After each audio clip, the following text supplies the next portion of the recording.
This film is purely fictional. Please do not imitate it. Your like and subscribe are the motivation for me to update. Chapter 1. Who am I? Where am I? Where is this? Luli stared blankly at the overgrown, deserted street. 5 minutes ago, she was hit by a car while crossing the street, and when she woke up, she was already here. This intersection was very similar to the one where she was hit, but it was completely desolate, as if no one had lived there for a long time. Suddenly, a figure appeared around the corner. Her eyes lit up, and she waved excitedly. "Hi!" Her greeting paused, then morphed into awe. Luli turned and ran, shouting at the top of her lungs to dispel her fear. "Oh my god, why are there zombies in this place?" The volume exceeded 100 decibels, successfully linking to the mobile lottery shop system. Luli's mind and eyes were completely focused on escaping, completely ignoring the voices in her head, her adrenaline surging. And suddenly, an RV appeared in front of her. It was brand new, even glistening in the sunlight. A zombie was chasing her relentlessly. If its claws were longer, they could have clawed right through the back of her head. Luli, not caring about anything else, ran over, opened the car door, stepped in, and slammed it shut. The movements were seamless, as if she practiced them 1,000 times. She slumped down on the ground, panting heavily, muttering, "This is too real, too thrilling, this can't be the real world." She didn't understand. Getting hit by a car meant she could just be reincarnated as a wealthy second-generation kid. Why was she here? "Host, welcome to the mobile lottery shop. Your mission is to expand it, and open it in every base. Current progress, 0/1128, the area within 10 meters is a completely safe zone. Don't worry about zombies. We have a wide variety of tickets, and you can scratch and cash them out instantly." Lottery? Scratch-off tickets? Luli was just an ordinary girl. Every day at the mall, scratch-off tickets were a must-do, though most of them were donated. But who hasn't dreamed of getting rich overnight? She jumped up, bewildered. "Are you my system? Is this a mobile lottery shop?" Then, a screen of light appeared before Luli, offering an introduction to this world. After reading it, she felt as if the sky had fallen. It was the 10th year of the apocalypse, resources were scarce, and civilization had collapsed. There were thousands of bases in Yin country, with the central base as the leader, commanding a multitude of smaller bases. Here, there was no food, no sleep, and the danger of death at any moment. And then, there were the intrigues and schemes of humans. So, her purpose here was to sell lottery tickets? How ridiculous. She wished she could get hit by a car again. It wasn't too much to ask, just to be knocked back to her original world. After a long moment, Luli resigned herself to her fate. She had always been adaptable. She knew how to make the best of a situation. She couldn't just crash headfirst into it. Luli, having adapted well, had already begun to tour the RV. It might be small, but it's not quite complete. There's a lonely driver's seat, a bed in the rear, and a tiny bathroom.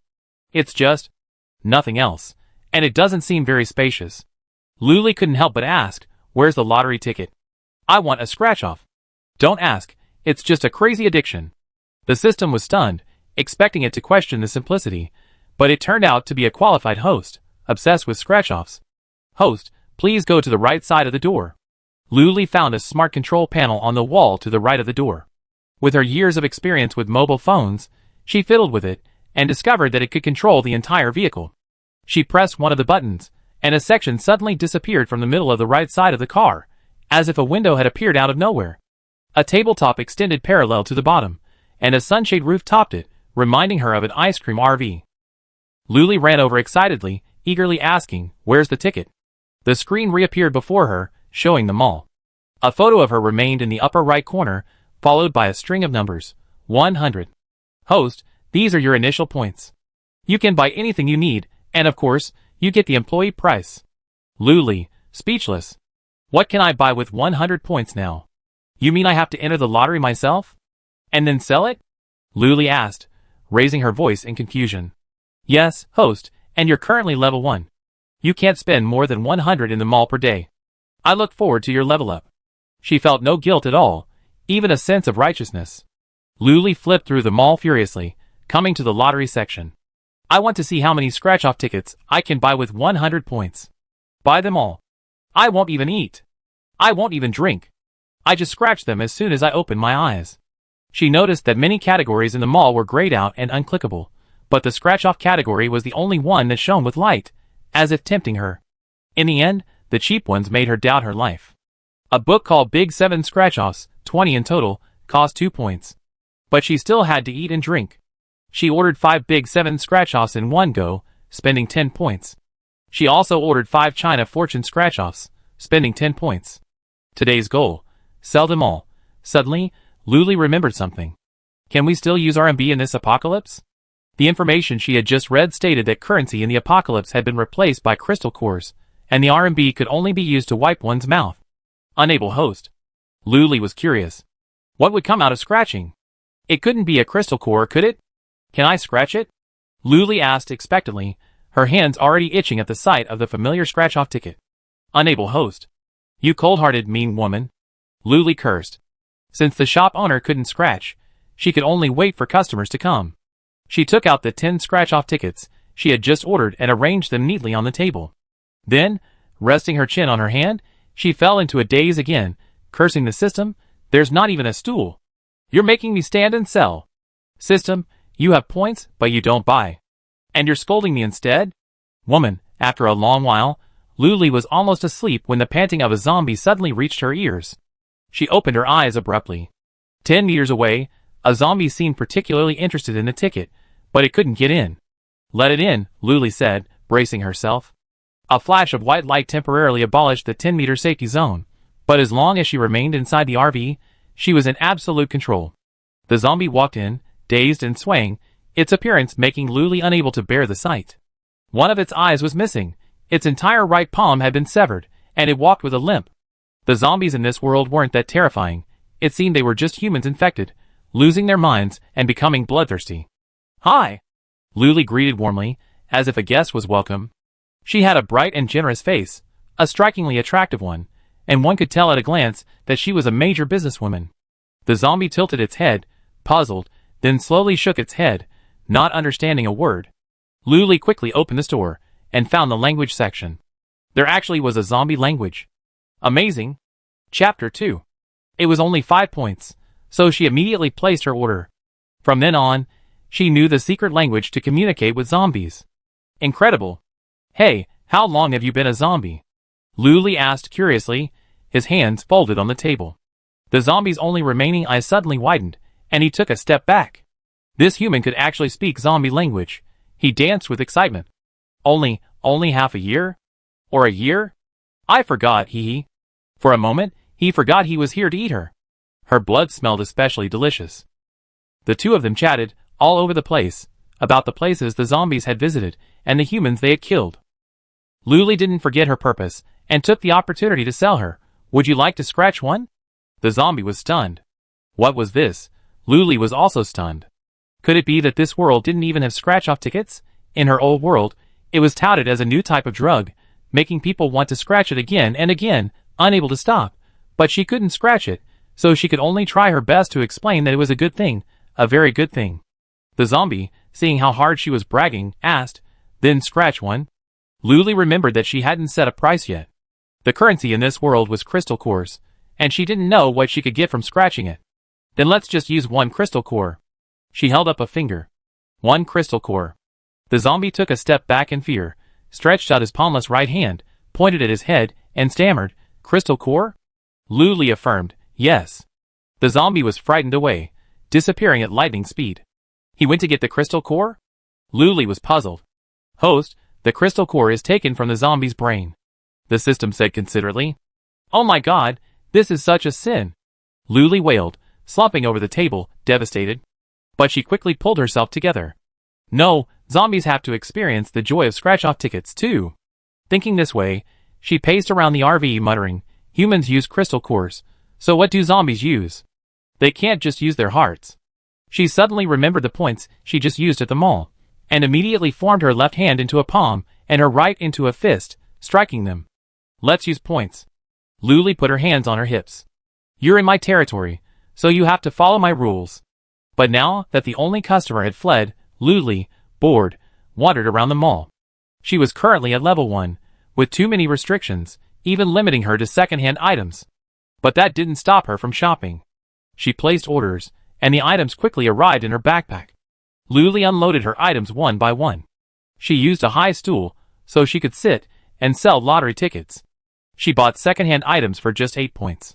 The exchanger, also bought secondhand, only costs 5 points and is shaped like a lucky cat. You can exchange crystal cores for points or for prizes from scratch-off lottery tickets. Then your entire body is scanned, recorded in the system, and the points are credited to you, ready for you to use as you please. She was finally able to sit down, resting her chin on her hand to rest her head and stare blankly.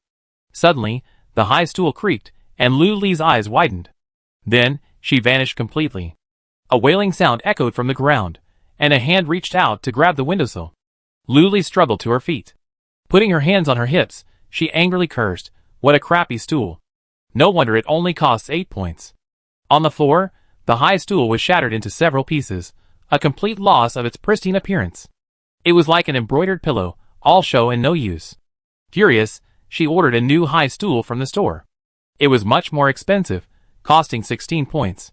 Lu Li took the stool out and, with great concern, pressed it with her hand. It was indeed much sturdier, so she sat down with confidence. Then she placed the lucky cat in the corner of the table. From dawn to dusk, no customers came, so Lu Li even had a quick meal. The food was incredibly expensive. A single meat and vegetable dish cost 10 points. After cursing the system for 10 minutes, Lu Li clutched her rumbling stomach and bought it.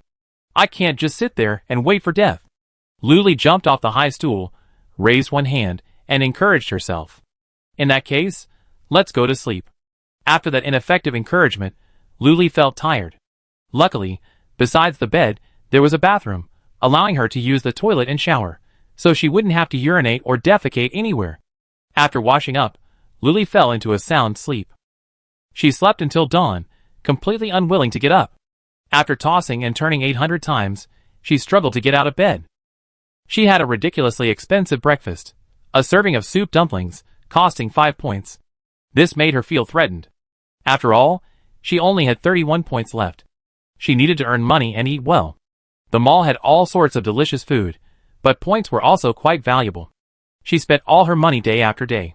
She sat on the high stool for a while, lost in thought, before she remembered this was an RV, and the system said it was a mobile lottery shop. Oh, her brain! Lu Li gave herself a quick heads up, got in the driver's seat, fastened her seatbelt, and looked around. "I haven't even taken the first test yet. Can I drive?" Lu Li felt guilty. It has automatic driving and navigation. Thoughtful. So thoughtful. Lu Li operated the central control screen, searching for the nearest human base and setting it up for automatic driving. Finally, she pressed a button, and the RV started, automatically avoiding obstacles on the road. She glanced at the tabletop extending from the right side of the car body. The scratch-off lottery ticket on it remained motionless, as if it had been cast under a spell. Reassured, Lu Li unbuckled her seatbelt and slumped back onto the bed, playing with the light screen. It was very similar to a phone, except it could appear wherever you wanted and had more functions. The RV drove for an hour before slowly coming to a stop. Lu Li, still enjoying herself, got out of bed and leaned over the sales window to look out. A desolate base gate, with a wooden sign next to it, "New Base." Her eyes lit up. Finally, she could see humans again, but the living standards at this base seemed low. "Whatever, we're here now." She set the safe zone to 5 meters, set up the scratch-off tickets and the lucky cat, and prepared to start shouting. Just then, 2 men and 1 woman emerged from the base. The RV was parked right in front of the gate, avoiding being too conspicuous. "Come on, take a look. Scratch-off tickets, scratch-off tickets. If you want to have fun, just use the scratch-off tickets." Lu Li improvised a slogan. The 3 men were stunned at the sight of the brand new RV, then glanced at each other, a flicker of greed in their eyes. Looking closer, they saw a young girl shouting. She looked fair and innocent, looking easy to bully. Most importantly, her clothes and hair were neatly tidy. This indirectly suggested there was likely water in the RV. Water is extremely precious in the apocalypse. Only the base commander gets 100 milliliters a day, while the rest of the group only gets 50 milliliters. Just enough to moisten their throats. Chapter 3. I heard the amount will be reduced even further next year. How will ordinary people survive? The 3 of them suddenly felt a silent agreement. They wanted to take over this RV. Take it for themselves. The water inside would be theirs. Lu Li had no idea what they were thinking, only that she had to treat customers warmly. "Hey, want a scratch-off?" Lu Li's face was filled with a warm and bright smile, as she approached the three people with expressionless, sullen faces. Perhaps even more of a divide was the contrast between Luli, who stood in the RV, looking bright and full of energy, and the three men outside, dressed in tattered clothes, dark and thin. The more the three observed, the more jealous they became, and their fear deepened. A woman who looked only in her early 20s could live so well in the apocalypse. Her strength must be extraordinary. The urge to take possession of the RV was temporarily suppressed. The girl among the three spoke first. Scratch-off tickets? What can you get? Physical currency? Or some kind of RMB? Her voice was a little hoarse from years of lack of moisture. Luli's eyes lit up, and she enthusiastically explained, who still uses RMB these days? Of course, there are all kinds of weapons, food, and daily necessities, and even crystal cores. She added, you can't scratch anything you want. The girl was delighted. Food? Really? I want to try. She hadn't had a full meal all month, and had long forgotten what it felt like to feel full. Luli immediately said, 1 crystal core per ticket. That's too expensive. Do you know how hard it is to kill a zombie? Can you guarantee a prize on every scratch-off ticket? The girl hesitated and questioned. She thought the owner was quite approachable, not like the aloof, arrogant base commander. Luli pondered for a moment, then said seriously, I can't guarantee every ticket will win. Try your luck and your bicycle might turn into a motorcycle. If you don't try, you won't even have a bicycle. In reality, she was asking the system on the spot. That seems to make sense. It's already the 10th year of the apocalypse. Who hasn't added to their savings? The girl pulled a gray crystal core from her bosom like a treasure. It looked like a diamond, but it didn't shine or last forever. Luli took it and tossed it into the fortune cat's mouth. Soon, its eyes spun rapidly, and when they stopped, a string of numbers appeared, 50. At the same time, the fortune cat opened its mouth and meowed. As if speaking in cat language, Chinyu, 50 points. Ah, 1 crystal core equals 50 points? Luli had a rough idea in her mind. At the same time, the system's voice rang out, congratulating the host on selling their first scratch-off ticket. Luli waited for it to say the next word, then she impatiently asked, where's the reward? The system shamelessly replied, points. Luli cursed, I deserve this. Damn system. How about that big 7 first? Chinyu pointed at the scratch-off ticket on the left, simply liking it. Okay. Luli came back to her senses, tore a ticket from the book, and handed it to her. He then handed her a small golden shovel and said, use this to scratch it. Chinyu seemed completely new to this thing, and simply lay on the table, pondering it. The other 2 men also came over to look curiously. Luli pointed, this is the covering film. Scratch it off, and there's a treasure hidden underneath. Chinyu excitedly began scraping with a small golden shovel. The film didn't cover the entire page, only the lower area. The rest was filled with gameplay instructions, and some cartoon graphics. She carefully scraped away a corner and faintly saw the words, thank you for your patronage. A chill instantly settled in her heart, but she remained undaunted. She scraped sideways until a whole row of thank you for your patronage appeared.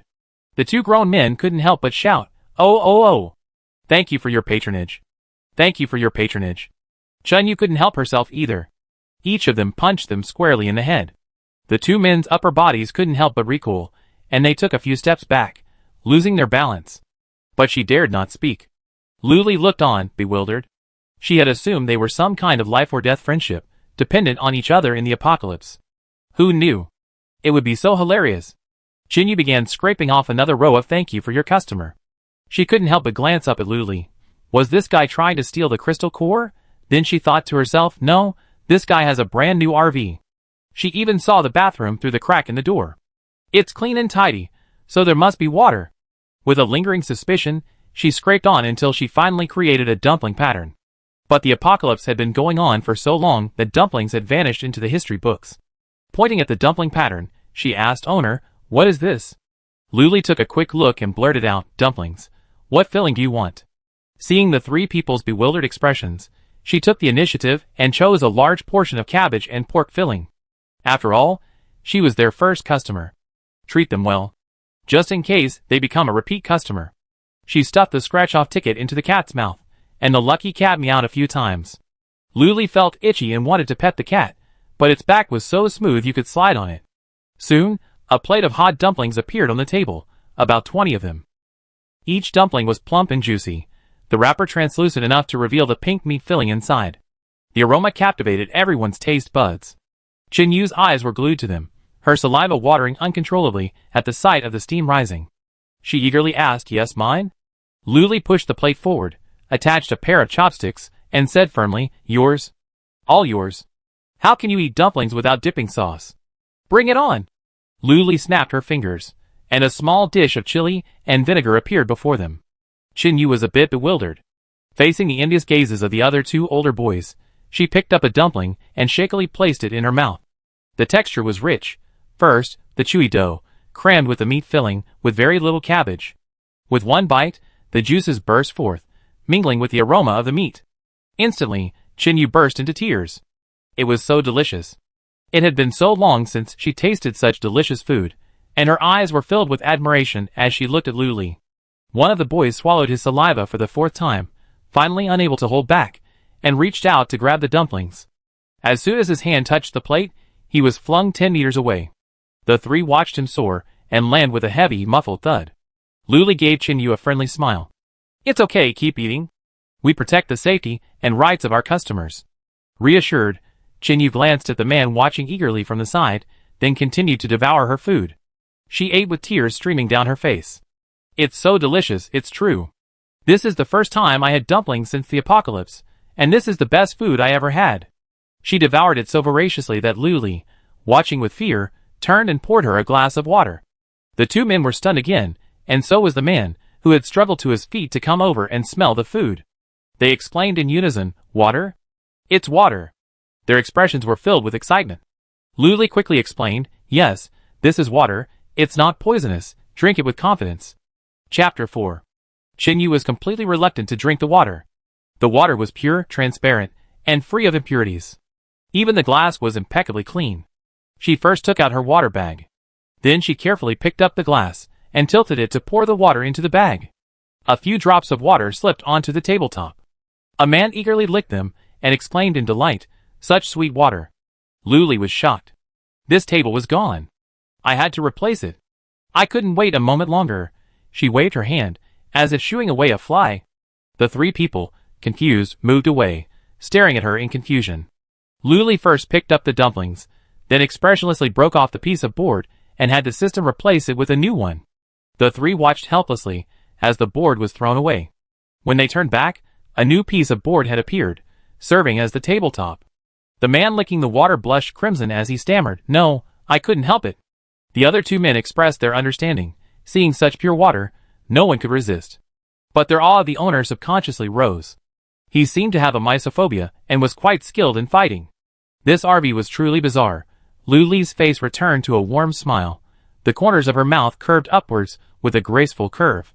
She smiled and asked the three men, "Do you want to scrape more? Oh, and keep eating those dumplings you didn't finish." Chin Yu swallowed subconsciously and walked away with the dumplings, her back looking a bit frivolous. Lu Li ignored them, simply smiling at the two men. After Chin Yu scraped the dumplings, they were now full of confidence. Scrape, scrape. The two men began pulling crystal cores from their pockets, 3 or 5 at a time. Lu Li's smile widened, and she tossed each one into the fortune cat's mouth. The lucky cat rolled its eyes and said, "Wang Chong, 150 points, Chen Ji, 250 points. Great!" Wang Chong and Chen Ji exclaimed excitedly. Both were cautious, each buying a Chinese lucky ticket, but both harbored dreams of becoming rich. Lu Li smiled broadly, her dimples prominent, looking friendly and approachable. They were extremely anxious, completely immersed in the world of scratch-off tickets, completely oblivious to the outside world. They didn't even know another group had emerged from the base. Lu Li smiled and waved at them. "Want a scratch-off ticket? We have the food you want." She could tell that everyone here was sallow and thin, suffering from chronic malnutrition and an almost pathological craving for food. As expected, the group rushed over and surrounded the already small window. Lu Li remained unfazed, her smile still visible, though her dimples had faded a little, and her eyes dimmed. "I couldn't help but internally complain, system, isn't your table too small?" The system consoled me, saying, "Once I have enough points, I can decorate it myself." Lu Li was furious, but there was nothing she could do. She just tried her best to sell the product and answer their random questions. "What are scratch-off tickets? What can I get? How do I scratch them? How much do they cost? How many crystal cores?" As the owner, Lu Li patiently answered the questions. Chin Yu, sitting next to him, finished her dumplings, her mouth full, and returned with an empty plate. This served as a powerful proof. I was wondering why the food at the base entrance smelled so good. Chinyu, you're eating all by yourself. Unmoved, Chinyu rolled her eyes at him and said in a stern tone, what do you care what I eat? Then she smiled at Lu Li, shopkeeper, I want to scratch one of these too. She took out her crystal core, fed it to the lucky cat, and took a China fortune scratch-off ticket. She, Wang Chong, and Chinji immersed themselves in the world of scratch-offs. The second group exchanged glances, deciding to observe first. They fanned out and gathered around Chinyu and the other two. About 7 people surrounded Lu Li's window tightly, making it a bit awkward for Chinyu and the other two to scratch their tickets. But they were all potential customers. Lu Li was patient. When she had points, she was going to do a major renovation. 10 universal bullets. Wang Chong exclaimed in surprise, holding up the scratch-off ticket with both hands. What? An ear pick? Why would I need that? Crazy. Shopkeeper, pay me. Chenji watched his companion scratch out something wonderful. He was the only one who scratched out such rubbish. He suddenly felt uneasy and demanded to return the crystal core. Seeing this, Chinyu, standing nearby, stopped scratching and quickly finished. After recognizing the pattern, she explained, Grenade? You have to remember that in the 10th year of the apocalypse, not only was food scarce, but various firearms were also extremely rare, belonging to the military. Ordinary people who wanted to possess them could only obtain them by smashing crystal cores or using backdoors, otherwise it would be extremely difficult. Now, just scratch a scratch-off ticket, and for a single crystal core, you could obtain a firearm that would normally be unattainable. The surroundings were instantly abuzz, with everyone clamoring to exchange them, eager to see if they were real. Lu Li collected the 3 scratch-off tickets and stuffed them into the fortune cat's mouth. Soon, the cat's mouth suddenly opened wide and spat out the 3 prizes. Wang Chong and Chinyu beamed as they took their prizes. Chen Ji, looking around, felt deeply unwilling to accept the loss. He slammed the table and said, Scratch another one. Seeing this, the others all exclaimed, I want to get a shave too. I want a shave too. The entrance to the base was already bustling with people, and the commotion drew everyone's attention. Everyone gathered around, eager to watch the action. Soon, the window was packed with people, filled with a cacophony of chatter. Lu Li frowned. The heat was already making it difficult to breathe. She turned, pulled out a loudspeaker, and recorded a message, Please line up in an orderly manner. But no one listened. In the apocalypse, everyone was accustomed to respecting the strong. Who would take a fair, innocent-looking girl seriously? Some even tried to stir up trouble, asking questions here, interfering there, and pushing things further, adding to the chaos. People kept pushing forward, leaving Chinyu and the other two confused. The group that came later had no idea where they were being pushed to. Everyone was buzzing, asking what was going on. Lu Li felt helpless. She glanced at the busybody, who happened to be within the lottery shop's safe zone. She muttered to herself. Suddenly, someone in the crowd took flight. Everyone looked over, and the scene fell silent. The next second, the person flew backward, slamming to the ground in a cloud of dust. Ouch! Which ba **** did this? The person wailed, cursing subconsciously. Lu Li was displeased. Seeing him lying on his back at the edge of the safe zone, she moved her mind, and the person suddenly lifted himself up and slammed back to the ground. It took several slams before she felt relieved. I told you not to curse me. The person's wails gradually died down, until he fainted. The crowd's gazes followed him up and down, a bit startled. Who was hiding nearby? He had someone under his thumb without even a flicker of energy. Chapter 5. So moody? So powerful? A whisper of discussion arose, and just as Lu Li smiled, the crowd scattered like startled birds. Lu Li was puzzled. Chinyu, who had been tucked into a corner, now had a moment's rest, and said with a look of fear, Yes, he's here? Wang Chong trembled, clinging to the table. I guess it's... Chinji plopped down on the floor. Again, it's him again! Who? Lu Li asked curiously, wondering why she couldn't understand. Shoo! Chinyu's serious, secret-keeping demeanor unconsciously infected Lu Li. She lowered her voice. Who is it? Chinyu covered her mouth with a hand and whispered, Shopkeeper, someone was being manipulated and pounded on the floor just now. Didn't you see? I saw it. I did it. Lu Li said matter-of-factly, her expression nonchalant. Chinyu looked at the shop owner's innocent, fair face, and shook her head. Boss, stop joking. These days, no one believes the truth. She stopped explaining and simply whispered, Get up. She lazily extended a finger, palm facing down, and lifted it slightly. Then, the person lying on the ground like a sack moved, as if lifted by an invisible hand, and flew up into the air. Luli shrugged and tilted her head towards Chen Yu, a nonchalant expression. Chen Yu and the other two were shocked. This just confirmed their belief. The shop owner was a big shot. Otherwise, how could he have the strength to protect this RV? It would have been stolen long ago. Big shot. Chen Ji, who had been clamoring for compensation for the crystal core, shut up and looked at her with respect. This is the apocalypse, where strength reigns supreme. Whoever's the best is the boss. Luli waved his hand, a friendly smile plastered on his face. Want some scratch-off tickets? Chen Yu nodded uncontrollably. Scratch-off. This is absolutely worth it. Dumplings and grenades. These are rare items. Being stationed at the base means serving the base, completing assigned tasks, and submitting a quota of crystal cores each month.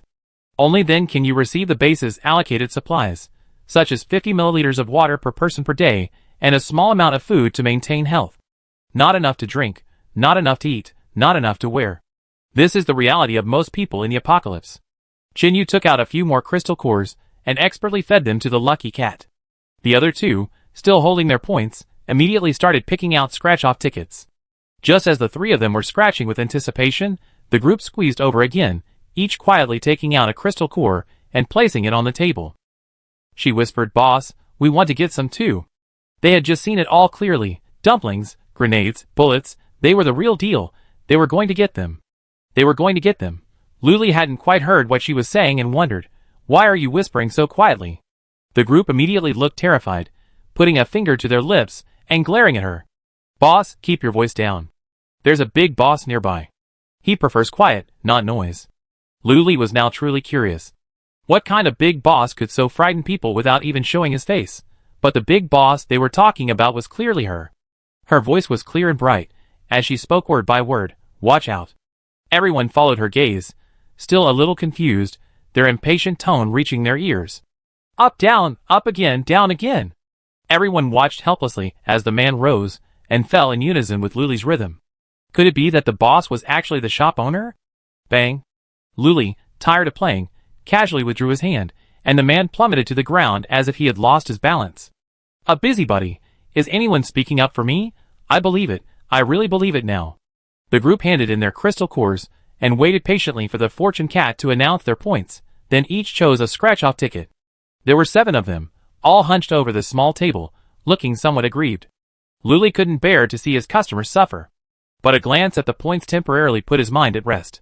Wait until I'm rich. Humph. Everyone gathered around the scratch-off tickets, and there was an inexplicable competitive atmosphere. They didn't want to be seen, yet they also wanted to see others, their eyes darting between them. Luli folded her arms, leaned against the car, and looked at them with amusement. This scene was all too familiar to her. Scratch-off tickets always looked like this.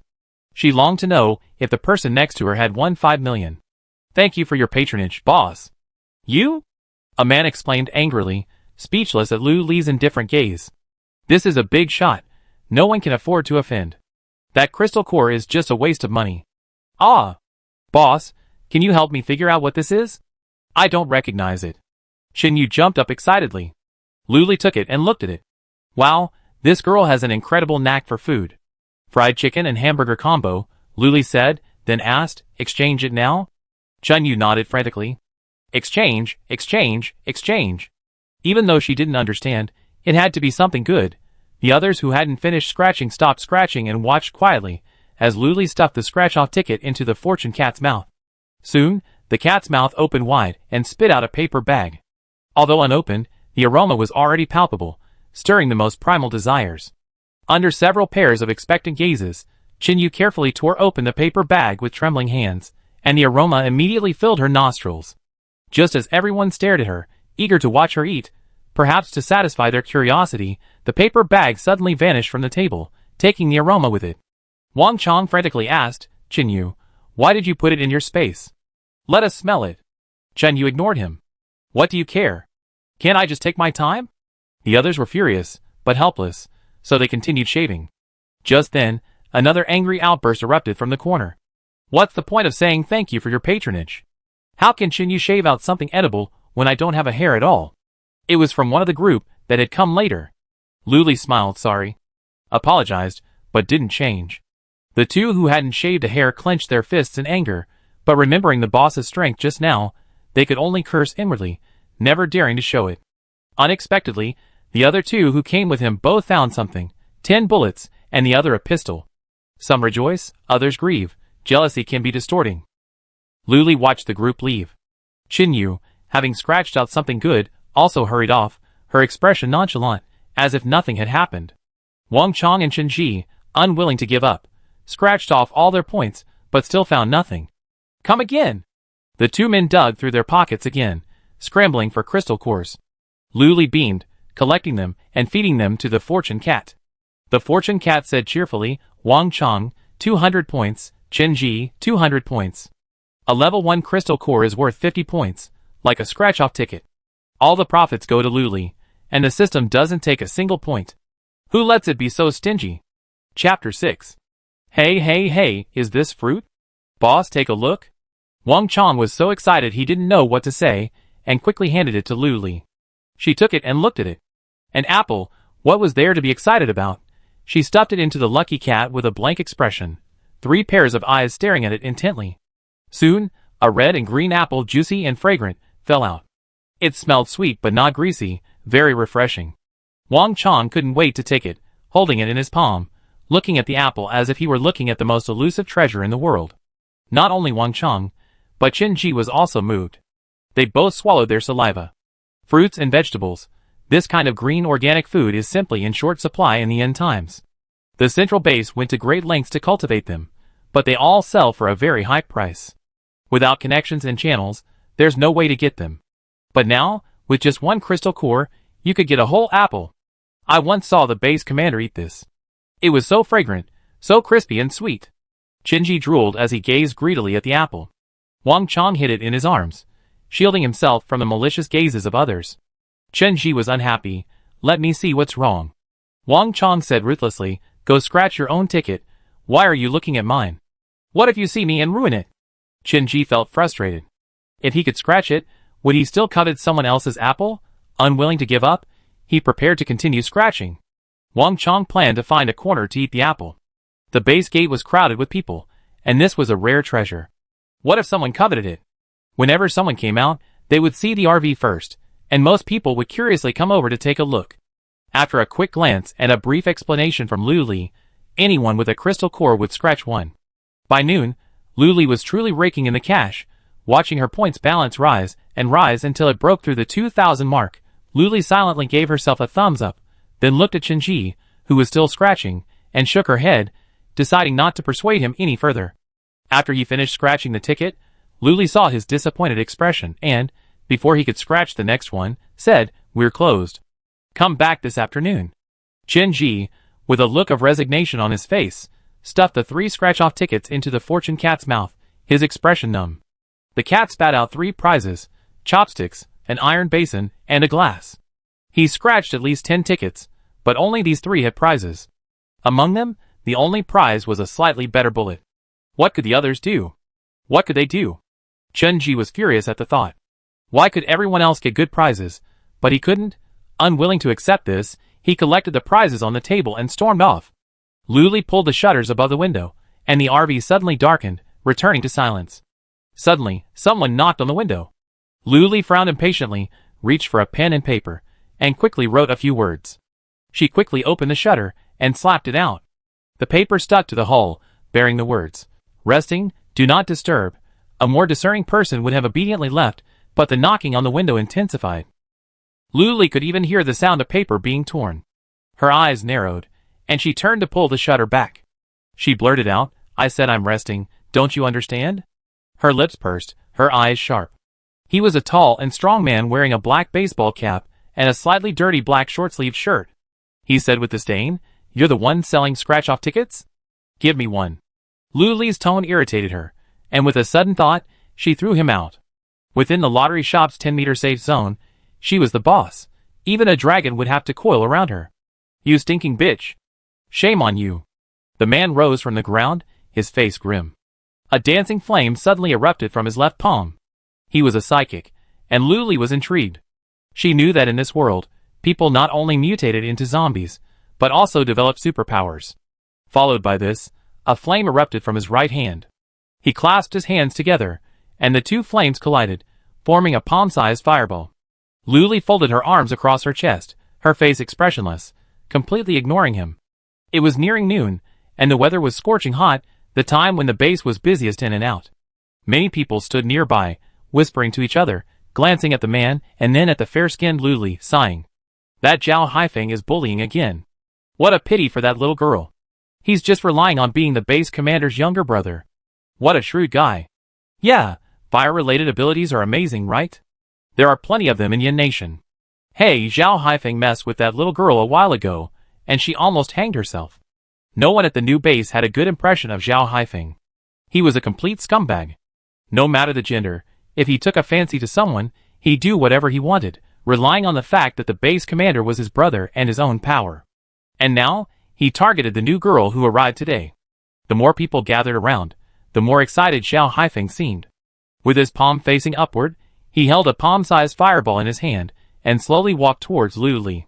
As he walked, a cruel smile played on his lips. If you behave, I can spare your life.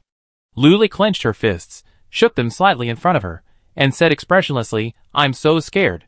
This was definitely a provocation, and Zhao Haifeng's smile immediately disappeared. He raised the fireball in his hand and swung it at her with all his might. The onlookers nearby covered their eyes unconsciously, unwilling to witness such a brutal moment. Then, as expected, a scream rang out, miserable, high-pitched, filled with struggle and anger. Doesn't it sound like the little girl's voice? They looked over and saw what seemed to be a ball of fire roiling on the ground, screaming shrilly. Looking back at the RV, the little girl still had her arms folded across her chest, leaning leisurely against the car body, a faint smile on her face. She seemed to be admiring the burning figure. The fireman spoke, Come quickly, help me. If you do, I have my brother allocate you the best resources. Ah. Someone, greedy for resources, rushed forward, but within a meter of the fireman, they were blocked by an invisible wall. He patted and kicked, but nothing could get through. The fireman's screams grew even more horrific. Just as he was about to be reduced to charcoal, the fire suddenly stopped, gradually dying out. A gust of wind blew past. The onlookers seemed to smell the burning smell and swallowed unconsciously. What a nice smell. Zhao Haifeng was completely burned black, his already thin hair even worse. His entire body looked like it had been bombarded, a mess. But fortunately, he was a fire-powered user, so the fire had no effect on him, at most causing some damage to his appearance. He lay on his back, confused as to how this had happened. Chapter 7. His own fireball seemed to be out of his control, hurtling straight towards him, his connection to the fire element instantly severed. Zhao Haifeng felt a strange fear, a fear of the powerful and the unknown. But his long reign of superiority had cultivated a snobbish disposition. Intense resentment and anger seized him. He struggled to his feet, glaring fiercely at the still dapper Luli, and declared, Just wait. I call my brother. Go ahead, you little piece of shit. Luli waved at him, her expression impassive. Zhao Haifeng stumbled at the provocative words and nearly fell. He wanted to lash out at her, but then he thought of the uncontrolled fireball. Fear welled up in him, but he held it back, quickening his pace, leaving only his dejected back in the sight of the others. After he completely disappeared from sight, Luli quickly pulled the damper up again. Really, of all things, eating is the most important thing. The crowd erupted in boos. They hadn't expected to see Zhao Haifeng suffer such a setback in their lifetime, but he must have gone back for help. The base commander was a level 3 psychic. He wasn't so easily fooled. After a brief moment of pity for the young woman, everyone gradually dispersed. After all, these were the hottest months of the year, and it was midday. Was she supposed to be out killing zombies instead of sleeping? The RV didn't have air conditioning, but it wasn't hot either. The temperature remained constant, unaffected by the outside world. Having earned over 2,000 points in the morning, Luli couldn't stop grinning. Apocalypse or not, everyone was addicted to this unpredictable, challenging, and highly rewarding gameplay. She sat in the driver's seat, legs crossed, sauntering casually, browsing the online store, intending to check out what to eat for lunch. At that moment, the system suddenly announced, Congratulations, host, for successfully reaching level 2. Your online store spending limit is now 1,000 points. More features are unlocked. Welcome to Explore. Luli then looked at the upgrade rules. Level 1 only required 100 points.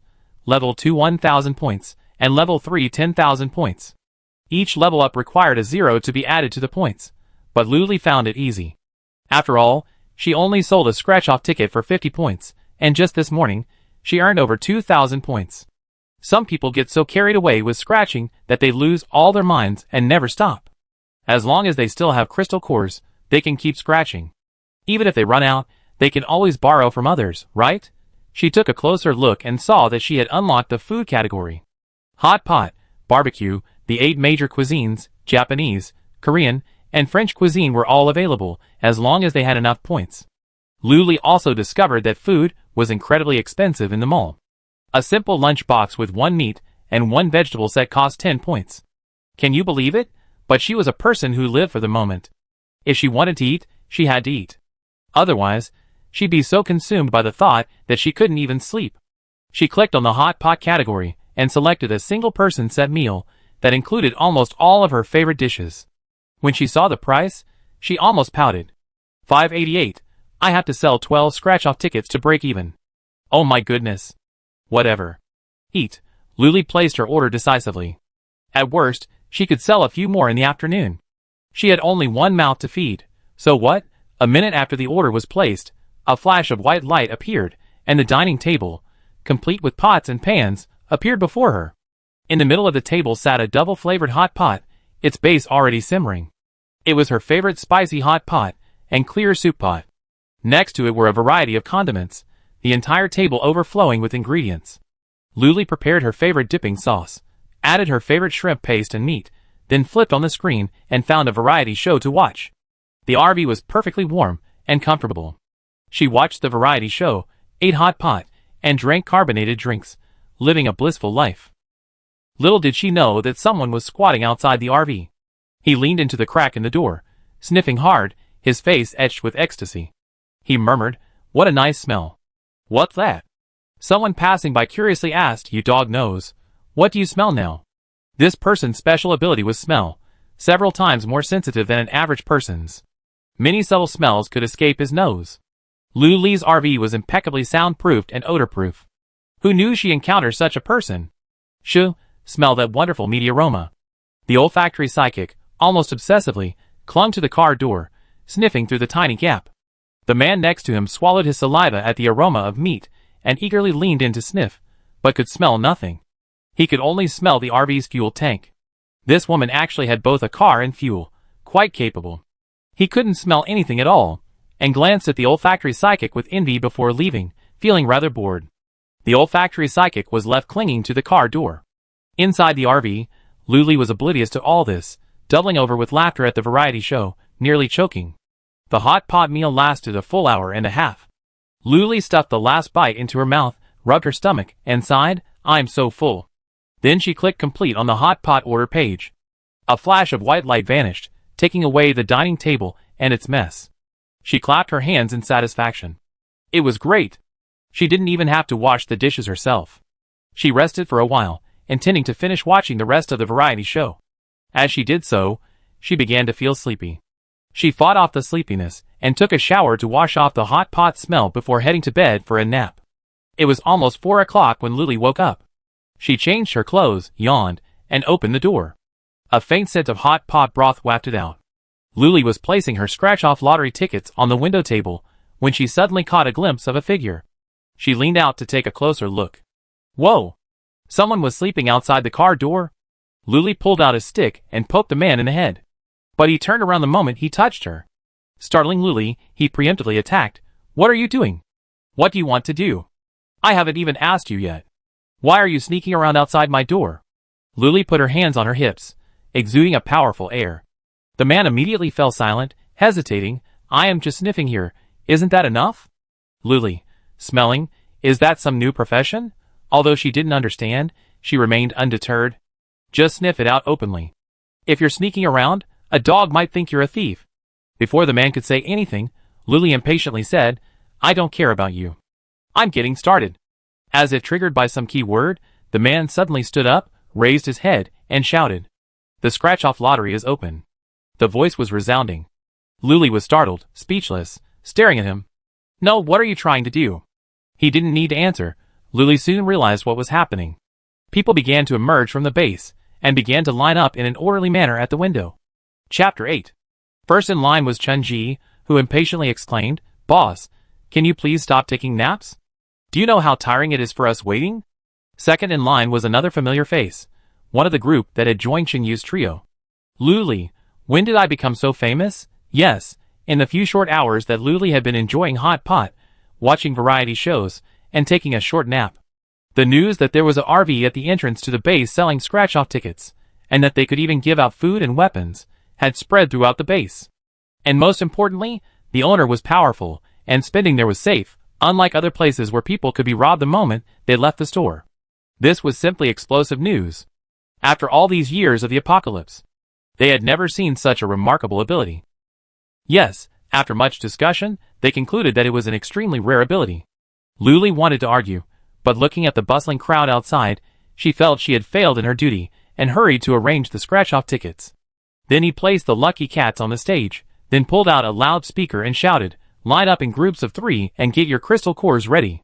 Following Zhao Haifeng's example that morning, everyone was incredibly obedient, lining up obediently.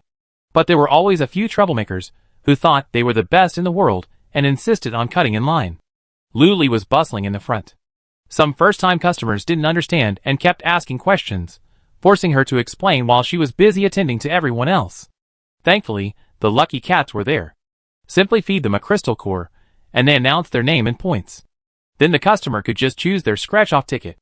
The process was simple enough, but some people insisted on asking for details, leaving Luli completely bewildered.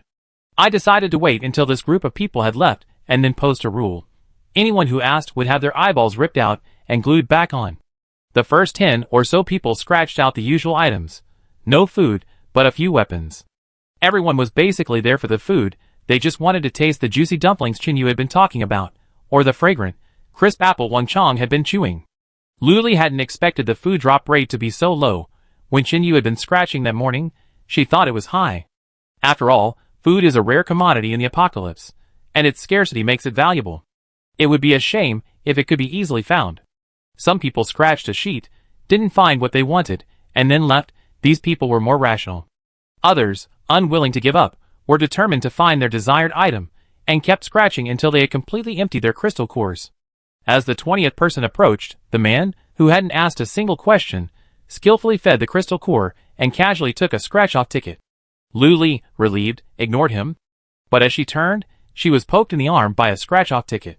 She took it, looked at it, and immediately raised the loudspeaker to her lips, shouting, "Congratulations to this gentleman for scratching out a pear." The whole place erupted in excitement. It turned out you could actually scratch out fruit, juicy fruit. Nearly 100 pairs of eyes stared at the window. Unfazed, Luli calmly slipped the scratch-off ticket into the cat's mouth. The next second, a juicy, fragrant pear emerged. The man quickly reached out to catch it, preventing it from falling onto the table. Someone, enviously trying to grab the pear, was flung back the moment they touched it. Luli's eyes curved, and her smile revealed dimples. She soothed him, "Eat it right here. I protect you." Reassured, the person began to bite directly into the pear, juicy and sweet, even catching the dripping juice with his hands. Then, even the core, he stuffed it into his mouth, chewing and licking the juice from his palm, leaving nothing to waste. The people queuing around him paused in whatever they were doing. The highest respect for this pear was to gaze at it from beginning to end. Luli was stunned, but it saved her paper. The people around were used to it. This was fruit, and anyone who wasted even a little bit of the peel would be spanked 10 times. This example fueled everyone's enthusiasm. Luli immediately grabbed the loudspeaker and shouted, "Line up in groups of 5. Before, we were in groups of 3, but now we were in groups of 5. It was like having 5 people all hunched over this small table scratching off a lottery ticket. It was quite awkward. But for the sake of efficiency, this was the only way. Later, someone scraped out a bowl of beef noodles. It was a girl, and she burst into tears while eating, crying as she went, and having to be careful not to let her tears fall into the bowl. Luli felt a pang of pity, handed her a piece of paper, and soothed her, "Why are you crying? Just come back and scrape it if you want to eat."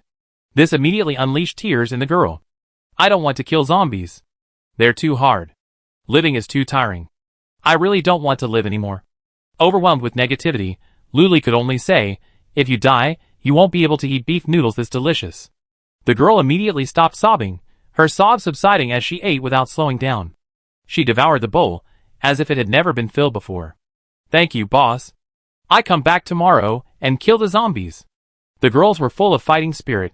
To scratch off tickets every day, to have something delicious every day, Luli smiled encouragingly and turned to greet other customers. Seeing they could actually scratch out food, everyone's excitement reached its peak. Before nightfall, they had scratched off all the 200 tickets in the 10 books of scratch-off tickets Luli had bought yesterday. She roughly calculated that she had earned 10,000 points in a single day, enough for many hot pot meals. The line at the window dwindled, leaving only a few desperate people desperate to scratch out food. They each held a ticket, their last for the day, and Luli was also waiting for a miracle. Of course, the miracle didn't happen. They left dejectedly, still asking, "Boss, will you come tomorrow?" Luli nodded. "Yes, of course not.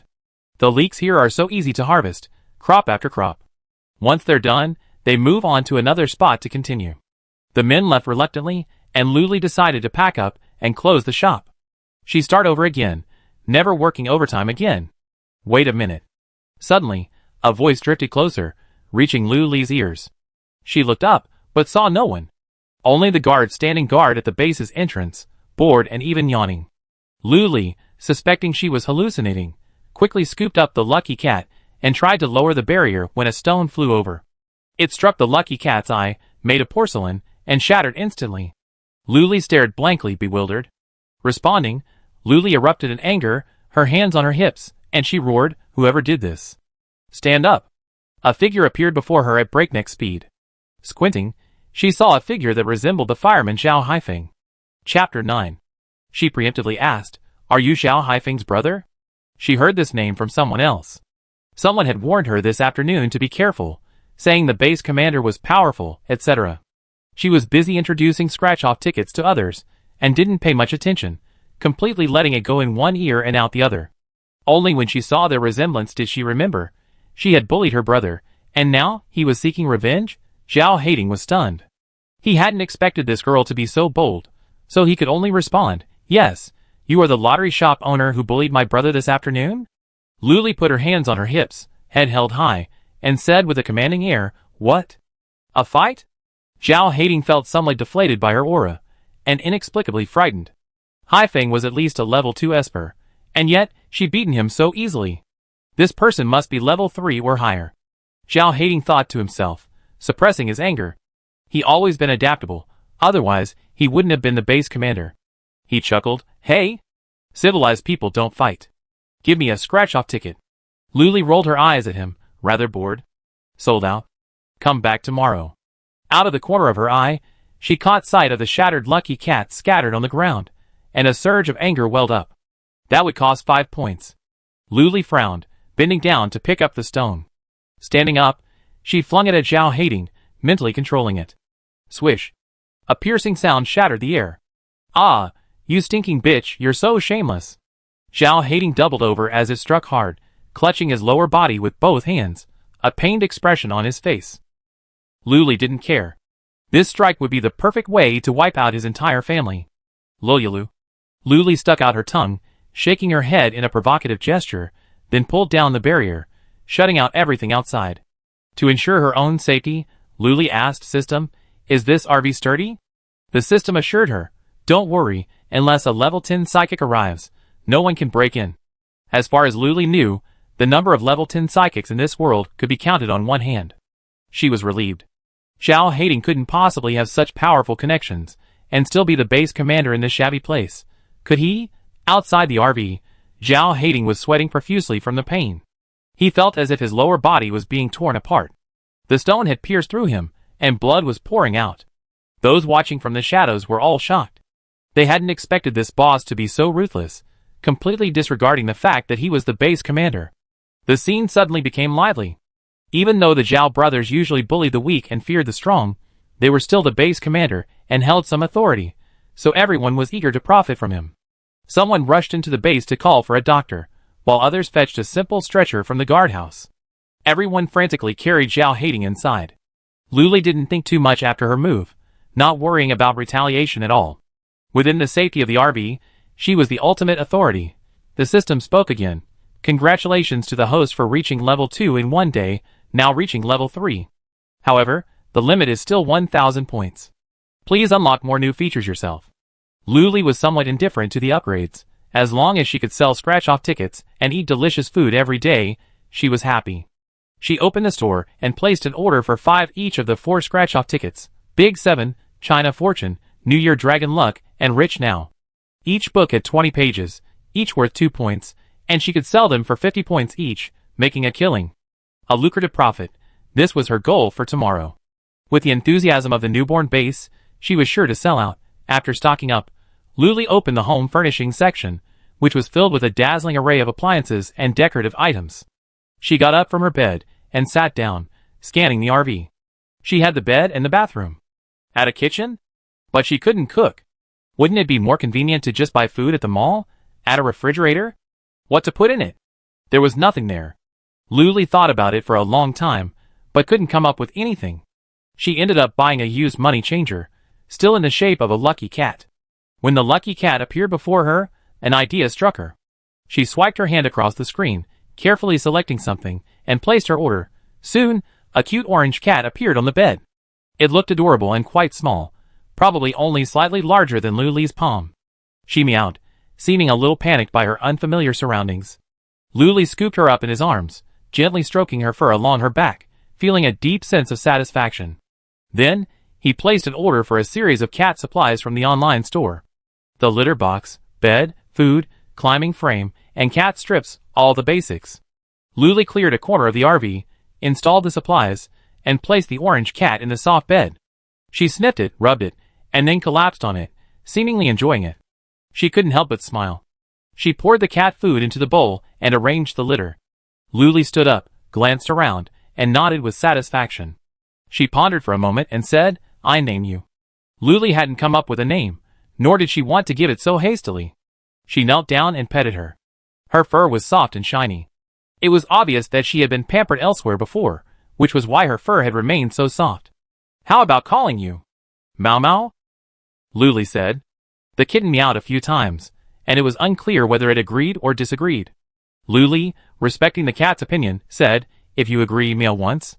If you disagree, meow twice." Meow? It must be a coincidence. If you agree, meow twice.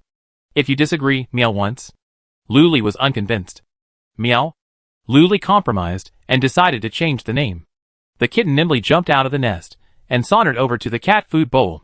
It placed its front legs on it and stretched its neck to reach it, which looked quite difficult. The bowl was still a bit high for the kitten. Luli scooped some cat food from the bowl and placed it in her palm. "Meow, come eat here."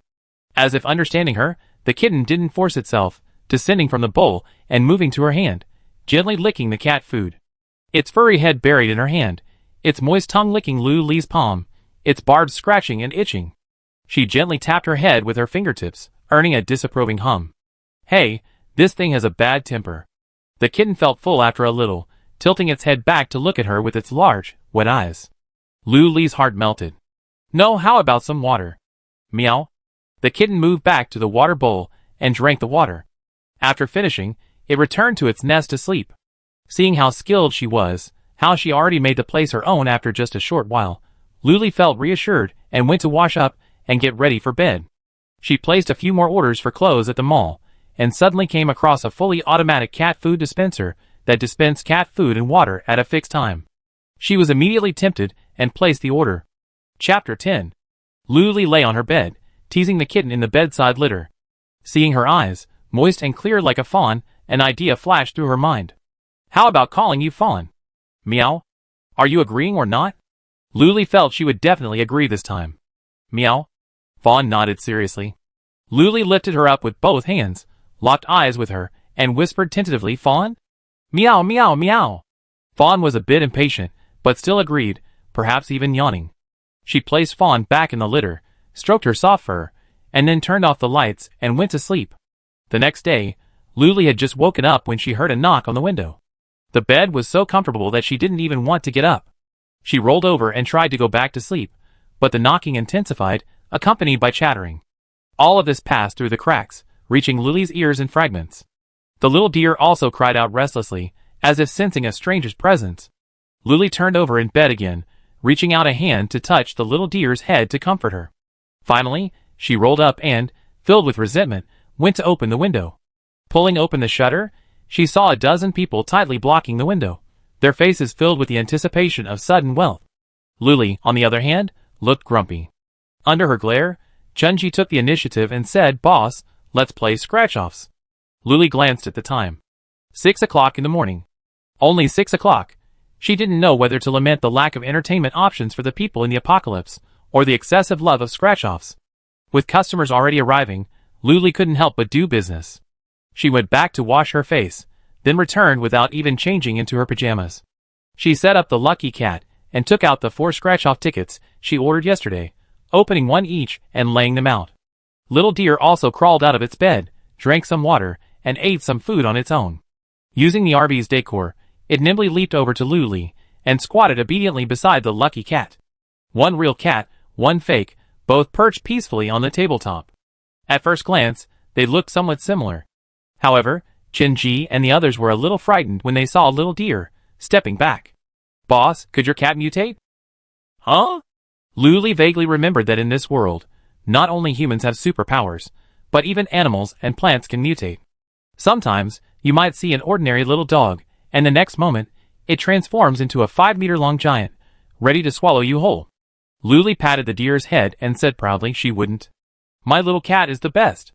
The deer meowed twice in agreement, holding its head high and looking quite proud. Their expressions were exactly the same. Reassured, Chunji and the others said anxiously, "Boss, hurry up, we need a scratch-off lottery ticket." The others around them nodded, and pulled out handfuls of crystal cores from their pockets. Luli saw the dark circles under their eyes, and wondered if they had stayed up all night killing zombies, just to have a good scratch-off lottery ticket during the day. Although they were just customers, Luli still warned, "Young man, be careful. Scratch-off lottery tickets are always available, but you only have one life." Chunji and the others were stunned and touched. In the apocalypse, friendship, love, and family were out of the question. Only survival mattered, but now, someone actually cared about their lives, even if it was just to keep them scratching off the lottery tickets. He was somewhat moved. Motivated, Chunji immediately slammed the crystal cores on the table and declared, "I'm going to scratch them all." Then, looking around, he leaned over to Luli and whispered, "Boss, be careful these days. I heard you offended the base commander." Luli nodded, saying matter-of-factly, "He's the one to be careful of." Chunji was speechless.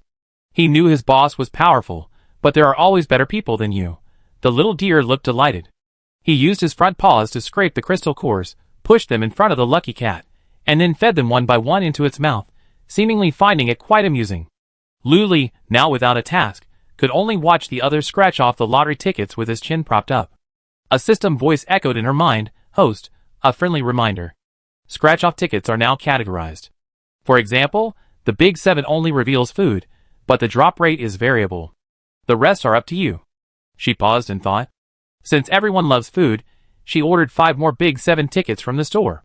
She also reminded Chunji and the others who were scratching, "You can try scratching more of these Big 7s.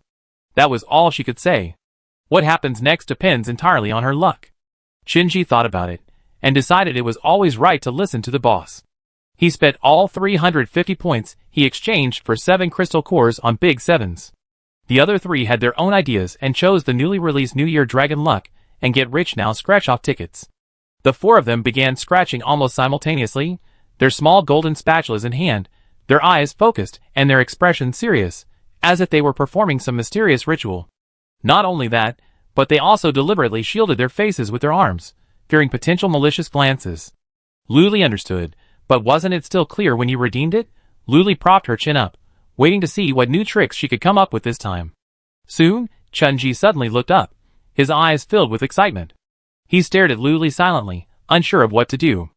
"Luli, let me see what's going on."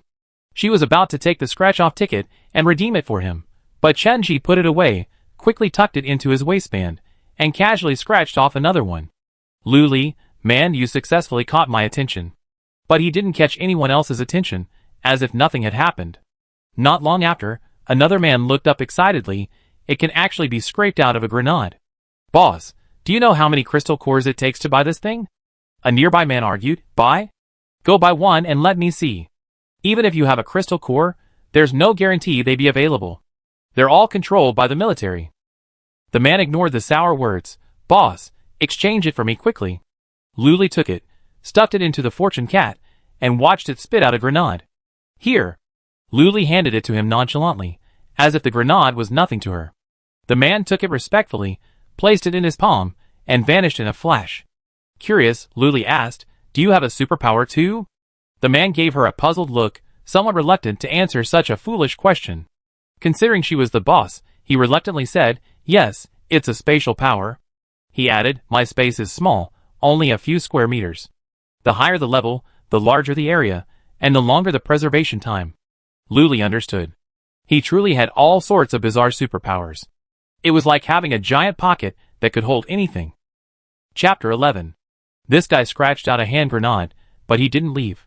He continued to pull out crystal cores, insisting he keep scratching. Luli loved this kind of customer. They scratched without a word the moment they opened their eyes and started scratching.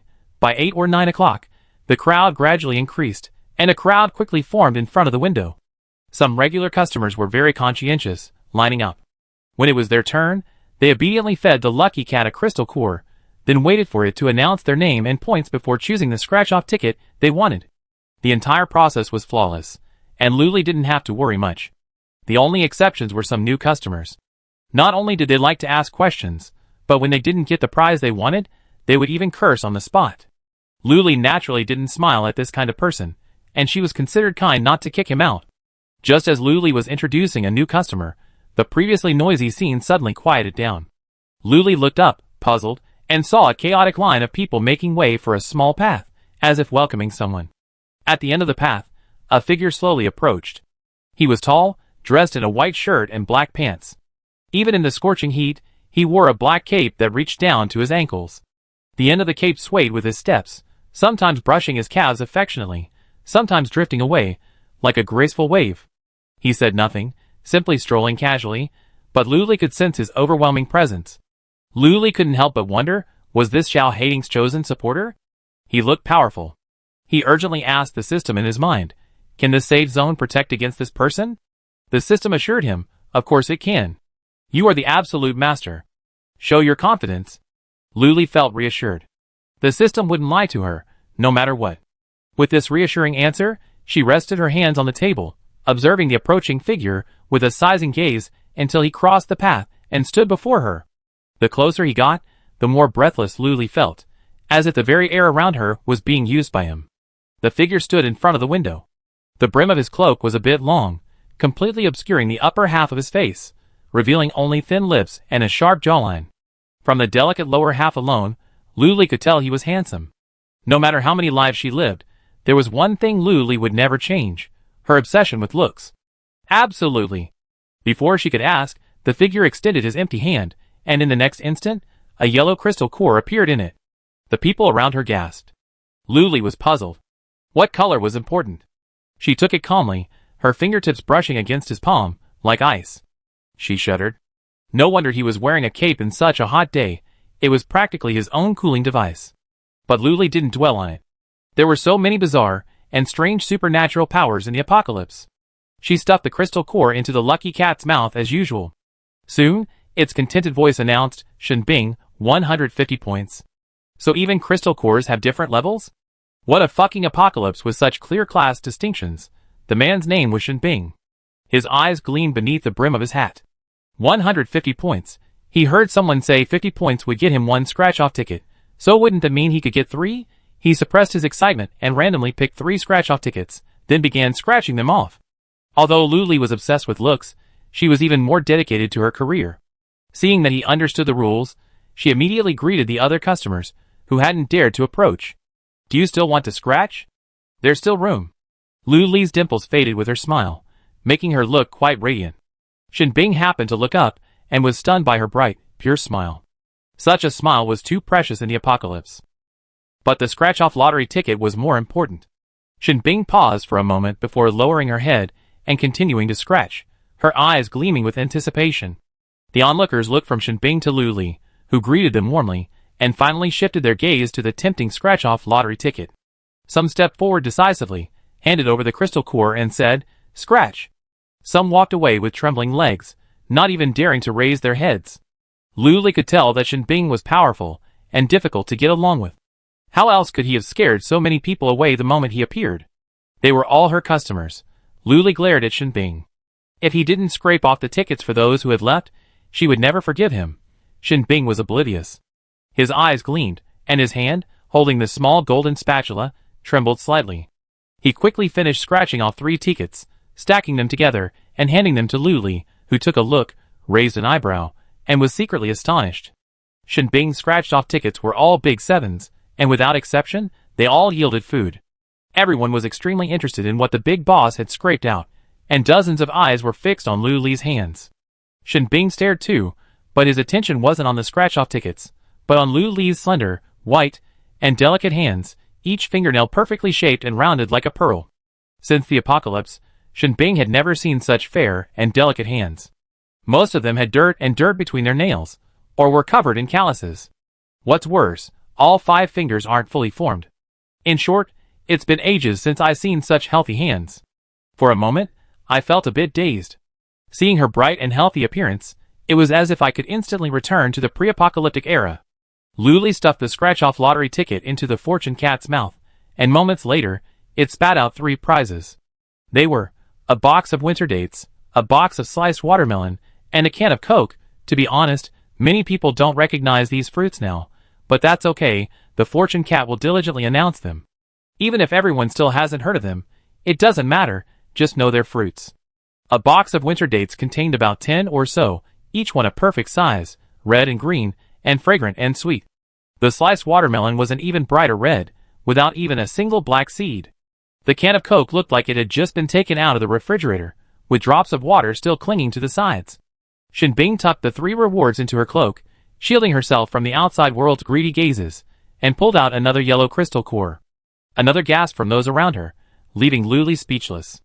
Doesn't your stomach hurt from breathing in cold air all day? She took the crystal core as usual and stuffed it into the cat's mouth.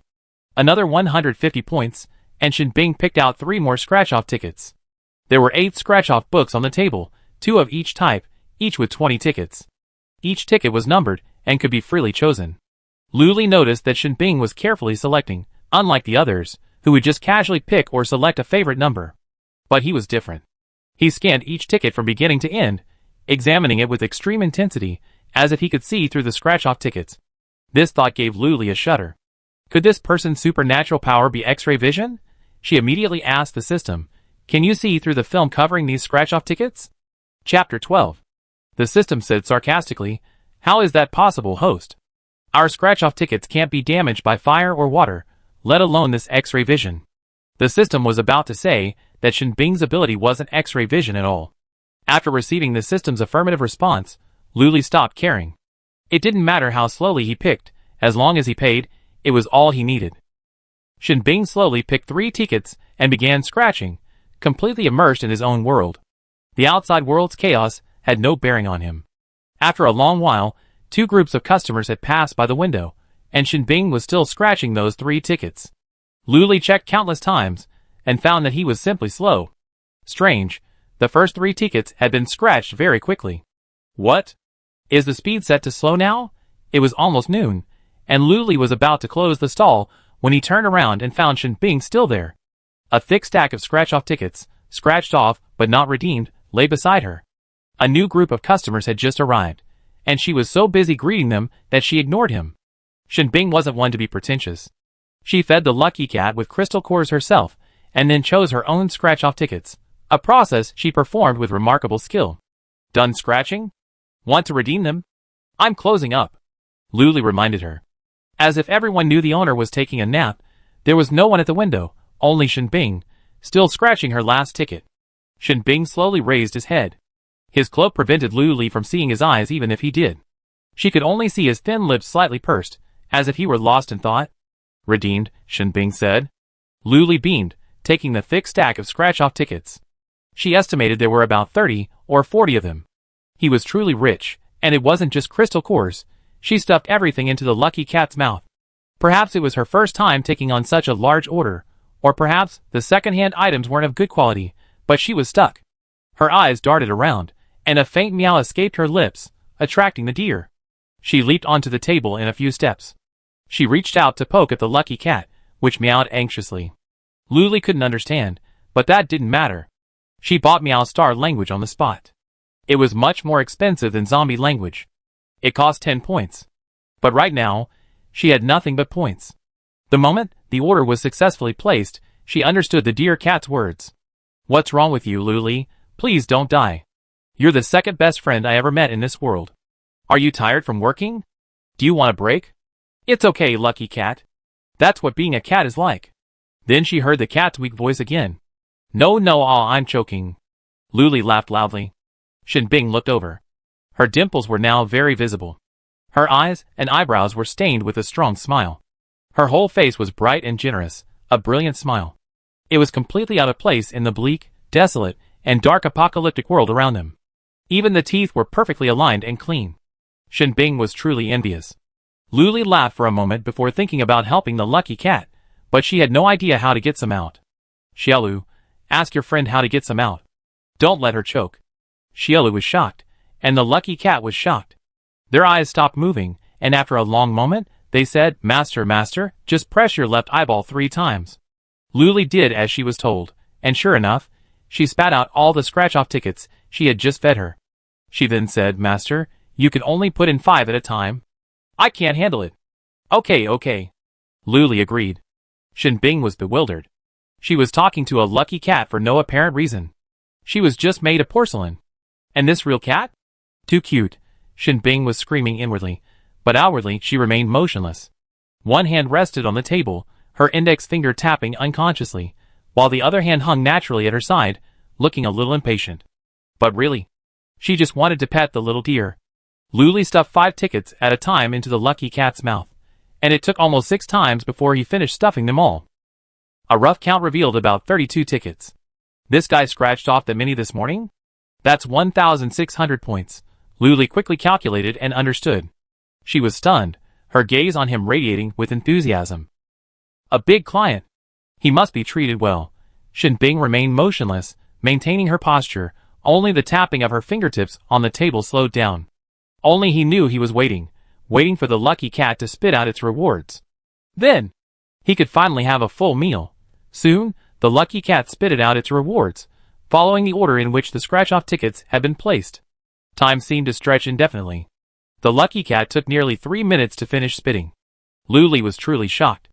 It was all food, the entire table was overflowing, some even double-decker, and Luli hadn't even touched it. Scratch-off tickets, are they really undetectable? Luli doubted it again, but chose to trust the system. She was a little angry. No wonder no one else had scratched out any food all morning.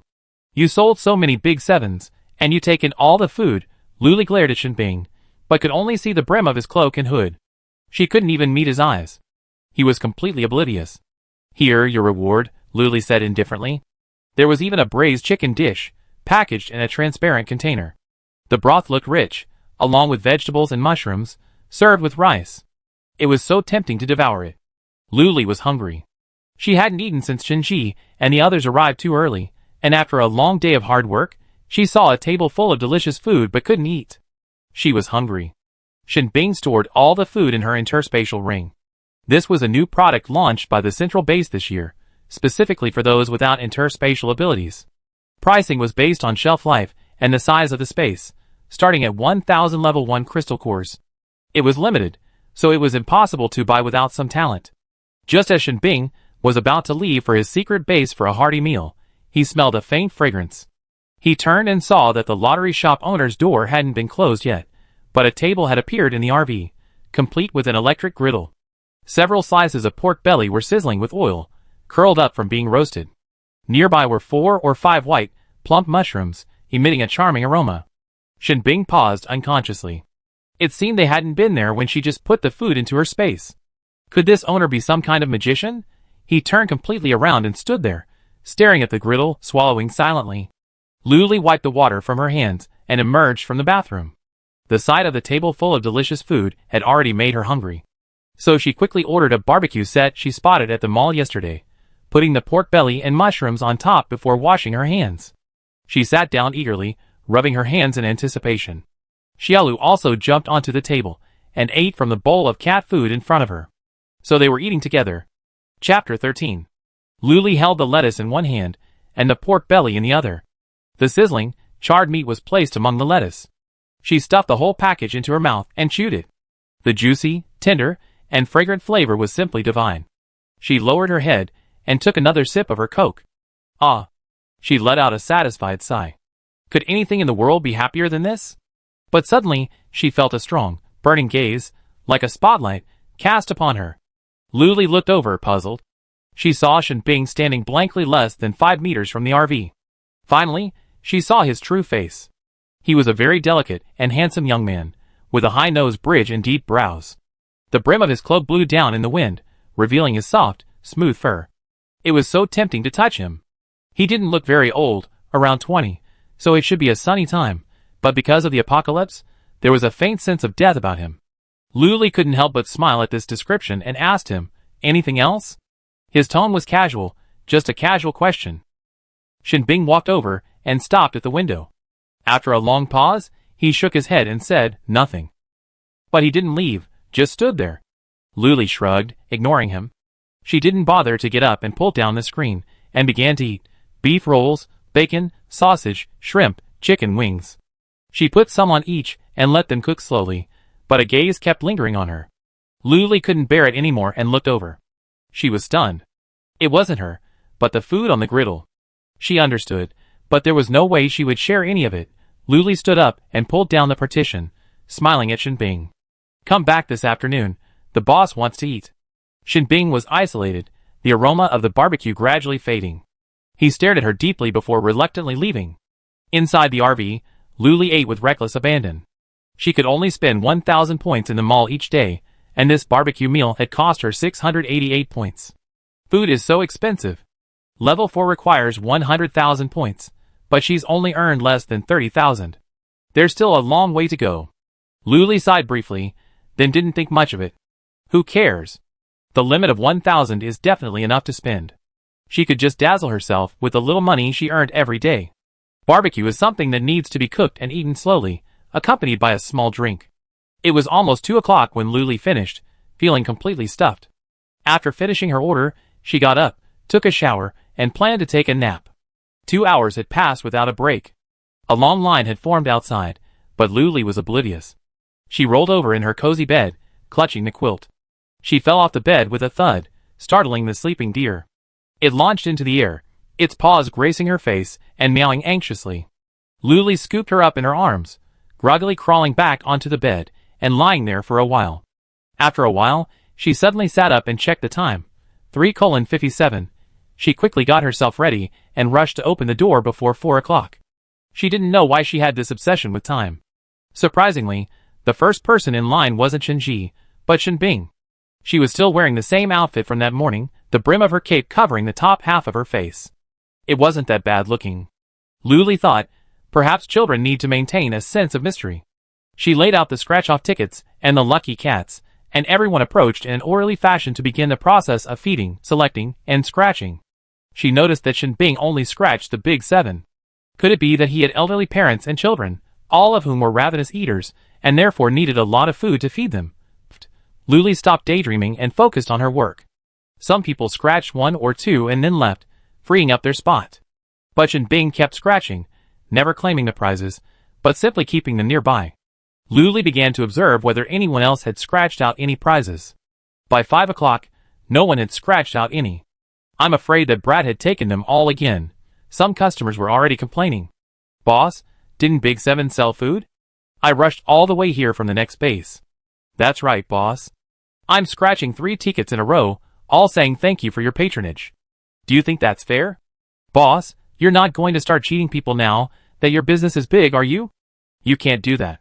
You're my only hope now. Without scratch cards, I don't even want to kill zombies." Luli was stunned by what he said. Shinbing didn't react, continuing to scratch her own tickets. She hurriedly denied it. "That's impossible. I open a new Big 7. You guys can try scratching them. You must be unlucky. Just puke and puke to get rid of the bad luck." Shinbing looked up at the newly opened Big 7 in Luli's hand, his eyes sparkling. Luli seemed to notice and glared at him. "What are you looking at? This isn't yours." Humph. Shinbing lowered his head. He still had 5 big 7s to scratch. Luli placed the newly opened large 7 on the table, and it was immediately swept away. With a new opening, there's a guaranteed chance of finding food. She observed that with a 20-card lottery ticket, the chances of winning were about 50 to 50, though there were still differences. Some were useless ear picks, while others were coveted fruit. As expected, the 20 tickets were distributed among 7 or 8 people, and naturally some were happy, while others were sad. Ah! I finally scratched out some fruit. Boss, please redeem it for me now. This, is it the legendary banana? The magical fruit that's easy to peel, delicious, and doesn't get your hands dirty? Boss, thank you for your patronage. Can you open another one? I can't take it anymore. Luli watched them frantically as she quietly redeemed their prizes. The winners were so excited they wanted everyone to know, because prizes scratched off at Boss Lou's lottery shop had a protection mechanism. Others couldn't snatch it away even if they tried. If someone had bad intentions, they would be the ones who would suffer. It was better to just be a spectator and enjoy the feast. Dozens of eyes were fixed on the man eating the banana. And the key point was that it wasn't just one banana, it was a whole bunch, about 5 or 6. The man wasn't afraid. He stood in the middle of the crowd and calmly broke off a banana. Someone nearby exclaimed, "Oh, be careful. You're so clumsy you've broken it." That's right. Do you know how to eat it? If not, give it to me. I definitely treat the banana better than you do. The man, ignoring the wailing and eagerness of the onlookers, slowly peeled back the yellow skin of the banana, revealing the fragrant, soft flesh inside. He only dared to bite a little at a time, eating slowly and with enjoyment, his expression of utter delight making anyone want to punch him. Chapter 14. But no one dared to attack him. They simply watched him eat, their eyes gleaming with greed. Several people clenched their fists and tried to grab the prize, but then gave up when they remembered the person who had been sent flying. The other person, who had scratched off a piece of fruit, had already taken advantage of everyone's attention being on the banana and quietly left after claiming their prize.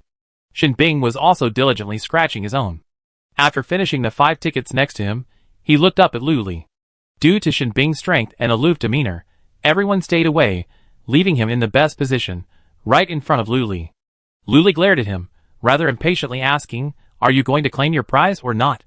Shinbing shook his head. He had about 10 more scratch-off tickets stacked beside him, presumably waiting to be claimed. He urged, "Open a new one." Luli glanced at the remaining Chinese fortune, New Year Dragon Luck, and Rich Now scratch-off tickets on the table. "Don't we still have some?" She knew it, but she spoke confidently. "Big 7. Shinbing stared at her, her delicate features revealing a hint of resentment. "Bad woman." "No." Luli teased deliberately. Shinbing remained silent, silently moving to make room for the person behind her, until the 3 models on the table had sold out. Luli also pulled out a few new scratch-off tickets. Shinbing's eyes lit up, and she immediately squeezed over, relying on her strength to push to the front. The people around her were furious, but dared not speak out. Luli didn't care how strong you were. Once you were in her territory, you had to follow her rules. She pointed at Shinbing, then at the end of the line. "Get in line." Shinbing stared at her in disbelief. No one had ever dared to speak to her in such a commanding tone. Even the commander of the central base had to give him some respect, and this mean woman was the first. "I won't." Shinbing tried to argue, but her feet, as if uncontrollably, began to retreat. Luli sneered. To say no to her here is such a smug brat, she thought as she arranged the newly opened books. Shinbing, possessed by a mysterious force, moved directly to the end of the group. She tried to move forward, but was blocked by an invisible wall, forcing her to move slowly, matching the group's speed. He folded his arms across his chest, his face darkened beneath the brim of his hat. He looked up, peering through the crowd of people at Luli. Her smile was brilliant and pure, brighter than the sun in the sky, her dimples, like 2 pools of spring water, clear and dazzling. Shinbing suddenly averted her gaze, mentally scolding her. "She's a bad woman. Stop thinking about it." As he slowly moved forward with the group, he finally reached Luli. His eyes fell on the table. Only a few big 7s remained. The other styles were almost sold out, with only a few scattered around, making it hard to scratch them. At this moment, Luli unexpectedly said, "No more today." With that, she began to clear the table of scratch-off tickets. Shinbing, anxious, grabbed her hand and said, "I take them all." Realizing what she had done, she fumbled with her hand, hiding it behind her back in a desperate attempt to hide it. Luli smiled, held out a hand, and said, "Crystal cores." Her palm was rosy and white, looking very healthy. Shinbing looked away, and pulled out a few yellow crystal cores from her interspatial ring. There must have been a few extra, and she slapped them all on her hand. He accidentally touched her hand, which was warm and soft. Shinbing's ears turned red, and he quickly withdrew his hand. Then, somewhat anxiously, she collected all the remaining scratch-off tickets on the table, and stowed them away, leaving without a backward glance. Luli glanced at them, and thought to herself, what a rude little brat. Then she pulled the shutter shut. She happily opened the screen, and checked her points balance. Wow! I was stunned. Hundreds, and millions. Over 33,000 points. Ah, I'm rich. Luli excitedly made several laps, then picked up Xiao Lu from the ground, tossed her up, and caught her with pinpoint accuracy. Meow. Master, I'm dizzy. Luli stopped tossing and held her close, letting her look at the amount displayed on the screen. See? Your master, I'm rich. What kind of cat food would you like? Just tell me, she said generously. Xiao Lu's eyes lit up, their already sparkling eyes now shining like stars. She extended her little paw and expertly swiped across the screen. Finally, she chose a highly rated cat food from the pet category. Luli decisively placed her order, only to be prompted. You reached your spending limit for today. Awkward. She looked at the deer and soothed, it's okay. I buy it for you after 1 in the morning, and you be eating this cat food tomorrow. The deer shook its head proudly, jumped out of her arms, and headed for the cat bed. Although it didn't say a word, Luli felt strangely reprimanded. What a rotten system. What kind of limit is this? Guess I need to get to level 4 quickly. As time approached 8 o'clock, Luli wasn't particularly hungry, but she felt like she had to eat something, otherwise she'd feel bad for all her hard work today. She calculated and realized she still had a few dozen points left, so she carefully selected a vegetarian spicy hot pot set. After all, meat is still delicious. After this incident, Luli suddenly felt the urge to level up. Isn't eating and drinking all the fun? But tomorrow she planned to move to a new base. She had enough of fresh base for now, and it was time to start picking up some leaks. So she set the navigation system overnight, steering the RV to another base, several times larger than Fresh Base. It was called Hope Base. And Shinji, from Fresh Base, arrived early in the morning to line up, clutching the zombie cores he killed all night. He was stunned. The spot where the RV had been parked was empty, save for a piece of paper stuck firmly to the ground. Shinji squatted down and looked, feeling as if the sky had fallen. It read, Mobile Lottery Shop moves to Hope Base today. A complete announcement. Shinji squatted on the ground. What's the point of life without scratch-off tickets? What's the point of killing zombies? Of course, it's for the scratch-off tickets. People started lining up and stood there for a long time, looking around, but couldn't find the RV. Seeing only Shinji's back, crouching vacantly on the ground, they approached and asked, Where's the lottery shop? Where's Boss Lu? Even before Shinji could answer, they had already seen the note and burst into wailing. Will the boss be back? What? So no scratch-off tickets today? Then what's the point of me killing zombies all night? Shinji suddenly stood up and said firmly, I'm going to Hope Base. Everyone's first reaction wasn't, Are you crazy? That far? Rather, they echoed in disgust. Even navigational psychics joined in, gathering around a dozen people, all clamoring to go to Hope Base to find the lottery shop. Just then, Zhao Hating arrived, followed by a man completely covered in a black cloak, with only a sliver of his chin visible. Chapter 15. He said respectfully to the man behind him, This is it. I have to ask you to move your finger later. The man didn't respond, simply standing there, his aura evident.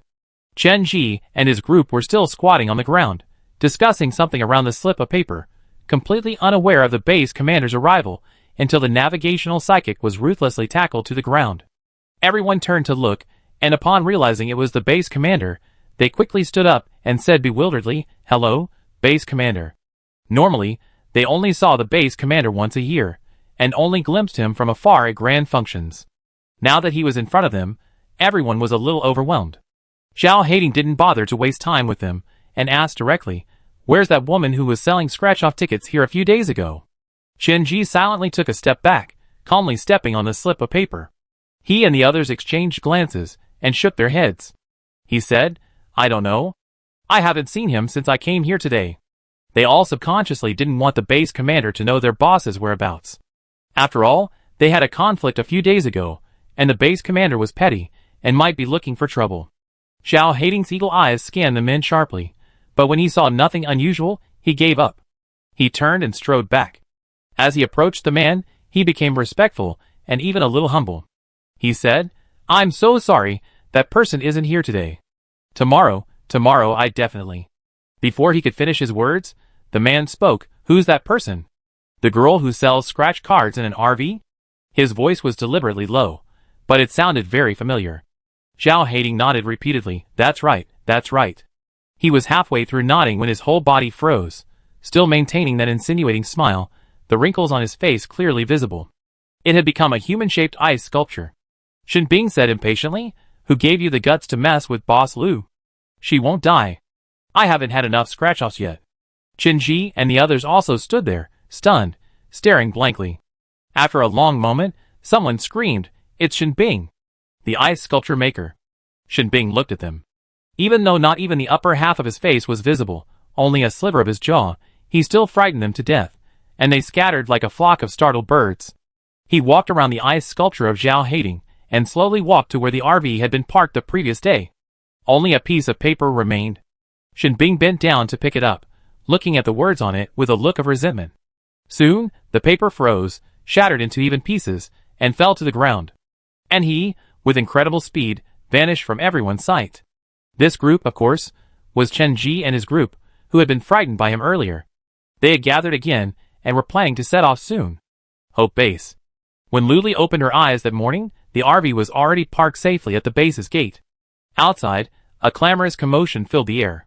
She checked the time. 7 o'clock. She couldn't help but wonder, did everyone get up so early in the apocalypse? She flicked the screen back on to check the RV's travel time and trajectory. It had been driving itself since she fell asleep, and it took a full 5 hours to reach Hope Base. It was quite a distance, especially due to various roadblocks. She opened the curtains a crack and squinted out. It was much busier than the freshman base. The permanent population alone was nearly 100,000. It was far more crowded than the freshman base's 10,000 people, and the area was considerably larger. There were even stalls at the entrance to Hope Base. She looked closely. Some were selling tattered clothes, some were selling worn-out shoes. They all looked second-hand, some even third- and fourth-hand goods. But she looked around and saw no one selling food or water. It seemed those two supplies were truly precious. Luli first bought a small whiteboard from the mall, along with a black marker and an eraser. She wrote on it, "Scratch-off lottery tickets, 1 level 1 crystal core per ticket. If you scratch enough, you can get whatever you want." Her handwriting wasn't elegant, somewhat inconsistent with her appearance, but rather a cute, easily recognizable font. The scratch-off lottery tickets she bought yesterday were sold out again, so Luli placed an order for 10 large 7-card tickets, and 5 each of the other 3 styles. If she could sell all 25 today, that would be another 25,000 points. A staggering sum. Luli was full of fighting spirit, figuring that with so many people at the base, even 25 wouldn't be enough. The image of the scratch-off lottery tickets being snapped up flashed through her mind, and she couldn't help but laugh. The deer was busy eating when it heard the strange laughter, and looked up in confusion, gently shaking its head. "I don't understand the human world." Luli finished cleaning up and pulled down the shutter, ready to open for business. He first placed a small whiteboard in a prominent position. Then he placed a fortune cat, and 2 of each of the 4 scratch-off tickets. Once everything was ready, he pulled out a loudspeaker. He recorded what he was about to say, scratch off tickets, and you find happiness. Not only can you scratch out crystal cores, but you can also scratch out food, fruits, vegetables, various weapons, and daily necessities. A level 1 crystal core. You can't lose money or get cheated. Don't you want to become rich overnight and enjoy delicious food? The seductive words emanated from the speaker, becoming a somewhat mechanical sound that echoed at the base's entrance.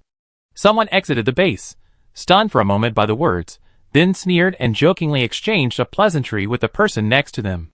What era is this? And who still believes this nonsense? Scraping out food? Anyone who believes that is the world's biggest idiot. Several people chatted and laughed as they passed the RV, seemingly accustomed to the brand new vehicle. The base commander's mode of transportation was, hopefully, an RV, though it was much older than this person's. Luli saw someone passing by, smiled warmly, and waved at them. "Hey, want a scratch-off?" But those people walked away without even turning back, not even bothering to offer her a glance. Luli, having been rejected for the first time, actually piqued her interest. She always grew more courageous with every setback, and continued to greet passers-by. Some approached to take a look, then turned back.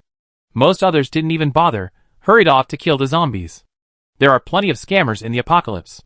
Things like this, where you pay a crystal core for something that might not even come close to rewarding you, should be avoided as much as possible. Luli found this strange. Were people uninterested in scratch-offs like these new drugs? Or were the people in the larger bases so well-informed and already well-fed that they wouldn't even care about this? She didn't believe it. She braced her hands on the table, jumped off the stool, and prepared to pick up the megaphone and start shouting. Just then, a figure suddenly appeared before her, wearing a distinctive black cape and a delicate jawline. Without a second thought, she blurted out, "Shenbing, why are you here?" Shenbing, without even looking up, said calmly, "I'm here for the scratch-offs." Luli's sweat dropped, feeling strangely guilty. "I'm going back tomorrow. No need to chase me, right?" Chapter 16. Shenbing didn't respond, but simply took out 2 yellow crystal cores and fed them into the fortune cat's mouth. Listening to its cheerful announcement, the corners of her mouth lifted unconsciously, then quickly retreated. He picked up a whole book of 7 color tickets and carefully selected 6. Luli looked at him and wanted to stop him. But since he was the first customer of the day, she let him have his way. He could take all the delicious food. 3 minutes later, Luli regretted her decision and tried to withdraw, but it was too late. The 2-minute limit had already passed. She watched helplessly as Shenbing collected the 6 prizes on the table into her personal space. Fruits, vegetables, and fast food. Luli was genuinely curious, and she couldn't help but whisper, "Shenbing, why do you always win prizes?" Shenbing was in a very good mood at the moment. Her lips curled up, and she said with a hint of pride, "Intuition." "Intuition? You're right. You can't even rely on intuition with this." Luli was furious and speechless. She almost wanted to limit Shenbing's purchases to 10 scratch-off tickets per day. Otherwise, he'd scratch off all the food, and how would she manage her business? No one else would come to scratch. Shenbing took out 2 more yellow crystal cores and prepared to feed them to the fortune cat. At this moment, Luli heard the murmurs around her. "Isn't that Shenbing?" "Absolutely. Who else would wear a cape in such hot weather? Why is Shenbing here at our base? He's homeless to begin with. If he weren't so high-ranking, with his bad temper, who would be so kind to him?" "That's right. He's young, but he has a bad temper. Last time, he offended the base commander's sister. I heard he's a child abuser, and his methods are particularly cruel. Why hasn't the central base arrested him?" The group stood behind the RV whispering. Luli's hearing wasn't great, so she only caught fragments. Were they discussing Shenbing? Luli looked up at him. He was intently scratching a lottery ticket. The lowered brim of his hat obscured his entire face, so she couldn't see his expression, but she had a hunch that he wasn't very happy. It was an aura, a radiant energy emanating from everyone, sadness, happiness, positivity, and so on. Luli suddenly stood up, pulled out a loudspeaker, and shouted at the group, "What are you looking at? Get out of here. You like gossiping, don't you? Be careful you get your tongue pulled out." She rested one hand on the table, the other holding the loudspeaker, her head held high, her presence imposing. Shenbing looked up at her, a little surprised. The sunlight bathed her, and she radiated a great aura. He felt strangely warmed. They weren't close, but she stood up for him. Then, Luli glanced down at him, her gaze meeting his own, and they were both stunned. She said, "Just keep scratching. Ignore them. Don't let your scratching experience ruin your fun." Shenbing lowered her head and continued scratching, thinking he didn't even bother with them. He didn't even look up, okay? The group was clearly unhappy being scolded. Some tried to step forward to argue, but were hastily pulled away by the others. Luli also heard someone say, "Are you trying to kill yourself?" "That's Shenbing. Do you think she's easy to mess with?" She raised her eyebrows. Shenbing was not only famous in the freshman base, but also in the Hope base. Everyone hated him, but they also avoided him. Luli suddenly grew interested in him, wondering what he had done to deserve their hatred. But the most important thing now was attracting customers. Otherwise, she wouldn't be able to sell out today. Business was paramount. Shenbing was scratching the big 7. Luli knew he'd definitely find something, so she leaned in to watch. Shenbing paused at her sudden attack, silently pressing the scratch-off card and moving back a bit. Luli then leaned in again. She said, "Keep scratching. Let's see what you can find." This inexplicably sounded like a challenge to Shenbing, and he scratched faster. Originally, He enjoyed the feeling of slowly peeling back the covering, revealing surprises bit by bit. Now, he needed to prove himself, but, with her head leaning in too close, the faint scent of shampoo wafted over, causing Shinbing's attention to wander. As soon as Shinbing finished, Luli eagerly took the card and stuffed it into the fortune cat's mouth. Without even looking, she now completely trusted Shinbing's instincts to scrape out the food. After all, their record was there. Before the fortune cat announced, Luli placed a loudspeaker against its lips, amplifying the sound far and wide. "Congratulations, Mr. Shinbing, for scraping out a hot pot set. Would you like to exchange it right then and there?" The people outside the base, who were coming and going, were stunned by the sound. "Hot pot? What is hot pot?" "I don't know." "Keep killing zombies." Shinbing shook his head. "No exchange." Luli glared at him. "Exchange it." She spoke forcefully, her hands resting on the table, looking down at him. Shinbing pulled the brim of his hat up slightly, revealing his delicate features. He met her gaze, and said softly, "Then exchange it." Soon, a table appeared in front of the RV. On it sat a steaming hot pot, surrounded by ingredients. There was a stool next to the table. Shinbing silently moved over, feeling somewhat bewildered. What should he do? He didn't know how to eat. Luli seemed to notice and rushed out, chopsticks in hand, patiently teaching, "Just put whatever you want in there. When it's cooked, you can eat it." She put the difficult-to-cook corn and beef balls in first, then the beef rolls, and the more cooked ones. A few seconds later, she fished the beef rolls out and placed them in the bowl in front of Shinbing, saying, "Eat." Shinbing pulled the brim of his hat down completely, and let it rest lazily on his shoulders. He inhaled, his nose filled with the aroma of hot pot. He ate the beef roll first, his eyes filled with anticipation. The meat was so tender and smooth that he could devour it in one bite. The moment he took a bite, his eyes lit up, and his hand holding the bowl trembled slightly, but he quickly controlled himself and began to eat frantically. Luli pulled out a small fan from somewhere and placed it in front of the hot pot, determined to spread the aroma across the entire base. But that was impossible. At most, it would linger in front of the base gate. Sure enough, someone was drawn to the aroma. Standing just a few meters away from the table, Shinbing remained unfazed, simply throwing all the ingredients into the pot and scooping out whatever they wanted. People began to gather around, swallowing their saliva repeatedly, unable to resist the allure of the hot pot aroma. They all clearly knew Shinbing and her reputation for being a dangerous person. For a moment, no one dared to ask what the hot pot was or where it came from. Luli had been waiting at the window, eagerly waiting, but no one came to blow it. She was puzzled. Could these people even resist the hot pot? Unconvinced, she got out of the car again, loudspeaker in hand, and stood beside Shinbing. One hand casually rested on his shoulder, the other holding the loudspeaker. Because of her movements, Shinbing's shoulder tilted down, and then she sat up straight again. Although her body was a little stiff, she still tried her best to eat the hot pot without distraction. Chapter 17. Luli glanced at the crowd, picked up a loudspeaker, and placed it to his lips, shouting, "Want to eat hot pot like him?" Some people nodded silently. Although they didn't look at the boiling red pot, the aroma permeated their noses, and they could even hear the subtle sounds of chewing. "It smells so good. So impressive. Even the base commander hadn't tasted such a rich, luxurious meal, hadn't he? What was it called?" "Hot pot." Someone silently swallowed their saliva, inhaling the aroma of hot pot. Unable to resist, they raised their hands high and responded, "Yes. I'm dying of greed." Luli pulled out a scratch-off ticket and held it upright in front of him, his voice full of allure. "Just one scratch-off ticket, and the possibilities are endless. Nothing you can't scratch." Everyone was skeptical, questioning, is this really possible? But only the man who raised his hand rushed forward. He looked tall and thin, his hands resting on the table with excitement, almost knocking over the hot pot. Shinbing looked up and gave him a cold glance. The man immediately turned off the engine, awkwardly withdrawing his hands. He asked gently, "Can I try it?" Luli said cheerfully, "Of course, come with me." She also reminded Shinbing, "Keep eating. The more delicious the better." Shinbing silently rolled her eyes. "I eat it even if you didn't tell me, okay?" The two of them went to the window, one after the other. A few others followed, eager to see what was going on. As he passed Shinbing, he couldn't help but glance at the table, trying hard to suppress his saliva and the urge to rush over and take a bite. Luli was explaining the rules to the man. She knew that the first shot had to be fired, hoping that it would boost business at the base. The man reluctantly took out a crystal core, and Luli took it and stuffed it into the fortune cat's mouth.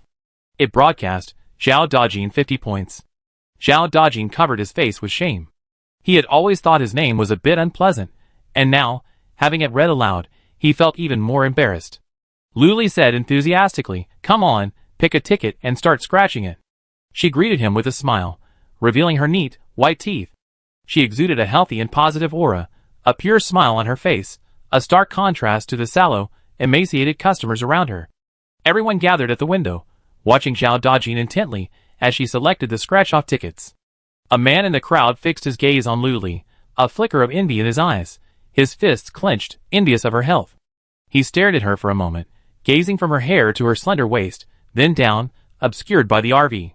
Suddenly, his waist tightened, and a sense of danger washed over him. A deliberately subdued voice came from behind him. "What are you looking at? Do you think you can look at Boss Lu?" Shen Bing asked impatiently. If Luli hadn't been there, he would have frozen this man into an ice sculpture, thrown it into the zombie pile, and eaten it after it melted.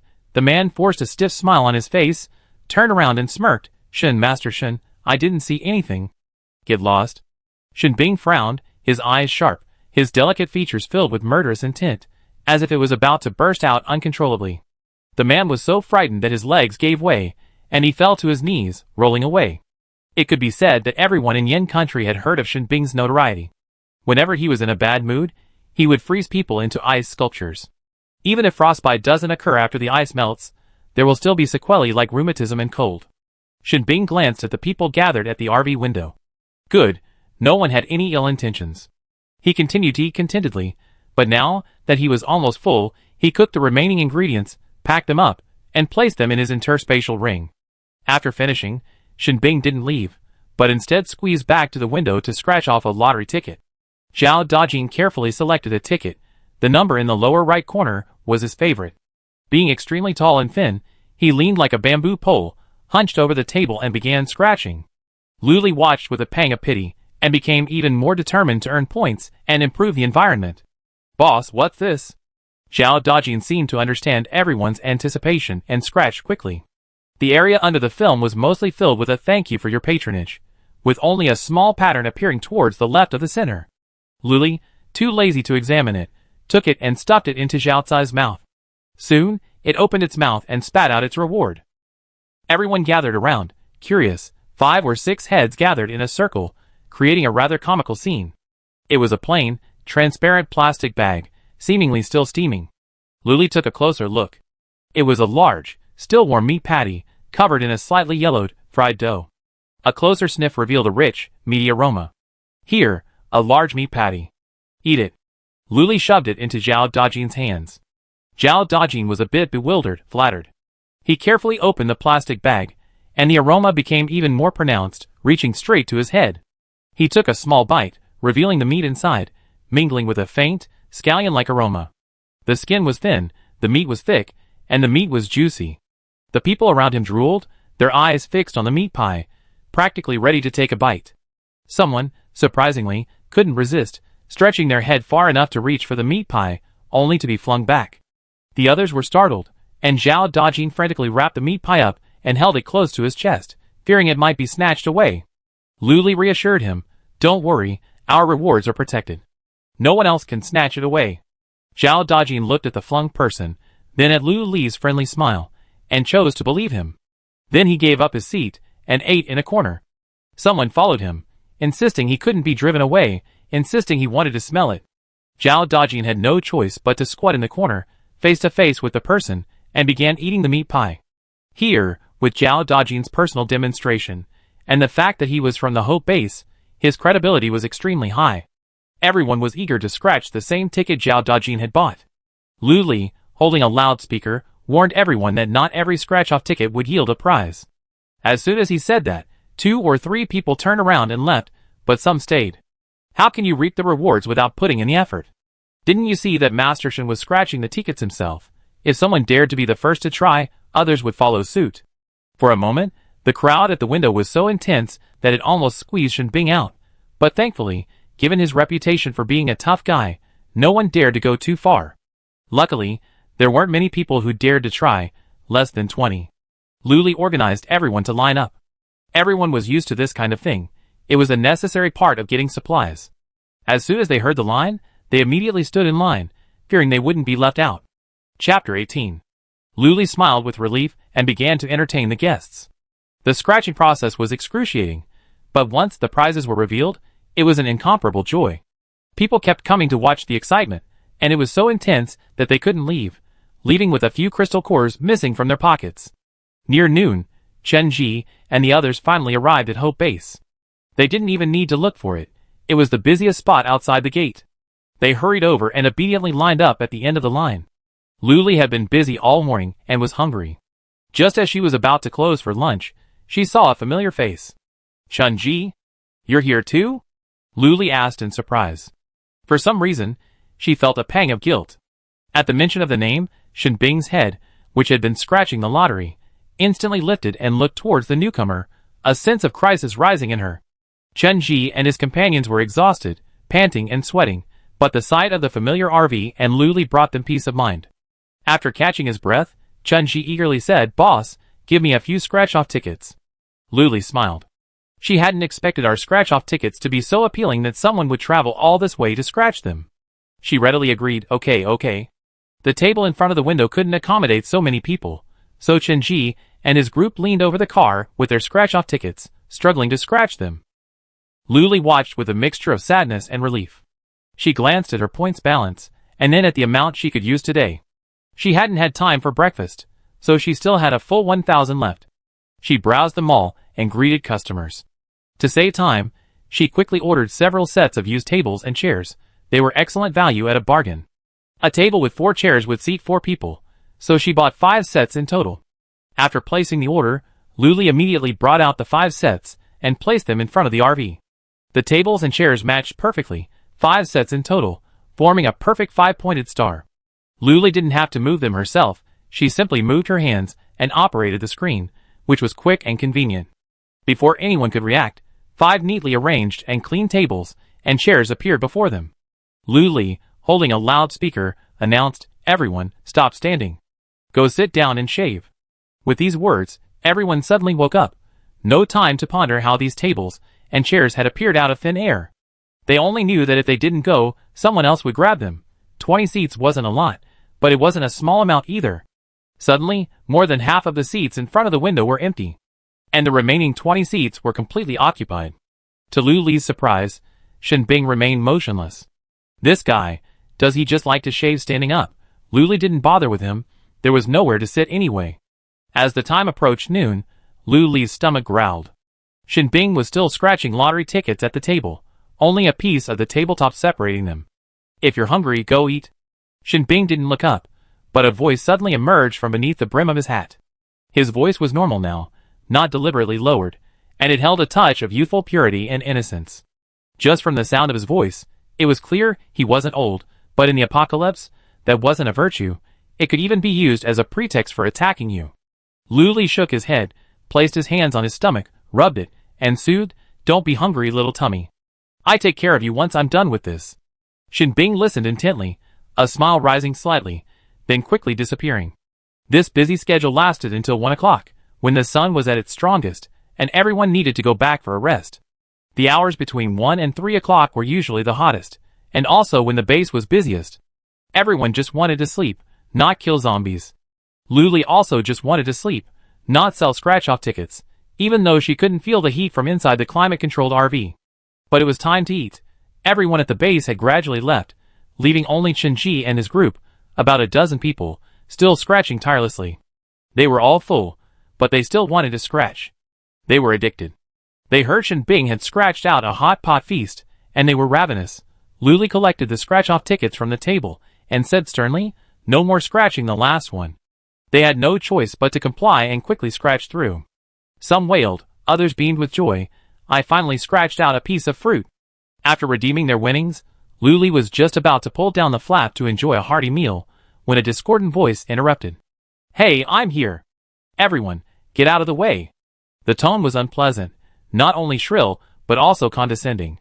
It was a girl, wearing a small white dress and leather shoes, her hair cascading down her back, looking like a lovely fairy.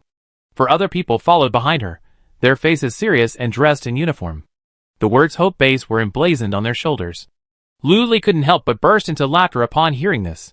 Who could possibly imagine how hilarious it would be when a game character's voice is actually spoken by a real person? I have to say, the fidelity is a whopping 90%. This laugh was the trigger. The woman who called herself Miss immediately frowned and demanded, "What are you laughing at?" The 4 bodyguards behind her shouted in unison, "What are you laughing at?" The voice was so resonant that it made Luli lean back. What a human megaphone. Luli said frankly, "I'm laughing at you." The girl stared at her in disbelief, then finally had time to examine her. From her hair to her slender waist, she was impeccably clean. There wasn't a trace of the suffering of the apocalypse in her. Instead, she looked like the people of peacetime her father had described. She felt jealous.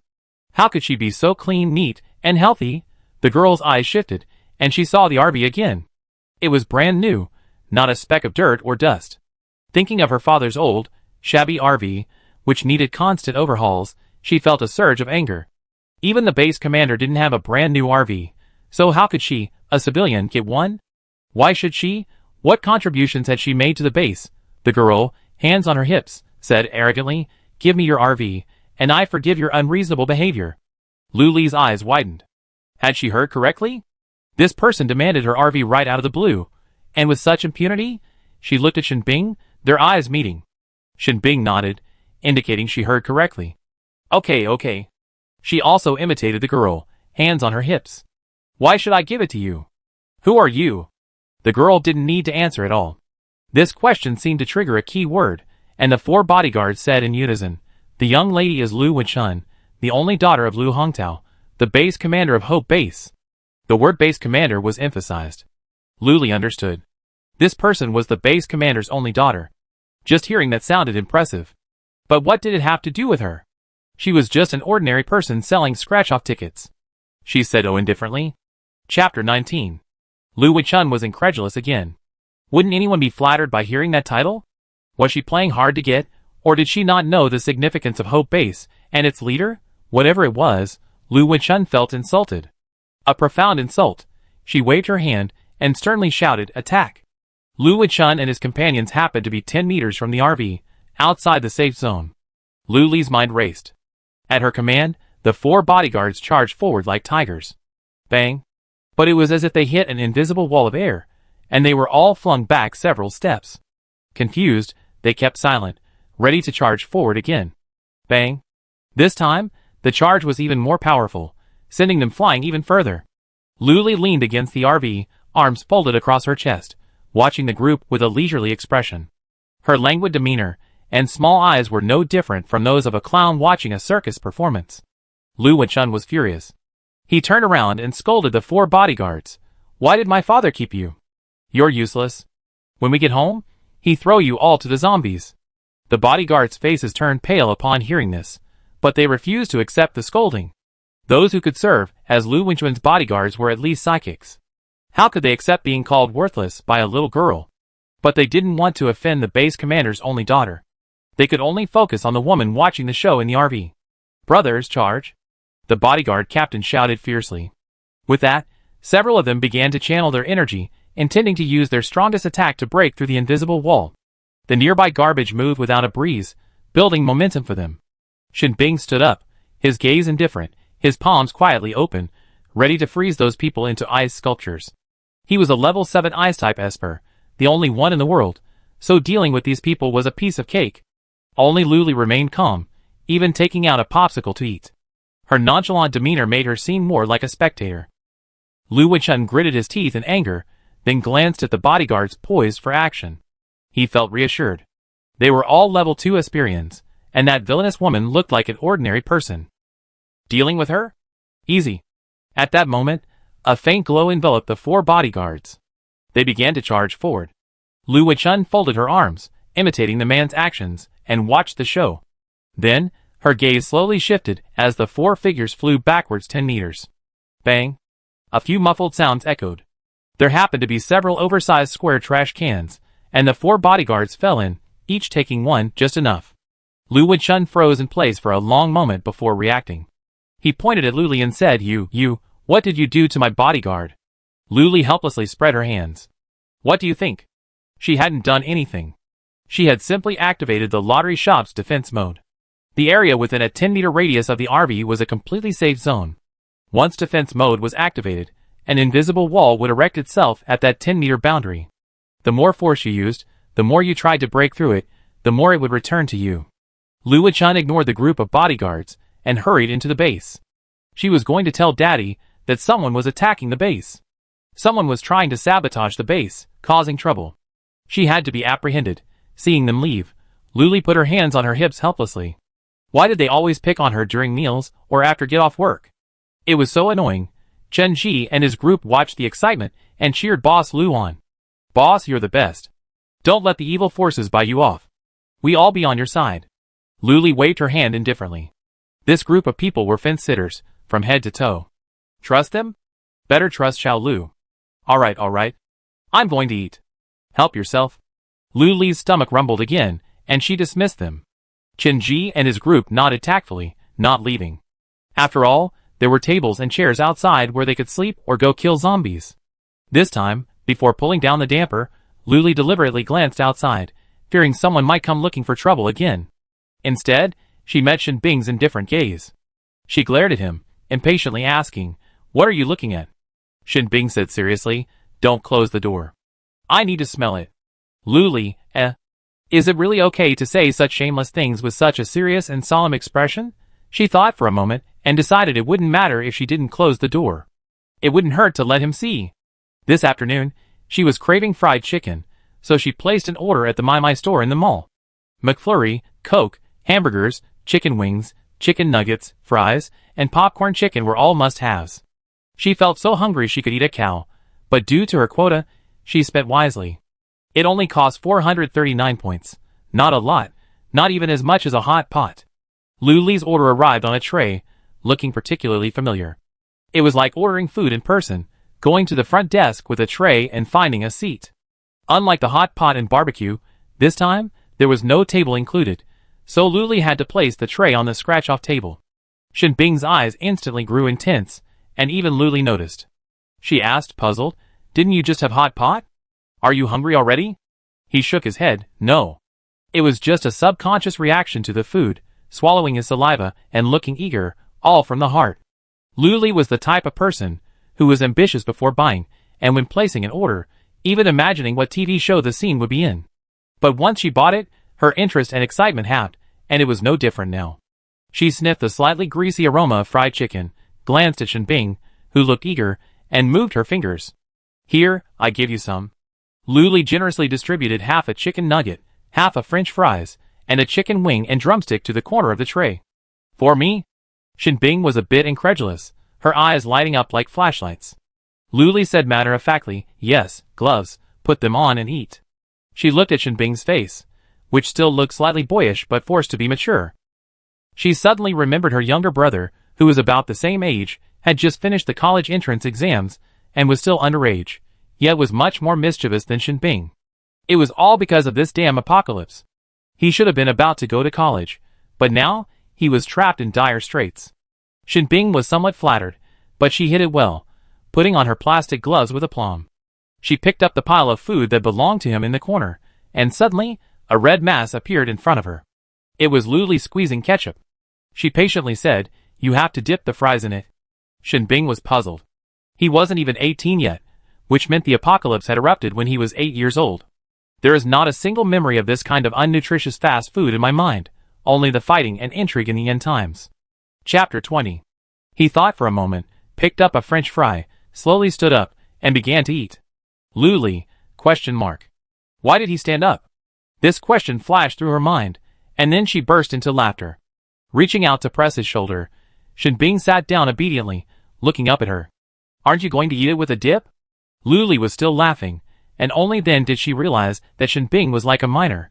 The rest of the time she was so tense. "Stop laughing." Shen Bing felt a little embarrassed by her hearty and unrestrained laughter. For the first time, he felt a little inferior, so he had to feign seriousness and try to act normal. Who knew Luli would laugh so hard that she couldn't straighten her back?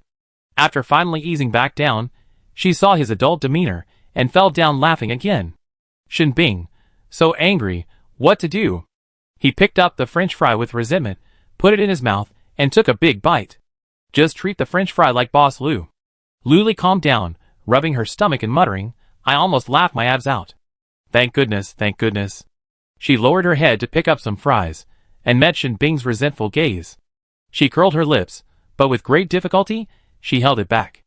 Okay, I won't laugh anymore. Eat quickly, Luli said hurriedly, worried she laughed too much. Shin Bing lowered her eyes, hiding the subtle smile that lingered in them, and began to diligently eat the small portion of food Luli had given her. Eating together, Luli felt strangely hungry. Perhaps it was the effect of being a companion? She pondered silently, then glanced up at Shin Bing. He hadn't put on the hood of his cloak. His well-behaved hair, his high nose, and his serious, unwavering demeanor as he ate without wasting a single drop of food. The more she looked at him, the more Luli thought he looked like a younger brother. For some reason, Luli felt a pity for him. Experiencing the apocalypse at such a young age, perhaps that's what makes him like this? Luli's mind was swirling with thoughts, and for some reason, she shoved the only burger into his hand. With a slightly commanding tone, she said generously, "Eat it. Eat more. You're almost as skinny as a stick." Shin Bing slowly asked, hesitantly glancing down at her stomach. Although it wasn't showing. He was a man with 8-pack abs, but black makes you look thinner, right? Really? Skinny? I wonder if Boss Lou can even speak.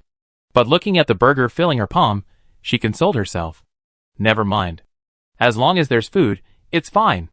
Who cares if it's skinny or not? After consoling herself, Shin Bing didn't eat the burger, but put it away in her space. Since it was given to Shin Bing, it was his. Luli wouldn't question it.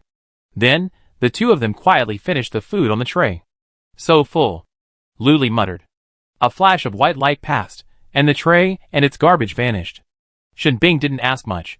Some things didn't need to be explained explicitly. It was enough to know the truth. He glanced at her, waved casually as a farewell, and turned to leave. Luli pulled down the side panel and prepared for a nap. It was an essential part of the day. If he skipped it, he'd be completely exhausted in the afternoon.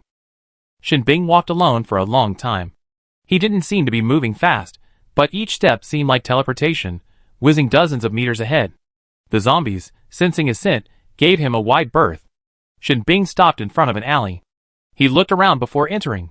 At the end of the alley stood a boy, about 6 or 7 years old, with a serious, tense expression and a sharp, piercing gaze. Upon seeing Shin Bing approach, he immediately greeted her with a beaming smile. "Brother Shin, you're here." Shin Bing, without removing her hat, smiled down at him, patted his head, and the two of them entered the house, one after the other. This was a courtyard at the end of the alley, resembling a quadrangular courtyard, still retaining its pre-apocalyptic appearance. In the middle of the courtyard stood a banyan tree, lush and verdant. A steel wire was wrapped around its branches, leading to the eaves. A few clothes were hung on it, wrinkled and wrinkled, not looking washed, but rather like they'd been worn for a while, and just been put out to dry in the sun. Shin Bing and the little boy passed under the tree. "Brother Shin, can I go out with you to kill zombies?" the boy said firmly. "No." Shin Bing refused. He was still too young. The dangers outside weren't just zombies, but also people. The boy wasn't upset by the rejection. He secretly vowed to ask Brother Shin again when he was a year older. He'd definitely agree. Once he killed the zombies and obtained the crystal cores, he could exchange them for supplies to buy food for his friends. The two entered the house, and the light dimmed instantly. The boy exclaimed happily, "Brother Shin is here." The room suddenly became lively again. Several children ran over and surrounded Shin Bing, their little faces tilted upwards, gazing at him in admiration. The children, both boys and girls, were of similar age, between 6 and 10 years old. The clothes they wore were ill-fitting, either too big or too small, and often patched together. Everyone was sallow and thin, their lips chapped, the result of long-term malnutrition, but overall they looked clean. Shin Bing squatted down, reaching eye level with them, held out a hand, palm facing upward, and said mysteriously, "Guess what this time?" The boy, named Dadong, said excitedly, "It must be the same fruit we ate yesterday. It's so sweet." A little girl nearby gently nudged Dadong. "I see you want some." Dadong confidently placed his hands on his hips, puffing out his chest. "Don't you want to eat some?" The girl replied weakly, "Yes." Shin Bing smiled as she watched the children interact, her palm still facing upwards, as if by magic. A hamburger suddenly appeared in her palm, instantly adding a touch of fragrance to the stuffy room. "Wow, what is this? It smells so good." Several children gathered around, their heads touching, their eyes practically glued to the burger. But no one reached for the burger. They all knew the rules. It was Brother Shin who was to distribute it. Shin Bing thought for a long time, but couldn't think of a name. Boss Lu hadn't told him. He casually said, "It's delicious." Then he shoved it into Daedong's hands and instructed, "Share it among yourselves. Everyone gets a portion." "Yeah!" The children cheered and were about to go share. Shin Bing called out, "Don't go, there's more." At these words, several little heads immediately turned. "What is it? What is it?" they asked expectantly, their eyes sparkling, their smiles childlike. "Look," Shin Bing whispered softly, and everyone's breathing subtly slowed, some even holding their breath in silent anticipation. The next moment, a large, tall takeout box appeared in Shin Bing's hands. He had brought back all the uneaten hot pot ingredients cooked. The faint aroma of red oil wafted out, assaulting Daedong and the others. They couldn't wait, but they restrained themselves. "It smells so good, Brother Shin." Chapter 21. Shin Bing lifted the lid, and the aroma filled her nose. Daedong didn't recognize any of the food inside, but he knew it was delicious just by looking at it. "Go find the bowls." Shin Bing waved. She couldn't help but smile at the sight of the children skipping around. If only it could always be like this. The children each had their own bowls and chopsticks. Although they were a little dented, they were still usable. Shin Bing used the chopsticks she had snatched back from Boss Lu and distributed the food among the children, trying to keep it evenly distributed. The bowls were overflowing, but there was still plenty left in the takeaway boxes. Everyone was content and not greedy. She carried the bowls out of the house. The light came on, and everyone sat in a row under the eaves, happily eating. The little girl who had been playing with Daedong earlier was called Xiao Di. She was the only one who remembered her original name. Shin Bing didn't give him another name. A shrew like Daedong couldn't even remember his own name. He was found just as the sun was rising. So he named him Daedong. The direction the sun rises is east. I hope he can be his own sun, and even more so, a sun that illuminates others. Shin Bing stood up, took off his black cape, and tossed it casually on the table. Underneath, he wore a black short-sleeved shirt and sweatpants, as black as ever. He also sat in a row with the other children, but once seated, he was much taller than them. He counted them with his chin. 1, 2, 3, 4, 5, exactly 5. 3 boys and 2 girls. He had found them all while out and about. Upon asking, he learned that their parents were dead, leaving them without any relatives. During the day, he went out to kill zombies. He would exchange the crystal cores he obtained for supplies at the official base, but they were pitifully few, hardly enough for everyone to eat. That's why he's so skinny. But 2 days ago, when he passed by the freshman base, he stumbled upon a lottery shop. He happened to have a crystal core he just killed some zombies with, ready to exchange for supplies. For some reason, as soon as he touched the scratch-off ticket, a faint voice echoed in his mind, "Tonic, tonic." He started, but used to appearing calm, he touched the next one, only to hear a cheerful voice, "Come on, have fun." Shin Bing was puzzled. He touched a few more tickets, each with a different voice. He followed his heart and selected 3, and sure enough, they all yielded food. His first reaction was that Daedong, Xiaodi, and the others would finally be able to eat, and then, he couldn't stop. Since he had the skills and the zombies were endless, he would kill zombies at night, and scratch the tickets during the day. He was able to eat well, and not be idle, and his life was quite fulfilling and happy. A chaotic stream of thoughts flashed through Shin Bing's mind. He heard the slurping sound of Daedong licking his bowl, and he tilted his head to look. The little ones were obedient, not wasting anything. They even licked the crumbs from the bowl clean, saving water for washing dishes. Shin Bing looked at them with great satisfaction. Although he was also a minor, he had taken on the role of an adult in this courtyard. He patted each one's head, then put on his black cloak, and prepared to go out and kill zombies. He wanted to kill as many as possible while Boss Lu was still asleep. Xiao Di hugged his thigh, and looked up at him. "Brother Shin, take me out with you. I want to go kill zombies too." Daedong immediately hugged his other thigh and shouted, "I want to go too. I want to kill zombies, and get crystal cores to feed my brothers and sisters." Xiao Di pushed his head, unyieldingly saying, "I'm the biggest, I'm the boss." The 2 little guys started bickering over a disagreement. Shin Bing smiled helplessly, pushed them apart, and said sternly, "You're too young. Zombies are everywhere. Stay home and don't leave the yard, okay?" After all, it had been 10 years since the apocalypse, so there were some means of preventing zombies.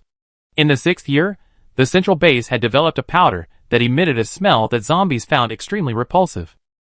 Sprinkled on the ground, it deterred zombies. After years of persistent research, a new potion was developed, even more effective than the powder. So, Shinbing spent many crystal cores on a potion called Zombie Keep Away, which he sprinkled around the small yard to ward off zombie attacks. Zombies are heat sensitive. If there are too many humans, they will move in that direction. If left unchecked, a zombie tide could easily result. Now, all major bases are using this potion, giving humanity a chance to breathe. Xiaodi curled his lips, released his grip on Shinbing's thigh, and reluctantly said, "Okay, then, when I grow up, can I go out and kill zombies?"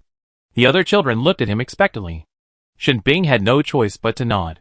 He didn't want to keep them confined to this small courtyard forever. Sooner or later, they would take to the skies, but they were still too young. He left the courtyard and headed for Hope Base, killing zombies as he went. They were all level 1, so killing them was effortless. Kill one by one, kill a whole group. When they arrived at the entrance of Hope Base, it was exactly 5 o'clock. In the RV, Luli yawned and stood up.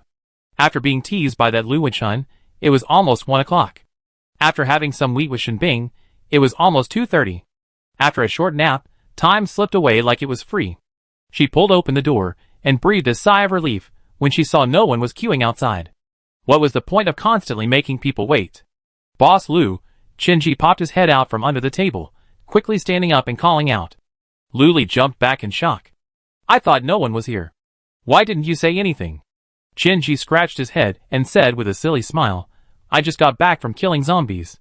I'm a little tired, so I leaned against the RV to rest for a while." Come on, want a scratch card?" Luli felt a little guilty. She'd been sleeping so much, so she quickly changed the subject. Qinji, hearing this, was rather frustrated. "We didn't see many zombies today. Usually there are plenty outside. I just scratched 2, no 3. Then he lowered his head and fiddled with the laptop on his wrist, as if typing. After sending it out, he began to choose scratch cards. Luli looked at the computer and remembered that she had 1, 2, but it came with the system. Whenever she wanted to see something, she could just move her mind, and it would appear anywhere. After Qinji finished sending the message, he suddenly remembered Boss Lu. "Do you have a computer? We can add one. That way, if you need to go somewhere else, you can tell me in advance."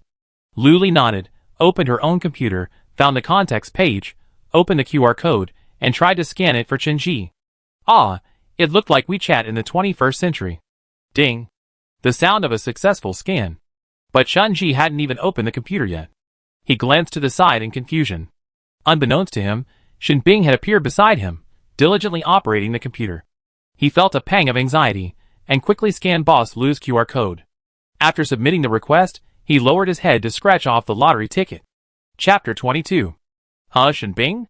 Luli asked, turning the screen. She received 2 friend requests. They both had distinct personalities, and you could tell who they were at a glance. Qinji's profile picture and username were a bit cheesy, yet they also expressed the most sincere wishes. A pink lotus with 4 large characters underneath, World Peace. His username also contained these 4 characters. Shinbing's profile picture was an iceberg, a massive block of ice.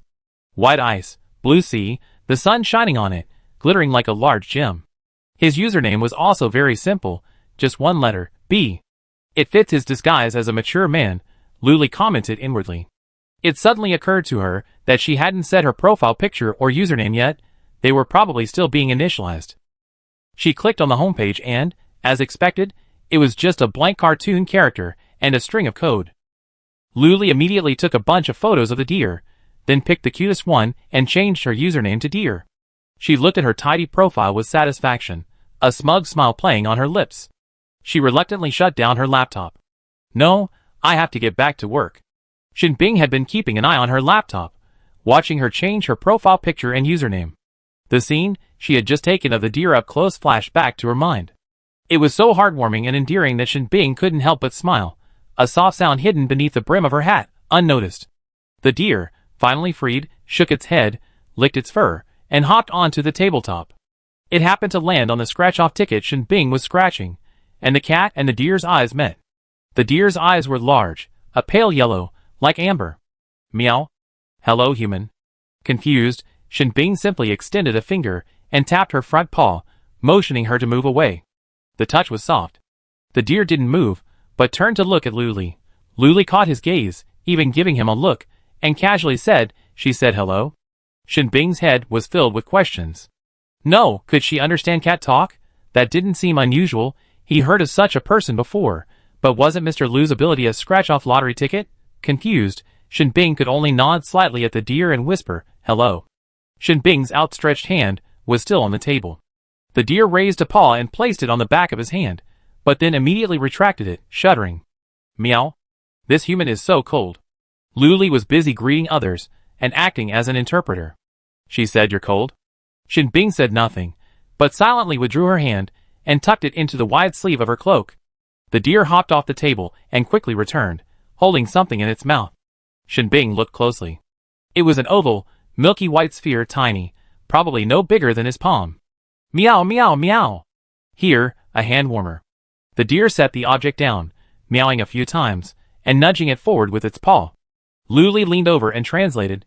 She said, it's for your hand warmer. It's like ice. I added that last part myself. Shin Bing's lips curled up slightly, and a hint of warmth etched in his eyes. He reached out to take it, and sure enough, it was warm, almost as good as a hand warmer. Thank you, Shin Bing said in a low voice, so busy that Luli didn't hear. The little deer came forward and meowed twice, its expression proud, its head held high, its tail swishing gracefully. This time, Shin Bing might have understood a little. It might be saying, why thank me? It's all my duty. Like its owner, Shin Bing thought so, gently touched its paw, and continued scratching the lottery. He always occupied the best spot by the window, and no one dared to compete with him. But today, for some reason, a man arrived. He wore a black vest and black overalls, had a buzz cut, and handsome features. He was about 30 years old. But his mouth was turned down, his expression cold, as if everyone in the world owed him 5 million. As soon as he arrived, he pushed Chenji aside and stood beside Shin Bing. He tossed a red crystal core onto the table and began to play his own scratch-off lottery ticket. Chenji, shoved aside, was about to curse when he turned and saw the blindingly bright red crystal core on the table. He could endure it. He'd go to the table outside. Okay. Are you satisfied? Shin Bing was shaving when she noticed someone else beside her and leaned in hotly. He glanced at her casually. His expression froze for a rare moment. Seeing his unbridled, unrespectful actions, Shin Bing felt annoyed. Luli, however, didn't notice and happily picked up the red crystal core, holding it up to the sun. She thought to herself, gray is level 1, yellow is level 3. So what level of zombie is this red? Thinking of zombies, Luli thought of the little zombie she scared away on her first day in this apocalyptic world. The zombie business was huge, and it had to be tapped into. But it seemed they didn't need to eat, relying solely on photosynthesis for immortality. So how could it be done? A tangle of thoughts flashed through Luli's mind, and she forcibly pulled her thoughts back. He then dropped the red crystal core into the fortune cat's mouth, and soon, its high-pitched voice announced, Li Gao, 250 points. Shin Bing. He couldn't help but laugh. 2 pairs of eyes darted over, but Shin Bing was wearing a hat, the brim pulled low, like a barrier, blocking out any negative information. Luli nodded secretly. That red one was a level 5 zombie, another impressive individual. Li Gao withdrew his gaze and, rather impatiently, casually picked up 5 scratch-off tickets, taking everyone equally. Clearly, they had heard about the lottery shop's success, and came here because of it. Look how familiar they are with the rules. This made Luli's life much easier. 80% of the customers were repeat customers. Some of the new customers, inspired by the old ones, also became regulars. Luli felt a little bored for a moment. She sat on a high stool, resting her chin on her hand, watching them scratch off the tickets. Due to the overwhelming pressure emanating from the giant Buddha, Shin Bing, and the arrival of a new giant Buddha, Li Gao, they were the only 2 people at the window. The others either shaved on the tables and chairs in front, or found a corner to shave, which was a bit hot. Sometimes, watching them shave and wipe their sweat, Luli felt sorry for them. How could they endure this kind of suffering in my shop? The system announced, upgraded to level 4, the temperature within the safe zone is adjustable. She was immediately filled with ambition upon hearing this, but after selling out her current inventory, she still needed nearly 50,000 points to reach level 4.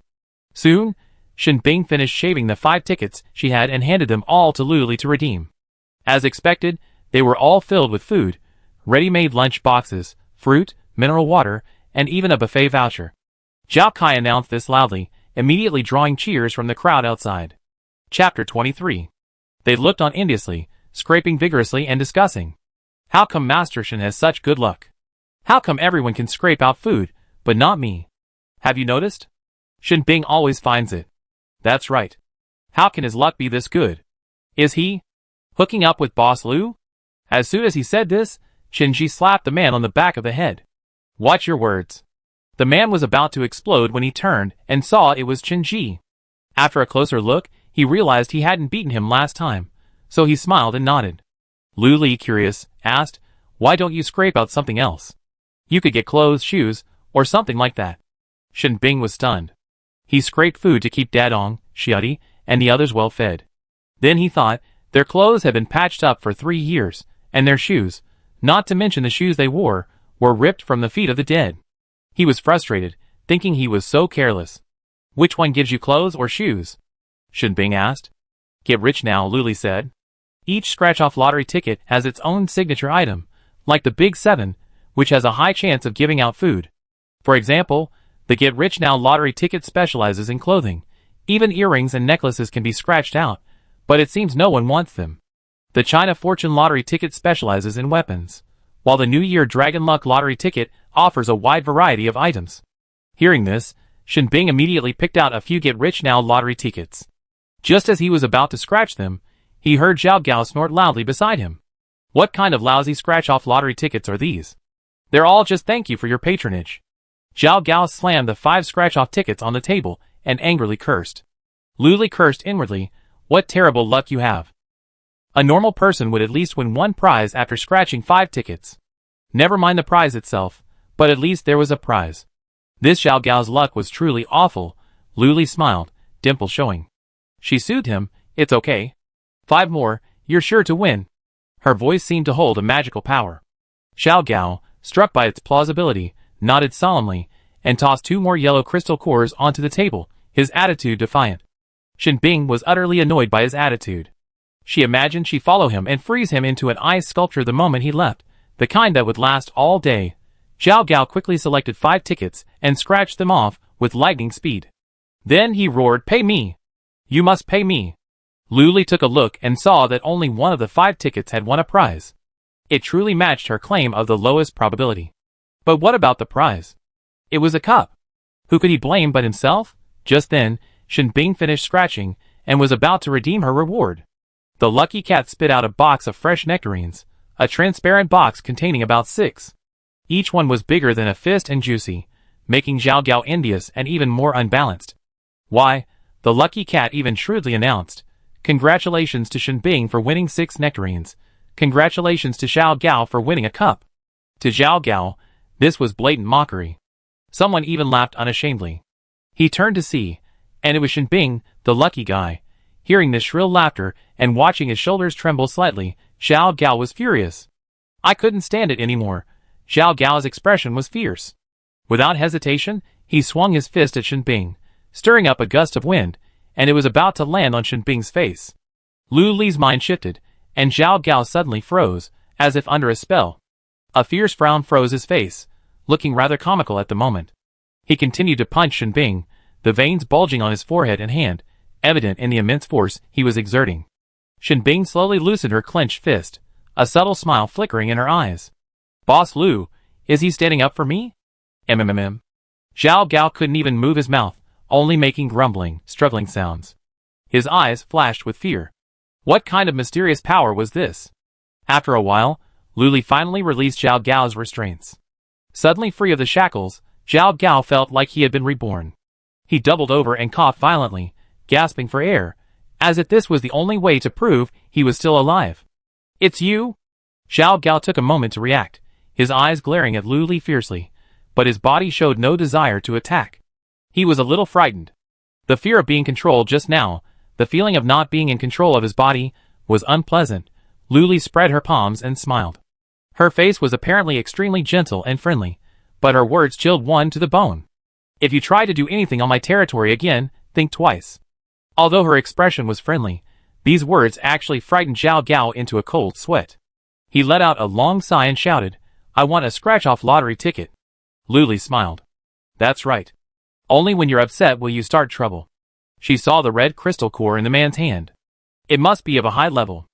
If Shinbing had confronted him just now, who knows who would have suffered. They were all her good customers. This kind of thing shouldn't happen again. To comfort Zhao Gao's broken heart, she opened a new China fortune book. She couldn't believe someone's luck could be so bad. Pick from here, Luli said. Zhao Gao didn't understand why, but he was obedient at this moment. Perhaps he was afraid of her mysterious power, or perhaps he just wanted to be a good person.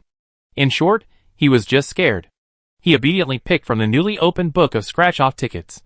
Just then, a slightly pale hand came through and took the book away. Zhao Gao's eyes widened. Following the hand, he saw Shinbing's profile as she calmly selected the scratch-off tickets. The brim of his hat was slightly raised, revealing a half-point of his upturned nose and slightly pursed lips. You? Zhao Gao snorted again, his face full of anger, his mouth corners turned down in a look of extreme displeasure. Shinbing ignored him and continued to choose. Luli looked at the two of them helplessly. It had only just begun, and Zhao Gao was being suppressed. Forget it, she couldn't do anything about it. Watching the show was her job. Who knew Zhao Gao would start complaining to Luli, Boss Lu? Look at him. He's clearly opening a new scratch-off ticket for me, so why did he get to choose first? Shinbing's grip on the scratch-off ticket unconsciously tightened as he listened, his entire posture remaining motionless, feigning indifference. Luli was completely bewildered. How could a man who looked almost 30 act like a 3-year-old and complain? In the apocalypse, appearances are truly unpredictable. He took the scratch-off ticket from Shinbing and split it in half, giving each of them 10 tickets. Here, that's it. The two looked down at the split tickets, a little reluctant, but neither said a word. Shinbing said, I want them all. With that, she pulled out the crystal core and placed it on the table with great authority. Then, both pairs of eyes turned to Zhao Gao. Zhao Gao, I'm sweating profusely. Chapter 24. It was a complete dilemma. Zhao Gao looked left and right, his eyes wandering, his hands in his pockets, unable to pull them out. He had exchanged all his crystal cores for supplies yesterday. Luli said sympathetically, it's okay. You don't have to shave them. Zhao Gao felt even more embarrassed upon hearing this. He rummaged through his space necklace, finally finding a few gray crystal cores in a corner.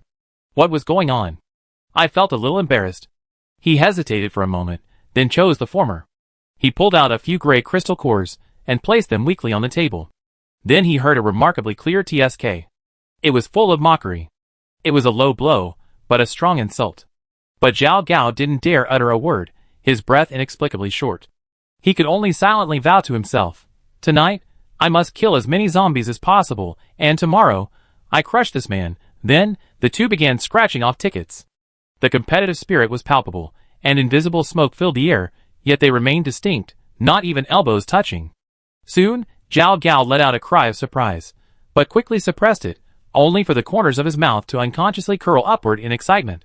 Luli, at a glance, knew this man had won a prize, and couldn't help but sigh, so, even people with stinky hands can have their day. Meanwhile, others came forward to claim their prizes and select scratch-off tickets, but the two remained undisturbed, completely absorbed in the activity, momentarily forgetting where they were. Claim your prize? Shinbing's indifferent voice rang out. Zhao Gao suddenly looked up to see a pair of hands, their knuckles well-proportioned but exceedingly white, clutching about 5 or 6 scratch-off tickets. He looked down at his own ticket again. There was only the last one left. He put the one that won the prize next to it. He didn't even need to count it. He could tell at a glance that there were 2. He felt his hand odor was a disease, requiring treatment. Great, the last one was also a thank you for your patronage. With a deathly pale face, he threw the 2 scratch-off tickets to the fortune cat, not wanting to even look at them. It was just like that anyway. As expected, the two people's rewards formed a stark contrast, not only in quantity but also in quality. Shinbing had a whole set of durable and attractive clothes, a grilled fish voucher, and 2 pairs of shoes that automatically adjusted to foot size.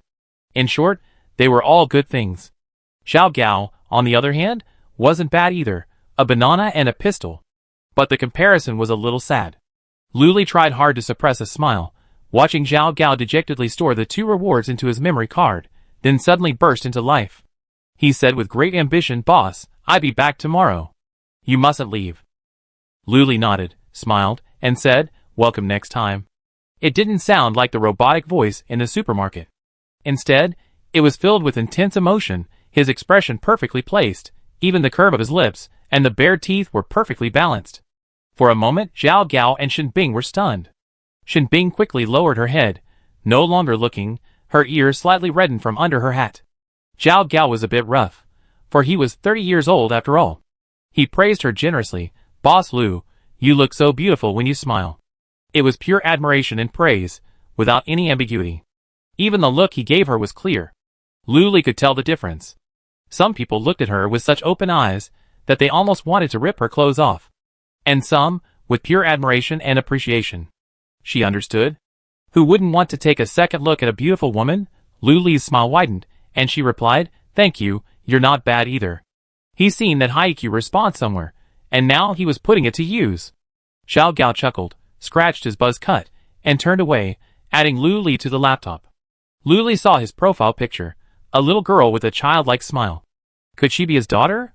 After a quick thought, Lu Li was about to close the laptop when Chen Ji suddenly appeared. "Boss Lu, aren't you planning to start a group?" Group? Such a 21st century term. Lu Li was stunned for a moment, then nodded after realizing it. Starting a group would indeed make communication easier. You could announce opening and closing times, as well as new invoices. Lu Li opened the laptop again, pondered for a moment, and said, "It's set up. I add you, Shen Bing, and Zhao Gao first." Shen Bing looked down at the laptop. Her own profile picture was right next to Lu Li's, an iceberg and a kitten. He felt inexplicably happy, but he couldn't quite put his finger on it, so he suppressed it. Chen Ji replied, "Okay." With that, he instantly added over a dozen people to the group, all from the freshman base. They were all people who had won lottery tickets at the Lu Li lottery shop and couldn't forget them. The group suddenly became lively. Is Boss Lu the group owner? Of course. Who else would have dared to create this group if not Boss Lu herself? Where's Boss Lu? I didn't see her at the base entrance today. She went to Hope Base. You didn't even know about this. How behind the times? No, why didn't anyone tell me? Chen Ji was a warm-hearted man. Not satisfied with just adding everyone from the freshman base, he ran around the site asking if anyone wanted to join the group.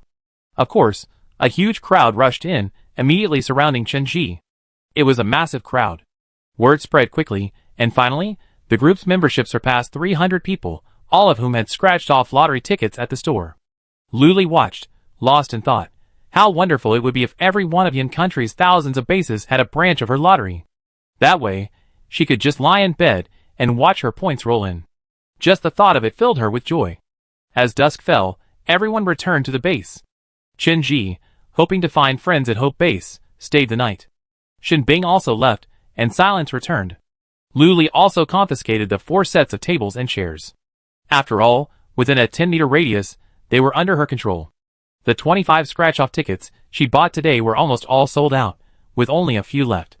She checked her points again, a little over 50,000, still halfway to reaching level 4. There had been no significant changes in the first 3 levels. In other words, the mall was fully open, though still limited. She began to anticipate what surprises the somewhat challenging level 4 would bring her. The system spoiler, big surprise. The entire RV will be completely remodeled. Lu Li's stomach growled as she thought about it for a moment. She sighed, they really only know how to eat all day. She was about to pull down the damper when a hand reached out. Its joints weren't very distinct, but it was slender, well-proportioned, and quite beautiful. Who? Disturbing my meal again? She looked up and met a pair of eyes. How could she describe them? Deep, as calm as a still spring. He stared at you, silently, without a ripple, as if he wanted to pull you into the abyss with him. Not only were his eyes calm, but his entire face was not expressionless, but simply devoid of emotion. Yet he held a captivating charm. The corners of his eyes were slightly raised, seeming to flicker in the darkness. His nose was high, and his lips were neither thick nor thin. A very perfect face. Chapter 25. Lu Li suddenly came to her senses, feeling annoyed. It was such a shame to be seduced by beauty in this day and age. She smiled and asked perfunctorily, "What's up?" The man looked down at the scattered scratch-off tickets on the table, then with a wave of his hand, vanished. In their place were a few yellow crystal cores. Lu Li lowered her head as he did, and when she looked up again, he was gone too. She curled her lips, and said speechlessly, "I give up." She pulled down the door, and casually ordered a bowl of beef noodles. She quickly ate, washed up, and went to bed. After a long day of work, she really didn't want to do anything else.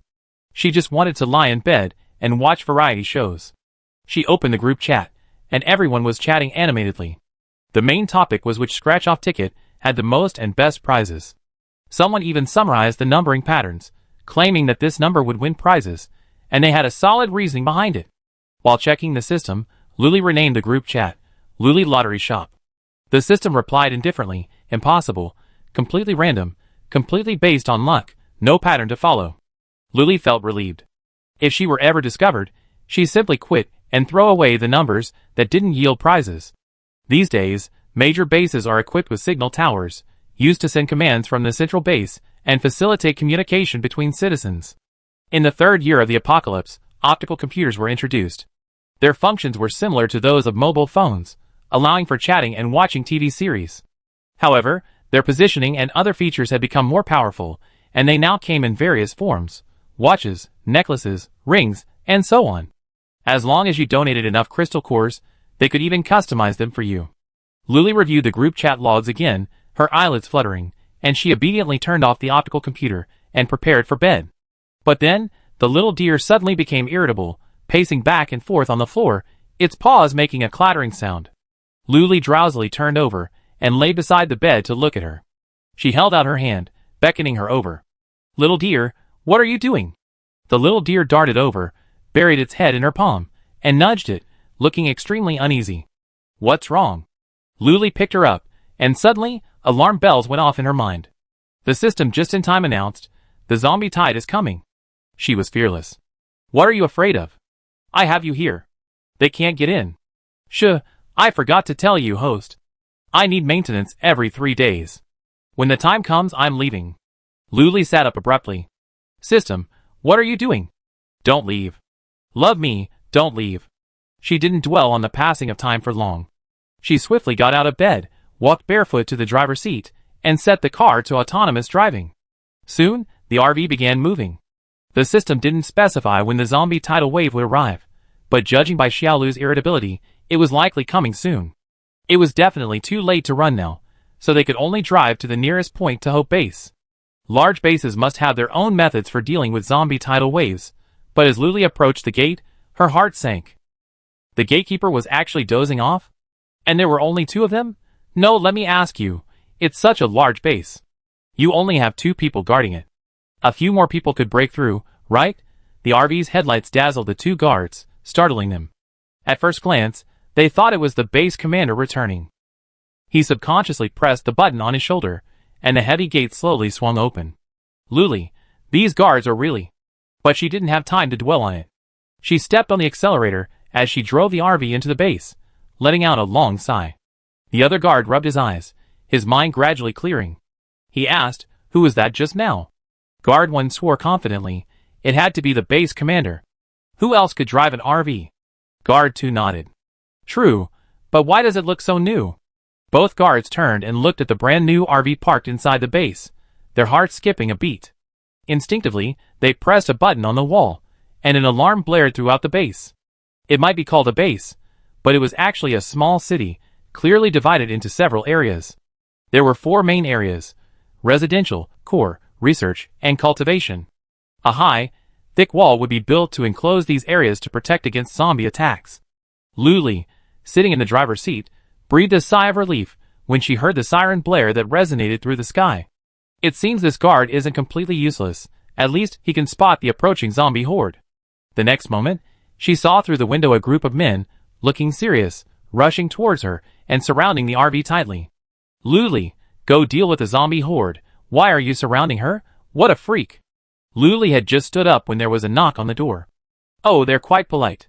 She opened the door, and over a dozen guns were pointed at her, ready to kill her instantly if she showed even the slightest sign of misbehavior. Luli instinctively took a step back, and the guns all moved forward. The leading team leader looked her over. He was surprised by her cleanliness and neatness. His peripheral vision swept over the RV interior behind her. It looked new, and a faint fragrance wafted out. The team leader seemed to see a trace of civilization in her, and for a moment he was lost in thought. He demanded, "Who are you, and what are your intentions, breaking into Hope Base at night?" Luli was anxious.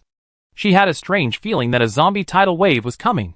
"Forget all the nonsense," she said bluntly. "Luli, you run the lottery shop over here. But that's not the point. The point is, the zombie tidal wave is coming. Fight it. One of the 15 people clearly knew her, and said weakly, I know her. She's Boss Lou. I know her too. I bought a scratch-off ticket during my day off and won a pair. The team leader glanced over and said disdainfully, what boss or no boss? Seeing they were about to argue, but no one got the point, Luli felt like the sky was falling. She jumped up and shouted, the zombie tide is coming. You're still whining. Successfully drawing everyone's attention, the team leader scoffed, a zombie tide? How could that be? We spray zombie repellent potions regularly. Luli was also puzzled, but she had complete faith in the system. She could only say, trust me, and prepare to deal with the zombie tide now. She spoke with sincerity, her eyes gleaming with stars, strangely convincing. The team leader hesitated, then turned on the computer. After a few adjustments, his face paled, and he exclaimed in panic, the zombie tide will arrive in half an hour. Luli leaned in to take a closer look. This was official software designed to track zombie movements. On the screen, a circle represented the Hope base, and to the southeast of the circle were densely packed red dots. Judging from the team leader's expression, these red dots represented zombies, stacked in countless layers. At this moment, the software belatedly sounded an alarm, and a line of bold red text appeared on the screen. Half an hour later, the zombie tide will arrive. Please go to the underground shelter. Chapter 26. At the same time, everyone in the base with a laptop, regardless of what they were doing, had their screens completely flooded with this line of text. Soon, a few lights in the core area of the base lit up, and the residential area erupted in a commotion. The team leader was truly panicking, frantically issuing orders, a torrent of commands gushing out of him. Luli had no experience in this area, but it sounded quite logical, with every aspect of the arrangement in place. There were still 25 minutes left before the zombie tidal wave arrived. She planned to drive the RV further inland, so that even if the zombies broke through the wall, she would have time to escape. Just as she was about to get in the car, the team leader grabbed her arm. She looked at him in confusion. What for? The team leader's lips trembled with nervousness, and he blurted out, you must be very powerful to know the zombie tidal wave was coming. You have to stay here with me. Luli, what are you talking about? She shook her head. I'm just an ordinary citizen, waiting to die with you. Who are you? Beads of sweat streamed down the captain's forehead, and he kept talking to ease the tension. I told you you're amazing, and you are? They say you own a lottery shop. What kind of lottery? The kind from civilized times where you can win 5 million? The captain was about 35 years old and had experienced the pleasures of civilization, but his memories faded with the passage of time. Luli's arm was tightly gripped, and he couldn't break free. He had to chat with her, yes, but it's not 5 million. It's something you can scrape out, like fruit and clothes. Really? If I can survive this zombie wave, I'm definitely going to try. The team leader's eyes lit up. His attention had clearly been distracted, and he felt less nervous. Luli felt a little bored and wanted to eat a snack. At that moment, several strong beams of light shone in. Luli tilted his head, his eyes narrowed slightly, and a frown formed on his face.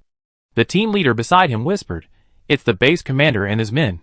He was clearly relieved. Luli felt relieved too. Now that the important people had gone, she wanted to return to the RV and find a quiet spot to sleep. Stop! A sharp voice came, almost aggressively, hammering down at her. Luli stopped and turned to look. It was a middle-aged man, very dignified and solemn, with features somewhat resembling Lu Wenchuan's. This was the base commander, Lu Hongtao. He was accompanied by a group of people, apparently members of the base's management. She spread her hands and asked impatiently, what's wrong? The team leader nearby couldn't help but sweat for her. Where did this woman come from?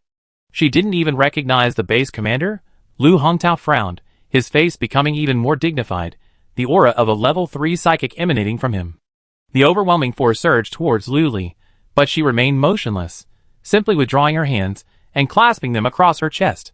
What are you doing? Your attacks are useless to me. Luli's face was filled with confusion, a hint of disdain in her eyes. Lu Hongtao was startled, and his invisible attack retreated like a tide. He calmly asked, excuse me, what is the name of the heroine? My daughter came to him today to complain, saying that a woman driving an RV at the base entrance was bullying her. But he was busy at the time, so he sent her away. Is that her? A harmless-looking, clean-cut young woman. A nickname? What the hell? Do you have to choose one yourself? Luli made up something, lottery maniac Luli. After she finished her nonsense, she said, "Brother, the zombie tide is coming. Can you guys please pay attention to the important things? Why are you all so obsessed with her?" Lu Hongtao frowned. He had never heard of this name. Is she a newly popular figure? When she mentioned the zombie tide, Lu Hongtao shrugged. "Don't worry, lady. We have experience dealing with zombie tides. This thing comes all the time." Lu Li, rest assured, experience is enough. She waved her hand. "Okay, I'd be leaving now. Good luck, everyone." Lu Hongtao watched her get into the RV. Through the wide-open door, he could vaguely see a glimpse of the RV's interior. Though simple, it exuded refinement. The overall style was harmonious, giving it a natural feel. Unlike his RV, the interior was all cobbled together, giving it a very different style. From what he knew, only those at the central base could afford to build a brand new RV. Could it be the daughter of one of them? Lu Hongtao didn't dwell on it. The central base was too far away, beyond his reach. 20 minutes remained before the zombie tide arrived. Lu Li boarded the RV. She had no intention of helping, nor did she know how. She felt thankful not to cause more trouble, so she steered the RV inside. They entered the residential area and stopped in a random building for cover, about a kilometer from the base gate. Then she saw groups of soldiers arriving in the open space in front of the gate. They stood tall, their faces solemn. With 15 minutes left before the zombie tide arrived, the troops had assembled, temporarily transferred from various patrol areas. Lu Li squinted her eyes and tried to count, her eyes blurring. There were probably over 1,000 people. Such a small number of people against so many zombies? Is that enough? She didn't have much knowledge of the abilities of zombies and humans in this world, relying solely on the system and what she had witnessed in the past few days. After the 1,000-strong army took their positions, Lu Hongtao held a mobilization meeting at the front. As if aware of the urgency of time, the meeting was brief, consisting of only a few words. Just as it ended, hundreds more sauntered over lazily, slouching and unruly. Lu Hongtao sternly shouted, "Listless. What's wrong? Stand still." The group straightened slightly, but still looked unimpressive and sloppy. Lu Hongtao said nothing more, only frowning, displeased. They were the base's psychic army, well-fed and well-maintained, but they were always the first to rush into danger. With 5 minutes left before the zombie tide arrived, subtle tremors could already be felt on the ground, becoming more pronounced the further southeast. Lu Hongtao issued a few orders, and everyone calmly began to perform their duties. The heavy artillery team kept firing from the perimeter wall, while the light artillery team and the archery team stood nearby to check for any gaps. The psychics were responsible for dealing with the higher-level zombies.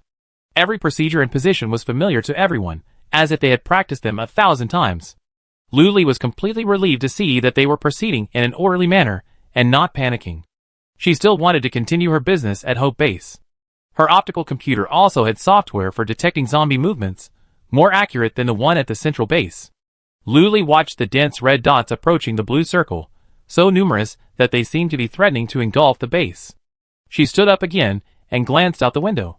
Could this small number of people really do the job? 10-9-8. Chapter 27. Soon, Lu Li heard the roars of zombies resounding through the clouds, as if they were shouting a hole through the sky.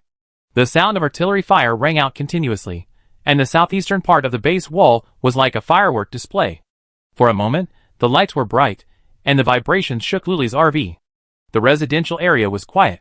It seemed that they were used to the zombie tide.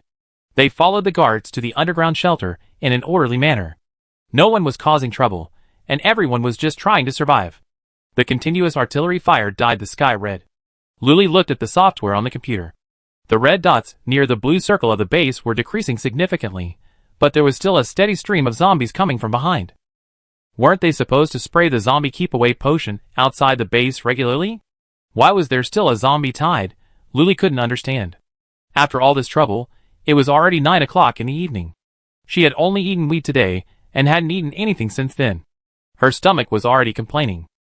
Wanting a quick victory, Lu Li ordered a boxed lunch, 2 meat dishes and 1 vegetable. She devoured it in a few bites, settling her stomach. Over there, the battle line stretched, no longer confined to the southeast. The zombies seemed to have gained wisdom, employing some crude tactics. While their tactics weren't particularly sophisticated, they had the advantage of sheer numbers. They used their comrades' corpses as ladders, gradually climbing the wall and engaging the heavy artillery units head-on.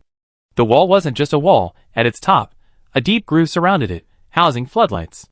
To combat the zombie horde, Soldiers stood in these grooves, where heavy artillery shells and other firearms were also stationed. Lu Hongtao stood on the wall, surrounded by 5 psychic bodyguards. He frowned at the organized and disciplined zombies. The zombies' brain stems, replaced by crystal nuclei, are capable of only the most basic thinking, possessing the intelligence of a 5-year-old.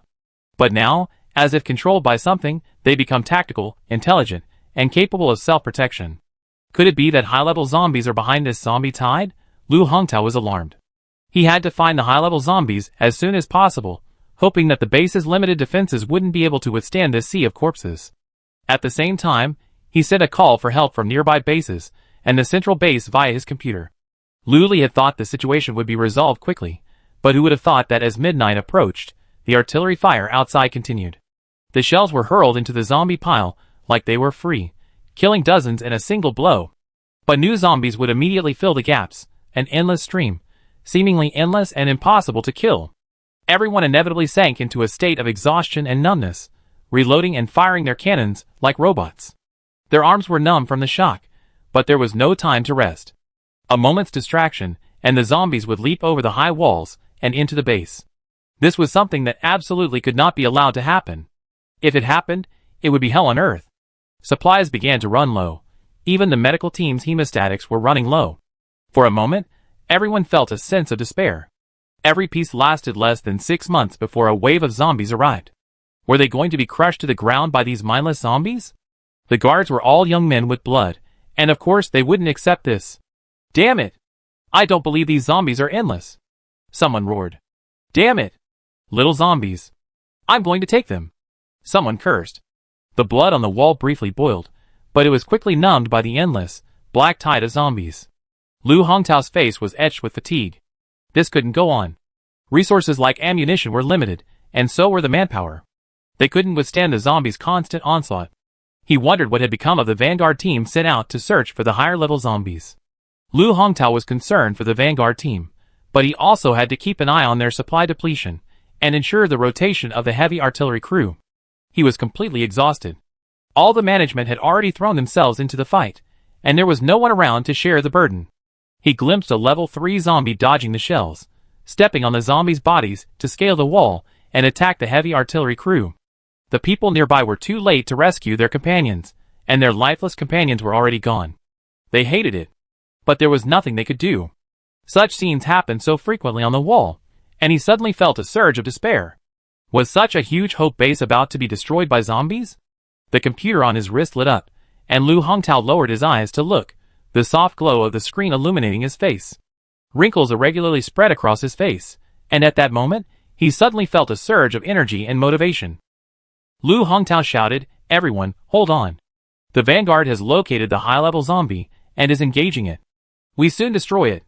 This message proved effective, and many roared in anger, quickening their movements. The shells blazed, and hundreds of zombies perished in an instant. However, the zombies were unaware of the pain and simply followed orders, attacking mindlessly. Lu Li was no longer in the RV in the residential area. Only Xiaolu, the home guard, remained. She huddled pitifully in the cat bed, her eyes wide open, afraid to sleep. Lu Li, meanwhile, was 2 kilometers southeast of the base, lying quietly on the ground, as still as a corpse. Covered in a pile of hay, she blended seamlessly into the darkness. Beside her lay the squad leader of Hope Base. The two of them remained silent, observing their surroundings. This was an urban area, with tall buildings and numerous shelters nearby. He lowered his voice. "Are you sure the high-level zombie behind you is here?" Lu Li nodded firmly. "Nonsense, otherwise I would come?" Rewind an hour, and Lu Hongtao dispatched a Vanguard team to look for Lu Li, hoping for her assistance. Lu Li was leaning against the window, peering out. After all, they were one of the same kind, and her heart ached. Hearing the call for help, Lu Li pondered what she could offer. She couldn't just pull out a stack of scratch-off tickets, could she? She didn't even know what was inside one. The Vanguard team had the squad leader, and he said, "You knew the zombie wave was coming. This ability is a huge help to us." Lu Li, "Sorry, it was given by the system." She suddenly remembered that the system's included computer-head software that could detect the presence of zombies. She promised to help them, but she couldn't bear to watch her own kind die before her eyes. Then she followed the Vanguard team out of the base through a small gate, killing some low-level zombies as they swarmed toward the base. On the way, She turned on her computer and pondered for a moment before realizing she could set detected zombies above level 5 to glow green. The team leader came over, surprised. Is your software different from ours? Luli felt guilty. Your central base's crappy software didn't detect the zombie tide until it was almost here. How could it compare to the one that came with the system? She casually lied, the latest version, the latest version. The team leader studied it for a moment, muttering, why isn't it telling me to update? Luli interrupted him, saying, found it. Here. As soon as she finished speaking, all 10 members of the Vanguard team gathered around. Chapter 28. Luli was surrounded tightly. Those chosen to serve as the Vanguard were no pushovers. His height, build, and abilities were among the best in the Hope base, and the scent of male hormones enveloped Luli. She felt a little breathless and had to divert her attention, saying, look here. Luli pointed to the lower right corner of the screen. Several green dots of light were flashing continuously, moving towards the Hope base. The Vanguard team's captain, Wang Zhendong, frowned and asked, are these zombies? Luli explained, yes, and they're level 5 or above. The others gasped. Normally, zombies above level 3 were extremely rare, so everyone dared to leave the base to kill them for their course. But now there were zombies above level 5. 1, 2, 3. 7? What a terrifying number. It would take at least 10 level 5 psychics to barely handle them. Wang Zhendong silently glanced at his teammates. He was the highest level, level 5, while the others were level 3 or 4. How can we fight this? There's no chance of winning. And these 10 are already the highest ranking fighters in Hope base.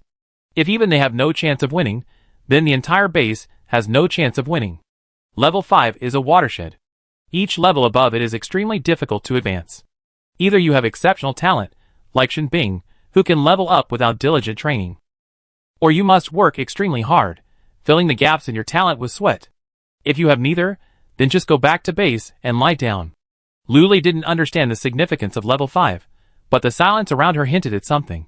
She didn't bother asking any more nonsense and went straight to the crucial question, can you fight? Wang Zhendong shook his head slightly, and the others dropped their heads. Luli immediately understood how vast the differences between people could be. She said, then let's go back to base. She then turned and left. Why go back to base? The team leader grabbed her, anxiously asking. We can't fight, are we just going up there to die? Luli asked matter-of-factly. The team leader's eyes dimmed instantly, and Wang Zhendong and the others dropped their heads, speechless. They didn't want to die, but their families and friends lived inside the base. If even they were too scared to face it. Wang Zhendong said firmly, we can't go back. Even if there's only a glimmer of hope, we have to go. Luli, I want to go back to sleep. Time stopped. Unable to return to base to sleep, Luli led the Vanguard team to the location of the 7 zombie bosses.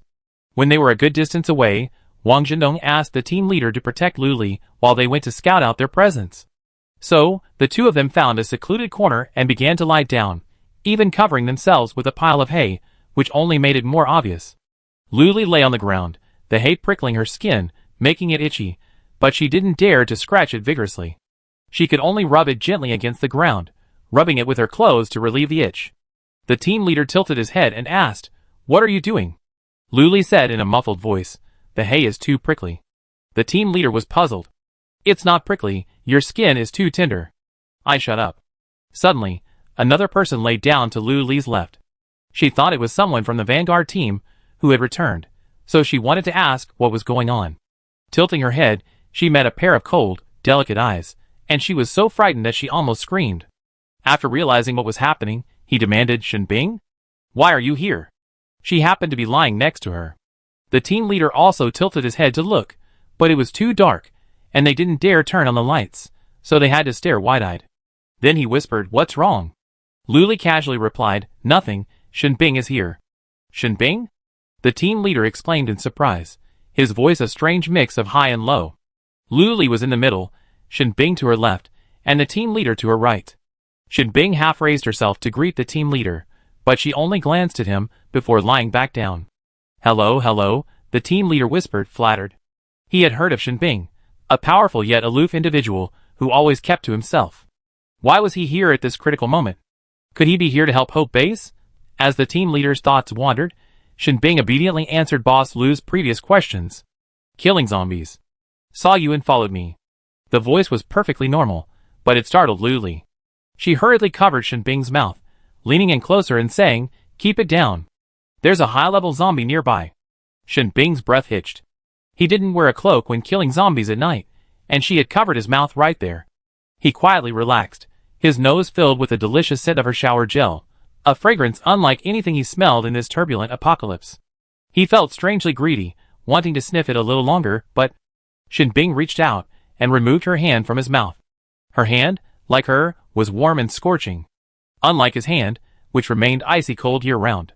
Luli shuddered and instinctively asked, "Why are your hands so cold?" Then, changing the subject, "You're killing zombies nearby? Isn't that where you live?" Shin Bing replied, "For some reason, no place to stay." It sounded strangely pitiful. She was about to ask again, when the team leader anxiously declared, "Captain Wong and the others can't hold on." Luli glanced at the computer. The original 7 flashing green dots were now reduced to 4, and there was good news from the Hope base. The zombies had dwindled significantly, no longer the endless stream they had been before. Pain surged up without awareness. It seemed these low-level zombies were being controlled by the higher-level zombies, used as puppets and cannon fodder, forcing them to charge forward, overwhelming the base with sheer numbers. The higher-level zombies sat back and reaped the rewards. Luli scrambled to her feet and said, "Let's go quickly. What are you standing there for?" The team leader looked at her hesitantly and asked, somewhat awkwardly, "What level are you? Can you make it? Or you can stay here and let Shin Bing protect you."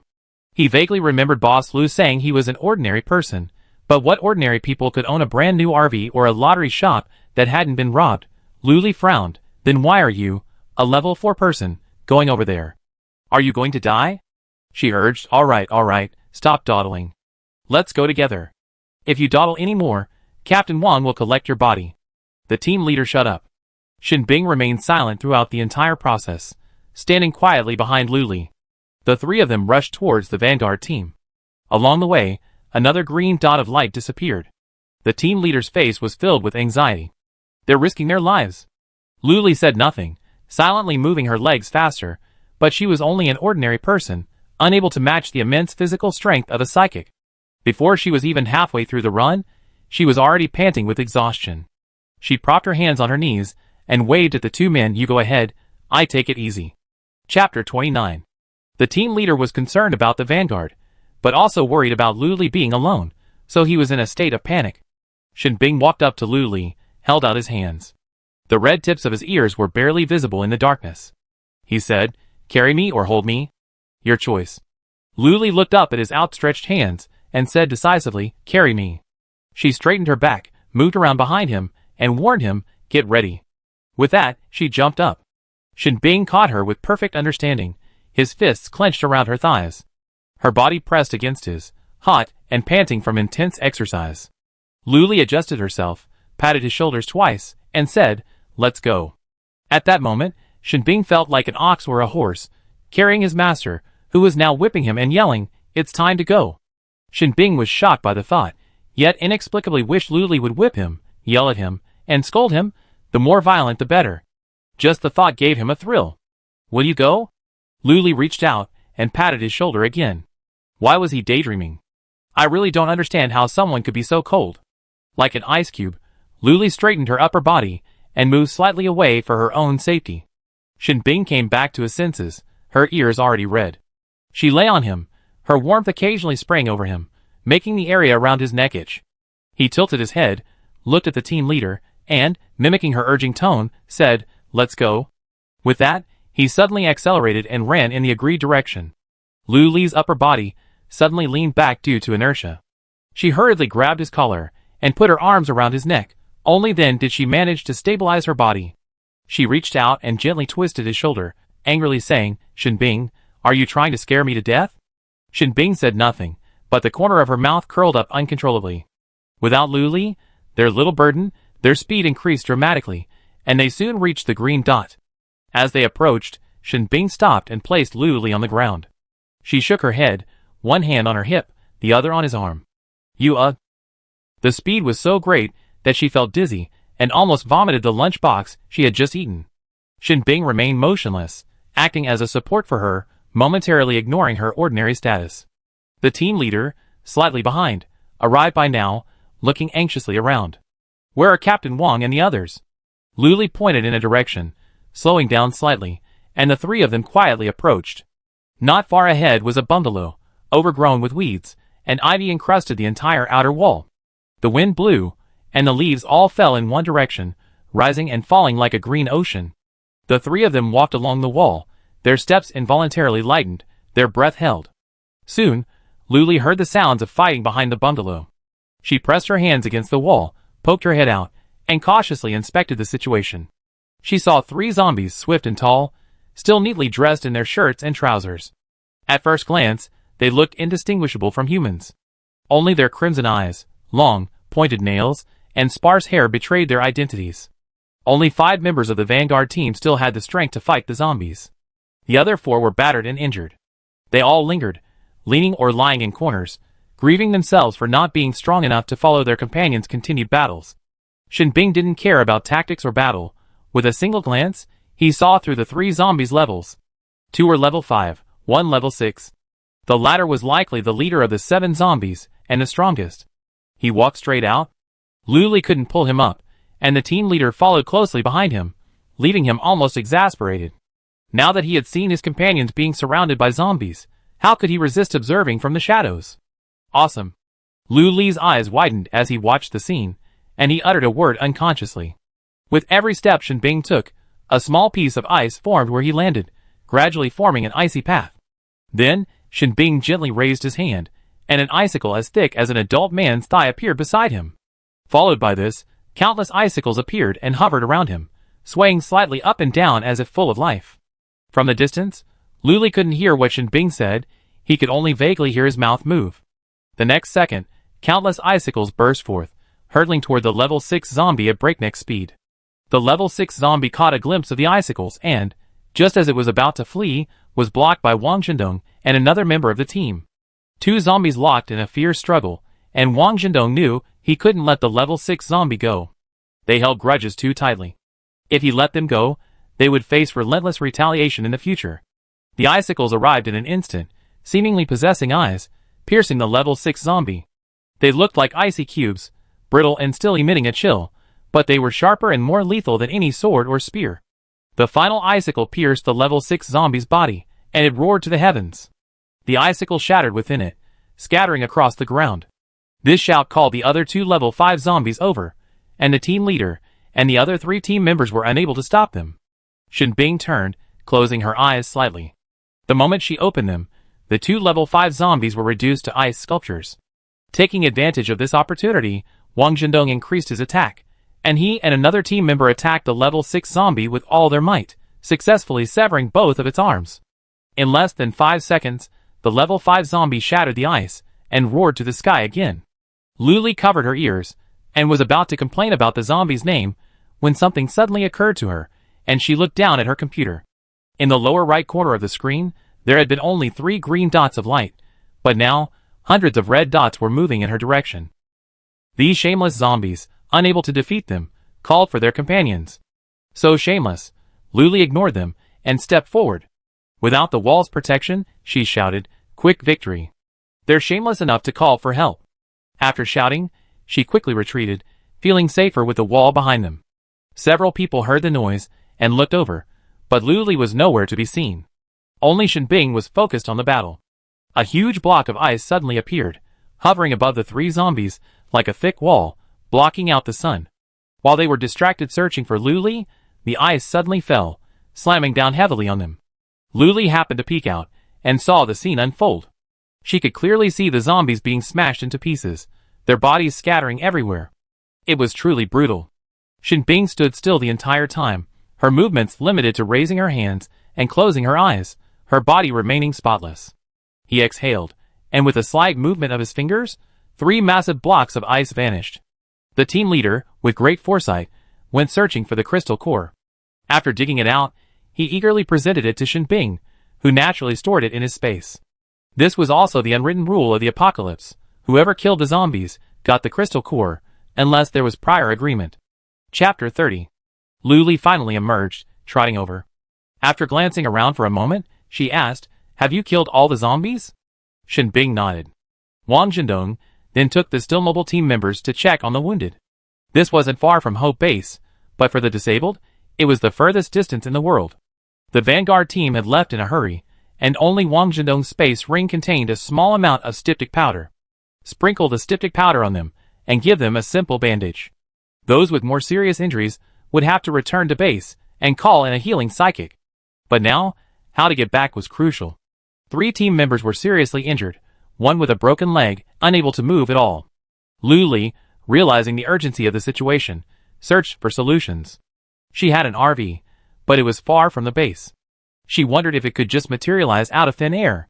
She lowered her eyes, opened her computer, and searched here and there until she finally found the lottery shop location option on her personal profile. Clicking on it, you can view the real-time location of the lottery shop, or RV, and it's still staying within Hope Base. Lu Li researched it for a while, and discovered that you can spend 1,000 points to instantly move the RV to any desired location. This is heaven's help. Lu Li quickly spent 1,000 points to redeem the teleportation opportunity. After a few operations, the familiar RV appeared before everyone's eyes. They seen food stored in a space, but never an RV. The team leader asked in confusion, "I remember the RV was still there when we left the base. When did you put it back into the space?" Lu Li glared at him. What a clueless young man. She opened the car door and stepped skillfully into it. Then he turned, propped himself up with one hand, and looked down at everyone. "Get in the car, back to base." Shen Bing followed without a question and climbed in. Wang Zhendong organized the team to carefully carry the injured aboard. The RV was small, but it didn't have much. Aside from the bed at the rear, the driver's seat at the front, and a bathroom, the rest was open space.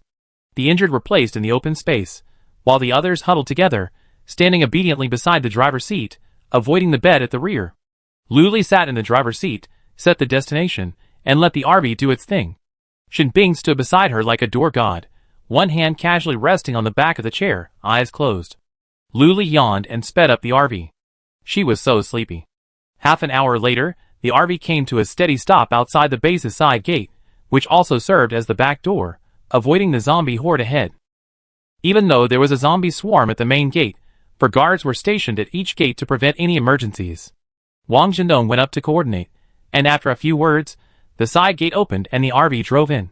The zombie swarm at the main gate was gradually dissipating due to the deaths of the high-level zombies behind the scenes, leaving only a few clumsy zombies still wandering around. Lu Hongtao's eyes were slightly red, and he almost thought that Hope Base would not be able to overcome this hurdle. Standing nearby was a woman, about 30 years old, dressed in a sharp outfit, with a high ponytail and a majestic appearance. She said with a hint of joking, "Captain Lu, can I have some of that crystal core?" This was the closest small base to Hope Base, and the one that arrived the fastest to provide assistance. She arrived without hesitation, bringing with her 50 psychics and much-needed medicine and weapons. Lu Hongtao suppressed the sob in his throat and said, "1/3. Don't call me stingy, brother Lu. The remaining third will be divided among these soldiers. The remaining third, of course, will be invested in the development of the base." The woman nodded and stood on the wall, looking out with Lu Hongtao. The scene was horrifying. Zombies were piled up layer upon layer, like a mass grave, and the stench was enough to make anyone faint. The closer to the wall, the more corpses there were, like steps ascending. Almost a kilometer in front of the main gate was completely filled with zombies. The base's guards had long been accustomed to the smell. They simply wrapped a piece of cloth around the corpses and happily began extracting crystal cores. The injured received treatment. Healing abilities had also emerged in the apocalypse, and they were very useful. As long as you have sufficient energy and a high enough level, you can grow back any missing limbs. Of course, these useful healing abilities were all controlled by the central base, and were required to cooperate with other abilities on various missions. The zombie tide had come to a close, and everything that needed to be dealt with had been resolved. Lu Li found a place to drop the others off, and parked the car on a street in the residential area. Then she drew the curtains inside the car, completely blocking out the outside world. The system was still undergoing maintenance, and she probably wouldn't be back until tomorrow morning. Lu Li dazedly went to the bathroom to wash up, then went to bed, falling asleep the moment she touched the pillow. The next day, the sky brightened. The system's voice echoed in her head, but she ignored it, and rolled over to go back to sleep. A single thought ran through her mind: I need to sleep. I'm not going to work today. I'm the boss, and I can't let myself get away with it. She slept until noon, only to be awakened by the urge to pee. She rubbed her eyes, and went to the bathroom. The door wasn't closed, and Xiaolu followed in. She jumped onto the sink and glared at Luli with wide eyes. Luli covered her eyes with her hands and whispered, "You can't watch others use the restroom, okay? You get sty." "Meow? What's a sty?" "It's a needle in your eye," Luli threatened. Frightened, Xiaolu jumped down and walked a few steps out of the restroom, leaving behind a stream of cursing meows. Luli finally regained consciousness and casually called out, "System?" "I'm here," the system said. She felt relieved. The system was the person she trusted most in the world, and it was her greatest source of security. She had been hearing the system talk about the many benefits of reaching level 4, and she was really tempted. It was almost noon, and her stomach began to growl in protest. But having just woken up, she had no appetite, so she bought a bowl of light noodle soup. Luli opened the car door, wanting to get some fresh air. She crouched on the step by the car door, her medium-sized bowl in hand, and began sipping. Her posture, her eyes, gave her the air of a scoundrel. She glanced at everyone she passed, occasionally adding, "Want a scratch off?" Most passers-by just glanced at her and hurried on, pretending not to hear. Her unwavering gaze seemed to transform into an invisible hand, scooping everyone up and pressing them onto the table to scratch off a lottery ticket. After sipping her noodles, Luli stood up contentedly, stretched her back, and watched Xiaolu, buried in cat food, grunting. She thought, the outside of the base must be a mess, making it impossible to do business. I wonder if outsiders are allowed to set up stalls inside. A familiar figure appeared in her sight, and Luli's eyes lit up. She jumped out of the RV and waved vigorously. "What, Captain?" Luli shouted. "After fighting side by side all night, I didn't even know the other person's name." How shameful. The squad leader's name was Feng Fuji. He had come all the way to find Luli. He ran over with a smile on his face. Chapter 31. He ran up, took a breath, and said, "Boss Lu, you're up really early." He came 3 or 4 times that morning, and each time the curtains were drawn, the room was quiet, as if no one was there. Luli understood and rolled her eyes at him, smiling nonchalantly, her dimple showing. She asked directly, "Is there a place inside your base where I can set up a stall?" Feng Fuji's organized words were disrupted by her, his thoughts scattered, and he could only answer blankly yes. "Take me there," Luli said. With that, she turned back to the RV, holding the little deer in one hand and Xiaokai in the other, and then closed the door with her foot. The whole process was seamless. The little deer was still chewing, staring at Feng Fuji innocently with its large, watery eyes. After doing all this, Luli stood before Feng Fuji again, her tone slightly commanding, "Come on, take me there." Feng Fuji turned, his expression dazed, as if possessed, and he only subconsciously obeyed her. Halfway through, Feng Fuji suddenly stopped, and Luli stopped too, hugging Xiaolu up so hard that he almost dropped her. "What's wrong?" Luli asked. "The base commander asked me to ask if you can attend the base's celebration banquet this afternoon," Feng Fuji said word by word. Some of his spirit might have returned, but not much, and he still looked dazed and clueless. Luli decisively refused. "I'm busy, I have a scratch-off stall. I'm working hard to reach level 4. Feng Fuji started walking again, then suddenly shuddered, his expression coming back to life. He rubbed his face and muttered, "What just happened?" Luli ignored all this, her gaze drawn to the surrounding buildings. This place had been restored to resemble a civilized city. There were trash cans every 500 meters, and there were even bus stops and shared bikes, indicating the vastness of the base. Relying solely on foot was definitely not an option. Fortunately, the stall wasn't far from Luli's RV, about a 10-minute walk. It was called a stall area, but in reality, it was just a farmer's market. Those who wanted to set up stalls had to pass the base's inspection and meet compliance requirements before they could. They were all gathered in a large square. Luli stood at the square's entrance, listening to the bustling sounds of bargaining and hawking, a lively atmosphere. She followed Feng Fuji inside, wandered around, found a vacant seat, and prepared to start her business. First, she pulled a long table from her shopping bag. If squeezed together, it could seat about 20 people. Then she placed the Maneki Nico at the end of the long table, and the little deer next to him. She was perfectly obedient, just lying there quietly, occasionally teasing him with her paws. Finally, she placed her order for scratch cards from the store.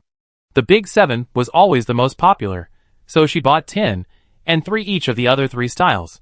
Finally, she placed the scratch cards in front of the Maneki Nico, arranging them neatly, and then pulled out a comfortable chair. Luli leaned back in the chair, holding the little deer in her arms, and sighed with satisfaction. Great. It felt so good to have everything ready and just wait for customers to come. But Luli was curled up in the chair, almost asleep, and no one had come yet. She opened her eyes sleepily, looking at the untouched scratch cards and the nearly starved Maneki Nico, feeling a little puzzled. What's going on? Does no one like scratch cards anymore? Aren't scratch-offs everyone's favorite little game? After a moment of daze, Luli remembered the lottery shop had a group chat, and she quickly opened her laptop and entered it. The first thing she saw was, "Where the hell is Boss Lou?" She scrolled through the chat, and all she could hear was questions about Boss Lou's whereabouts, asking if he abandoned Hope Base and gone to another base. There were even survivors in the residential area who took pictures of her RV to reassure everyone. Luli slapped her thigh and quickly sent her location to the group chat, adding, "Stall E4 at the Farmers Market Plaza, come quickly." The group chat was silent for a few seconds, then an even more intense barrage of messages. "I'm coming, on my way, I'm nearby." There were so many messages like this, and Luli felt uneasy. Were there really that many people coming? It seems like the table is full. Just as this thought flashed through her mind, someone arrived at stall E4 and took a seat with a familiar air. He sat closest to Luli and the scratch-off tickets, the first seat on the left. Luli looked closely. It was Shinbing again, wearing a familiar black cape. Did he have a tracking device on her? It hadn't been more than a minute since she posted her location in the group chat. Even if he could fly, it wouldn't have been that fast. After Shinbing sat down, he simply raised his head slightly, pulled down the brim of his hat a little, revealing his eyes, and nodded at Luli, effectively greeting her. Then he took a whole book of big 7 tickets and began to choose. Luli's heart skipped a beat as she watched him do this. What kind of intuition is that? If he took all the scratch-off tickets with prizes, what business would she still have? Without a second thought, Luli reached out and snatched the book from Shinbing's hand. She said sternly, "You're not allowed to pick." Shinbing, hearing her tone, felt a little unconvinced and asked, "Why?" Luli gritted her teeth. "What do you think? You're the one who caused this? Everyone else thinks this scratch-off is fake and has no prizes." Shinbing was speechless. She was the boss, so of course she had the final say. He tugged down the brim of his hat with some irritation, trying to negotiate with her in a less icy tone. "Then I'd buy the whole book." He was about to get up and leave, but then he saw Dadong, Xiaodi, and the others sitting in a row under the eaves, enjoying delicious food and beaming with joy. He compromised. His inexplicable intuition told him that this was the fastest way to get food. Luli then smiled. "Here?" She happily placed the scratch-off book on the table. Then she spread her hand towards him and said confidently, "Crystal cores." Her eyes were filled with a desire for points. Shinbing reluctantly took out 20 crystal cores from his space, meaning 20 level 1 crystal cores. He hadn't returned to the courtyard last night, but instead, under cover of darkness, he'd been collecting crystal cores from the sea of zombies surrounding him, filling a sack. The entire guard army's collection of crystal cores required truckloads of truckloads, taking 3 full truckloads to fill them all. So today, the residents of Hope Base were all prosperous, beaming with joy, their faces lit up with bright smiles. Luli held the crystal cores in her hands, and fed them to Zhao Kai one by one. Hearing her cheerful yet mechanical meows, he felt deeply satisfied. Xiao Lu was also playing with the crystal cores, occasionally moving over to watch Shinbing scratch off the lottery ticket, and then mischievously stepping on him with his paw.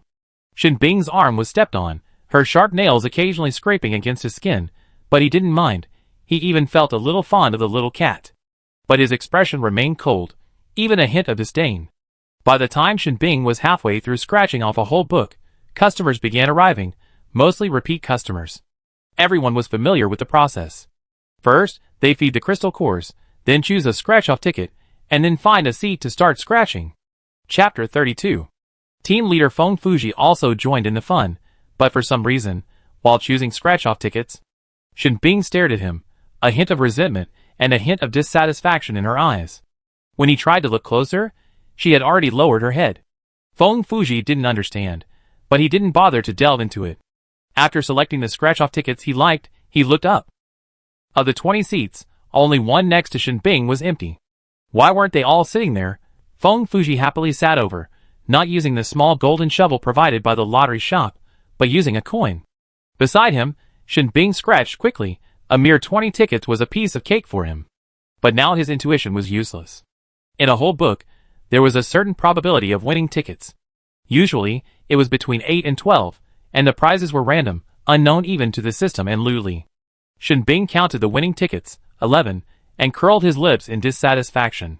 She couldn't help but glare at Boss Lu. It was all her fault. She wasted so many crystal cores. Humph. Luli caught the look and immediately glared back, not wanting to be outdone. She sat up straight and puffed out her chest. What? Shen Bing immediately backed down. She handed over the scratch-off tickets and said weakly but sternly, "Claim your prize." TSK. Luli scoffed, then proudly took the scratch-off tickets and stuffed them 5 by 5 into the lucky cat's mouth. She smacked her lips as she stuffed them in. She knew the drop rate for each book. The maximum was 12, and Shen Bing had scratched out 11 this time. This guy's luck is as good as ever, the king of luck. Let her see what goodies he's scratched out again. Fruit, common, pastry, common. Until the final prize was spat out by the lucky cat, a light card that landed on the table with the wind.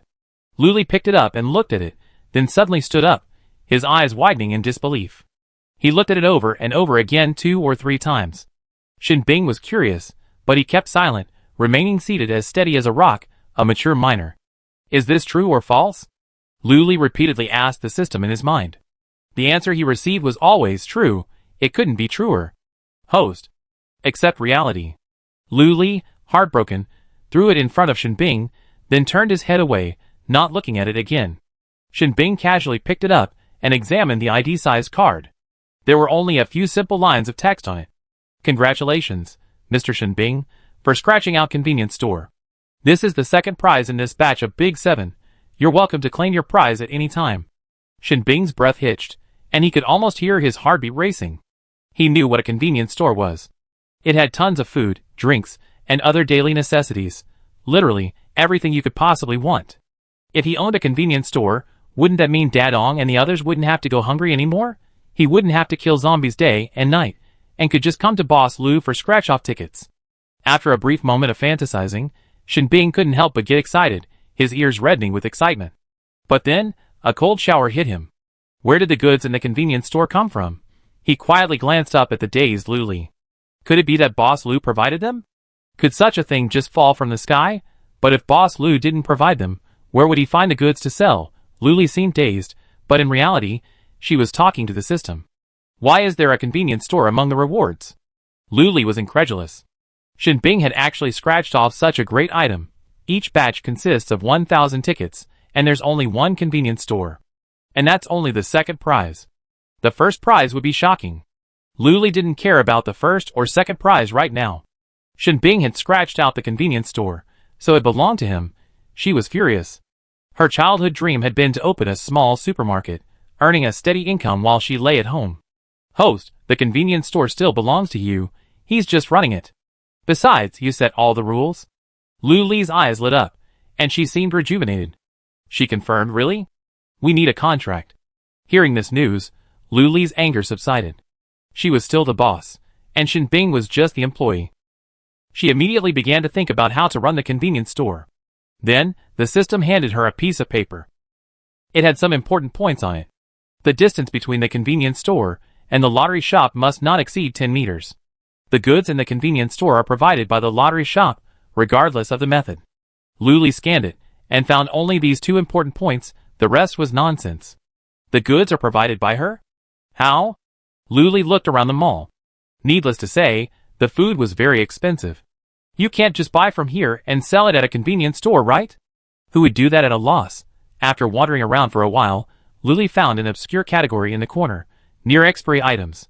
She clicked on it, and found it was surprisingly cheap, 3/4 cheaper than the regular price in the mall. Luli tentatively ordered a bottle of mineral water, but when she got it, it was still 5 months away from expiration. Is that considered near expiry? The system explained. In the future, people crave fresh, clean, and green food, eager to get it right after it's produced. Water with a 2-year shelf life and 5 months left to expire is considered garbage to them. Luli's eyes widened. So exaggerated? If all the near expiry items were like this, she could sell it. At worst, she could sell it cheaper. As long as there was some profit, even a little wouldn't matter. As for the profit, it's 30/70. Shen Bing gets 30/70ths and I get 70/70ths. Luli, the profiteer who had everything planned out, quietly walked over to Shen Bing, patted Feng Fuji on the shoulder, and gestured for him to go somewhere cooler. Feng Fuji? Question mark. She didn't understand, but she obeyed. Luli didn't sit down immediately. Her mother said she couldn't sit on a hot bench that someone else had already sat on. She casually placed one hand on Shinbing's shoulder and took the card with the other. She casually played with it in her hands, tilting her head slightly and asking, "You know everything?" Shinbing, of course, knew what she was asking and nodded silently. He'd known Boss Lu was a profiteer since the first time he scratched a lottery ticket, and now he was definitely going to threaten him. As expected, Luli slowly sat down, facing him, one hand resting on the table, her index finger tapping lightly, the other resting on her knee, her posture casual. Shinbing felt an inexplicable sense of embarrassment, feeling surrounded. He calmly closed his legs and settled into a well-behaved sitting position. "Take a look at this piece of paper." Luli threw the system's instructions in front of him, chin propped up as he looked at him. Shinbing carefully read through each line, gaining a firm grasp of the instructions and accepting them all. It wasn't some unequal treaty. Although he was powerful, he yearned for freedom and preferred to be alone. When the central base invited him to join, they offered him quite a few benefits. The only condition was obedience. If you're asked to go on a mission, you have to do it. Even if you're asked to jump from a building, you have to obey. Sounding of such a lack of freedom, Shinbing decisively refused. Chapter 33. After rejecting him, he came to Luoding City, and found a small courtyard between the Hope Base and the New Life Base. He had originally lived a life of freedom and debauchery, but for some reason, he picked up a child, and was forced into a life of killing zombies for supplies. After experiencing the hardships of raising a child, he now sought stability, and thought that scratch-off lottery tickets were a good option. But then, something unexpected happened. A convenience store was offered to him. How could he refuse? How could he even say no? Shinbing nodded hurriedly. "Okay." "Luli, ? She added, shaking her legs. "I haven't mentioned the other conditions yet." Shinbing said seriously, "Any conditions, all are fine. As long as Boss Lu provides the goods sold in the convenience store and pays him on time. What's wrong with that?" Shinbing absolutely agreed. If it were because of her character and the large crowd, she would have thrown her hands and feet in the air. Luli stopped shaking his legs and pulled out a contract. "Then sign it. Don't think contracts aren't taken seriously in this apocalyptic world. My contract is a matter of life and death." He took it and read through it line by line. The meaning was clear, essentially. Luli would provide the merchandise for the convenience store, Shinbing would be responsible for the operation, and the profits would be split 280%. Yes, a temporary 280 split. Luli felt that 370% was a bit too cheap for Shinbing. She provided the merchandise, and she ran the convenience store. He only had to handle the cash register and stock the shelves, and he get 30% of the profits? Luli was completely unconvinced. The contract also detailed Shinbing's get-off-work schedule and monthly leave days. If she didn't comply, her commission would be deducted. It also stated that Shinbing could continue scratching tickets and sell the prizes she won at the convenience store, splitting the profits 50-50. Shinbing briefly read through it, flipped to the end, and signed his name. The next moment, a red line appeared on the inside of his left wrist, marking a life-and-death contract with the system. Unless Luli requested to terminate the contract, Shinbing would be working at the convenience store for the rest of his life. Shinbing knew, but didn't care. Working for Boss Lu was better than working for the central base. The latter could be fatal. After resolving this major issue, Luli smiled even brighter, her dimples becoming more pronounced. She asked with a smile, "When do you plan to redeem it?" Shinbing said, "I find you later." With that, she stood up and was about to leave. The prizes the others scratched out were somewhat unremarkable, of course, compared to what Shinbing had done at the convenience store. She couldn't understand how a first-level crystal core could win him a second-place prize. What's the difference between this and someone in the 21st century who scratched out $1 million for 20 yuan? They were all lucky. Time flew by in the bustle of the business, and seeing it was getting late, Luli decided to close up shop. Unexpectedly, the man from last night was back, with calm eyes, a composed expression, and a well-groomed buzz cut. Luli glanced at him lazily, then her eyes were glued to him. His face was truly perfect, even more so than those of 21st century male stars. His arms and legs were long, and his proportions were impeccable. Even simple clothes looked extraordinary on him. At this point, the long table at stall E4 was empty, and the surrounding vendors had packed up and were heading home. Luli, thinking of the convenience store, urged, "Hurry up. It's time to close up shop." This time, he wasn't just here to buy scratch-off tickets, he was also here to claim prizes. He pulled out his last purchase from his memory card and placed them on the table. He slowly began to sort them out. This was a winner, this was a loser. Luli watched anxiously. She strode over, arms folded across her chest, and stood beside him, urging him on with her actions. But he wasn't affected at all. After slowly sorting through the prizes, he stuffed the winning ticket into Zhao Kai's mouth. Zhao Kai announced calmly, "Congratulations, Mr. Chu Lixing, for winning." The prizes were fairly commonplace, but the winning rate was quite high. Luli took a quick look. He had bought 13 tickets that day, and he had claimed 8 of them, including a voucher for a hamburger buffet. He had truly found a great deal. Chu Lixing swept the prizes from the table into his memory card.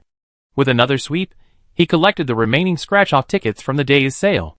Luli was dazed for a moment, then looked more closely. Only crystal cores remained on the table. She counted them, and they matched. This man was a bit mysterious, coming and going without a trace, only coming for scratch-off tickets.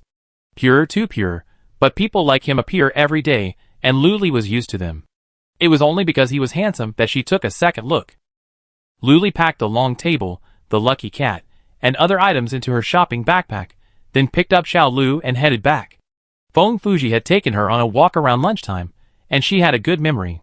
15 minutes later, she spotted the RV. Shen Bing was standing not far from the RV, his hands in his pockets, his gaze tilted 40 to 50 degrees. He looked rather melancholy. Luli approached, punched his arm, and sneered, "What are you doing? Why are you pretending to be a melancholic prince?"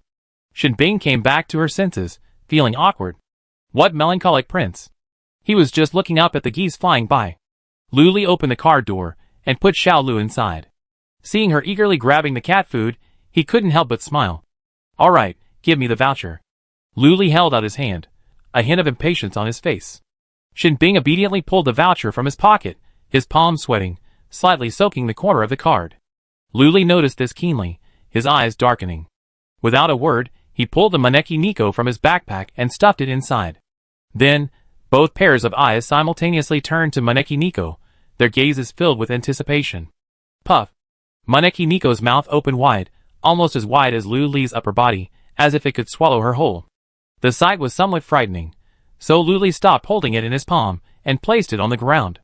Maneki Nico's mouth continued to open, forming an irregular circle, followed by a crackling sound. Bang! The sound of a cannon blazed, and Shen Bing watched as a sky of colorful ribbons appeared out of nowhere, a dazzling display of colors. The ribbons floated in the air, swirling and slowly descending, their center point being Boss Lu. Luli also looked up, a faint smile playing on her lips, her dimples clearly visible. Shen Bing's gaze followed the ribbons down, landing on Luli's face, a smile even brighter than the ribbons. For a moment, she was stunned, until a flash of white light revealed a strikingly modern rectangular glass room. Shen Bing finally came to her senses, and took a closer look at the suddenly appeared convenience store. All 5 sides were made of glass. From the outside, one could clearly see inside. Of course, it was empty now, everything in need of renovation. There wasn't even a sign at the door, it was just a simple, rather shabby glass room. Luli stepped forward, approaching one of the glass walls. As if by infrared sensor, the glass cracked and opened in both directions. The door opened without a sound, smooth and responsive. This was the main entrance. Shen Bing looked around curiously. Chapter 34. The two of them walked in side by side. The glass room wasn't large, about 20 square meters. It was completely empty. Sunlight streamed in through the glass, casting their shadows on the ground, overlapping. Luli leaned over to Shen Bing and said, "Check your laptop to see if there's the convenience store app." Shen Bing did as she was told and opened the laptop. Sure enough, there was an app on the main screen called Luli Convenience Store. How straightforward. Shen Bing curled her lips, her finger twitching, a fleeting urge to uninstall the app. But she subconsciously clicked on it. The laptop screen was filled with a milky white background, and the glass room popped up. Luli reached out curiously and swiped, discovering she could swipe 360 degrees without any blind spots. There was also a row of small icons on the side, roughly representing floor tiles, a reception desk, shelves, and so on. This was very much like the business game she played in the 21st century, where she could decorate the convenience store however she wanted. Shen Bing felt that convenience stores needed shelves the most. They couldn't just leave the merchandise cluttered on the floor, could they? He clicked on the shelf icon, and a variety of shelves popped up, 2-tiered, 3-tiered, Single-sided, double-sided, everything in sight. Shinbing was dazzled for a moment. Suddenly, a white hand appeared on the computer screen and tapped the screen a few times. She set the price range to the lowest, then Lu Li said casually, choose. After Lu Li's adjustments, the display suddenly became plain. Even the colors were monotonous. He glanced at it. It was between 10 and 100 points. Shinbing smacked his lips. Points? Can I exchange them for crystal cores? Lu Li perfectly timed it out, holding out a fortune-making device, a smile on her face, and urged, hurry up, there's no middleman taking the difference. Shinbing understood and silently took out his crystal cores, thinking about the other things he needed to prepare later. He fed the cats more than 10 level 1 crystal cores before stopping. After feeding them, he subconsciously checked the points balance in the upper right corner of the Lu Li convenience store. Great, 650 points. If I save them, it should be enough, right? Shinbing, feeling the pressure of the points, chose 2 mid-range, 4-tier metal shells. In the beginning, there were only a few products, so I didn't need so many shells, Shinbing thought, his eyes set on the lucky cat. Tentatively he asked, where did you buy it? Lu Li lowered her head, and with a whoosh, she placed the order. She then displayed her payment code and said matter-of-factly, 20 points each. Before Shinbing could say anything, he saw her holding a lucky cat in each hand, identical in style. He resigned himself to his fate, and scanned the code to pay. He angrily snatched the lucky cat from her hand, and held it in his arms. A slightly immature face, expressionless and feigning indifference, held a comically exaggerated lucky cat in her arms. It seemed odd, no matter how she looked at it. Lu Li quietly stepped back, and took a picture of the scene with her laptop. Click. The laptop's camera snapped with a loud bang, accompanied by a strong flash. Shinbing looked over, her eyes fixed on her. For a moment, the scene fell silent. Lu Li chuckled, I'm tapping the glass. Shinbing curled her lips, turned slightly, and pulled the newly purchased shelf from the app. He was about 1.83 meters tall, and the shelf reached his shoulders. Made of sheet metal, it had 4 tiers and looked quite presentable. He placed the 2 shelves back to back, vertically, to the left of the entrance. After the shelves were in place, Shinbing glanced around, wondering if anything was missing, and caught a glimpse of Lu Li playing with a cat in the corner. Boss Lu was becoming increasingly unruly. Shinbing averted her gaze, but her gentle profile still surfaced before her, the faint smile on her lips as she teased the kitten impossible to miss. Boss Lu, when are you opening? Shinbing walked over, squatted beside her, and made small talk. Lu Li raised her hand, and a screen appeared before her. She opened the calendar, glanced at it, and casually said, tomorrow. Why are you looking at the calendar tomorrow? Excuse me? Shinbing was a little speechless, but due to Boss Lu's usual intimidating presence, she dared not speak or ask, and could only nod in agreement. Lu Li thought he had everything set up, but when she looked back, she saw 2 more metal shells. Standing alone in the middle of the glass room, it was so shabby. Lu Li turned back and glared at him. That's it? What did you do? Just 2 more shells? You're planning to open just like that?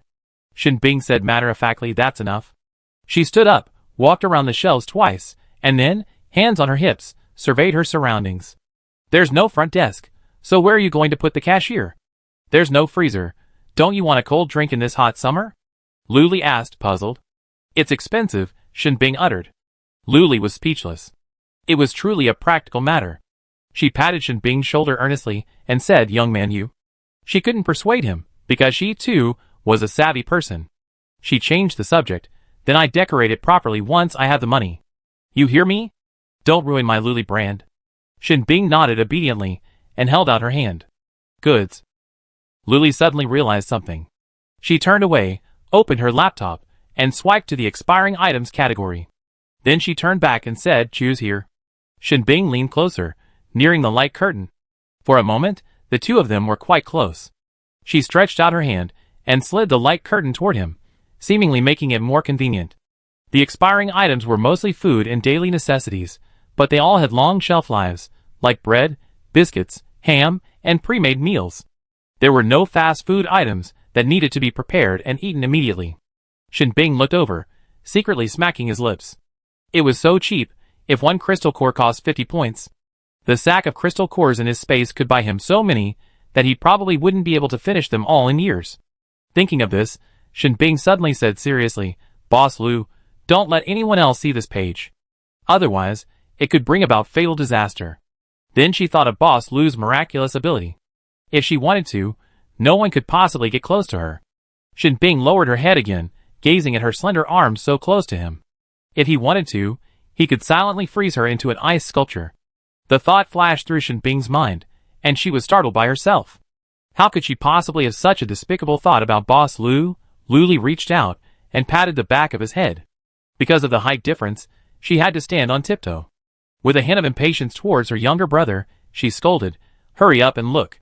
Shin Bing came back to his senses, touched the back of his head, curled his lips, and resignedly continued to watch the screen. He selected a few relatively scarce commodities in the apocalypse: mineral water, biscuits, bread, sausage, instant noodles, etc. All of them were durable and popular in the apocalypse, ready to eat when hungry. After a tiring day on a mission in the wilderness, having hot instant noodles at night would be a true delicacy. Shin Bing didn't buy too much at once, fearing she wouldn't be able to sell them. She bought 30 bottles of mineral water, and only 20 of the other items. Luli leaned in to examine his selections. They seemed reasonable, neither too high nor too low. Chapter 35. They were insignificant in the 21st century, but they were hot sellers in the apocalypse. But then she suddenly wondered, would the convenience store's opening take away the lottery shop's business? Thinking of this, Luli looked at Shin Bing with an unfriendly look, but then she thought, the prizes a lottery shop could scratch out were definitely not available in convenience stores or in the apocalypse. Take, for example, fruit and single-use coupons for hot pot and barbecue. How could they possibly be found outside? Luli felt relieved, stroking the deer's fur as she watched Shin Bing arrange the merchandise on the shelves. Perhaps feeling uncomfortable working, Shin Bing took off his black cape and tossed it carelessly on the ground. He's clearly just a little brat, yet he acts like an adult every day. Blame this damn apocalypse, Luli thought, putting the deer on the ground, and then went over to help. Surprisingly, he was quite serious about his work. Bottles of mineral water were placed in a prominent position, and the sausages were neatly arranged, each one neatly categorized. After all the items were on the shelves, Shin Bing clapped his hands in satisfaction and glanced down at his points balance. Less than 100. Just like money, it's too expensive to spend. Shin Bing didn't plan on getting any fancy decorations. He sell them first. No money, no talk. Let's go, Shin Bing said, bending down to pick up the cloak and skillfully putting it on. With the cloak on, he seemed to have aged 5 years. If he hadn't spoken, he would have been a truly mysterious man. But the moment he spoke, his charm was lost. It's hard to disguise age in a voice. The moment he opened his mouth, it was clear he was a brat. The two of them walked out, one after the other. Luli was certain that this was all he had gotten. Seeing how stingy he was, there was nothing to say. Luli pouted and clicked her tongue, carrying the little deer in her arms as she passed him with a loud noise. Puzzled, Shin Bing followed her, watching her get into the RV until her figure was blocked. He stood there for a moment, watching, then lowered his hat and silently left the base. Inside the RV, Luli slumped in the driver's seat, pondering life, then checked her points balance on his computer. It was nearly 70,000. Still over 30,000 short of reaching level 4, and Luli was getting impatient. As the sky darkened, Luli ordered a clay pot rice, and was about to eat when there was a quiet knock on the car door. She stood up, feeling frustrated. Who was it that always came to her during mealtimes? Luli opened the car door with a look of resentment, one hand on her hip, her whole body radiating impatience, even her hair a little disheveled. Outside the door was Lu Hongtao, followed by a reluctant Lu Wenchun. Luli's impatience faded somewhat, and she became more interested, examining the two men. She had a grudge against Lu Wenchun before. Though not a big deal, she had insulted her and assaulted her bodyguard in front of everyone in the base. Lu Wenchun probably doesn't like her, so why did she come this time? Lu Hongtao spoke first, his tone very kind, but the air of superiority still lingered. Boss Lu, I brought my daughter here to apologize. Oh. Well then? Luli raised an eyebrow. Not wanting to embarrass the two of them, she was still thinking about the clay pot rice. Lu Hongtao hadn't expected her to be so easygoing, and for a moment, he was stunned. Then, he hurriedly pulled Lu Wenchun up. He said firmly, hurry up and apologize to Boss Lu. What you did that day was unintentional. You're just a little kid who doesn't understand. Luli folded her arms across her chest, moving from one hand on her waist to hers, looking at her calmly. When Lu Wenchun looked up, he was met with that familiar, slightly mocking expression, as if he were looking at a clown. She exploded instantly, her prepared words and mental preparation shattering in an instant. She stepped back, her expression defiant. I don't want to. I don't want to apologize to her. Lu Hongtao quickly separated her from Lu Li, standing between them and barking at her in a stern voice. Hurry up and apologize to Boss Lu. She'd definitely forgive you. Stop throwing a tantrum. Lu Wenchun was frightened by her father's forceful gaze, and for a moment, she stammered, unable to speak. He continued forcefully, hurry up, don't dither. Boss Lu is generous. As long as you apologize, these are trivial matters. Lu Li listened to these sarcastic remarks without reaction. No matter how you hinted, the apology must be made. She quietly watched the two perform. Lu Hongtao kept talking, but there was no response behind her. He wondered if Boss Lu would be angry. But Lu Wenchun only said weakly, I'm not. Lu Hongtao felt his blood boiling. This rebellious son, could he even understand the subtext? He slapped him in anger, with a gust of wind. The force was so strong that Lu Wenchun stumbled a few steps, and fell to the ground. Lu Li stood on the steps, her mouth open. What was going on? She felt a sense of relief. Just then, Lu Wenchun glanced at her with resentment. Lu Li slowly closed her mouth. She could watch the show, but she couldn't let the person involved get upset. Lu Wenchun saw clearly the playful look in her eyes, the sarcasm at the corner of her mouth. She lowered her head, clenching her fists unconsciously. A tear slipped from the corner of her eye. Why would Dad side with this person, just because she owns an RV and a lottery shop? But she's his biological daughter. Lu Wenchun couldn't understand why. Ever since her father became the base commander, he'd been flattered and coddled wherever he went. Whatever she wanted, as long as he could get it, he'd get it for her without exception. She was his only offspring. How could he, for an outsider, slap herself? Lu Wenchun, heartbroken and angry, pushed herself up from the ground and ran out. Lu Hongtao instinctively reached out to grab her, but then remembered Boss Lu behind him. He forced a stiff smile, turned around, and bowed deeply, saying, Boss Lu, I'm sorry. I didn't discipline her well enough. He figured, now that it had come to this, the door had been opened, Boss Lu would surely come down. But he had underestimated Lu Li and overestimated himself. He only heard Lu Li chuckle and say, it's okay. Let her apologize some other day. I'm not in a hurry. After today, Lu Wenchun was probably going to truly hate her. So what was there to do? Just let it go. Lu Hongtao was stunned upon hearing this. He had never imagined someone could be so ungrateful. But he had nothing to say. He was the one who had brought his daughter to apologize, and he was the one who had begged for forgiveness. Lu Hongtao was caught between a rock and a hard place, frozen in place for a moment. He even considered using his position as base commander to suppress her. But she possessed this miraculous ability. It was said that she could summon a motorhome at any time, and around it, she was unstoppable. He had always feared and respected the strong. Lu Hongtao's straight back unconsciously bent. Lu Li waved her hand nonchalantly, saying, all right, come back tomorrow. I need to eat. Lu Hongtao felt a sense of relief, and with a sigh of relief, he turned to leave. As he turned, his eyes drifted towards the interior of the motorhome.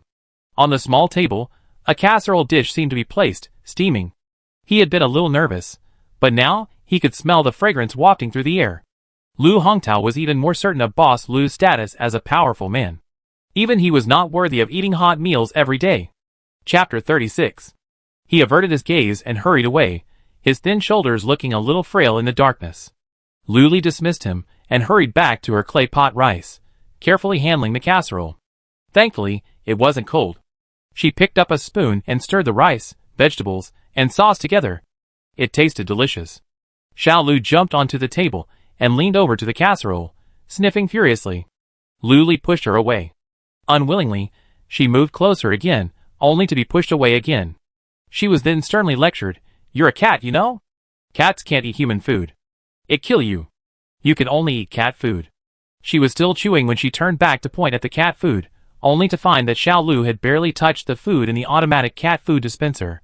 Lu Li swallowed her food with a gulp and asked, puzzled, tired of cat food? Xiao Lu nodded repeatedly, her eyes watering as she looked at her pitifully. Lu Li's heart was pounding, and she conceded, okay, order whatever you want. She then opened her laptop and swiped to the pet section of the store, then turned the screen to the little deer. The little deer was quite understanding, sprawled on the table, its paws folded over its body to support its head, occasionally swiping at the screen. 5 minutes later, the laptop announced, today's spending limit has been reached. Please spend wisely. Luli was so frightened that she nearly spit out water, and quickly turned the screen towards herself. She scrolled through the order page, revealing 3 full pages of shopping orders, all filled with pet supplies. Cat bars, climbing frames, cat toys, claw trays, cat bowls, cat combs, nail clippers, water fountains, and all sorts of toys.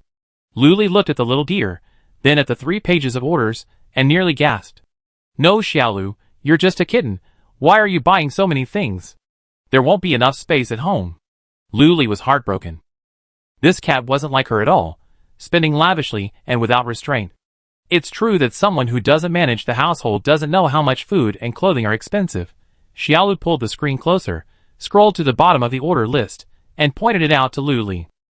Luli's vision went dark. This cat actually bought a cat? And a female cat at that. "Did you know you're a female cat?" Under her gaze, Xiaolu tapped the delivery confirmation button, and a flash of white light passed. A snow-white, long-haired cat appeared on the table, its fur smooth and furry, its head held high, exuding an air of nobility and elegance. Xiaolu's gaze at her was intense, as if she had seen a long-lost sister. She strode forward, nuzzling the white cat with her head, meowing, and unconsciously picking it up. The white cat turned its head away, ignoring her and meowing twice in a very impatient tone. Little Deer then spoke to her. Luli, propping her head up to listen, was basically asking, "How are you doing here? Is this human treating you well?"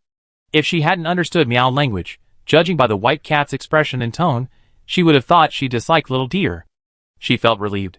It seemed they were good sisters. She had no choice but to get up and unpack the things Little Deer had bought, even climbing up the cat climbing frame that almost reached the roof. Luli looked at the pet supplies that took up half the RV and fell into deep thought. This house is still too small. She put the cat climbing frame back first and arranged the other items, trying to leave a path for people to pass through. She worked until almost 11 o'clock. Finally, she finished packing and rubbed her waist as she slowly stood up. Turning around, she saw the white cat walking ahead with a dignified expression, and the little deer following behind, beaming and cheerful. They truly were 2 good cats. She secretly chose a name for the white cat and asked for her opinion. "How about calling her Shuku? Cool?" The white cat shook its head, looked at the little deer, and meowed a few times. "Tell this human that I have a name. My name is Nana." Luli clapped her hands and called out, "Okay, Nana, then Nana." Nana looked at her in surprise, then at the little deer. "How about this human understand us?" Luli nodded hurriedly. Nana looked displeased. Hadn't she heard what she had just asked the damn cat? She walked gracefully back to the new cat bed that Xiaolu had bought, not even glancing at Luli again, perhaps out of shame or embarrassment. Luli couldn't help but laugh, and quickly covered her mouth to prevent her from hearing. She grabbed her clothes, and went to the bathroom to wash up. The white cat curled up in its soft nest, its head tilted to the side, looking a little annoyed. This damn cat hadn't even told her. The sun rose, marking a new day. Sunlight streamed into the RV, creating square patches of light. Little Deer lay in the patch of light, calling Nana to join him in the sun. The 2 little ones each took a patch of light, their expressions content. When Luli began to drift off, she saw the scene, and it softened her heart. Nana glanced at her, but didn't get up or greet her. She stiffened slightly, but quickly recovered. She ignored these little thoughts. As long as she stayed here long enough, she'd quickly blend in and just be herself. After washing up, Luli opened the car door, letting the sunlight in. She closed her eyes and let it bathe her in the sunlight. It felt as if her entire body had been washed by the morning sun, leaving her feeling refreshed from the inside out. "Boss Lu, good morning. Are you open?" A voice rang out from afar. Luli opened her eyes. The person looked familiar, but she couldn't place their name. She said, "I'll be there soon. Please wait." She planned to leave the base today. Hope Base was nice, but with so many people around, disputes were likely to arise. Yesterday, 2 people had gotten into a fight over a scratch-off ticket. She was so engrossed in the show, she had no idea what was so special about an unopened scratch-off ticket. She had no idea what was inside. She was speechless, but she had to intervene to prevent them from shutting down the stall. Luli returned to the RV and emerged again. She could only say, "I'll be selling at the base entrance today. If you want to buy a scratch-off ticket, please wait for me." "Okay." The man was very obedient and ran off happily. Luli sent a message in the group chat, informing everyone that the sales point today was at the Hope Base entrance. She then maneuvered the RV toward the main gate. Feng Fuji's team was on duty today, so they let the RV pass. For the first time, she felt the power of connections. Glancing back, she saw that everyone else entering and leaving the base was subject to inspection. After a full day of work yesterday, the area outside the base had returned to normal, though there was still a faint stench of corpses. It was said that all the space-capable users in the base had been summoned, and then, using space storage devices, the zombie bodies were loaded inside. They transported them to the incinerator at the end of the base and burned them, and that would be the end of the process. Luli parked the RV and activated the safe zone with a single click. Inside, the air was fresh, and the temperature was slightly lower than outside. She first took out the 4 sets of tables and chairs and arranged them, then took out the long table from yesterday, striving to provide a good experience for the first arriving customers. Chapter 37. I bought 19 scratch-off tickets yesterday, and I still have 3 left. The big 7s are completely sold out. It's obvious that in the apocalypse, even with crystal cores, people can't get enough to eat. They simply love to eat. So, confidently, she bought another 15 big 7s, and 3 of each of the other 3 styles. After everything was ready, she waited for customers to arrive. Luli sat on a high stool, chin propped up, and stared at the passing crowd. She didn't even need to shout anymore. The moment the RV was revealed, people flocked to it like a magnet. She was busy when Shen Bing arrived and eagerly asked, "Will it open soon?" Luli found the time to reply, "Yes, just some in the convenience store." Shen Bing, how? Luli, skeptical of his stupidity, grabbed his wrist, turned on the computer, and had him use facial recognition to open it. They arrived at the Luli convenience store, where a prominent start button was visible. Shen Bing was caught off guard by her wrist, which felt incredibly hot. Before she could react to the sudden contact, she saw a flash of white light beside the RV. Their appearance was always so dazzling. When the white light faded and everyone saw clearly, exclamations erupted. The transparent glass room allowed a clear view of the 2 shelves in the middle, and some customers nearby were scratching off lottery tickets. He leaned in closer to the glass and exclaimed in disbelief, "Is that instant noodles?" At that, everyone immediately swarmed over, scrutinizing the glass. "Is that ham? And corn flavor? Mineral water. That's mineral water. So clean. I want a sip." Such exclamations echoed through the crowd. Supplies readily available in civilized times were practically priceless in the apocalypse. Things like instant noodles and mineral water are considered strategic commodities. To buy them, one needs to have sufficient crystal cores and connections. Thus, the neatly arranged, fresh-looking supplies in the glass room undoubtedly caught everyone's attention. Luli released Shen Bing's hand, rubbed her body, and complained, "Even though you're a walking block of ice, you still need to wear more clothes." Without waiting for Shen Bing to say anything, she winked at him and whispered, "Hurry up. It's the perfect time for the opening." Seeing Shen Bing standing there rooted to the spot, she teased, "Why are you still standing there? Are you afraid to be alone? Or do you need your sister to give you courage?" Shen Bing said weakly, "I'm socially anxious." There were too many people, and he didn't dare squeeze in. As a socially intimidated person, Luli didn't quite understand, but she showed respect. She got out of the RV and led Shen Bing through. The onlookers, seemingly aware of Luli's connection to this convenience store, all made way. Luli walked in the center of the crowd, faces flanked by smiles, expressions of admiration, anticipation, and appreciation. She suddenly felt a surge of joy. She had a glimmer of understanding about what it felt like to be trusted by so many people. It was a peace of mind she had never experienced before. It gave her the confidence to do anything, knowing she had someone behind her supporting her. No wonder everyone wanted to stand tall. Being admired felt so good, like all the energy was focused on her. Luli walked all the way to the convenience store door. After scanning the owner, the glass doors automatically swung open. She stood in front of the door, turned, pulled out a salute, and twisted it slightly. Bang! Bang! With a few bangs, a cloud of silver ribbons erupted, swirling and dancing in the air. The sunlight shone through, creating a dazzling display of colors, like a sky filled with stars. The sound of the fireworks immediately brought the atmosphere to a climax. Everyone cheered and hummed, looking at her with anticipation. She stood in the sunlight, like a savior. When the atmosphere calmed down a bit, she pulled Shen Bing over and introduced her. "This is my new convenience store. We sell snacks and mineral water. Come buy anything you need. You all know Shen Bing, right? He's the second in command. He's in charge." Shen Bing stood upright beside them, like a door god, holding a lucky cat in his hands. If it weren't for his black cape, his reddened ears would have been exposed to everyone's eyes. Lu Li nudged Shinbing and lowered his voice. Hurry up and say a few words. Shinbing coughed twice to embolden himself, then said calmly, yes, I'm second boss Shinbing. Everyone, come in and shop. Lu Li had taught him that phrase yesterday. In this apocalyptic world, there was no such thing as shopping in malls anymore.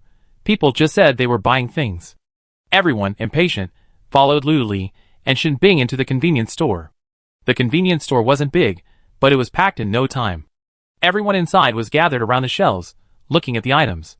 Each item had a price on it, like ham sausage for 25 points, instant noodles for 75 points, and mineral water for 88 points. Someone asked, what are these points? Shinbing, squeezed out, heard the question and shouted, one level 1 crystal core for 50 points. Come to me if you want to exchange. Some people immediately pushed toward Shinbing, but others wanted to get to the shelves to look at the merchandise. For a moment, it felt like two opposing currents. Dad, why are you pushing so hard? Are you in a hurry to reincarnate? Who are you talking about? Your mouth stinks so early in the morning. Did you not brush your teeth? Hey, stop pushing, you guys. Seriously? Shinbing had sharp hearing and quick reflexes. Seeing someone causing trouble, he flicked his finger and instantly froze them into an ice sculpture. Just kidding. Although he was underage, his strength was there, the world's only 7th level ice type user. The two troublemakers were frozen into ice sculptures, their expressions still cursing. The others instantly moved away, trying to create a small space. Shinbing manipulated them, like puppets, to carry the ice sculptures out of the convenience store and place them outside in the sun. The rest of the group dared not make any more noise, standing as quiet as chickens. They had always known Shinbing's reputation for violence. But because they had interacted with him recently, they had quietly relaxed their vigilance against him, finding him friendlier and more approachable. How could it be possible? This was all an illusion. He was still the same Shinbing who would freeze people into ice sculptures at the slightest disagreement. Lu Li stepped in to smooth things over. Everyone, keep watching. As long as you don't cause trouble, we're still very welcome. She wore a warm smile, her dimples radiant in the sunlight. With one cheeky gesture and the other a cheeky one, they immediately coaxed everyone into submission. She couldn't help but think to herself, Boss Lu is so kind. Lu Li saw how crowded the small convenience store was. It was packed like dumplings. She leaned closer to Shinbing, and they both stood together, arms folded across their chests, looking solemnly at the store. Limit the number of people, Lu Li said. 50 at a time. Otherwise, no one would even be able to see the prices on the shelves. Shinbing agreed unconditionally, and just as he was halfway to nodding, a loudspeaker was thrust into his mouth. Lu Li winked at him again. You're the second in command. You take charge of organizing things. Chapter 38. She intended to train Shinbing. She couldn't possibly have to manage both the lottery shop and the convenience store in the future. That would be exhausting. Shinbing summoned her courage and said, the number of people allowed in is limited now. Those who want to buy must redeem points. He was so abrupt and cold, as if he was shooing everyone away, that Lu Li almost wanted to punch him. Thankfully, the people at the base understood his temper and lined up obediently. Those who wanted to buy came to redeem their crystal cores. Of course, there were those who waited and watched, wanting to see if it was really that cheap and edible. But there were also those who had unconditional faith in Lu Li, like Xiao Gao, Chen Ji, and others, who were immediately placed near the front of the line. Unlike the others, who were observing and testing the waters with a single crystal core, Chen Ji immediately took out 10 crystal cores and redeemed them for points. The convenience store and lottery shop shared a common point system, meaning that any unused items at the lottery shop could still be used at the convenience store. Lu Li pondered, if only everyone had a card. It would be so much more convenient to just swipe. Connecting to the optical computer, the points balance and spending history are clearly visible. The system timely reminded, Host, reach level 4 to unlock this feature. Lu Li's eyes lit up. It seemed that level 4 would indeed have many surprises waiting for her. She couldn't wait. Customers, who had redeemed their points, immediately ran into the convenience store. Chen Ji was the fastest. With a sweep of his long arm, several bottles of water fell into his arms. With another sweep of his long arm, several buckets of instant noodles were scooped up. With another grab, a few sausages were gone. He wasn't greedy either. He had full faith that Boss Lu's convenience store would be able to survive for a long time. Chen Ji, holding his arms full of things, was about to check out when he was stunned. Where should he go to pay? Lu Li, with her sharp eyes, noticed this and scolded Shinbing again for being so stingy that she wouldn't even bother paying at the cashier. She had no choice but to walk over. The system reminded her again, telling her not to worry. As soon as the customer walked out the door, points would be automatically deducted. High tech, Luli exclaimed in admiration, but she didn't stop, pulling Chenji out the door. Chenji frantically said, I haven't paid yet. She turned and started to go back. Luli almost stopped him, explaining, points will be automatically deducted as soon as you walk out the door. I'm not even anxious, so why are you? Chenji smiled innocently, saying, that's awesome, Boss Lu. This way, we don't have to count and pay individually. It's so convenient. Luli smiled at the compliment. Alright, come back next time. He put his purchases into his interspatial ring, waved happily, and left with a grin. Over here, Shinbing was busy. Some people seemed to have endless questions. They kept asking how much it cost, whether it was edible, if it was fake, and how many points the crystal core could be exchanged for. Shinbing wondered if he hadn't already been told all this, so why was he still asking?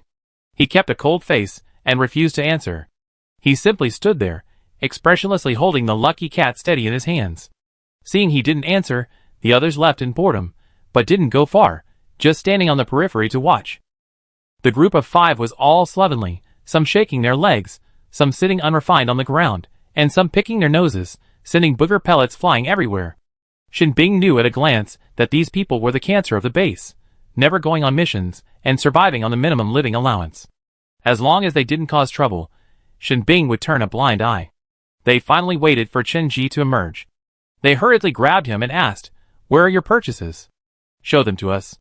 Chenji impatiently said, why should I show you? If you want to see them, go buy them yourself. He then shrugged them off and began to leave. Don't leave.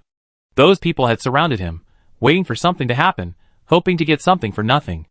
Chenji clenched his fist and raised it. If you don't get out of the way, I'd be rude. The leader laughed heartily, exchanged a glance with his companions, and challenged, I'd like to see you being rude. Before he could finish his words, Chenji punched him in the face. He was a powerful psychic, possessing immense strength.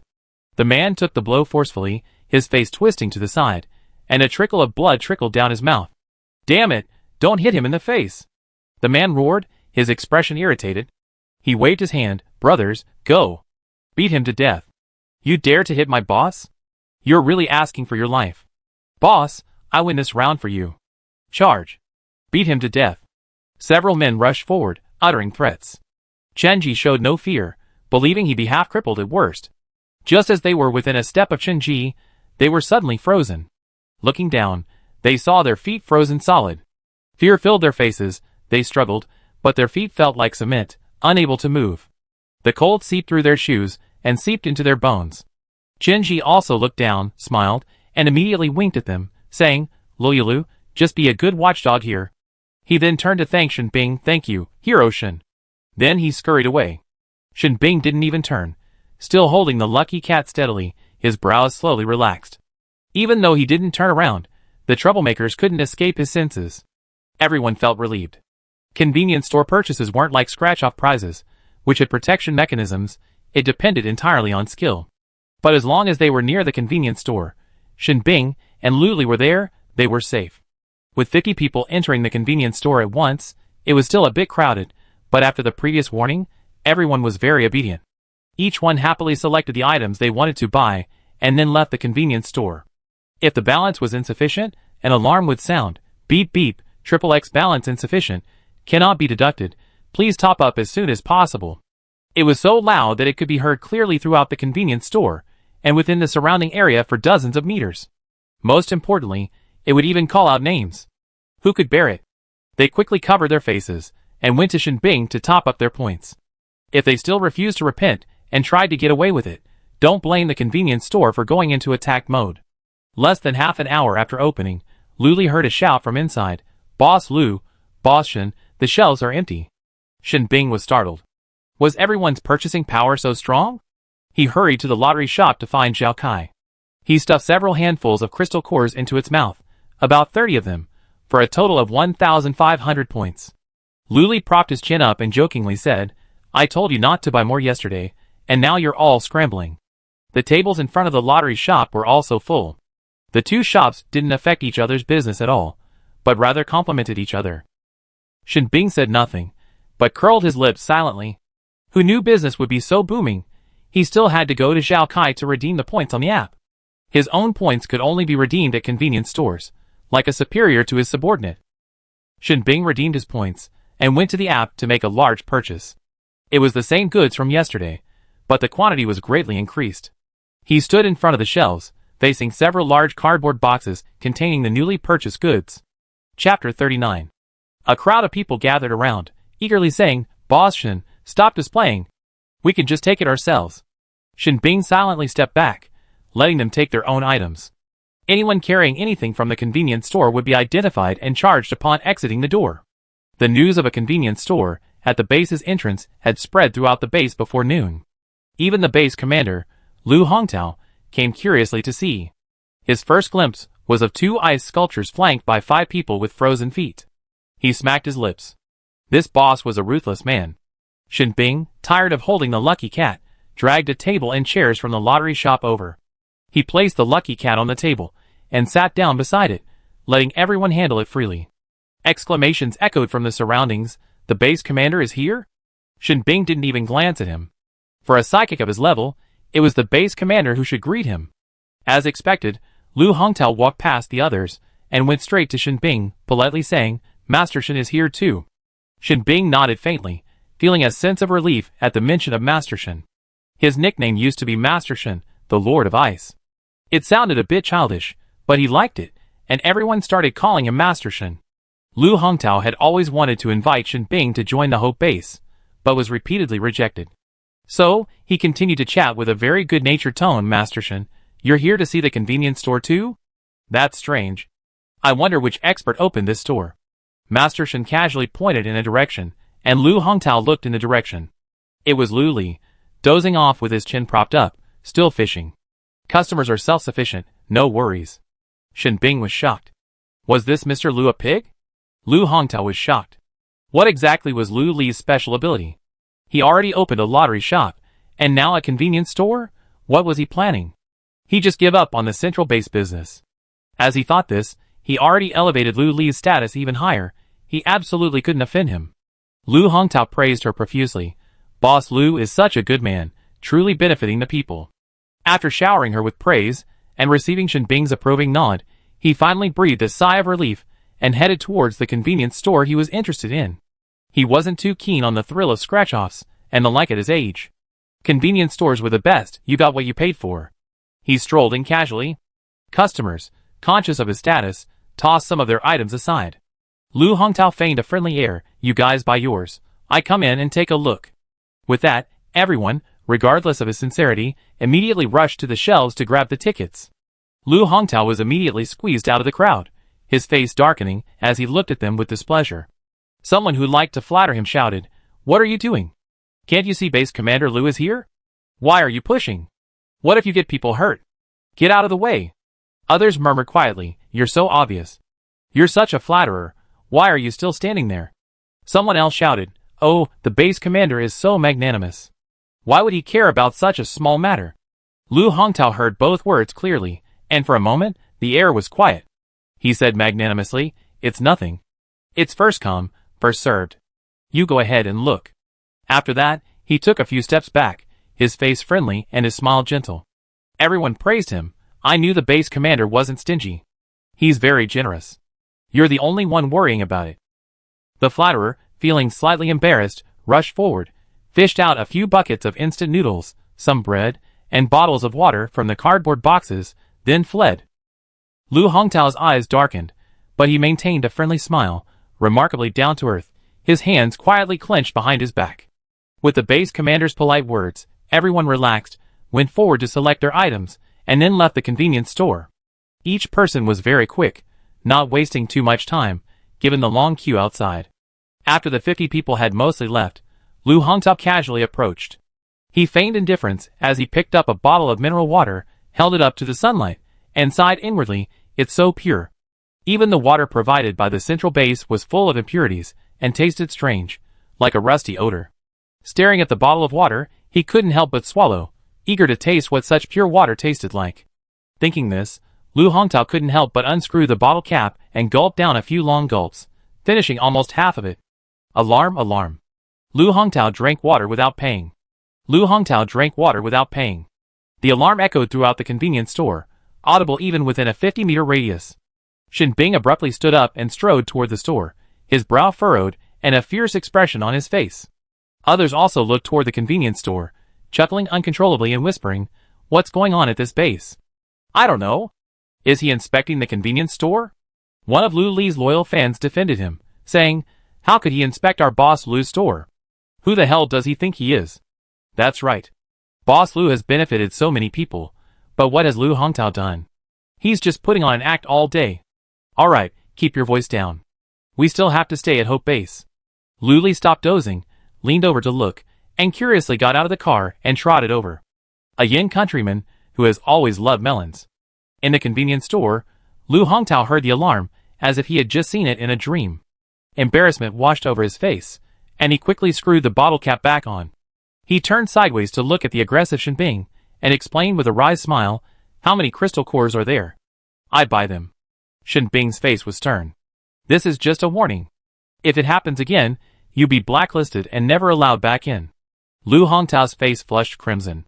He hadn't expected Shin Bing to be so disrespectful, and a flicker of resentment flashed in his eyes. More and more people gathered around, whispering quietly, though Lu Hongtao couldn't hear what they were saying. "But I just felt like they were talking. I didn't expect Base Commander Lu to have such a habit." That's right. Not only did he refuse to pay, but he also secretly drank the water. He clearly had a much larger share than us. Haven't you ever seen mineral water? Oh, Boss Lu's stuff is of high quality, and the water is clean. It's normal to be surprised. But you can't drink without paying. How uncivilized. The faint whispers entered Lu Hongtao's ears, and his vision went dark. The image he had painstakingly cultivated for years was ruined in an instant. "Shut up." Lu Hongtao roared, his face livid. He threw his hand and started to leave the convenience store. Shin Bing stopped him. "Crystal core." Lu Hongtao, almost catching his breath, pulled out the crystal core from his space, threw it hard at Shin Bing, and then rushed out. Shin Bing caught the crystal core behind him. It was a yellow, level 3 crystal core. He turned and called out to Lu Hongtao. "Hey, you gave me too much," Shin Bing said in a flat voice. Chapter 40. Lu Hongtao paused, took a few deep breaths, and then gritted his teeth. "Don't bother looking for more." Lu Li had just arrived when she saw Lu Hongtao, his face sullen, hurried out. She even extended her hand to greet him. "Base Commander, are you leaving? Not even going to visit again?" Getting no response, Lu Li was puzzled. Why was this man so two-faced? That night when the zombie tide arrived, he had been a good base commander, responsible, accountable, and capable of good management. But the more they interacted, the more they felt he was petty. Lu Li quietly commented on him, as expected, "When the top beam is crooked, the bottom beam will be crooked. TSK. She snorted softly, and Lu Hongtao heard it clearly, nearly stumbling and falling. She ignored him and walked into the convenience store, raising an eyebrow at Shin Bing. "What's going on?" Shin Bing tossed the yellow crystal core in his hand, his expression full of youthful vigor. "I made a profit."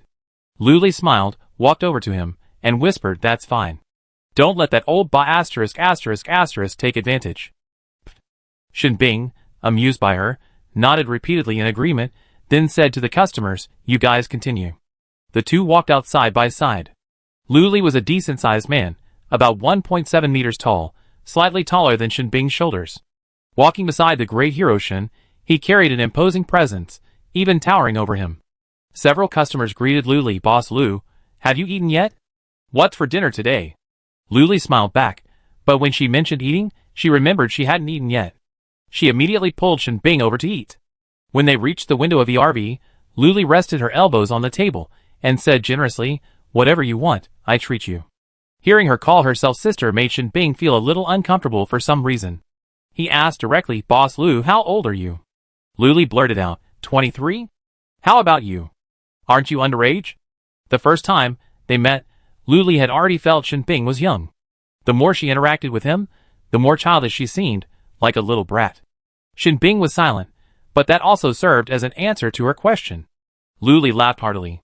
"I knew it, a little brat. Tell me, what do you want to eat?" "Barbecue." Shin Bing muttered silently, recalling the aroma she had smelled by her window that day but hadn't tasted. Okay. Considering Shinbing was still growing, Luli ordered a barbecue set meal for 3. When it arrived, the table was more than twice as large as Luli's previous single-person meal, overflowing with freshly washed and cut ingredients. It barely fit inside the RV, the sides already touching the car body. This wasn't Shinbing's first time in the RV. He sat obediently in a chair, quietly observing the area. A new, adorable white cat appeared in the corner, along with a plethora of pet paraphernalia. Did Boss Lu really like cats? The bed still had the same sheets and pillowcase, a refreshing, light orange check pattern. Luli emerged from the bathroom, to see Shinbing staring at the bed, at the rear of the RV. Are you sleepy? Shinbing shook her head, averting her gaze. Using tongs, she distributed the roasted meat between Luli and herself. She sat across from Shinbing, looking at the bowl overflowing with meat, and smiling with satisfaction. This is cumin powder, barbecue sauce. You can use it as a dip for the meat. It tastes even better with it. Luli's second half of the sentence was slightly teasing. As if imagining something funny, Luli clapped her hands, threw back her head and laughed, her ponytail swaying gracefully with her movements. Shinbing looked at her, his lips curled silently. Don't ask him why he wasn't laughing, because he was the one involved. Luli laughed to himself for a moment, then, after recovering, caught a glimpse of Shinbing's upturned lips. If you want to laugh, just laugh. Why hold it back? Shinbing paused for a moment before finally smiling. A strange warmth welled up in her heart. It felt like she could be herself here. Eat. Luli handed him a Coke and said casually, starting with a bite of the meat-only version, without the lettuce. Luli swallowed it, then took a sip of the drink and exclaimed, delicious. Shinbing imitated her, devouring the meat and chugging the drink. It was indeed delicious. He had a big appetite. Shinbing finished most of it. Watching him eat had improved her appetite. Luli had big eyes but a small stomach. She wanted to eat a few bites of everything, but she couldn't eat that much. At the end, there were still some vegetables and meat left over, and Shinbing, not wanting to waste them, grilled them and packed them up. Luli picked her teeth as she watched him pack. Do you have a dog? Shinbing remained calm, saying, we have several children. You're still a child, and you're already raising them. That's impressive, Master Shin. Luli explained in genuine admiration. Survival in the apocalypse is difficult.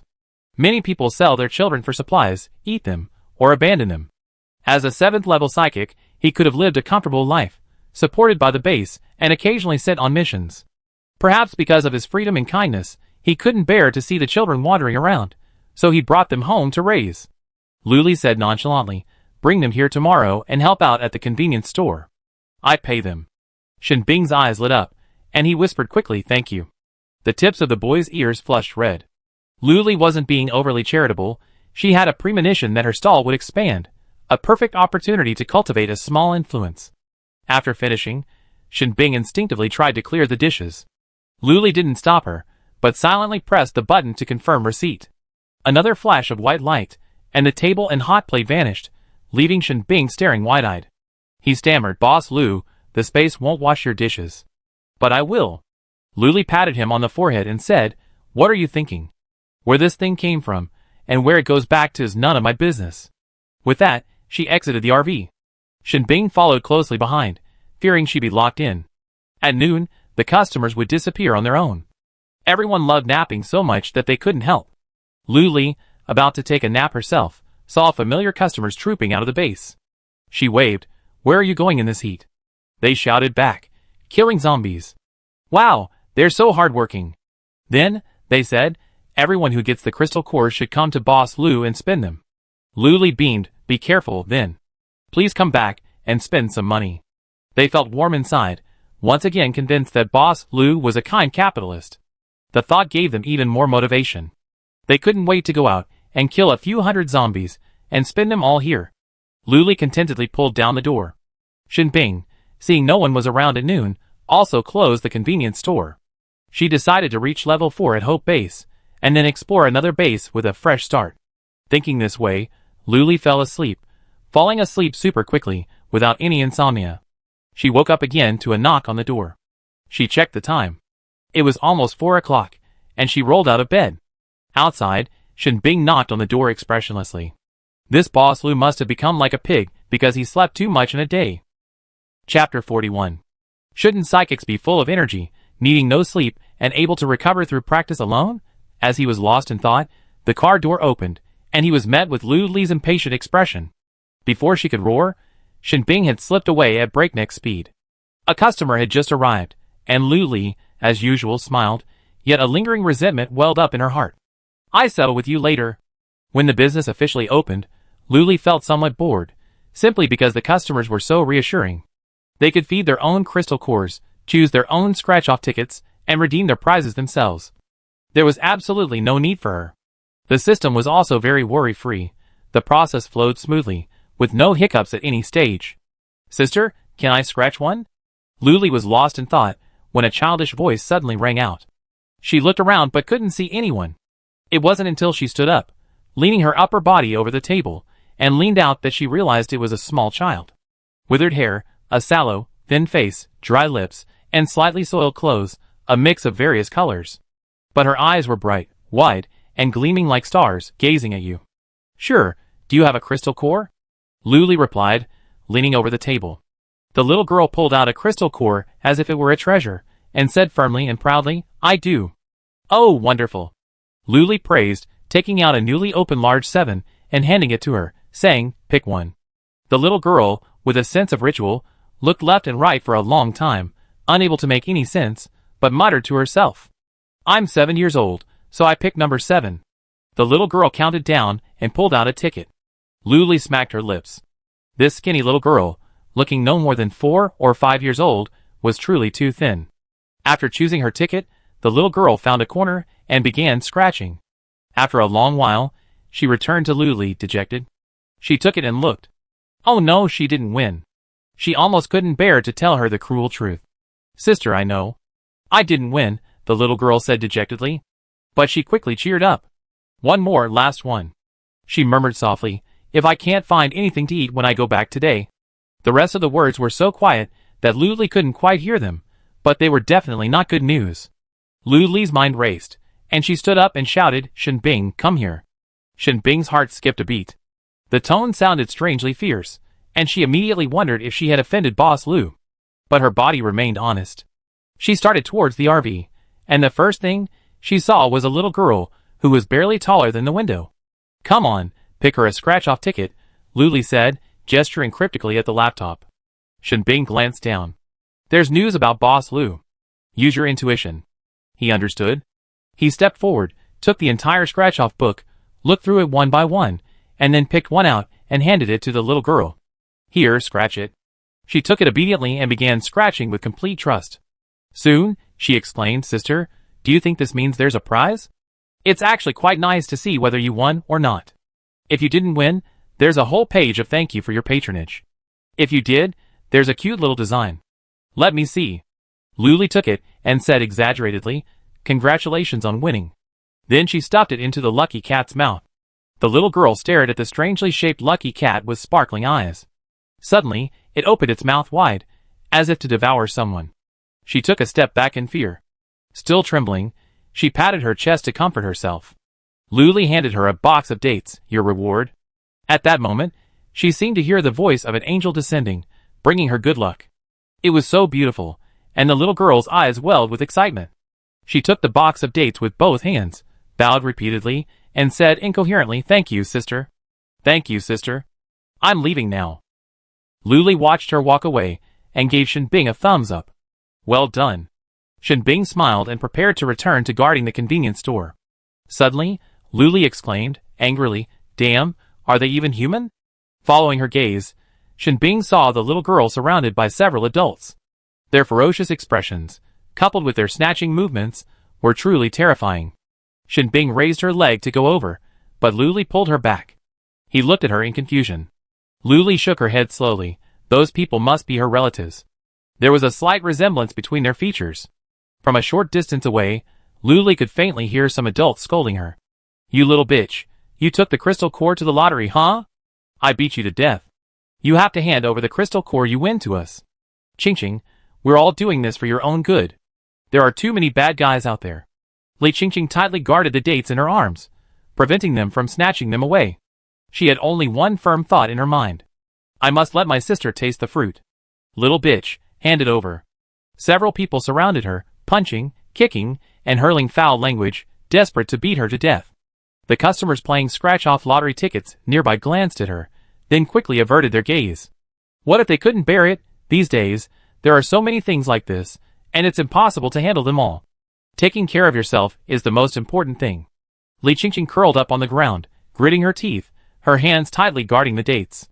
One of them cursed, Li Qingqing, if you don't hand over this good thing today, tomorrow, I throw your sister out to feed the zombies.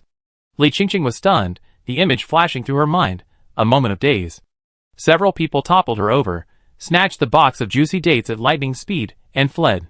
She lay on the ground with nothing, her expression numb, her eyes filled with resentment and unwillingness. Suddenly, a hand reached out, lifted her up, brushed the dust off her, and said gently, "Go kill them." Li Qingqing, with her back to her, felt the gentle touch of a palm against her back. It wasn't a sickening caress. It was a gentle, friendly touch, gently brushing the dust off her. Her previously numb expression gradually cracked, and a warm tear trickled down her cheek, quickly disappearing into her skin.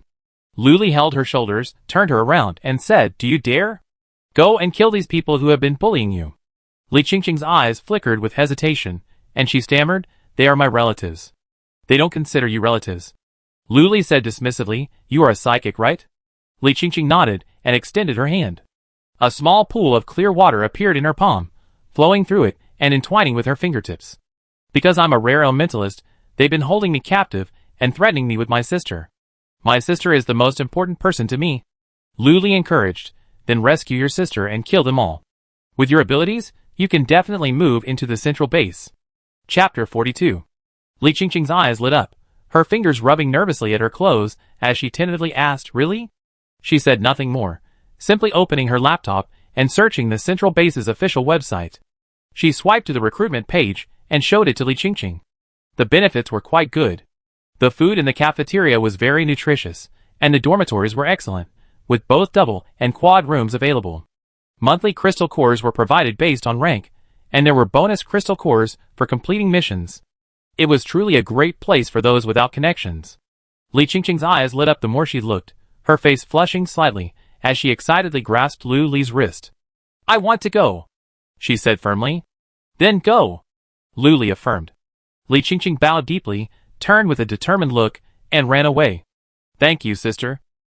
Lu Li watched her go again, feeling relieved as she skipped along, as if reborn.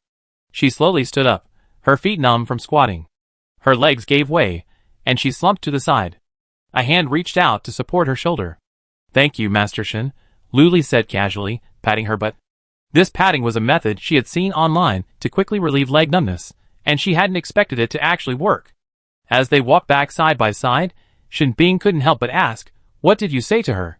In just a few minutes, she seemed like a completely different person, from numbness and despair to a revitalized life. Lu Li said succinctly, "I told her she could stay at the central base, where she could guarantee her basic survival." Shen Bing suddenly felt like she was a beacon, guiding others in the vast ocean. After returning, Lu Li continued selling tickets while Shen Bing continued to man the convenience store, no more than 10 meters apart. "Boss Lu, we're out of tickets," someone warned. "Okay." Lu Li reached for a ticket, but found nothing. She kept all her tickets aside for convenience, and when they were gone, she just opened a new one. Doesn't that mean they're all sold out? She calculated this morning that as she sold all these, she reached level 4. Lu Li excitedly opened her laptop, took a closer look, and couldn't help but exclaim, "Damn, I finally..." Midway, she suddenly stopped, covered her mouth, and whispered, "I finally reached level 4. It was almost 7 o'clock, and Lu Li controlled her expression, clenched her fist, and said with regret, "Today's tickets are sold out. Come back tomorrow." The man nodded disappointedly, "Okay." The others behind her also went back to their homes, each looking for their fathers. Over at the convenience store, Shen Bing's third restock was sold out again. He waved his hand, glanced at Lu Li, and said, "Closed. Come back tomorrow." The customers gradually dispersed. The zombies were active at night, and the survivors were relatively quiet. Shen Bing also used his points to buy a few buckets of instant noodles, sausages, and mineral water, which he placed in his space and took back to the courtyard. Lu Li peeked out, saw no one around, and was about to press the upgrade button when a voice interrupted her. "Sister." It was Li Qingqing's voice. Lu Li peeked out again. Li Qingqing was holding the hand of a little girl, slightly taller than her. The two of them were standing obediently outside the RV. Her eyes lit up, presumably because she had achieved something. She offered encouragement. "You're great, Ching Ching." Li Chingching lowered her head and smiled shyly. When she looked back up, a cheerful smile spread across her face. "Sister, you don't know." I covered their mouths and noses with water, watching them kneel down and beg for mercy, suffocating and losing their lives bit by bit. It was such a joy. Bad people will definitely pay the price, right? After saying this, Li Chingching looked at Lu Li cautiously, a little worried that her sister would think she was too cruel. Lu Li leaned forward and touched their heads. "Yes, I will." Then she pulled out a large bag of candy and pressed it into her hand. "Here, eat it. Get settled in the central base as soon as possible and start a new life." Li Chingching nodded vigorously. The two of them waved at her and turned and ran away. Only when they disappeared from sight did Lu Li excitedly click the upgrade button. In an instant, Lu Li moved several meters horizontally and was directly removed from the RV by the system. A burst of white light flashed by. Lu Li's eyes were covered by the thorns. The white light faded after a while, and she slowly lowered her hand. What came into view was a two-story RV. The ground floor was bare except for the driver's seat. The other four sides of the RV were cut off in the middle, the upper half completely gone, leaving a tabletop extending inward. Lu Li entered the RV. The first floor still housed the scratch-off lottery booth, but instead of a small window, it had been expanded to 4 extra-large windows. The overall area had also expanded significantly, about twice the size of the original RV. She sat in the driver's seat. The center console had a few new buttons, one of which was an upward-pointing arrow. She pressed them, and after a dizzying moment, Lu Li reached the second floor, rather speechless. Using the seat as an elevator? You're quite the system.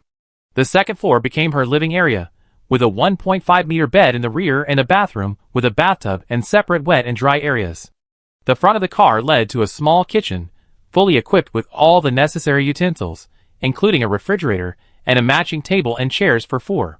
In the middle, there was a large, soft-looking sofa, and across from it were Xiaolu and Nana's utensils. Everything was cozy and homey, and Lu Li was very satisfied. She didn't have high requirements for her living environment, just cleanliness, tidiness, and a place to sleep. "Host, there's a surprise in the mall." Lu Li slumped on the sofa and lazily opened the mall. The points on her personal page instantly jumped to 5 figures. Remember, before the upgrade, it was 6 figures. Damn system capitalists. Not only did the balance change, but there were also several new settings, such as membership cards and group purchases. She clicked on the membership card first. It was just as she had imagined, except it was more advanced. It wasn't a card, but a small chip implanted in the body without side effects. And on their computer, a software called Lu Li Lottery Shop automatically appeared. It allowed them to top up points, view their points balance, purchase history, and locations, among other functions. This would be so much more convenient. No more wasting time queuing up to feed Xiaokai crystal cores. After thoroughly researching, Lu Li clicked the start button, successfully initiating the membership card system. She clicked on the group buy button again, a little curious. This could be a group buy? The world is truly one giant group buy. Perhaps because the feature had just launched, the group buy section was empty, save for a single plus sign at the bottom. Lu Li tapped on it, and the page that popped up suddenly made her realize that it allowed her to set up her own group buy. She recalled the group buy packages of the 21st century, multiple dishes, and much cheaper than a la carte. Wouldn't that mean she lost money? The petty Lu Li decided not to try the group buy yet. Besides that, she hadn't noticed any other new features. Now that things had come to this, she decided to go to bed. Just as she was about to get up, her stomach growled. Lu Li remembered that she and Shenbing had only had that light barbecue for lunch. She browsed the mall and ordered a bowl of deluxe snail noodles. The moment she came out, Xiaolu cried out in disgust, while Nana buried her face in the cat bed, motionless. "Is that really that exaggerated? It smells good, doesn't it?" Lu Li said, honestly opening the window for fresh air. Then she began to feast, not worried about greasy spots on her clothes. After all, she had a washing machine, so they were clean. After finishing, she leaned back in her chair contentedly and burped loudly, adhering to the principle of not showering right after a meal. Lu Li curled up on the sofa again, playing with her laptop for a while before reluctantly going to wash up. He also used the computer to close all the barriers on the first floor. The next day, those who had lined up at the lottery shop early were stunned by the sight of the brand new 2-story RV. It had been completely transformed overnight, from 1 floor to 2. Someone walked around and couldn't help but exclaim, "It's even bigger, at least twice as big as before." Everyone immediately started discussing, "Boss Lu's special ability is incredible." For a moment, the atmosphere was bustling with activity. Chapter 43. Shin Bing arrived at some point, standing behind the crowd. She looked up at the double-decker RV, a sudden surge of self-abasement rising within her.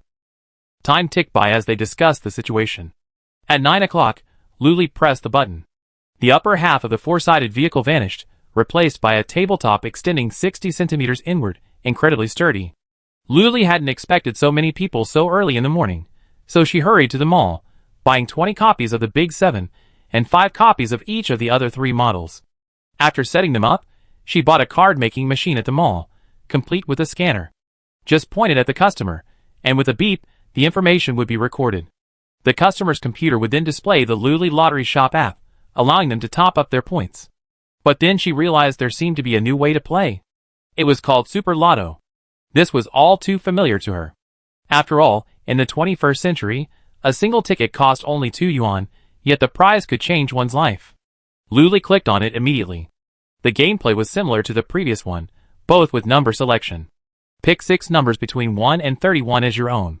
If they match the winning numbers, you win the grand prize. If only 5 numbers match, you win first prize.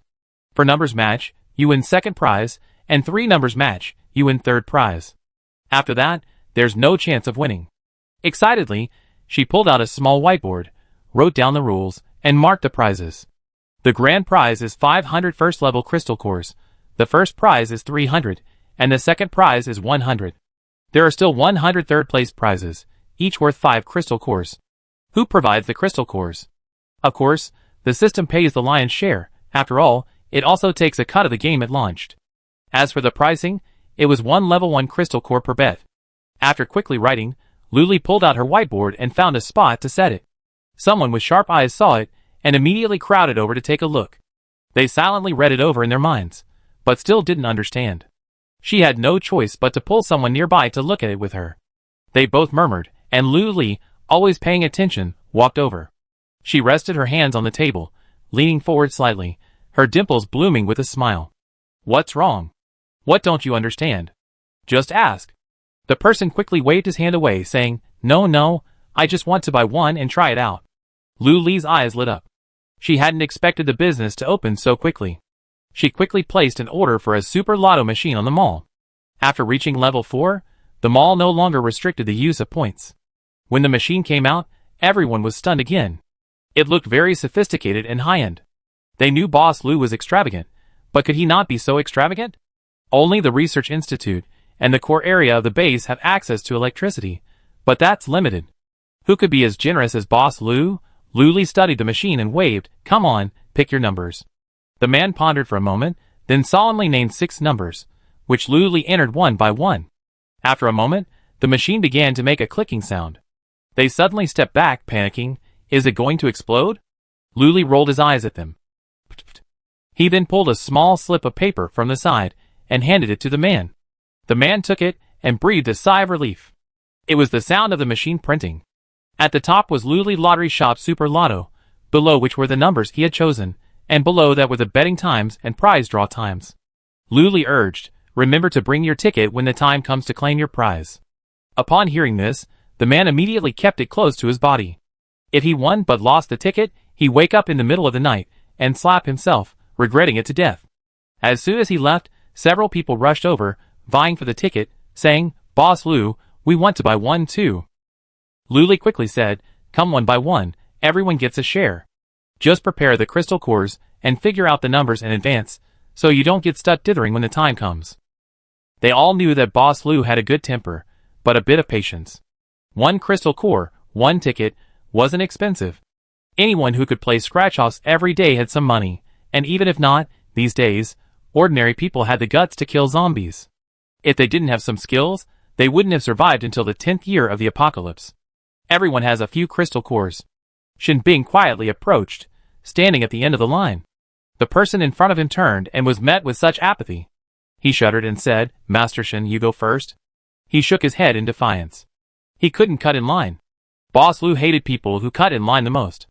Speaking of the devil, Shin Bing spotted a thin, petite man who, taking advantage of the chaos and using his small stature to squeeze into the line, had done so in the blink of an eye. The people in front and behind him were a little unsure whether this man had even been in the line before. Shinbing, with a sullen face, stepped forward, grabbed him by the scruff of the neck, and dragged him out. The man was about to scream, but when he looked back, he dared not say a word, instantly turning into an ostrich. Stand here and catch people cutting in line, or become an ice sculpture. Your choice, Shinbing said mercilessly.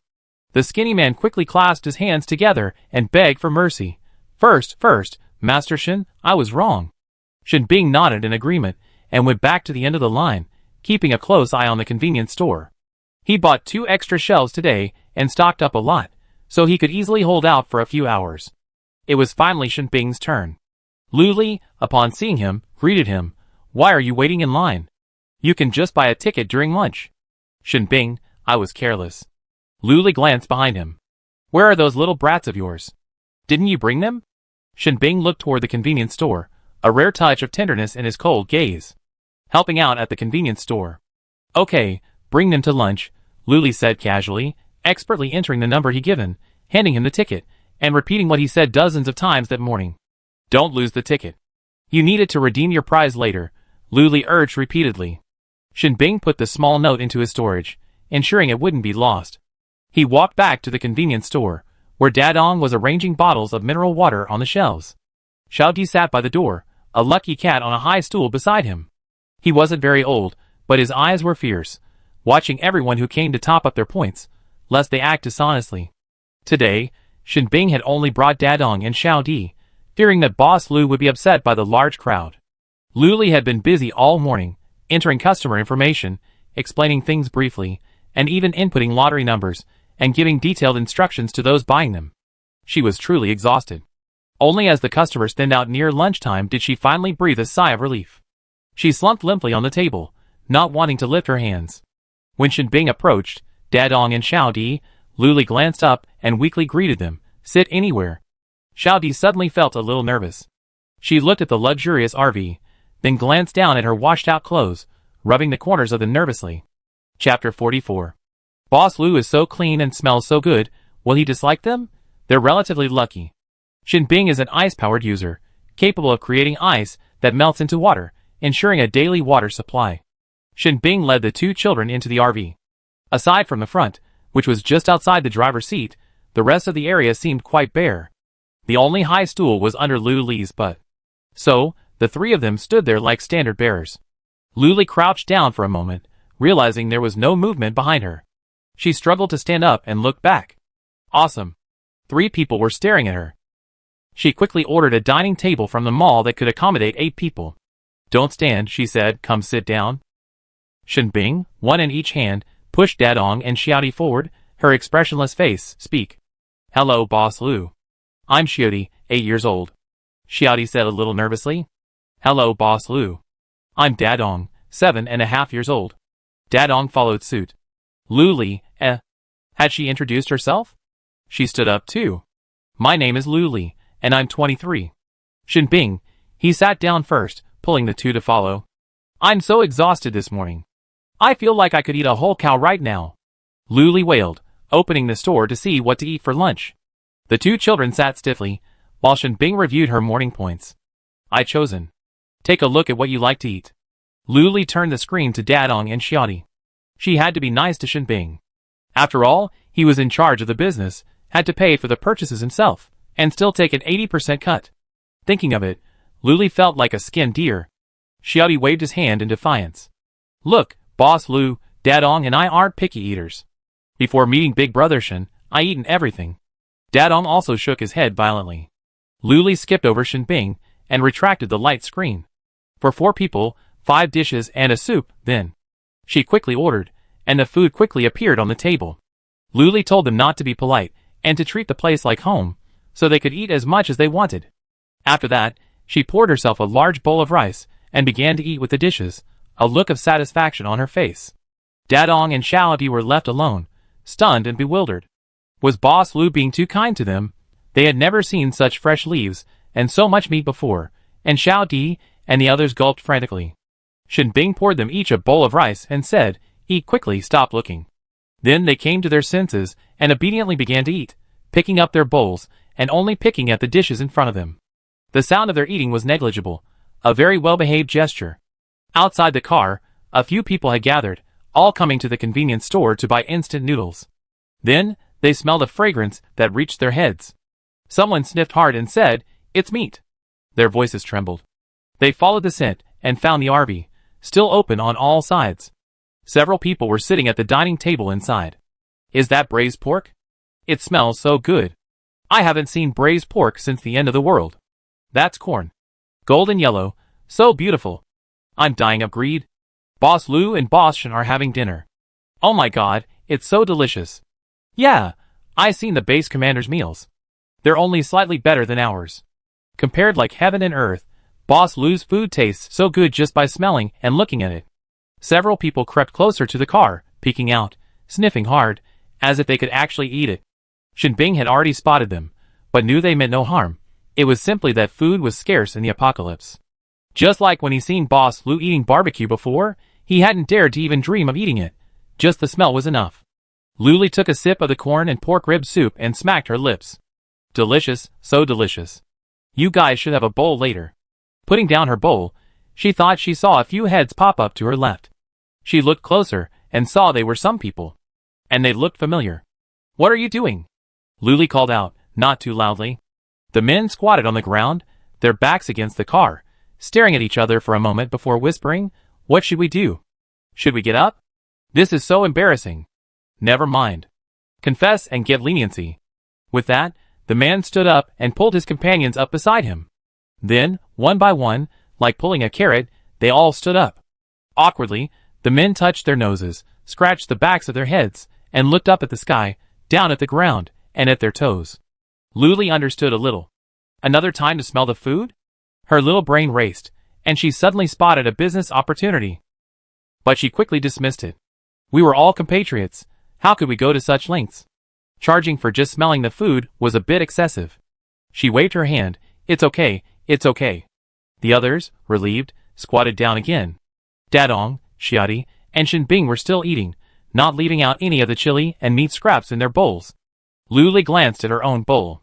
There were still a few grains of rice at the bottom. Suddenly feeling wasteful, she picked up her chopsticks and ate them one by one. When she put her bowl down again, the other three followed suit. Luli glanced at the table. The 5 dishes and the soup were completely devoured. Even the chopped green onions and chili peppers were left uneaten. She devoured everything she could. Luli gazed at the 2 little creatures with relief. The more she looked at Xiaodi, the more attractive he seemed. He had a tough, generous look. At only 8 years old, he was already so mature. I heard he even helped watch the convenience store this morning and busted 2 people who hadn't made any deposits. She thought she should get Xiaodi over to help her watch the lottery shop. It was so busy this morning. Luli, still desperate, asked the system, "Don't we have any robot clerks?" The system firmly replied, "No, host." So Luli propped her chin up, staring at Xiaodi with sparkling eyes, making her even more reserved. "Boss Lu, just say what you want to say." Xiaodi folded her hands, resting them obediently on her thighs, and said softly. Shen Bing and Dadong also looked over, curious about what she was up to. "Can you come help me this afternoon?" Luli was now direct. "Ah? Okay. Before Xiaodi could react, her mouth responded. Shen Bing watched their interaction, her brows softening unconsciously. Dadong leaned over and blinked. "Brother Shen, don't be sad. I help you." Shen Bing reached out and pushed his face away, then stood up. "Alright, take a nap now. We be up at 3 to work." Dadong quickly stood up, intending to clear the dishes and wash them. But as soon as his hands touched the plates, the dishes vanished. Where did all the dishes go? Dadong was shocked. There was food on the table. He even bent down to look under it. It was smooth and empty. Luli tapped his head. "Don't look. I put it away." Dadong, clutching his head, looked at her eagerly as Shen Bing grabbed him by the scruff of the neck and dragged him out of the RV. "Xiaodi, come up with me for a nap. You be so sleepy this afternoon." Luli, who got sleepy the moment she ate, yawned as she made her way to the driver's seat. Chapter 45. Luli pushed her into the driver's seat and said gently, "Sit still." Xiaodi glanced nervously around, then met her gentle eyes. Her heart settled, and she nodded, "Okay." Only after receiving her response did Luli press the up button, reminding her, "You feel a little dizzy. Just get up after you're up." While she was still confused, her surroundings spun. When she came to her senses, the scene before her had completely changed. Xiaodi panicked for a moment, then quickly remembered Boss Lu's words, and stood up and walked to the side. In a few breaths, Boss Lu appeared before her, sitting in the comfortable chair. Luli stood up and pulled her to the bed at the rear of the car. When they reached the bed, Xiaodi looked down. Her clothes were filthy. Boss Lu's bed looked fragrant and soft. She would feel guilty if she soiled it. Xiaodi shook her head. "I just sleep on the sofa." She pointed at the sofa, which looked equally soft and large. Luli had a vague idea of what she was thinking. She felt like a dirty kid, probably with a bit of low self-esteem. But as someone with absolute confidence, Luli would never allow her shop assistant to have a low self-esteem. That's right, she had already made Xiaodi a shop assistant, so surely the benefits had to be comparable, right? She immediately searched for work clothes in the apparel section of the mall. Wow, it was a feast for the eyes. There were all sorts of styles. Ultraman, Shaun the Sheep, Pleasant Goat, Peppa Pig, shirts, skirts. Normal, unusual, everything. She was overwhelmed by the selection, but ultimately chose something a bit more normal, a Pleasant Goat style. It was completely fluffy and felt like real wool, with a small white ball at the hip. It had two adorable little horns on its head, making it look like a soft sheep. She bought several sets, one featuring Pleasant Goat, one featuring Beautiful Goat, and one featuring the Goat Village family portrait. They could choose whatever they wanted. Luli even checked the material, which would adjust to the wearer's size. Most importantly, it had a one-touch wash function. So practical, not only did she buy the Goat Village family portrait, but she also bought some perfectly normal work clothes, a short-sleeved shirt with shorts or long pants for casual wear. Luli was truly impressed by herself. She had thought so carefully, she was truly the perfect material for a boss. She couldn't help but laugh as she thought about it. Xiaodi looked at her in horror and reached out to poke her. "Boss Lu." Luli came back to her senses, met Xiaodi's curious eyes, and happily took out the Pleasant Goat clothes. "How are they?" "Our work uniforms. Do they look good?" Luli asked expectantly. Xiaodi looked them up and down. Horns on his head, and a tail behind him. Weird, but he didn't dare to say anything. "Hey! Go ahead and say it. I'm not such an unkind boss," Luli encouraged. Then she saw her decisively shake her head and refuse. "You're so cute, sis, but I don't like them." Luli was devastated. Pleasant Goat was cute? She hadn't even brought out the cutest lazy goat. "You have to wear them." Luli shoved them into her hand. "Wear them this afternoon." Xiaodi took them with a grimace, not forgetting to ask, "Does Dadong have to wear them?" Luli affirmed, of course. It was almost 4 o'clock, and Luli's body clock prompted her to open her eyes. Xiaodi, already dressed in her Pleasant Goat costume, sat on the sofa, poised and ready, looking as if she were about to go to battle. Luli, amused by her appearance, pinched her skinny face, and the two of them left. Dadong was curiously wandering around the RV, but obediently, he didn't touch anything, just looking around. Luli, upon seeing Dadong, called out, "Dadong, change into your work clothes." He excitedly trotted over. He hadn't expected to help Big Brother Shin, and even get new clothes, but when Luli pulled out the Pleasant Goat costume, Dadong's smile froze. "How do I wear this?" Although both the RV and the convenience store were air-conditioned, so it wouldn't be hot at all, it was still embarrassing. Dadong was about to refuse when he saw Xiaodi emerge in her strange outfit, acting a bit awkwardly. He wailed, "Xiaodi, what are you doing?" "Traitor. You big traitor." Xiaodi glared at him and said stubbornly, "If you have the guts, don't wear it." Even when he was confronting someone he knew, he still had his own way. "You're already wearing it, so why can't I wear it?" "Then what are you yelling about here, Dadong? Say one more word, and I tell Brother Shin you're bullying me." You? Shameless." The quiet RV suddenly became lively with the bickering of the two little guys. Luli watched the show from the side, practically cracking sunflower seeds. Shinbing hadn't noticed when she came up, arms folded, and leaned against the RV, watching the two bicker. A customer arrived, and Luli went to greet him. Xiaodi, quick-witted, immediately followed, turning back and making faces at Dadong. LOL. Dadong was so angry, he wanted to rush over and argue with him again, but Shinbing dragged him away. Back here, Luli was teaching Xiaodi how to operate the lottery machine. All she had to do was manually enter the numbers, and then hand the slip to the customer. A customer arrived, so Luli demonstrated it to Xiaodi several times. Xiaodi was quite clever, and understood it instantly. Satisfied, Luli watched from the side for a while, confirming her operation was flawless, then left to attend to other matters. She sorted the scratch-off tickets, watched the customers carefully to ensure they didn't misbehave, and promptly opened the new tickets. It was a detailed and complex task, but Luli had become quite adept at it, finding her own rhythm. But the sudden shift from a small window to 4 windows was a bit overwhelming. She repeatedly opened her laptop to check her points balance and the progress bar on her level 5 progress. Leveling up to level 4 was worth 100,000 points, and level 5 was worth 1 million. Did the system treat her like a money-printing machine? Thinking of this, Luli had a flash of inspiration. She was already level 4, so why hadn't she gotten any level up bonuses? She immediately confronted the system, which stammered, "A small bonus. Give it to me." Luli was adamant. No wonder, it had all been swallowed up by this damn system. Instantly, Luli noticed the level up bar had increased by 1/10. Wow, it had swallowed up a lot. Any other rewards? Hand them over.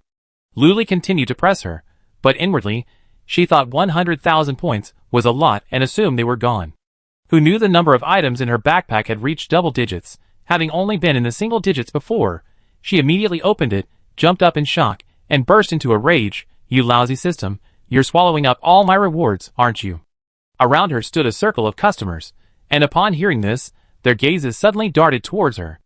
Luli waved her hand nonchalantly. "You guys continue. I have something to do." After that, she continued to curse in her mind. "You system. I was just asking you why you were so quiet when it came time to upgrade. You only reminded me to upgrade. You're feeling guilty, aren't you?" Chapter 46. I want to see what you swallowed. Damn, a lottery machine? Why didn't you tell me there was a prize in it? I ended up buying a used one. Holy crap. And a scratch-off machine? You really are. System, are you dumb, or are you deliberately trying to make things difficult for me? Luli was going crazy. She quickly pulled out the 2 machines, and 2 brand new ones appeared before her eyes. The system is making amends after the loss. Host, don't be angry. It wasn't intentional. It was instinct. The scratch-off machine was upright, like a refrigerator, with a large control screen where you could click to purchase. Below the screen, from left to right, were the circular hole for inserting the crystal core, the long hole for dispensing the scratch-off tickets, and the infrared scanner for claiming prizes. It was incredibly convenient. One machine could completely replace the labor of 2 people. However, the tickets had to be manually placed. Open the back panel, neatly insert the scratch-off tickets, and they would be dispensed one by one. Luli thought the inventor of this machine was a genius. When we move base, we can just leave a few machines behind. She can just lie in bed, and the points will keep rolling in. Luli felt refreshed at the thought. The system then poured cold water on her. Host, the prerequisite for installing the machine is that your income at this base reaches a certain 100,000. Luli scoffed. 100,000? No big deal. At most, I just stay a few more days. But the income from leaving the machines behind is endless. Who doesn't love scratch-off tickets? Who doesn't love fresh fruit, delicious meals, and powerful weapons? Luli loved it, didn't she? The fantasy ended, returning to reality. Luli opened a few big 7s, opened the back of the machine, and placed them in according to the instructions. As the shop owner, she couldn't scratch off the lottery tickets, so she had to call Xiao Di to try. Right, click this again, and then throw in the crystal core. Luli instructed her from the side. Xiao Di followed her instructions step by step, and soon, a large 7 slipped out of the card slot. Luli took it out, and let Xiao Di scratch it off. The crystal cores that entered the machine would be converted into points, becoming cold numbers in her account. So convenient. Luli exclaimed, discovering that not only could she throw in crystal cores, but she could also use the computer. As long as she had entered her information at the lottery shop and had points in her account, she could just point the computer at it and make a purchase. After thinking of everything she could think of, the only drawback was probably that she couldn't choose. It was all about luck. Luli couldn't help but laugh. Wasn't this Shen Bing's natural enemy? She felt itchy and wanted to pull Shen Bing over to try and see if his luck was always this good. Call your boss Lu out. A roar interrupted Luli's immersion. She couldn't bear to turn back. The man had a menacing look on his face, a scar running from his eyebrow to the corner of his mouth, a terrifying sight. He stood in front of the lottery machine, glaring at Xiao Di with a stern expression, clutching several lottery tickets, as if demanding an explanation. Another sturdy hand reached across the machine, attempting to grab Xiao Di. She suddenly stood up and backed away, her back against Luli. Luli supported her shoulders, patted her head reassuringly, and brought out a chair for her to sit on. Then, fearlessly, he walked over, folded his hands, and placed them on the machine, frowning as he asked, "What's wrong?" She glanced at the customer's information on the machine. Ning Ming? A grown man with such a cute name? Ning Ming said fiercely, "Boss Lu, you must give me an explanation today. I bought 10 lottery tickets, and I typed one wrong. What's going on? Can't I just redraw it for you?" Luli raised an eyebrow. "That's a big deal?" Ning Ming shook her head, a look of "you don't understand," and said arrogantly, "I had someone calculate it. At what time this afternoon, I make a fortune. These numbers were carefully chosen by me. They're my lucky numbers. I'm sure I win. Now she's ruined my luck. What am I going to do now?" He was so angry that he was about to jump up and down. A tall, burly man was actually stamping his feet. Luli was speechless. "It's the end of the world, and you still believe in metaphysics? How could you have ended up like this if you hadn't predicted the apocalypse?" She didn't bother to pay attention. It was pure fuss. She stood up and ordered, "Draw him another one." Ning Ming was immediately displeased. Anger overwhelmed her, and she slammed her hands on the top of the machine. The machine immediately began to crackle, as if it would collapse under the weight at any moment. Luli's eyes widened, her arms clutching the machine. "Don't go." Before she finished her words, the machine fell apart in her hands, shattering into a pile of parts. As if by accident, Luli's face, which had once held a hint of a smile, suddenly fell, and she glared at Ning Ming with a sullen expression. The customers around her abandoned their purchases and retreated a few meters, leaving the stage to them. Xiaodi sat in her chair, bewildered. She felt as if she had made a mistake. "Pay me back." Luli spat out those two words, her whole being radiating the foreboding of a storm. Ning Ming stubbornly said, "It's clearly your fault. How can you do business like this? Don't you care about your customers? You're the one who owes me money, and I'm the one collecting it. What the hell are you, a worthless customer?" Luli launched into a barrage of abuse. "I really put up with you for so long." Ning Ming pointed at her and screamed, You.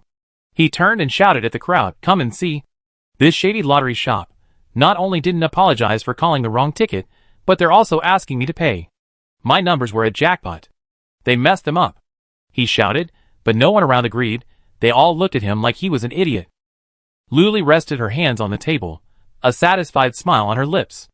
After all, they were all loyal customers. How could they switch sides just because of you? "Pay me, pay me. I testify. That girl is not guilty. I was scratching the lottery ticket right next to you, and I heard you call out those numbers. And you're blaming the girl for the mistake? Shame on you. Pay me, pay me. Pay Mr. Lu's machine now. How else can we buy lottery tickets?" In an instant, the cries of "pay me" rang out one after another, and as they did so, they unexpectedly became unified, deafening and reaching the sky. Frightened, Shen Bing, who was restocking her store, rushed out of the convenience store and headed for the scene. At least 100 scenarios of Boss Lu being bullied flashed through her mind. But they were quickly dismissed. How could someone as proud and decisive as her be bullied? He felt a little relieved. Shen Bing was only 10 meters away, and she quickly reached him. Instinctively, she looked for Luli. She stood quietly inside the RV, her face calm, her eyes tilted upwards, as if enjoying the outcry. The troublemaker was also obvious, standing in the space reserved for everyone in front of the RV, enduring the insults from all directions. Though he tried to straighten his back, his trembling hands still revealed his inner fear. Ning Ming covered his ears and shouted, "Stop talking. It wasn't my fault at all." Then watch the replay. Luli was very protective of her own shortcomings. She didn't think that buying the wrong lottery ticket was a serious crime. She could just hit it again. She lowered her eyes and slid her fingers across the computer. In an instant, a huge screen appeared in the air. Chapter 47. From the perspective of the lottery machine, Ning Ming's face appeared on the screen, with customers lining up obediently behind him. The scar on his face was particularly noticeable. Ning Ming tucked his ears in and squinted at Xiaodi, a flicker of lust in his eyes. He curled his lips and teased, "Little sister, who are you to Boss Lu?" Xiaodi ignored him, simply asking, "What numbers do you want to buy?" Seeing her indifference, Ning Ming's evil intentions grew. His eyes flickered across the small horns on her head, his tongue licking his lips as he slowly asked, "How many crystal cores do I need to buy you?" Seeing this, Luli unconsciously clenched her fists, her rage boiling. What a bastard. She raised her leg to leave. Quicker than her was Shin Bing, who had already rushed forward and knocked Ning Ming to the ground with a punch. He pressed on top of him, raining punches down on his face. Ning Ming screamed and struggled, kicking his legs upwards, trying to push him away, but Shin Bing held him like a mountain, forcing him to shield his face and wail. Lu Li also pushed open the car door and got out, pretending to break up the fight. "Stop it! Stop it!" she yelled as she kicked Ning Ming in the groin. Some girls nearby, already watching the surveillance footage, were furious, seeing Boss Lu taking action. They also rushed forward, punching and kicking Ning Ming, cursing, "You bastard, you're such a jerk. Isn't that the only thing thinking in your body?" The surrounding men, feeling inexplicably implicated, responded with eh. Xiao Di also reacted and rushed forward, but Lu Li grabbed him and stomped on Ning Ming's face. It wasn't until Ning Ming's face was completely mangled, with not a single spot on his body left unharmed, and his flesh and blood were almost tangled, that Lu Li intervened, stopped beating him to death. The dozen or so girls stopped fighting. One said bitterly, "From now on, I beat up anyone like that every time I see them." The others nodded in agreement. "That's right, we're not to be trifled with." Lu Li kicked Ning Ming, who was pretending to be dead. "Machine, 500 crystal cores. Give them all to me before 8 o'clock tonight, or I'll..." "Humph." Ning Ming shuddered, exhaled weakly, and was mercilessly thrown to the ground like a rag. Lu Li knew he was a psychic and wouldn't die from a beating, but a beating made him feel better, so why not? "Come on inside." Lu Li took Xiao Di into the RV and urged, "If you see anyone like that again, tell us immediately, okay?" Xiao Di nodded obediently, his smile unknowingly revealing his two cute rabbit teeth, quite playful. She thought Sister Lu would blame her, but she actually stand up for her, and stand in front of her. Shin Bing glanced at the crowd, the aura of a superpower being instantly unleashed. But now, no one was quite as afraid of him. What they feared was Lu Li, a thin yet resilient figure. She possessed boundless resources that could benefit the people of Yan Nation, and possessed powerful abilities. A person's life or death seemed to hang in her hands at a single thought. Everyone resolved to be good customers, not to cause trouble for Boss Lu, to spare her any worries. What if she got impatient and ran away, leaving Hope Base? Although it had only been a few days, everyone had already fallen deeply in love with scratch-off tickets and this straightforward Boss Lu. The thought of waking up without a scratch-off ticket. What was the point of life then? They wished they could just bang their heads against their heads. Everyone's thoughts were unanimous, rushing forward, shouting, "I want to buy lottery tickets. Boss, give me a few scratch-off tickets. Boss Lu, here, I want to buy the Super Lotto." The RV was instantly surrounded. Lu Li stood in the middle, hands on her hips, looking left and right, unsure where to go. She turned and peered outside, perceptively noticing Ning Ming limping away. She wasn't afraid of missing him. She figured she could pull up a real-time trajectory for any customer who had spent money at the lottery shop. But she wasn't idle. Why would she keep tabs on other people's movements all day? This was a special situation, so she could still keep an eye on them. She pulled up Ning Ming's movement trajectory and put it on the homepage of her computer, ready to review whenever she wanted. Xiao Di sat down at the Super Lotto machine with complete awareness and began inputting numbers for customers.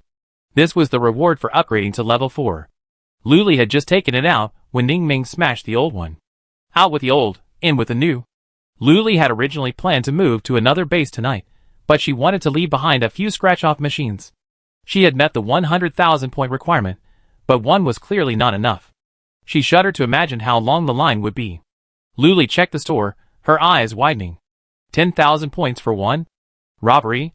But she had just over 10,000 points earned today. All her previous points had been used to upgrade.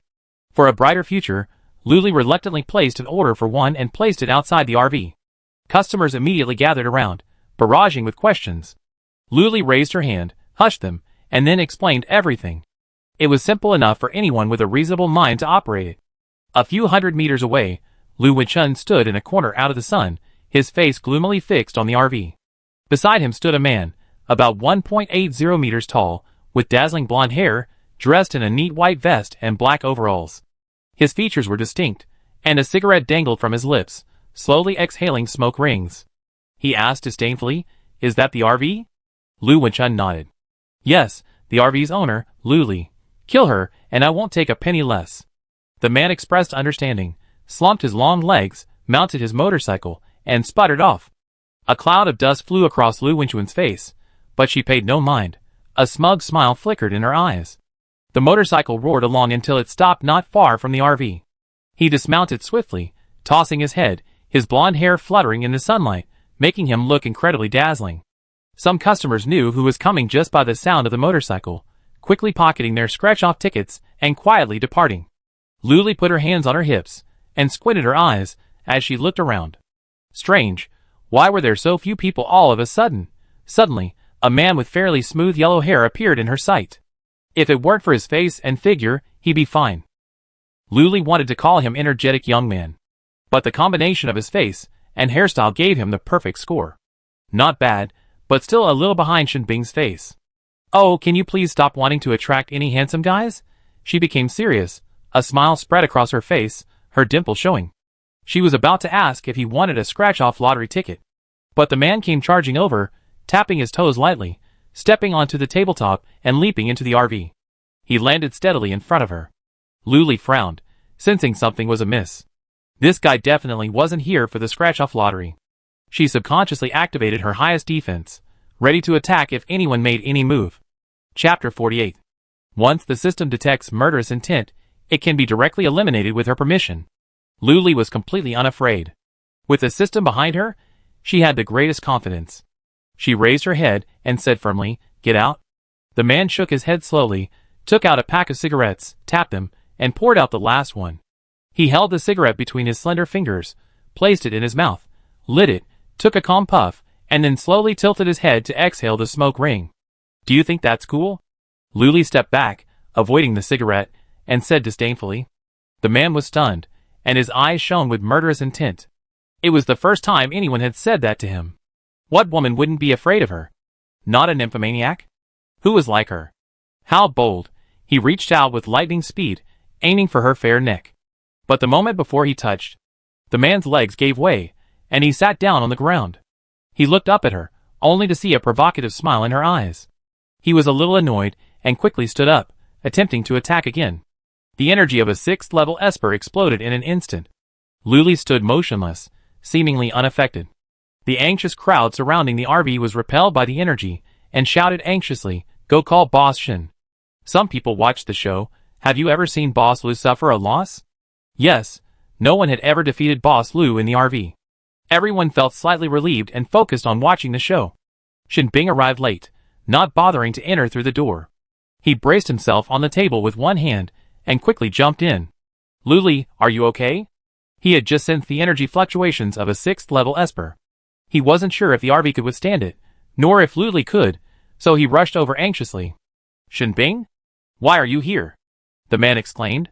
Shinbing, hearing the familiar voice, looked over and frowned. "Luo Tsutu?" Luo Tsutu's face sank. "Don't call me that name. Call me Luo Mu." Shinbing didn't care what he was called. She asked directly, "What are you doing here? Got a mission to kill Boss Lu?" Luo Tsutu, "No." Luo Mu nodded readily. "Yes, the pay is great. Enough for me to live comfortably for 6 months." He finally realized, "Wait, you call her Boss Lu? Are you working for her?" "Shinbing, you fallen." Luli stepped forward, standing between the two men, extending a hand to each. She turned to Luo Mu and said, "Stop. Don't tell me how much you want for killing me in front of me.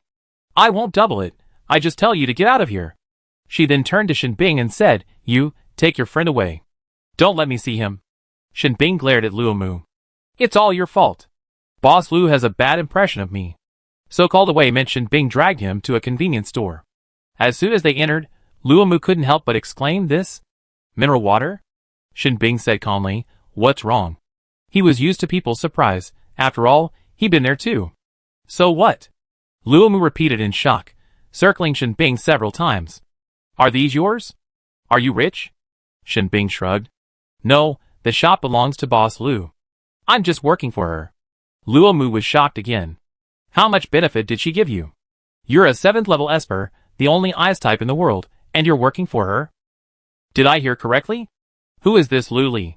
Luo Chun offered me 1,000 crystal cores to kill her." Luo Mu raised a finger dramatically. Shinbing frowned at the name. Luo Chun again? Which one was her status not low? After all, she was the base commander's daughter. It was hard to kill her directly, or there would be endless trouble. Seeing him remain silent, Luo Mu, accustomed to his silence, continued to stroll around. "Shinbing, You still have instant noodles. My favorite, pickled cabbage flavor. I haven't had that in years. You even have sausage. My favorite corn flavor. Oh my god. What kind of paradise is this? I don't want to leave. Shinbing silently held the lucky cat and followed him. Luomu turned and nearly bumped into her. He patted his chest to console himself, his other hand holding several buckets of instant noodles and a handful of sausage. Pay, Shinbing said unkindly. No, as the host, don't you even show some courtesy? Luomu was shocked again, his narrow eyes widening. Shinbing repeated, give me the money. Her tone became more emphatic. Luomu reluctantly pulled out the crystal cores, handful by handful, until he had pulled out nearly a dozen. He asked, is that enough? He secretly felt it wasn't enough. After all, instant noodles were so rare, there were probably only a few boxes left in the world.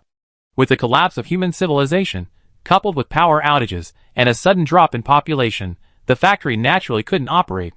Electricity had only been restored in recent years, but the Research Institute didn't research instant noodles. It focused solely on foods that increase satiety and energy.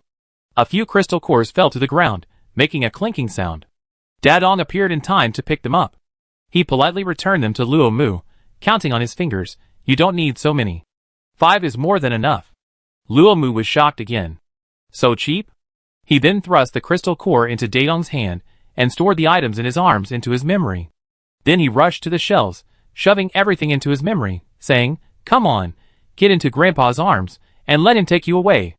Shinbing was accustomed to his madness and his pretentiousness in front of outsiders. Their acquaintance was quite comical.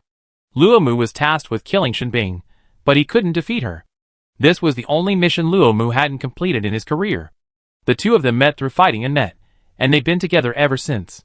2 years ago, the Central Base launched a social media app with functions similar to Weibo, and Luomu's account on it had quite a few followers. Many people liked his uninhibited personality, even though he was portrayed as a ruthless killer and bloodthirsty maniac. Sometimes, they even wear terrifying masks when on missions, so much so that even children have been fooled. If you cry again, the bloodthirsty demon will come and take you away. As night fell, the convenience store became less crowded, which benefited Luomu. He cleared the shelves completely. Shamelessly, he even used the convenience store's hot water to make a bucket of instant noodles, which he then sat on the doorstep to slurp. As Luomu slurped his noodles, he could clearly see the 2-story RV in the distance, though from the side. He picked up his laptop and took a picture of the sunset behind the RV, completely framing it. He stood up again, carrying the instant noodles, and stepped back again, taking pictures of the convenience store. The shelves were already overflowing with goods. Through the glass window, he could clearly see inside: mineral water, instant noodles, spicy snacks, sausages, and so on. Luomu lowered his head and posted the 2 photos on social media, captioning, "A Paradise on Earth." Chapter 49. In the photo, the sunset glow was soft, lazily casting a shadow over the RV and the convenience store. In front of the RV, customers gathered in circles. Some devoured peaches, while others tucked into their arms with bright red apples. Even worse, someone crouched in a corner, gorging themselves on a fast food meal. Who could stand that? Everyone's face was filled with contented smiles. If it weren't for someone telling them, who would have known this was the end of the world? In the lower right corner of the photo, Luli rested her hands on the table, smiling at the woman in front of her. A faint dimple was visible on her cheeks. The setting sun cast a faint glow over her, casting a faint halo on her, adding a touch of hope. After Luomu finished his post, he turned off his laptop and continued eating his noodles. He had a bucket nearby, switching between 2. It was so satisfying. He quickly finished 2 buckets of instant noodles and ran to Shinbing, saying, "I'm not leaving. I'm staying here. Get out." Shinbing, always mindful of Boss Lu's words, didn't want to see Luomu. Luomu grabbed his arm and said, "I'm not leaving, I'm not leaving. I'm going to eat instant noodles here for the rest of my life." Shinbing frowned and impatiently pulled her hand away. "You accepted Lu Wenchuan's assignment." He waved his hand nonchalantly. "She's nothing. I go find her tonight and return the deposit." Shinbing was finally satisfied. He didn't want anyone to hurt Boss Lu, not even Luomu, his longtime friend. Luomu saw he didn't say anything, so he knew he agreed. But the next second, he heard Shinbing's cold voice. "No, leave now. Boss Lu doesn't want to see you." Shinbing pushed him out. "Shinbing, you're a jerk who forgets your friends for a woman." I go apologize to Boss Lu myself. Luo Mu changed his pace and bypassed him. Without waiting for Shin Bing to react, he sprinted towards the RV, glancing back at him as he ran. Shin Bing reluctantly caught up with him. She had to stay close by, fearing Luo Mu would say something more. Boss Lu. Luo Mu had learned his lesson this time and stood outside the RV, calling out to her with a grin. Lu Li squinted at him. What are you doing here again? An expression of impatience filled her face. Luo Mu's smile remained unchanged. Boss Lu, let me stay here and work for you. I'm very hardworking. No, what if you try to kill me again? Lu Li flatly refused. Leave now, or I kill you. As soon as he finished speaking, Shin Bing rushed over and dragged Luo Mu away. I kick him out right now. Lu Mu, strangled by fate, was dragged away. Lu Li clapped her hands. You still want to work for me? You wish. It was almost 8 o'clock, and as Lu Li was about to close the stall, Chu Lixing reappeared. He had a buzz cut, calm eyes, simple attire, and a quiet demeanor. As soon as Lu Li saw him, she gathered the scattered scratch-off tickets on the tables around her, sorted them, and placed them in front of her. As expected, Chu Lixing picked up the stack, glanced at it, and knew how many there were, intending to take the crystal core. Lu Li held up the scanner to Chu Lixing, and with a beep, a membership card was activated for him. Chu Lixing looked at her in bewilderment, his first words being what? If he hadn't sensed the thing was harmless, he would have crushed it.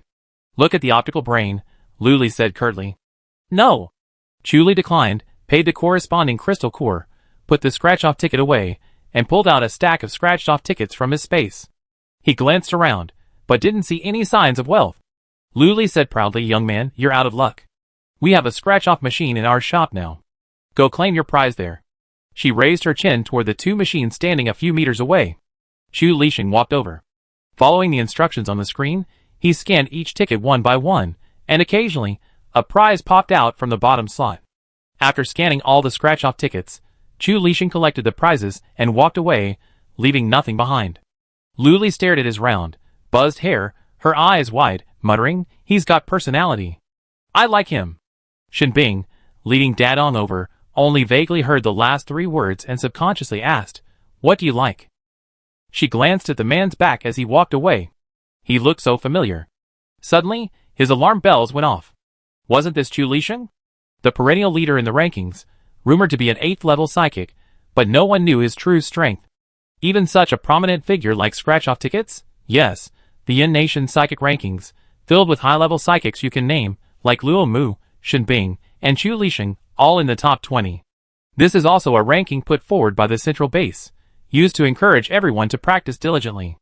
Those who make the list will receive corresponding crystal core rewards and supplies. It's updated daily, and there's a headshot next to Shin Bing's name. This is why Shin Bing, a loner, is so well known. Lu Li shook her head. It's okay. She looked away, looking at the 2 little ones. Hungry after working all afternoon? Not hungry. I can still do it. Dadong was in high spirits. It was much more fun here than in the courtyard. I'm fine too. Xiaobi also shook his head. Lu, boss Lu. A weak voice came from outside, and the 4 people in the RV looked over. It was Ning Ming. It was obvious that the injuries on his face and body had been treated simply, his entire face wrapped like a mummy. His voice was muffled, completely devoid of the arrogance he had that afternoon. Compensation for your crystal cores. Ning Ming placed a large sack on the ground, not daring to face the scrutinizing gazes of the others, and fled in panic. Shin Bing brought in a sack of crystal cores. Lu Li didn't even glance at them, simply saying, put them in the warehouse. This was a new area added to the first floor after the upgrade to level 4, suitable for storing some items. Over here, Ning Ming limped out of the RV area and, as soon as he turned into a small alley, was grabbed by the mouth and dragged away like a corpse. MMM. Ning Ming struggled, his eyes wide. It took a long time to stop. Ning Ming was thrown to the ground with such force that before he could react, a group of people rushed forward, punching and kicking him. Who are you? Why are you hitting me? Ning Ming shouted in despair. You stole our crystal cores, and you still ask who we are? You dare to steal my crystal cores? You want to die. How dare you? Ning Ming dared not utter a word, desperately shielding his head with his hands. The crystal cores he had used to compensate Lu Li were all stolen, robbed, cheated, and even borrowed from loan sharks. Compared to loan sharks, Ning Ming feared Lu Li's unknown, terrifying methods even more. He was afraid of death. Inside the Hope Base, the core area. In a dark alley, his blonde hair stood out against the darkness. Luo Mu impatiently repeated, "Miss Lu, I can't take your mission. Find someone else." Chapter 50. Lu Wenchun was even more furious. She'd been waiting to hear about Lu Li's death, only to have this man call her out in the middle of the night and say he wasn't going to do the mission anymore? Where's justice? She glared at him, held out her hand, and said fiercely, "Pay me the liquidated damages. I'm going to report you." Luo Mu slapped her hand. "I give you my head. Report me now. I just don't want to do this anymore, which is exactly what I want." Lu Wenchun was so angry she couldn't say a word. You. At that moment, Lu Wenchun wanted to find someone to assassinate Luo Mu, but she quickly gave up. She couldn't afford so many crystal cores. She could only watch helplessly as Luo Mu's back disappeared from her sight. She stamped her feet in anger, clenched her fists, and wanted to hit someone. After spitting in place, she became even angrier and punched the wall. Ouch. It was her hand that hurt. After finishing off Lu Wenchun, Luo Mu happily ran back to the RV.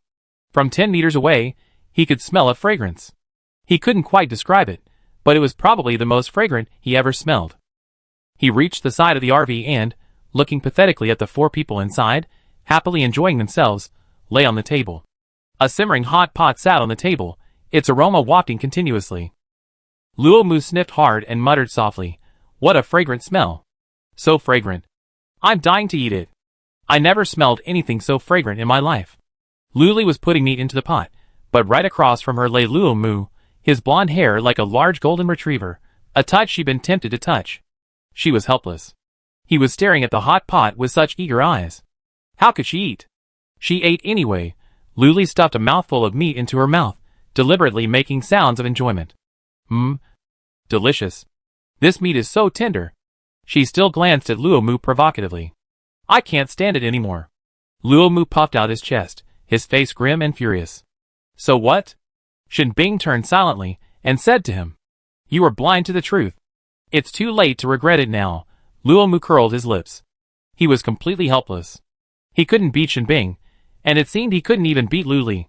He squatted down in anger, focusing on the smell. Lu Li didn't know whether to laugh or cry.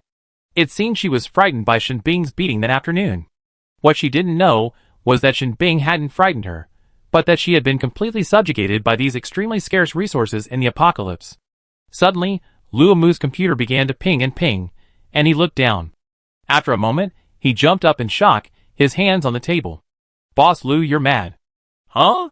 Lu Li, who was munching on meat, looked up in confusion, grunted, and continued chewing. Luo Mu, unconcerned, leaped in with his hands, opened his laptop, and leaned over to Lu Li, sniffing absent-mindedly.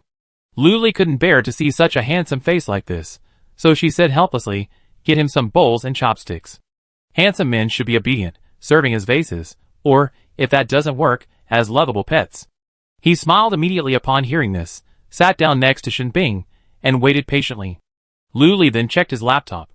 The page looked very similar to Weibo, a post from a single person with 2 attached pictures. She clicked on them one by one, wondering, "Isn't this my RV and the convenience store? Who took these photos?" He slowly shifted his gaze to Luo Mu, and he confirmed, "You sent them?" He nodded guiltily. Lu Li acted nonchalant and complimented him, "Nice photos." He freed his hand and gave a thumbs up. Shen Bing, meanwhile, opened his computer. He also had a software called Human Social Place. A quick refresh revealed Luo Mu's new post. The comments, reposts, and likes had all surpassed 500,000 and were still climbing. Shen Bing's face darkened. He clicked on the comments section. Most people were shocked by the sight of supplies like mineral water and instant noodles. Another large number were envious, and mocking Luo Mu for using photos from a civilized era to attract attention. Some professionals analyzed the photos and concluded that this wasn't civilized history, but the apocalypse. This conclusion sparked countless discussions. If it was the apocalypse, where did all these supplies come from? I was baffled, but that didn't matter. What mattered was how tempting I was. Just looking at it through the computer made my mouth water, and my mind automatically imagined the delicious instant noodles. Some sharp-eyed people listed the first photo of the RV and the food items in it. Because there were so many people and so many winners, the list was long, complete with real-time screenshots. Everything was mouth-watering. Fruits, vegetables, fast food, snacks, cookies, and so much more. It was like returning to a civilized supermarket shopping frenzy, with everyone's face beaming with satisfaction. This post also caught the attention of major bases. In just a few hours, hundreds of base commanders sent private messages to Luomu. Most were desperate to know where the RV and convenience store were. A few were cryptic and covert, but since Luomu hadn't logged into the app, he missed out. It wasn't until the head of the Central Base's Resources Bureau personally messaged Luomu to inquire about the situation that he realized his casual post had gone viral. He usually shared his daily life, mostly about who he killed that day, which base he'd been messing with, and so on. The views weren't high. This was the first time it had exceeded 10,000, and Luomu was a little nervous. Luomu opened the chat window of the head of the Resources Bureau again, guiltily showing it to Luli, and said weakly, "Boss Lu, don't be angry, I delete it right away." Luli stopped him, saying calmly, "It's okay. This is a good opportunity to make a name for myself. The glory of the lottery shop will shine on every base." She looked at the computer. The head's tone wasn't exactly pleasant, but rather a bit harsh. "Luomu, psychic, please provide the location and time these two photos were taken. We need to verify the photo's authenticity." About half an hour later, the head sent another message, his tone slightly more conciliatory. "Luomu, psychic, where did the supplies in the convenience store come from? And those fresh fruits? Please cooperate with the Central Base's investigation." This was followed by a series of analyses. In the apocalypse, no natural land is suitable for cultivation. Only the newly developed soil at the Central Base can barely support rice and some vegetables, but the survival rate is low and they may even mutate. We desperately need your cooperation and are eager to learn about the sources of these supplies. Luli read through the details, fully understanding the person in charge's anxiety, but what business did it have on her? She just wanted to open lottery shops in every base and earn lots of points, nothing more. "Ignore him," Luli said, continuing to stuff her mouth with meat. Hearing this, he conveniently turned the person in charge off to Do Not Disturb and then logged out of his app account. Dedong also arrived with a fresh bowl and chopsticks, placing them in front of Luomu. He eagerly picked them up and excitedly took a small piece of meat. Chapter 51. She picked it up and examined it for a long moment before asking Boss Lu, "What kind of meat is this?" "Zombie meat," Luli said coldly. Luomu was startled, the meat falling into the bowl. He then shoveled it into his mouth recklessly. "Never mind. Let's eat first. Stir-fried dishes for lunch and hot pot for dinner." The two little ones felt like they had been blessed with a gift from heaven. It was so delicious. The five of them cleared the table clean. Luomu was still not satisfied, but his stomach was already full, and yet his mind still craved more. Luli glanced at the time. It was almost 10 o'clock, so she said, "I plan to move to the Huakai base tonight." She looked at Shenbing. "You have to come with me. You be the one running the convenience store. Take the other little ones with you." She really couldn't handle it all by herself, and she couldn't split it into 8 pieces. Damn it, she had no choice but to hire some help. Shenbing nodded. She understood that following Boss Lu meant enjoying the good life. Dadong and Xiaodi nodded vigorously, quite touched. Sister Lu was about to leave for another base, yet she still took them with her. Luomu leaned forward. "What about me? What about me?" His face was filled with anticipation. "You? Get out of the way." Luli pushed his face away, her voice filled with disdain. She didn't want to leave a ticking time bomb lying around. Giving him a hot pot meal was just like giving a stray cat a little charity out of pity. That mission was posted by Lu Wenshun, and I already turned it down. The reward is 1,000 crystal cores. Lu Mu hurriedly explained, fearing he miss out on hot pot. "I'm only worth 1,000 crystal cores. Level 1 at that." Lu Li's focus was clearly different. Luomu opened his computer and scrolled to the task page, saying, "Now it's 1,200 crystal cores." Lu Li was even more furious. When she became famous, she'd have to be worth tens of thousands of high-level crystal cores. "You mean this mission from Lu Wenshun?" It seemed this woman's hostility towards her was only growing. But it didn't matter. The daughter of a mere base commander meant nothing. She didn't care, but she wasn't a pushover. She called Luomu over. She casually tossed a crystal core, holding a toothpick in her mouth, and said, "Go beat up Lu Wenshun. Ideally, he'd be bedridden for 6 months. Here's your reward." Luomu looked down. A level 1 crystal core. Wow, that was incredibly insulting. "Okay, I go." Luomu readily agreed, this time getting out of the car obediently. With his skills, Entering the base quietly was no problem. He infiltrated the core area and found Lu Hongtao's home. He climbed in through Lu Wenchuan's window. She was sound asleep, and Luo Mu simply tossed her out, blanket and all.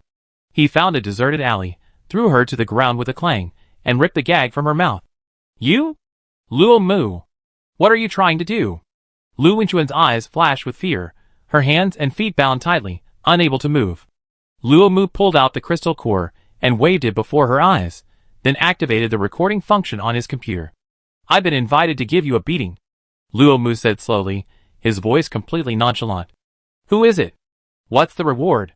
I pay you double. Lu Wenchun asked anxiously, a suspicion forming in her mind. Luo Mu refused, saying sternly, the reward is a crystal core, but I'm a principled assassin and won't accept changing employers mid-sentence. Lu Wenchuan's eyes widened, the words a crystal core echoing in her mind. She felt deeply insulted. Before she could recover from the insult, her fists fell mercilessly, and Luo Mu made no effort to hold back. Punch after punch, solid and resolute. Puff. Ugh. Lu Wenchun spat out a mouthful of blood, feeling as if her internal organs had shifted. Her heart was filled with unprecedented despair, her body ached like never before, tears and snot streaming down her face. She wasn't going to die here, was she? For the first time, she had the thought that she shouldn't have provoked Lu Li. This one-sided beating lasted 10 minutes. Lu Wenchuan's face was pale, and not an inch of her skin, covered by her clothes under the quilt, was unharmed. The bruises, purples, and reds, a brutal interweaving that was numbing to the very sight. Luo Mu shook his fist. Great. He whistled loudly and walked away without looking back. Lu Wenchun lay alone in the alley, wrapped in a blanket, her entire body aching as if she'd been run over hundreds of times. Damn Lu Li. Damn Luo Mu and Shen Bing. Why would anyone in the top 20 help her? Lu Wenchun couldn't figure it out, and couldn't move. The slightest movement caused pain everywhere. She had no choice but to wait until dawn for someone to pass by and find her. She felt like she was dying, her breathing slowed. Outside the base, Luo Mu ran back, feeling elated, and was about to claim credit with Lu Li when he discovered the RV and convenience store had vanished. The sky had fallen. Where had Boss Lu and Shen Bing gone? There wasn't a trace left on the ground, as if they'd never been there. He suddenly remembered. Boss Lu had said he was going to the Huakai base. Luo Mu, waking from a dream, hurriedly got on his beloved motorcycle and headed towards the Huakai base, without stopping. After an hour of frantic riding, Luo Mu finally saw the tall walls of the Huakai base and breathed a sigh of relief.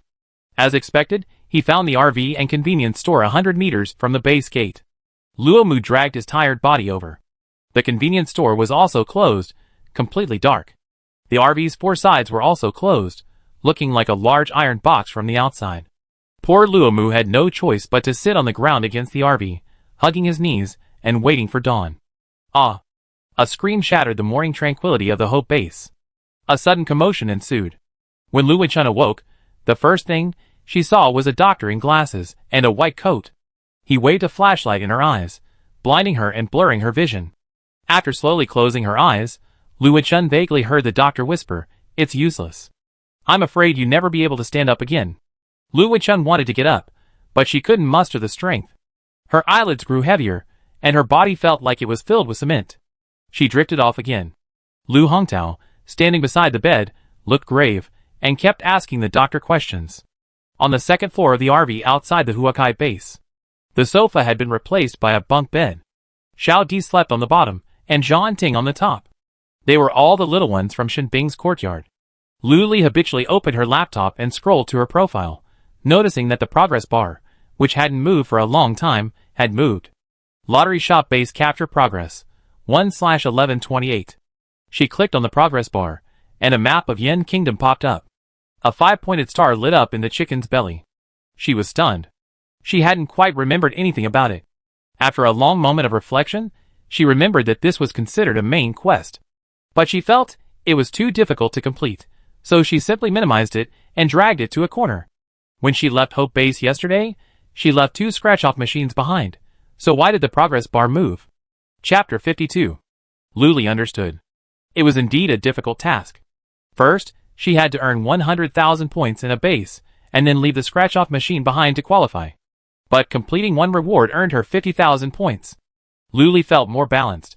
She snapped shut her laptop and decided to play it safe. She went with the flow. Luli woke the two children and went to wash and change clothes. After packing up, she went downstairs to open the shop. After opening all 4 doors, she was about to order a scratch-off ticket in the mall when a messy head of blonde hair appeared. Lu Mu slumped listlessly on the table, grumbling, "Boss Lu, why didn't you wait for me before you left? Why would I wait for you?" Luli multitasked, buying 20 copies of the Big 7 and 5 copies of each of the other 3 styles. Lu Mu straightened up, his dark eyes fixed on her. "Of course you're waiting for me to leave." Luli was almost bewildered by this face. She reached out and covered his eyes expressionlessly. "Shut up," Luli said coldly. Lu Mu obediently shut up, continuing to slump weakly on the table, deliberately showing his perfect profile. He wanted to seduce Boss Lu, to elicit a little sympathy from her, but he clearly underestimated her.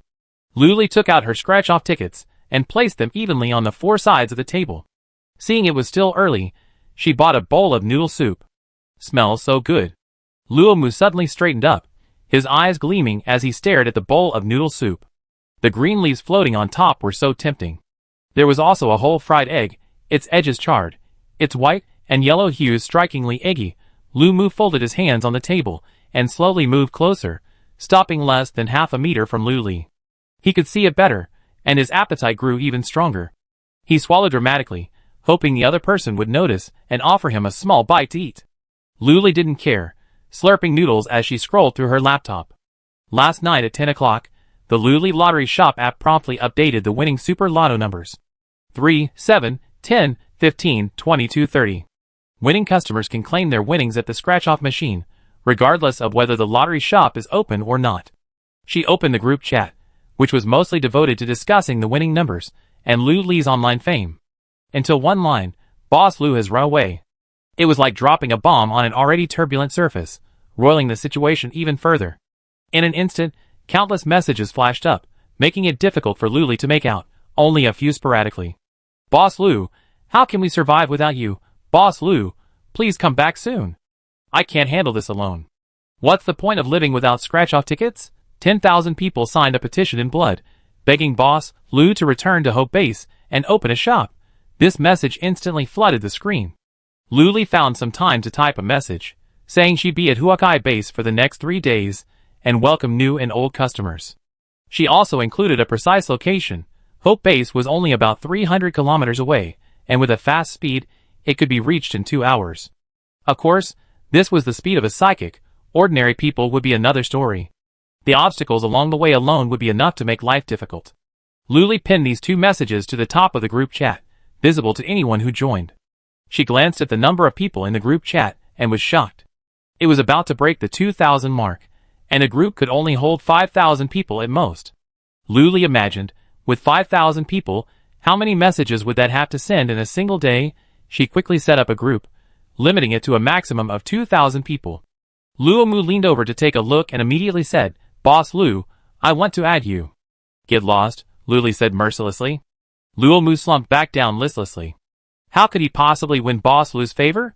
He stared at the bowl of noodles, growing hungrier. Suddenly, remembering the video he'd taken last night, he perked up. He opened his laptop and showed her the video.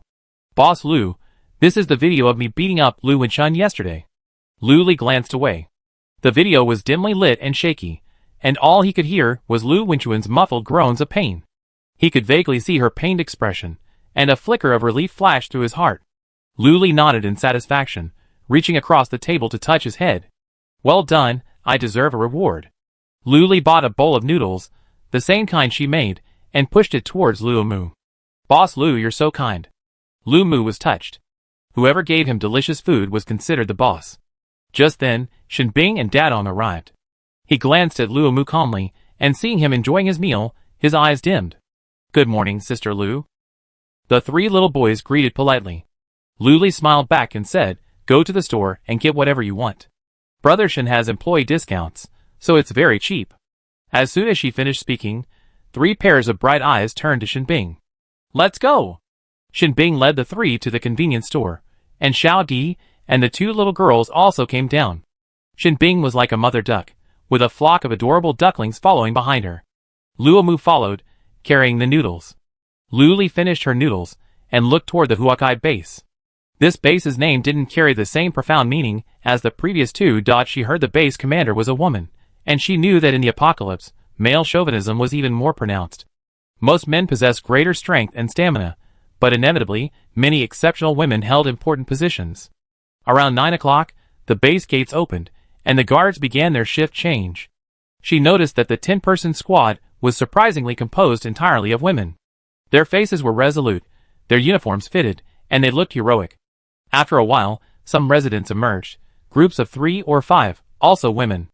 They moved affectionately, each intentionally or unintentionally protecting the other from attack. Luli stood up and waved excitedly at them. It had been a while since she'd seen so many women, and she felt quite happy. "Hey ladies, want a scratch-off lottery ticket? Scratch one, it's a good deal." Immediately, 3 girls approached, arm in arm, curious. Despite living in the apocalypse, they were all living well, keeping their clothes and hair neat. One of them looked up at Luli. She sighed, "Your skin is so beautiful. So white and smooth." Anyone would be delighted to be complimented by a beautiful woman, and Luli smiled widely. "You're beautiful too." She touched her rough, dry face and said dejectedly, "Oh, it's so dry." Another woman glanced at the RV, then at the convenience store nearby. Then, remembering something, she looked down at her laptop. After a moment of shock, she looked up, pointed at the photo on the laptop, and stammered, "You, is this?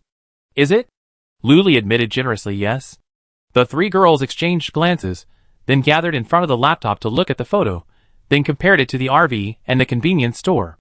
They were absolutely certain it was the beautiful owner before them, because there wouldn't be another RV like it in the apocalypse. They were excited, but soon calmed down. The girl who was praising Luli was named Tang Nan Nan. She enlarged the photo with her finger and said, "I see you have fruits and vegetables here. Where did they come from?" Luli smiled without saying anything, pointing to the scratch-off ticket on the table. This. Chapter 53. The 3 of them then looked at the scratch-off tickets on the table. They were only slightly larger than a palm and looked ordinary. Could they actually produce fruit? "Beautiful boss, please don't lie to us."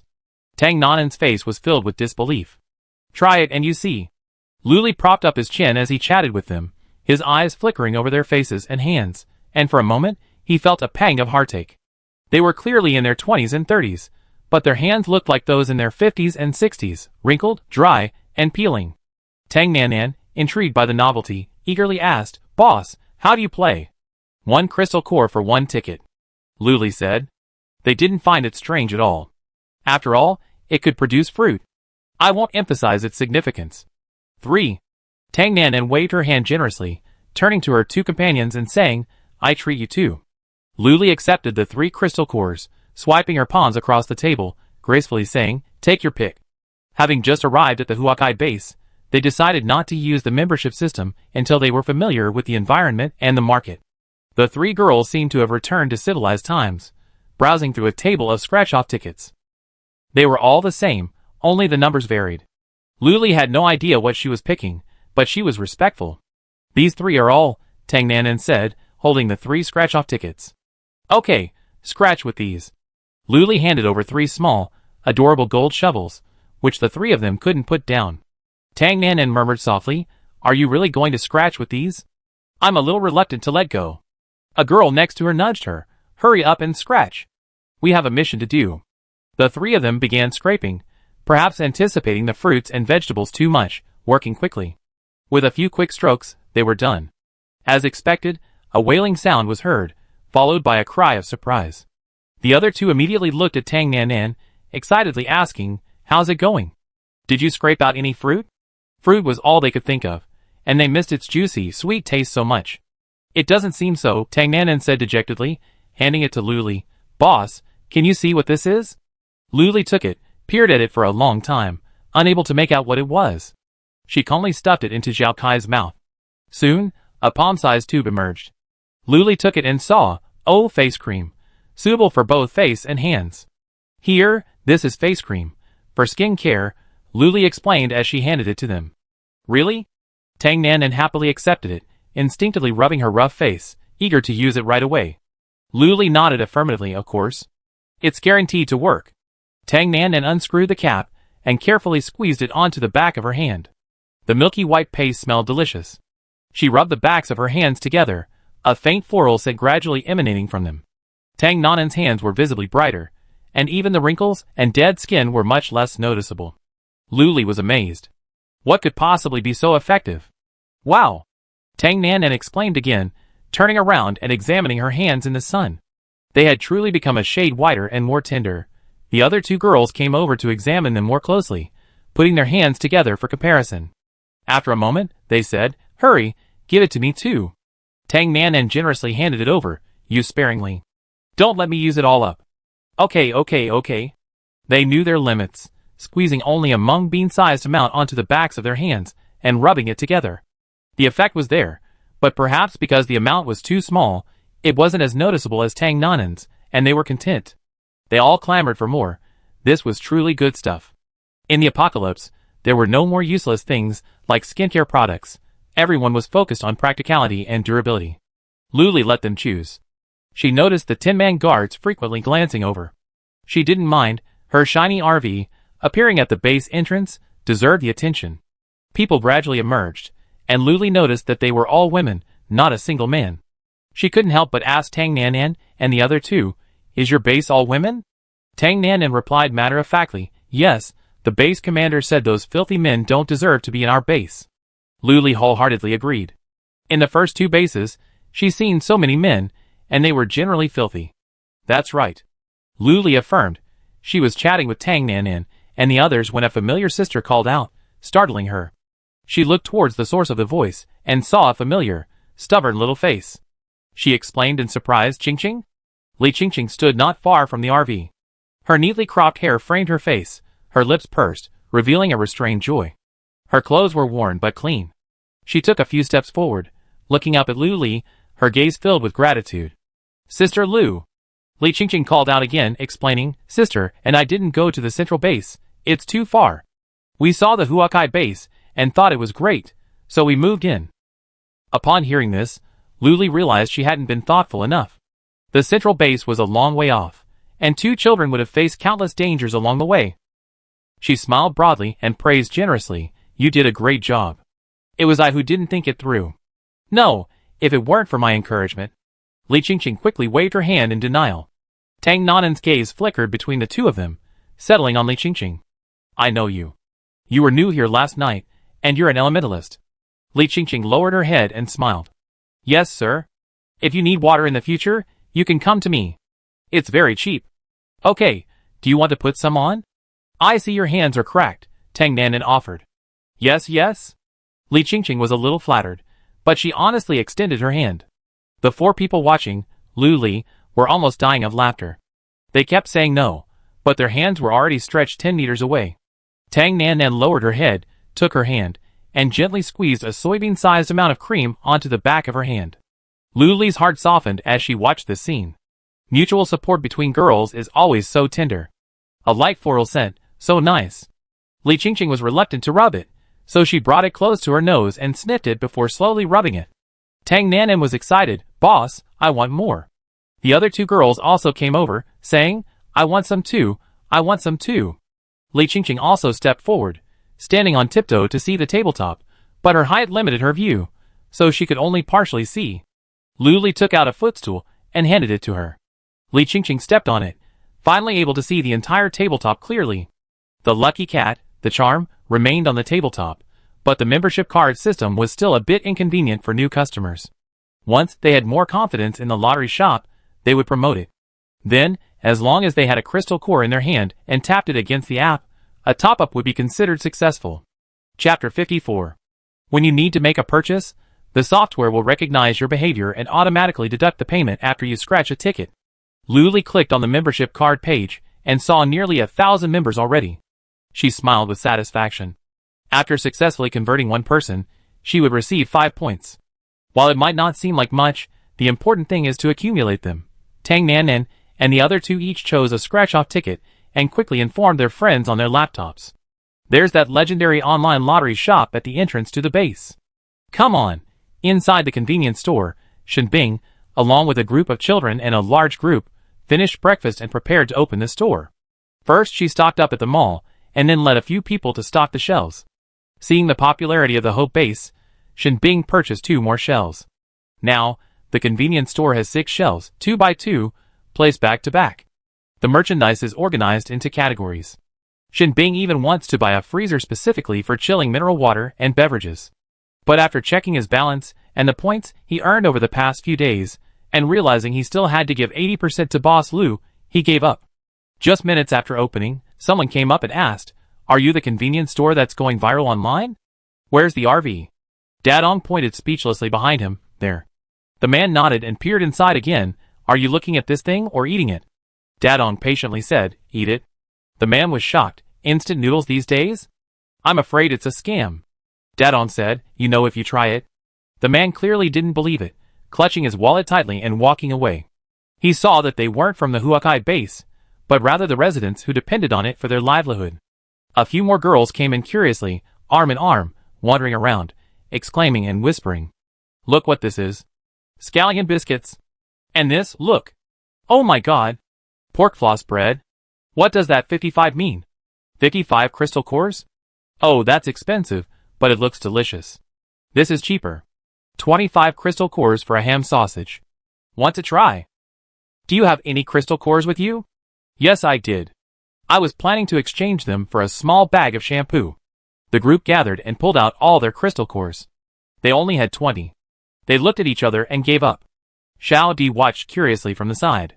Why were they bringing out so many crystal cores? Were they planning to buy up the entire shelf?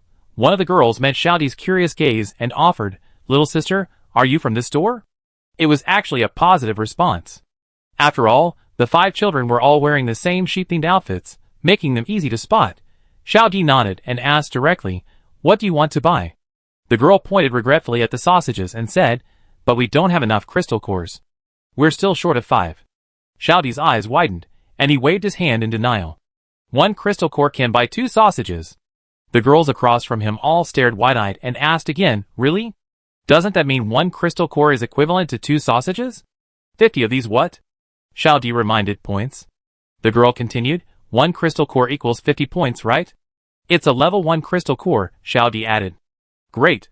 they exclaimed, glancing at the 20 crystal cores in their hands. Then, turning back to the shelves, they suddenly felt richer. Several girls sauntered towards the shelves. "Let's go, sweep." Xiao Di kindly handed over a shopping basket. This was the 50 Shin Bing had bought this morning. Some customers had bought so many that they couldn't carry them all at once. With the shopping baskets, the girls went on a shopping spree, sweeping through the shelves one by one, eventually filling 3 baskets.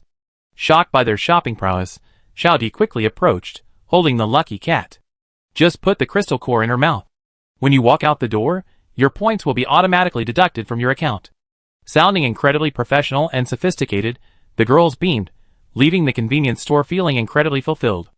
On their way back to base, they bumped into an acquaintance and immediately started promoting it.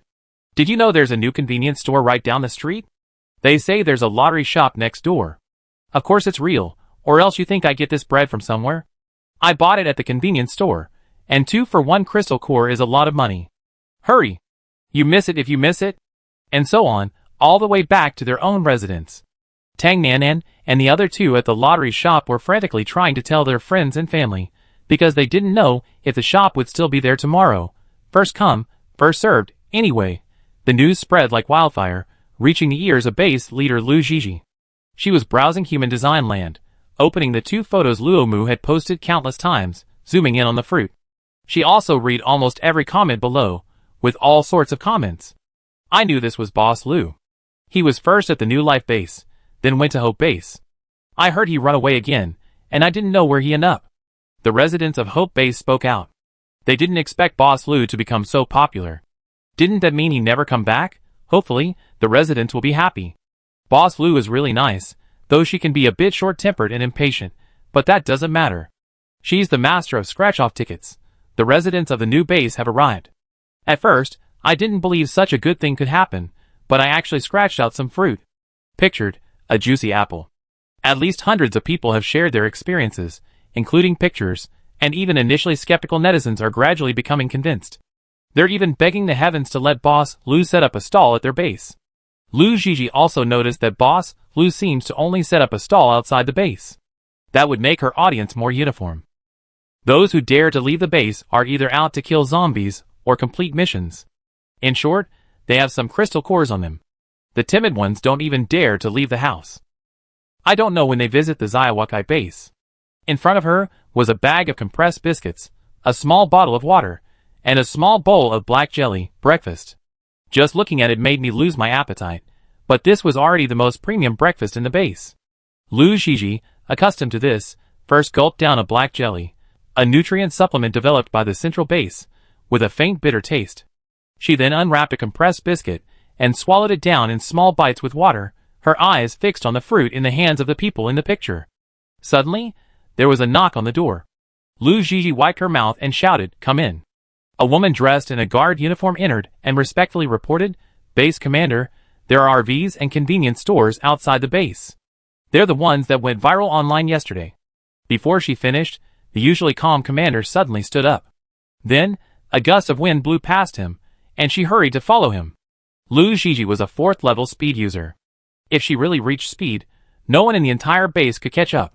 Chapter 55. In just a few seconds, Lu Zhizhi arrived at the base gate. She took a deep breath, regaining her commanding authority. Then she walked out of the base with a leisurely demeanor. The convenience store was a striking sight, a completely transparent glass building. Even more striking than the convenience store was the 2-story RV not far away. Its overall appearance exuded a high-tech feel, drawing attention. At least it caught Lu Zhiji's eye. She must have been staring at it intently, and before she knew it, she had arrived in front of the RV. Tang Nanan and the others were still scratching, and Li Qingqing was also watching with great amusement. A dozen or so other girls were also scratching nearby. The whole scene was quite lively. Lu Zhizhi stepped forward and came face to face with Lu Li. Lu Li smiled at her, her eyes pure. "Hey, beautiful lady, want to scratch a lottery ticket?" Lu Zhizhi looked her over.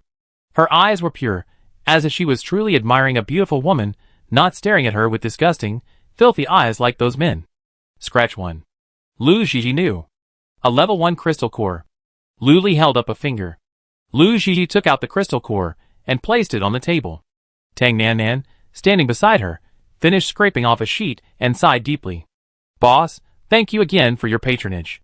Tang Nanan complained to Lu Li, then glanced at her, her whole body trembling and instantly standing upright. She stammered, "Base director?" A hint of admiration lingered in her eyes. Lu Zhizhi hummed, "You guys continue. I take a look." Lu Li was a little lost in her voice. Such a queen. A beautiful woman with a very sisterly air. Her hair was short, just past her shoulders, slightly curly, and perfectly matched with her queenly looks and voice. Lu Li was so mesmerized that she forgot to pick up her crystal core. It wasn't until a hand waved before her eyes that she snapped back to her senses. She slurred her saliva and said, okay. She was just a little face-obsessed person. What had she done wrong? Lu Zhizhi looked at the table and said, "Can I just pick any of these?" The ending tone rose, a touch of gentleness. Lu Li nodded, watching her randomly pick one, then pulled one out from the box of small golden shovels nearby and began scraping with expert skill. Every move she made exuded the charm of a mature woman. Even the uniform worn by the base commander looked different and beautiful on her. Lu Li propped her chin up to watch her. Lu Zhizhi scraped quickly, glancing at it once after finishing, then lightly tossed it in front of her, saying softly, "Claim your prize." Lu Li took it, and saw it was a small potted plant. As expected, the lucky cat spewed out a small pot of green ivy, its leaves lush green and fragrant with the earth. She was about to congratulate him, as if it was the first time anyone had scraped a plant, when Lu Zhizhi, along with Tang Nanan and the others beside her, stepped back and assumed attacking stances. Hey! What are you doing?" Seeing their gesture, Lu Li shielded her face with one hand and her fortune with the other. Lu Zhiji's sharp eyes fell on the green ivy. Its green leaves swayed slightly, making it look like any other plant. But she knew that the more ordinary and inconspicuous something is, the more it often creates a stark contrast. She had once suffered a great loss because of her inattention. Tang Nanan warned, "Boss, stay away. Plants can mutate." Lu Li's gaze slowly lowered to the pot of green ivy. Her brow furrowed as she asked the system, "Will they?" The system affirmed, "Of course not. Plants will be a scarce resource in the future. Being able to scrape one out proves one's good fortune. Furthermore, the plants produced by this system have miraculous effects." Lu Li, too lazy to listen to her nagging, hurriedly explained, "It won't mutate. Don't worry." The few people were clearly unconvinced. They had seen so many mutated plants and animals causing harm that they were unconsciously on high alert. Luli reached out to touch the leaves of the green ivy, running his hand all the way down. It felt icy and cool. "Look, it's harmless." Tang Nan relaxed her guard slightly, and Luli continued, "Really? Touch it if you don't believe me. Mutated plants and animals won't allow humans to touch them. They have their own pride." Lu Gigi watched with her own eyes as the shop owner's delicate, white hands toyed with the green ivy leaves, even bending them up and then unfolding them. It truly seemed harmless, just an ordinary little potted plant. Lu Gigi stepped forward, reached out, and carefully pinched the tip of a leaf. It felt icy and cool. Up close, she could smell a faint fragrance. The leaves swayed gently, as if waving at her. Lu Gigi suddenly took a liking to the pot of green ivy. She picked it up and looked it over. The more she looked at it, the more pleasing it seemed to her. Luli encouraged her, "Really? How could something so cute mutate?" With the apocalypse approaching, all animals, plants, and even humans would mutate, leaving the base with almost no living plants. Growing one on her desk wouldn't be a bad idea, Lu Gigi thought. She wanted to store it in her space, but then remembered that it couldn't hold living things. She held it in her arms, and said to Luli, "Boss Lu, this ability is incredible." Luli didn't explain, they just assumed it was what it was. She pointed to the side and said, "We also have a convenience store. If you're interested, check it out." Lu Gigi had come out specifically to check out these two popular online stores and, if possible, try to win them over. She held the green ivy in her arms, the top leaf brushing against her chin, a slight tickle, so she lowered it a little. After a few steps, she saw a convenience store. It wasn't crowded, but the shelves were tightly packed. Lu Gigi approached and saw a little girl standing at the door, holding a lucky cat, identical to the one in the lottery shop. She stopped in front of the girl and crouched down to her eye level. "What's this for?" Xiao Di blinked at her and explained, "Everything inside is purchased with points. One level 1 crystal core is worth 50 points. This is the converter." Of course, Luli had provided all the sales pitches, so they wouldn't be clueless. Lu Gigi took out a few crystal cores and stuffed them into the lucky cat's mouth, just as Xiao Di had instructed. She heard her say, "Okay, you have 150 points in your account now. Welcome to go shopping."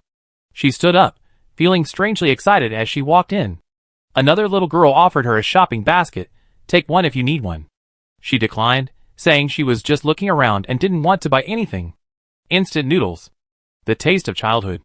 "Take 5 packs. Ah, mineral water, so clean." "Take 2 bottles back." As she walked, her arms were filled with merchandise, leaving her hands empty for even the green radish. Xiao Yang, another little girl in Shenbing's courtyard, found a way to pass the shopping basket.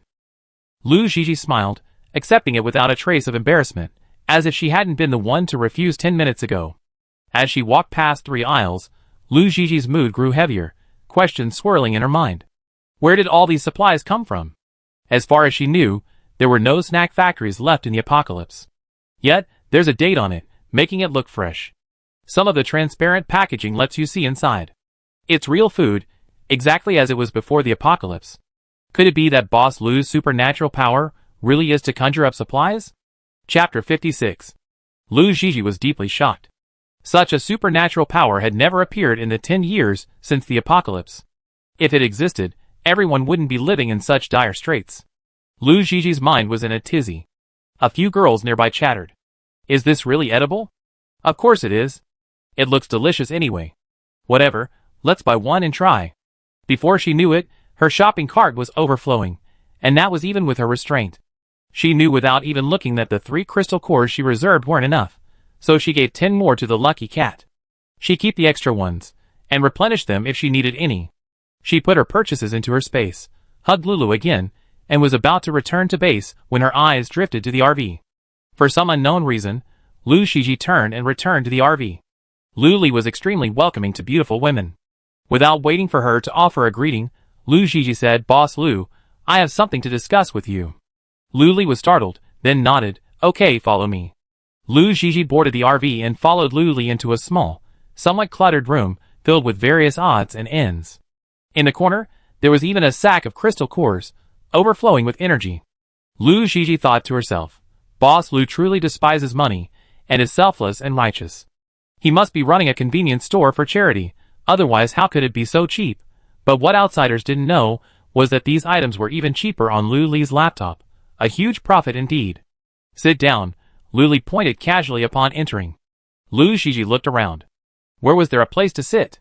There were a few empty cardboard boxes, but could they hold it? Lu Shiji muttered inwardly, but she honestly took a step forward. As she lifted her legs, a flash of white light flashed before her, revealing a set of mahogany tables and chairs. The grain was crisp, the aroma of wood lingering, a truly classy look. Director Lu, please take a seat. Luli calmly sat down, and with a snap of her fingers, 2 glasses of clear mineral water appeared on the table, along with several small plates of sliced watermelon, cantaloupe, and other fruits. This was the first time anyone had come to discuss business with Luli, and she was a bit excited. Lu Shiji sat across from her, expertly crossing her legs, resting her elbows on the edge of the table, her fingers interlaced, her back slightly straightened, and her gaze swept over the plates of fruit. A flicker of longing and wonder flashed in her eyes. These days, not to mention fruits, even vegetables are hard to come by. Even the ones grown at the central base were not only unattractive, but also unpalatable. Luli forked a piece of watermelon and invited her, "Eat it, you're welcome." After Lu Shiji saw her swallow it, she reached out for a piece of cantaloupe and put it in her mouth. It was sweet and juicy. She unconsciously narrowed her eyes in enjoyment, almost forgetting how long it had been since she'd eaten such naturally grown fruit. The air grew quiet, and the two of them inexplicably began to eat fruit, not a word spoken, just eating. Only when the fruit on the plate was finished did Lu Shiji finally wake up, coughing awkwardly and saying sorry. Luli shook her head, pursing her lips and smiling, her dimples visible. "Nothing. Base Commander, please tell me if you need anything." "Even if you hadn't said anything, I wouldn't have brought out the fruit. I'd like to invite Manager Lu to run a business at Huakai Base for a few days," Lu Shiji asked seriously. "Oh. Why?" Luli asked casually. "Isn't it the same whether you're inside or outside?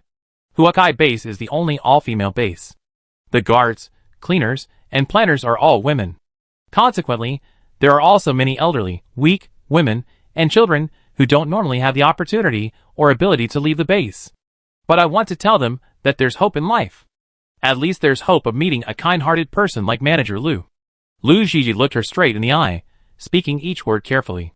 Lu Li's position had suddenly been elevated, but it didn't matter, she slid back down on her own. She waved her hands repeatedly, "You can go in and do business, but you can't flatter me." Lu Shiji lowered her head and chuckled, her hair falling unruly behind her ears. She gracefully tucked it away. When she looked up again, her eyes were filled with a smile that stunned Luli. Her eyes were truly elegant and intelligent.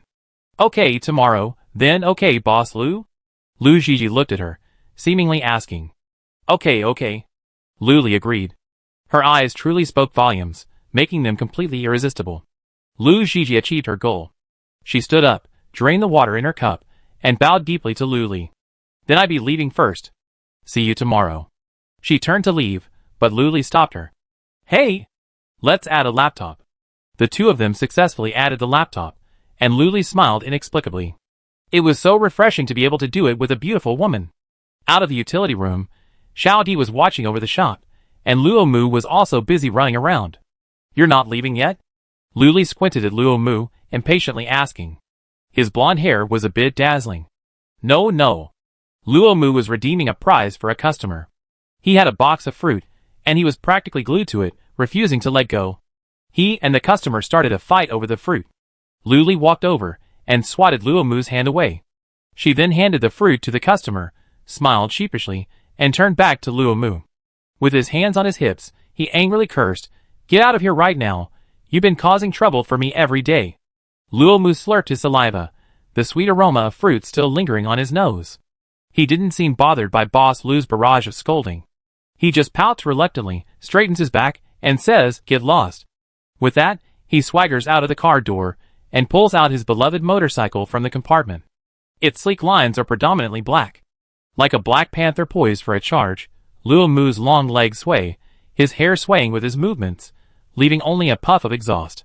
Tang Nanning casually glances at Luo Mu and pokes at her companion. "So handsome. That's the Luo Mu. The Luo Mu who made the list." "So what?" The companion, concentrating on scratching the lottery ticket, finds a moment to reply. Tang Nanning chokes. "You don't understand." With that, she glances in the direction Luo Mu left. Directly in front of the RV was the Huakai base, And a few hundred meters behind it was a vast urban village, its houses crowded and rambling. There were many residents there, all hoping to get closer to the base, perhaps to benefit from its presence and seek some protection. In a dilapidated 3-story building, 2 large men crouched at the window, squinting at the RV. They were discussing in low voices, "Boss, where did this guy come from? He actually has an RV." The man known as the boss was named Lucian.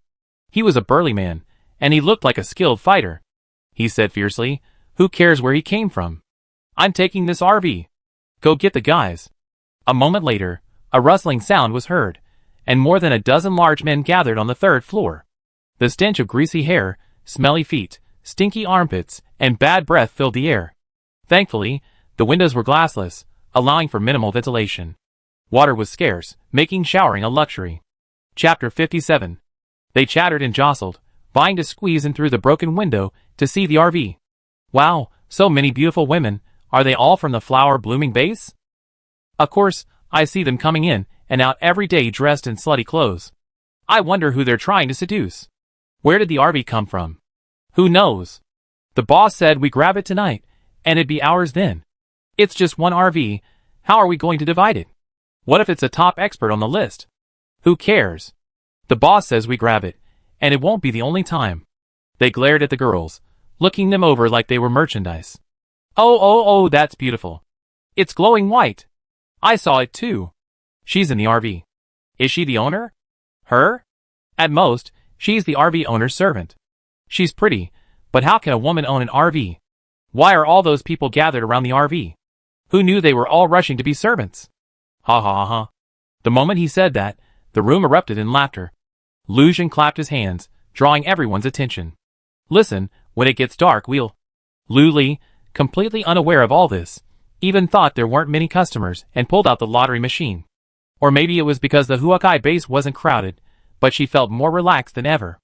It was just a joy to be around these girls. Tang Nan immediately leaned over, looking around curiously. "What is this, Boss Lu?" Luli smiled without saying anything, then pulled out the lottery records from the Hope base this morning. The first prize was 500 crystal cores. Most importantly, you only needed 1 crystal core per bet. The sudden surge of wealth shocked Tang Nan and the others. "I want one," Tang Nan said without hesitation. The other 2 women also raised their hands, fearing they miss out if they were the last one. Luli smiled broadly. Buy them all." Only she knew that thousands of people had bought tickets for the Super Lotto yesterday. Besides, she didn't have to pay for the prize, so it was a steal. The excitement also attracted other scratch-off lottery players, who were instantly hooked. Buy them all," Luli said. "You can double it. For example, if you want to double your money on this bet, add 1 more crystal core, and so on.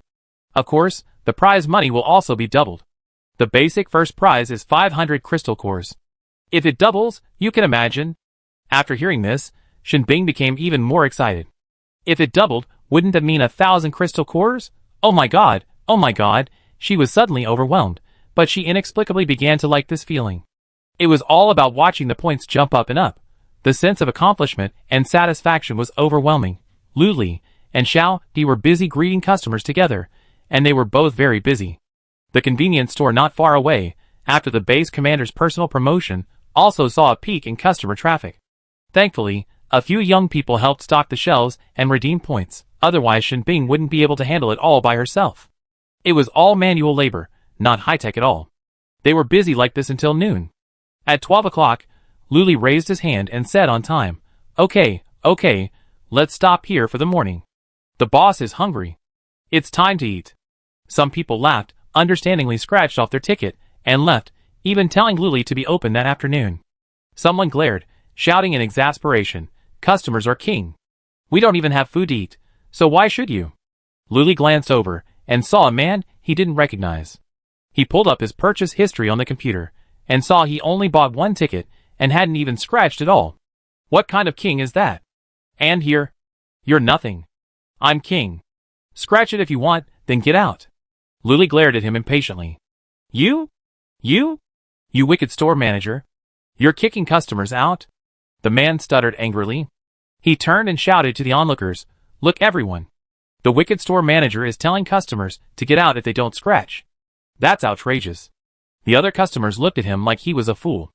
Everyone had eyes and ears to see who spoke first. Tang Nanan even said, "Yeah, get out of here." Someone was the ringleader, and everyone started to condemn him. "That's right, get out of here. You're just playing tricks here. You behave yourself when Boss Lu stops opening the shop. Get out of here now. Don't make Boss Lu lose his disgusting lunch." The man was even more furious when he saw no one was on his side. He had no choice but to say something silly, "Just wait. This boss sells you out, and you still be counting money for her." Tang Nanan scoffed at him and laughed. "I just like counting money. What's it to you?" The man fled in panic, and the other customer said, "Boss Lu, don't listen to this kind of nonsense. We have to open this afternoon." Lu Li nodded and promised, "I definitely will." She wouldn't worry about it. Everyone then went home with peace of mind, not forgetting to pick up some snacks and spicy noodles as they passed by the convenience store. A warm and peaceful feeling filled my heart, inexplicably like returning to a civilized era. The feeling of being able to buy things at my fingertips was wonderful. After all the customers had left, Lu Li stretched, put her arm around Xiao Di, and asked domineeringly, "What do you want to eat?" "Hot pot. The same as last night."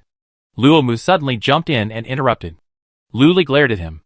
"I didn't ask you, you idiot. You weren't seen this morning, and you came back to eat, right? You think this is a cafeteria?" Luo Mu glared, aggrieved, and gesticulated, "Unjust, Boss Lu. You told me to get out, and here I am." After saying this, he blinked his bright eyes, and looked at Lu Li uncertainly. Lu Li turned her head away, reached out to cover his eyes, and said helplessly, Okay, let's eat hot pot. Who knows, there's nothing you can resist about handsome men and beautiful women, especially when he looks at you like a golden retriever, wagging his tail and looking at you with bright eyes." Luo Mu's vision darkened, and a faint fragrance filled his nose, and his mind suddenly went blank. Shin Bing had seen the scene when she arrived, Lu Li's fair hands covering Luo Mu's eyes, a stark contrast to his slightly darker skin. For some reason, Shin Bing felt unhappy and wanted to beat up Luo Mu. He climbed into the RV, calmly walked over to Luo Mu, and pulled him slightly back. Lu Li casually withdrew her hand, successfully positioning herself between them. "What are we having for lunch?" Shin Bing asked casually. "Hot pot." Luo Mu was excited. Luo Mu said he wanted hot pot. Lu Li said indifferently. The two men said in unison, and Shin Bing's heart tightened. She glared at Luo Mu, who was oblivious, lost in the joy of eating hot pot. Lu Li put her hands on her hips, looking from Shin Bing to Luo Mu. An underage brat, and a grown, but childish blonde man, neither was reliable, but fortunately, he was good-looking, so he could be a perfect decoration. Chapter 58. Shin Bing strolled over to Xiao Di again, and asked softly, "Luo Mu's been here all morning?" Xiao Di looked at him in confusion. "No, I just got back." "Brother Shin, you?" He breathed a sigh of relief for some reason, ignoring Xiao Di's mischievous, curious glance. He simply stood silently by, his eyes occasionally drifting towards Lu Li. Lu Li sighed and, without blinking, ordered a hot pot set for 10 people. There were 5 children and 3 adults. Although there were only 8 of us, they were all big eaters. Oh, and we had to order 5 more buckets of rice. After the ingredients filled the table, and the 8 of them sat down, several pairs of eyes fixed on the simmering hot pot in the middle, the boiling red oil, and the clear broth simmering with corn cobs and bones. Lu Li scooped up a large piece of meat, and put it in. Feeling it was too slow, she simply picked up the bowl, and poured the entire bowl of meat in. If they didn't order more, wouldn't everyone grab a piece, and it would be gone? The little ones ate with a look of contentment, their mouths stuffed to the brim, their bowls piled high. They cherished the food but also felt a bit apprehensive, afraid they wouldn't be able to enjoy such delicious food again. Luo Mu was truly a glutton, devouring his meal with a mouthful of meat and a mouthful of rice. In civilized times, he'd be perfect for a food blogger. His looks alone would earn him a huge following.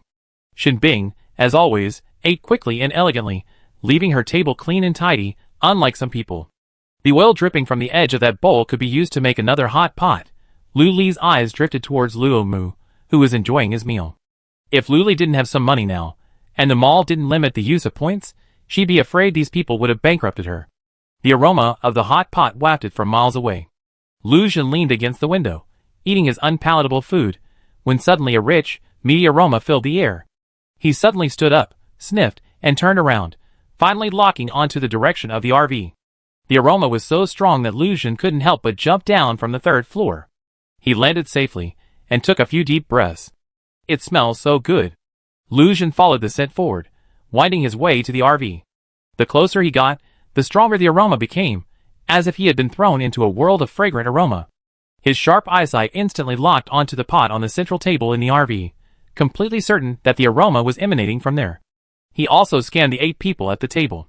The moment he saw the first person, his heart skipped a beat. Is this Shenbing? Lu Xun opened his computer and clicked on the official website of the central base. The list of psychics was prominently displayed. First was Chu Lixing, followed by 8th level and his headshot, a buzz cut, a black shirt, and an expressionless face. Further down, Shenbing was 7th and ice-type psychic. In the headshot, he still wore a black cloak, revealing only his tightly pursed lips. Is it really Shenbing? Lu Xun wondered. Shenbing is the owner of this RV. How many brothers would it take to hold him back? Looking to the side, he was startled again and hurriedly swiped his laptop. 7th ranked Luo Mu. His blonde hair stood out in the close-up photo, and he smiled with abandon. Rumor has it that the two are close friends, but there are also rumors that they have an unspoken relationship. Who is the owner of the RV? But no matter who it is, he can't defeat them. Lu Xun quickly admitted defeat, but he didn't leave. He found a corner and observed quietly.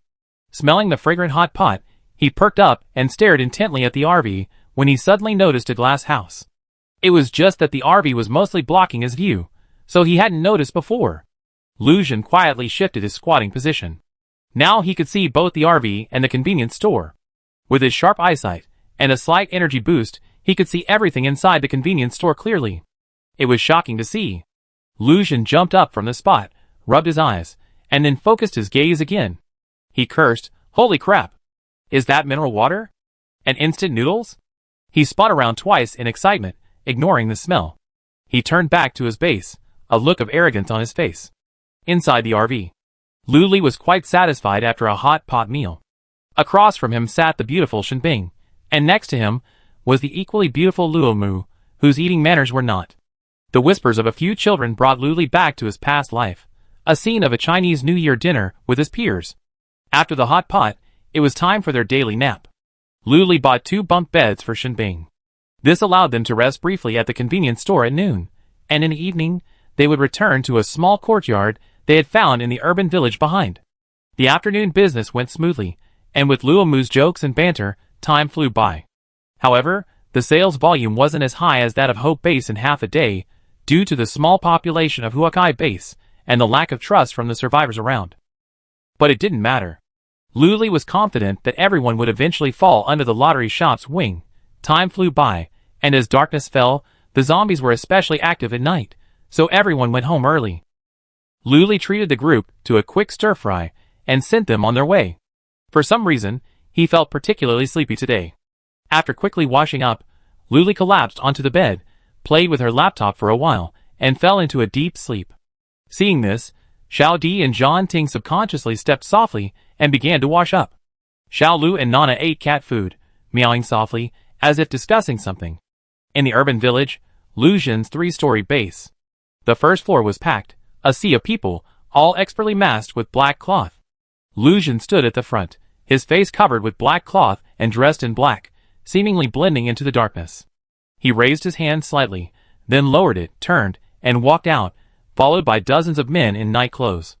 Their footsteps were surprisingly light, their movements coordinated. If one wasn't looking closely, one wouldn't have noticed them.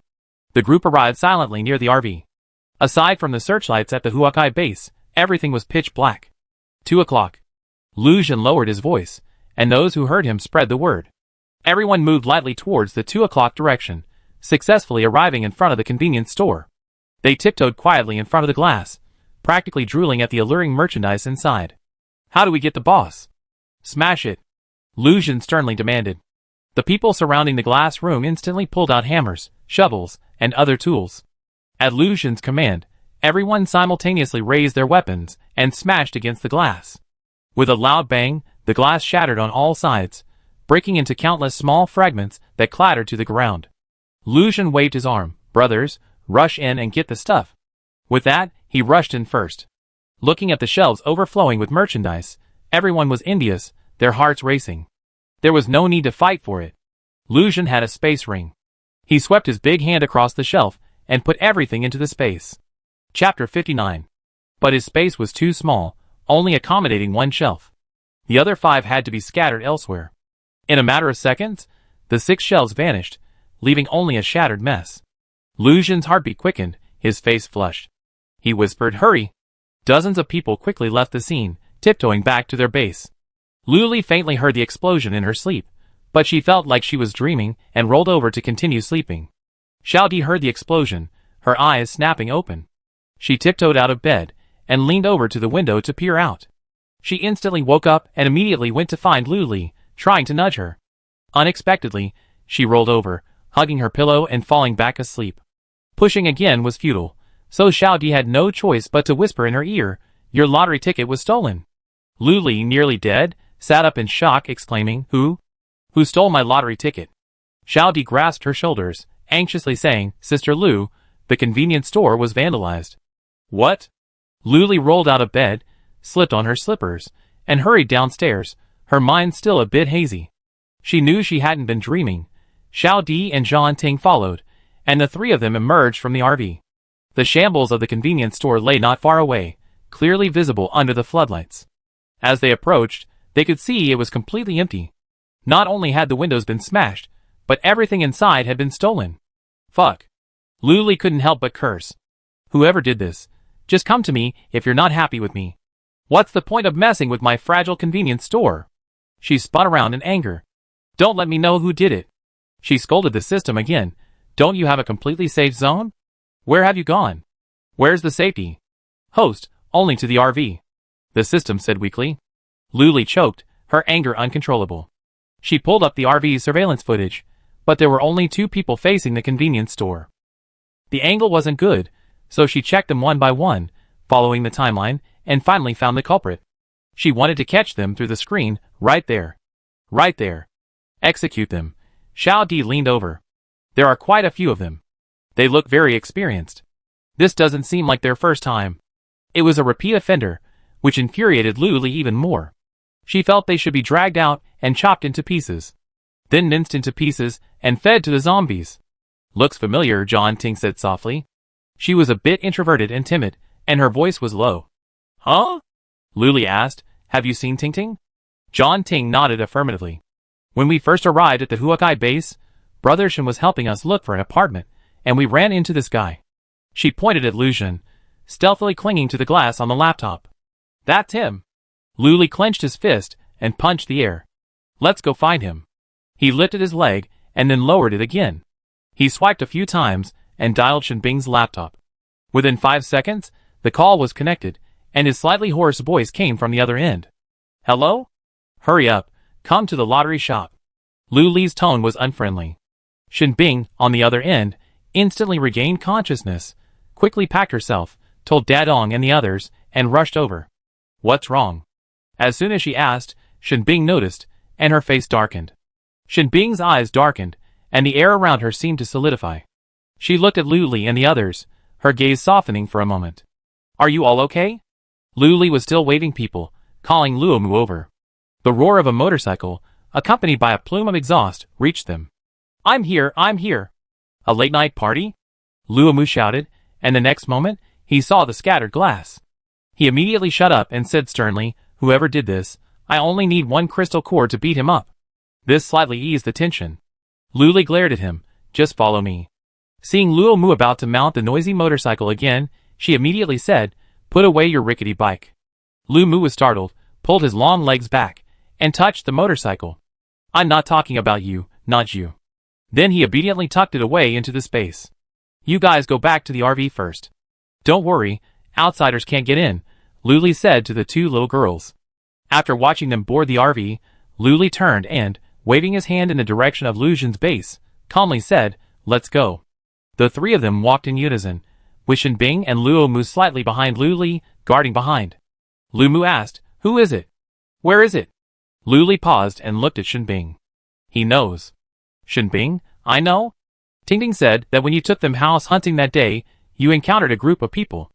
The leader was quite burly. Lu Li cut to the chase. Shen Bing pondered for a moment, then slowly recalled the memory. I know. Follow me. The 3 of them quietly headed towards the urban village area. Lu Xun and his companions, fresh from their massive robbery, were gathered on the third floor. A group of people gathered around the shelves, like they were around a bonfire, dancing and humming, arms linked, arms flexing. Lu Xun stood in the center, gazing at the shelves of instant noodles, a flicker of longing in his eyes. He waved his arm. Brothers, let's have instant noodles tonight. Great. Thank you, boss. Boss, you're awesome. Follow boss, and you have meat. Lu Xun listened to the flattery from all sides, a smug smile playing on his face. Each person received a bucket of instant noodles, a sausage, and a few packets of spicy snacks. That was more than enough to satisfy them. With both water and fire psychics on the team, boiling water wasn't a problem, though it was a bit slow. Dozens of people were so engrossed in the excitement of their instant noodles that they didn't even notice Lu Li, and the other two had arrived on the third floor. Shen Bing's fingers flicked slightly, sealing several windows with ice.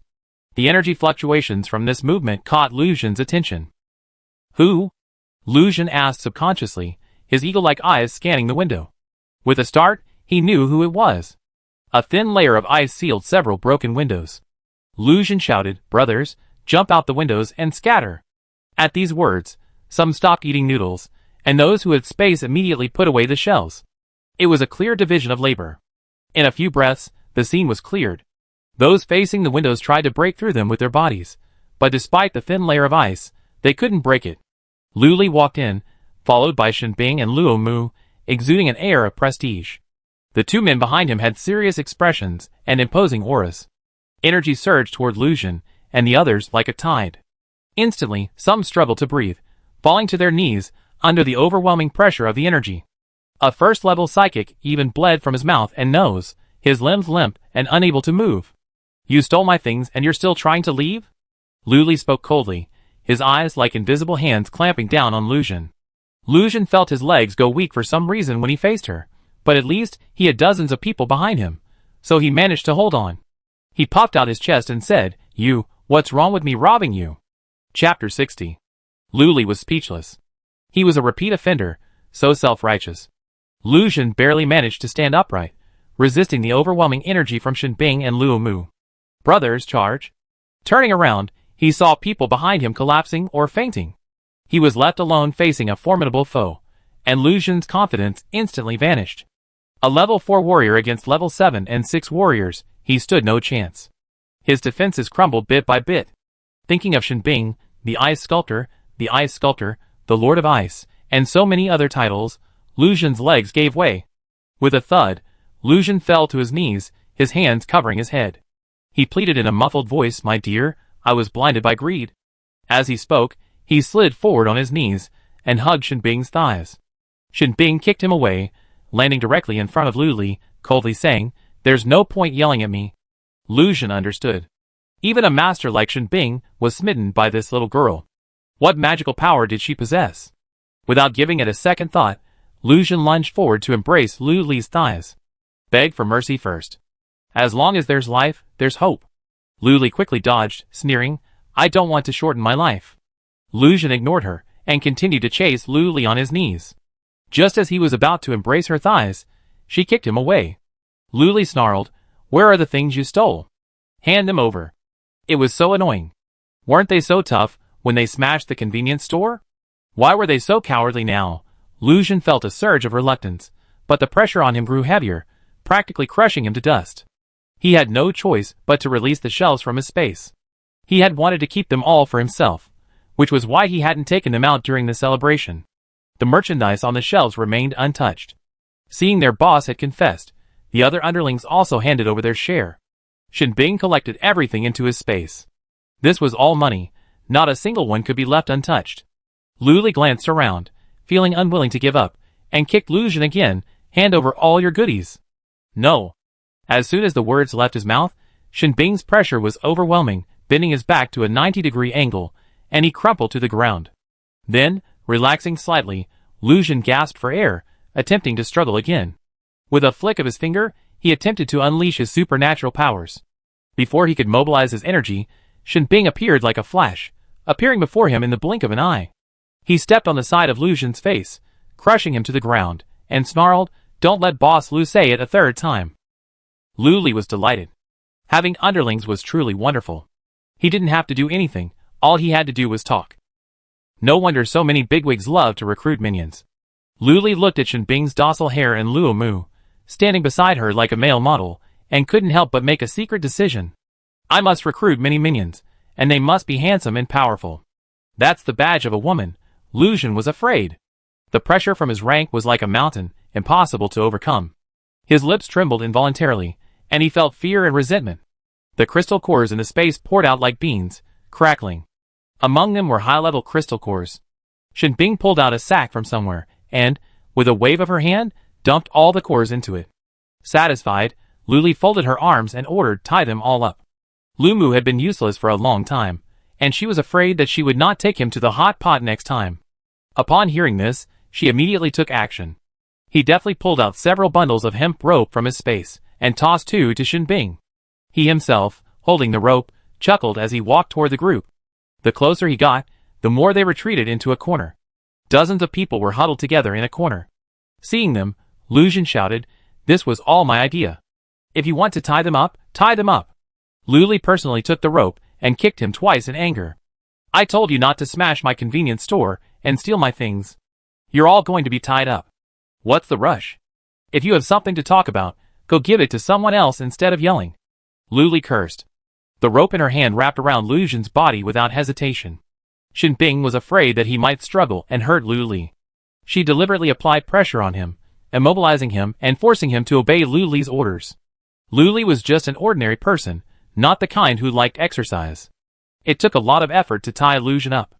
After finishing the tying, he was exhausted and sat panting on the ground, watching Shinbing and Luo Mu expertly tie them up. Like pigs on a chopping board, powerless to resist, helpless to be slaughtered. "My dear, I was wrong. I will be a good person and never steal or rob again," Lu Xun shouted, unwilling to give up. He knew she was a woman, so he knew she would be soft-hearted. A few more words of begging would surely work. Luli, annoyed by what she heard, took off her slipper and stuffed it into his mouth, threatening, "Shut up. If you say anything more, I cut off your tongue." Lu Xun's mouth was stuffed with a slipper, but it couldn't fill it completely, leaving a gap. He had to keep his mouth open, drooling uncontrollably. Since he became the boss and gathered his subordinates, he had never been so embarrassed, and he was being tormented by a powerless woman. Lu Xun thought fiercely, "Wait until I escape, wait until I make a comeback, and you be in trouble." Luli happened to look down, meeting his fierce gaze. Feeling annoyed, she took off her other slipper and tied it around his head with a hemp rope. The slipper completely blocked Lu Xun's vision, now unable to speak or see. It was suffocating him. Not long after, Shinbing and Luo Mu also completed their kidnapping. Shinbing asked, "What are we going to do?" A fierce glint flashed in Lu Li's eyes, as he said, "Break Lu Xun's hands and feet, and feed them to the zombies. As for the others, chop off the hand that smashed up the convenience store." At this, some people couldn't help but plead for mercy. "I'm just a small fry following orders. Please let me go. I have parents and children to support. They depend on me for their livelihood. I can't die." For a moment, pleas for mercy were heard everywhere, but Luli felt no relief at all. The image of the devastated convenience store, a mess of broken glass, flashed through her mind, solidifying her resolve. People must pay for their actions. They'd taken advantage of their numbers and acted recklessly, practically robbing the entire urban village. Some even took advantage of Lu Xun's status as their boss, and brutally assaulted the women and girls who survived, doing every damn thing they could. Luli clenched her fists and said coldly, "Chop off the useless thing down there." Shinbing and Luo Mu exchanged glances, feeling a chill run down their spines for no apparent reason. They dared not object and simply obeyed. She turned and walked out the door, listening to the screams and pleas for mercy from behind the wall, feeling a little irritated. This was the first time she resorted to such ruthless tactics, but she also knew that the apocalypse was a place where people were eaten alive without leaving any bones. Here, one must be ruthless. Luckily, she had the system and everything else, otherwise, with her strength and beauty, she wouldn't have known how she died. Chapter 61. Luli bought another pair of slippers from the mall, put them on, and walked downstairs, the screams continuing. She sat on the doorstep outside the first floor, waiting for the other two to finish their business before returning together. After all, it was late at night, and there were many bad guys. Listening to the screams from upstairs, Luli turned on her laptop and saw that it was already 1 in the morning. No wonder she was so sleepy. Luli propped her chin up with one hand, her head slowly falling. When Shinbing came down from upstairs, she saw that she was completely sleepy, her head tilted back, her mouth slightly open, and she was sleeping soundly. He walked over to her with deliberate steps and snapped his fingers in her ear, startling Luli awake. She stared blankly up at Shinbing with her still hazy eyes. She was startled, then feigned indifference, saying, "Gone." Luli stood up, leaning against the railing. A faint smell of blood wafted past her nose, and she was about to ask something. Luomu couldn't wait to describe it. "Boss Lu, don't ask me for this kind of work next time. It's disgusting. Unless you take me with you to every meal, then I definitely work for you. I go through fire and water." Luli smiled at him, her lips parted. Get lost? Although Shinbing was walking ahead, she kept her ears perked up to hear the conversation. Her heart tightened at Luomu's words. Only after hearing Lu Li's serious "get lost" did she breathe a sigh of relief and stride out. Shinbing and the others walked Lu Li back to the RV and watched her go up before leaving. At a fork in the road, Shinbing went left. Luomu was about to go right when he turned and gave him a long back-to-back look. Lu Li returned to the second floor of the RV. Xiao Di and Zhan Ting were still awake, staring intently at her. Seeing her figure appear in the driver's seat, Xiao Di and the others hurried over and pulled her up and down. "Sister Lu, are you okay?" Xiao Di asked anxiously. "Who am I? How could I be in trouble?" Lu Li retorted, hugging both of them and pinching each of their faces with one hand. After comforting them a little, Lu Li went into the bathroom and splashed water on her face several times before fully regaining consciousness. Looking at her slightly haggard self in the mirror, she couldn't help but spit inwardly. It was just a matter of taking out a few dozen bad guys. What was there to worry about? They were unforgivable villains. What's more, this is the end of the world. There are no laws and no humanity. Lu Li successfully hypnotized herself, putting everything behind her. She took a comfortable bath and climbed into bed. The sun rose as usual, marking a new day. Today was the day she had agreed with base director Lu Zhizhi to go to the Huakai base for business. Lu Li figured that the Huakai base wasn't crowded and their spending power didn't seem high, so she didn't buy a new scratch-off ticket. "We haven't even sold out the things we bought yesterday." The two little ones were up early, and Lu Li washed up before going downstairs. Xiao Di and Zhan Ting were cleaning, diligently wielding brooms and mops taller than they were. Although the first floor wasn't dirty, she was quite pleased. The shop assistant training was paying off. Just as she was about to praise them, Shinbing arrived, followed by 3 other children, all in high spirits. She simply joined in the praise and invited everyone to breakfast. Perhaps after last night's incident, she had lost her appetite. "You're eating without me." Luomu's voice drifted closer, tinged with resentment. Hearing this, Lu Li immediately hid his portion. When he hurried to the RV, he saw everyone had a bowl of noodles, but not his. His mouth drooped, and his resentful eyes shot towards Lu Li like lasers. "We agreed to eat." Before he could finish his words, a bowl of steaming noodles appeared before him. Luomu's mood suddenly brightened, and a smile appeared on his face. He smiled at her obediently, found a seat with the noodles, and began to eat. Lu Li smiled helplessly. "If it weren't for your good looks, this bowl of noodles wouldn't have appeared in your hands, but on your face."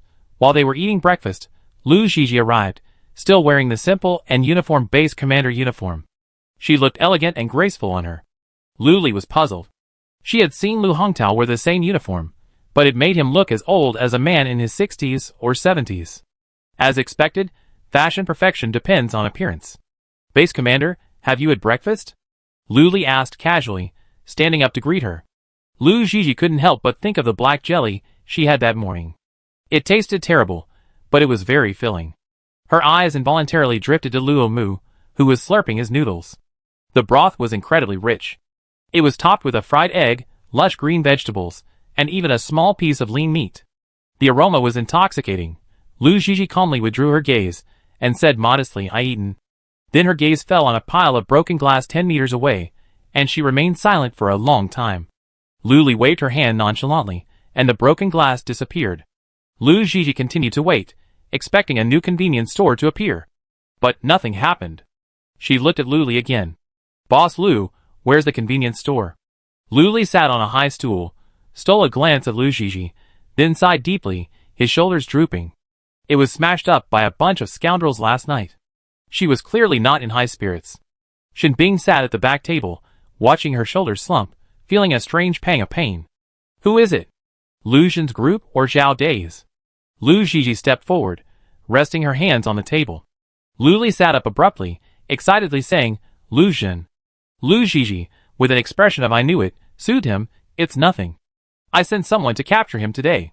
Residents near the base also fall under the jurisdiction of the base commander and have certain powers, but they're not stationed at the base, so they don't receive allowances or have to perform missions. Lu Li felt a little guilty. Don't bother the base commander. He accidentally killed someone yesterday, and his minions all got a change of heart and committed suicide. Lu Zhiji, So this was just a show for me, but she had long wanted to deal with that group, but she had never found the time, and she didn't have the guards to fight them.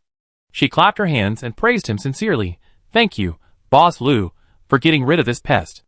Lu Li's lips curled up unconsciously, and she lowered her head a bit shyly. She had only just learned yesterday through some research that the nearby residents were also under the base's jurisdiction. If someone were to kill or set fire to someone else's property for no reason, wouldn't that be a slap in the face of the base commander? So, beautiful sister is so understanding. On the other hand, Lu Zhiji felt a little guilty. Boss Lu's shop had been vandalized on her territory. Wouldn't she be staying away from the base? She tentatively asked, Is Boss Lu free today?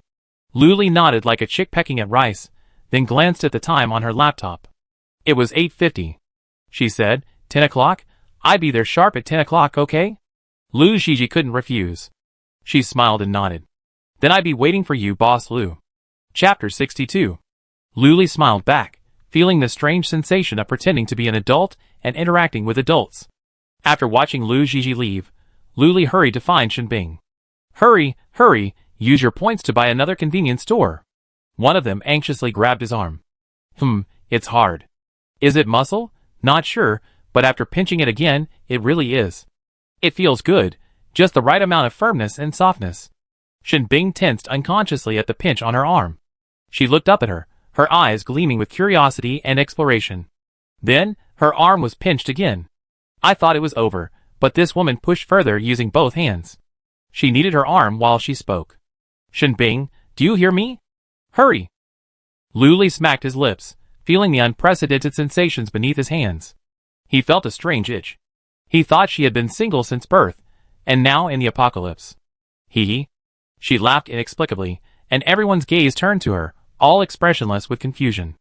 Only Shenbing quietly lowered her head, the tips of her ears a deep red. It wasn't until Lu Li slapped him on the back of the head that Shenbing snapped back to reality.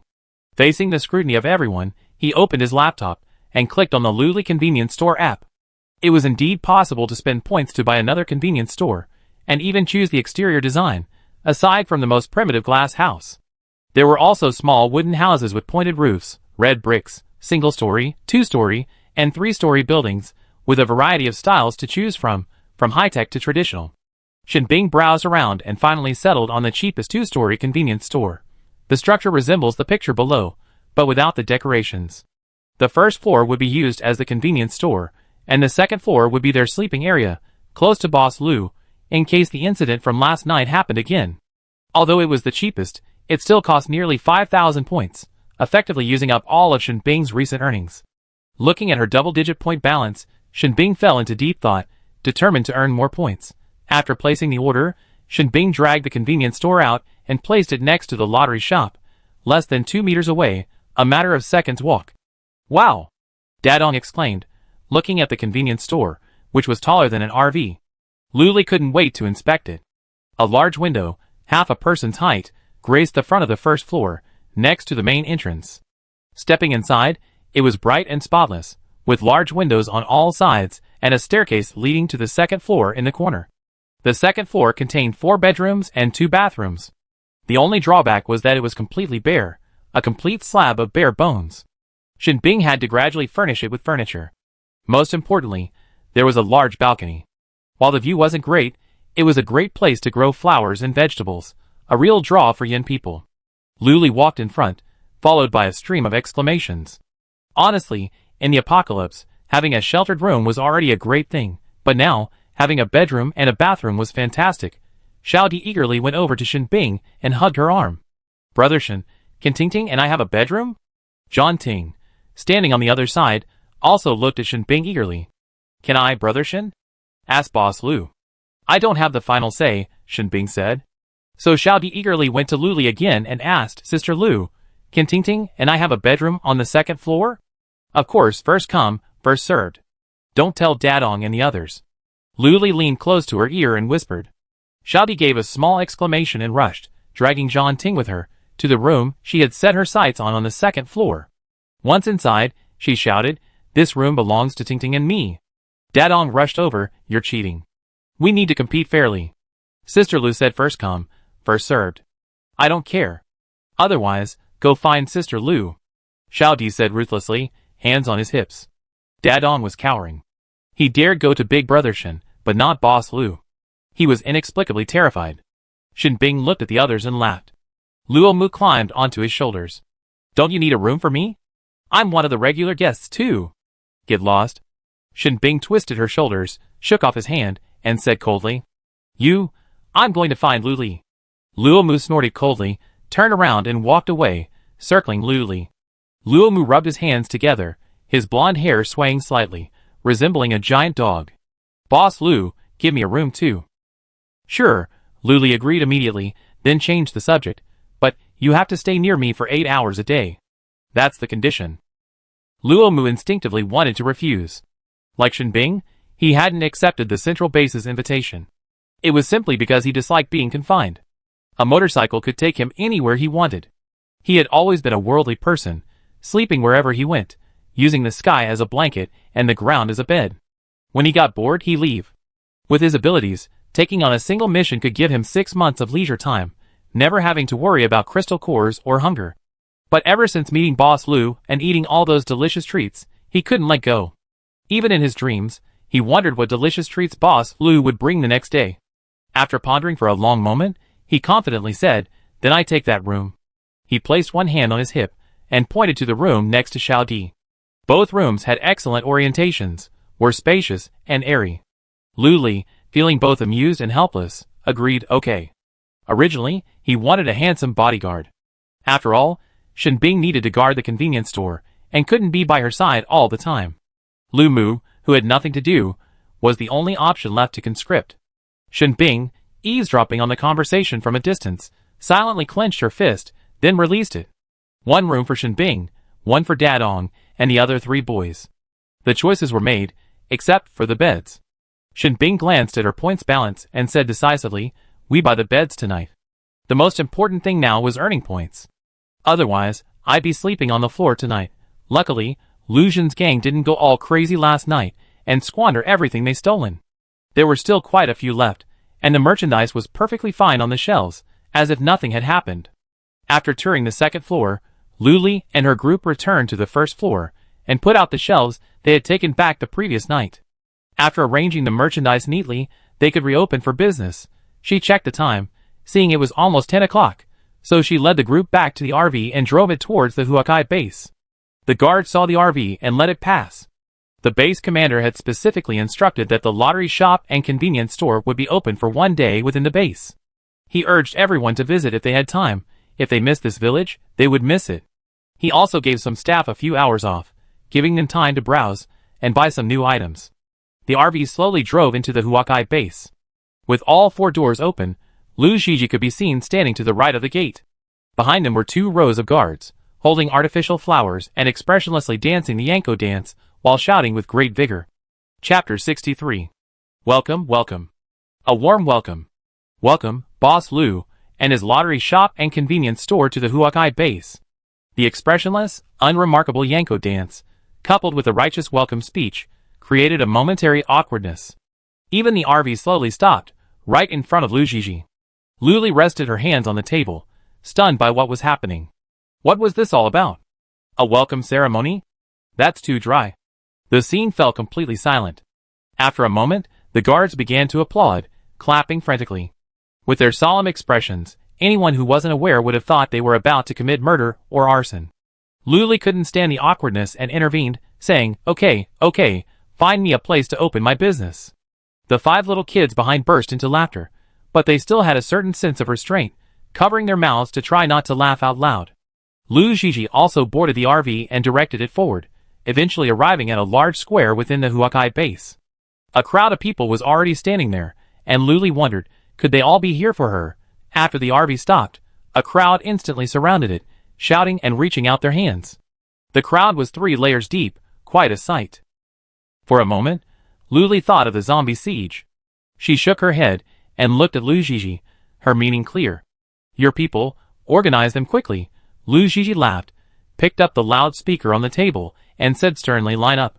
No shouting, no noise, don't burden Boss Lu. Did you hear me?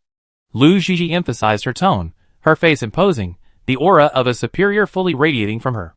The people gathered outside immediately quieted down upon hearing this, gradually starting to line up, forming lines. Lu Gigi smiled with satisfaction, and handed the loudspeaker to Luli. You come here. Luli took it and said, this is the lottery shop. They have 2 ways to play, scratch-off tickets and the Super Lotto. Each game rewards 1 level 1 crystal core. As for the prizes, I'm sure you all heard about them. Fruits, vegetables, meals, daily necessities, and crystal cores. You can even scratch out a convenience store. She pointed to the convenience store next door, and raised her voice. You can even scratch out a convenience store. Cheers erupted from the audience. It takes a lot of luck to scratch out a prize like that. Luli waited for them to finish cheering before continuing, that's the convenience store over there. They don't have a wide selection, but they're affordable and plentiful, so you can choose. That's it. Everyone can come here and apply for a card. You can top up your crystal cores on the computer. Your points are valid at both stores. After she finished explaining everything, the residents began to line up and wait to apply. The process was simple. Just point the scanner at it, and it goes away, and it's incredibly quick. After getting the card, you can top up your points yourself, and then go to scratch cards or convenience stores to buy supplies. Xiao Di and John Ting were helping out in the RV, guiding everyone to buy scratch cards or the Super Lotto. Tang Nanan and others, who had bought Super Lotto tickets yesterday, came to see Luli with their tickets, as they hadn't become members. The computer didn't have software, so Luli had to tell them the winning numbers on the spot. Hurry up, boss. Tang Nanan urged impatiently, followed by dozens of other customers, who had bought Super Lotto tickets yesterday. This small group of them, isolated in a small corner, cornered Luli and interrogated her. Luli held up 2 hands, pressing down. Calm down, calm down. I need to see if it's true.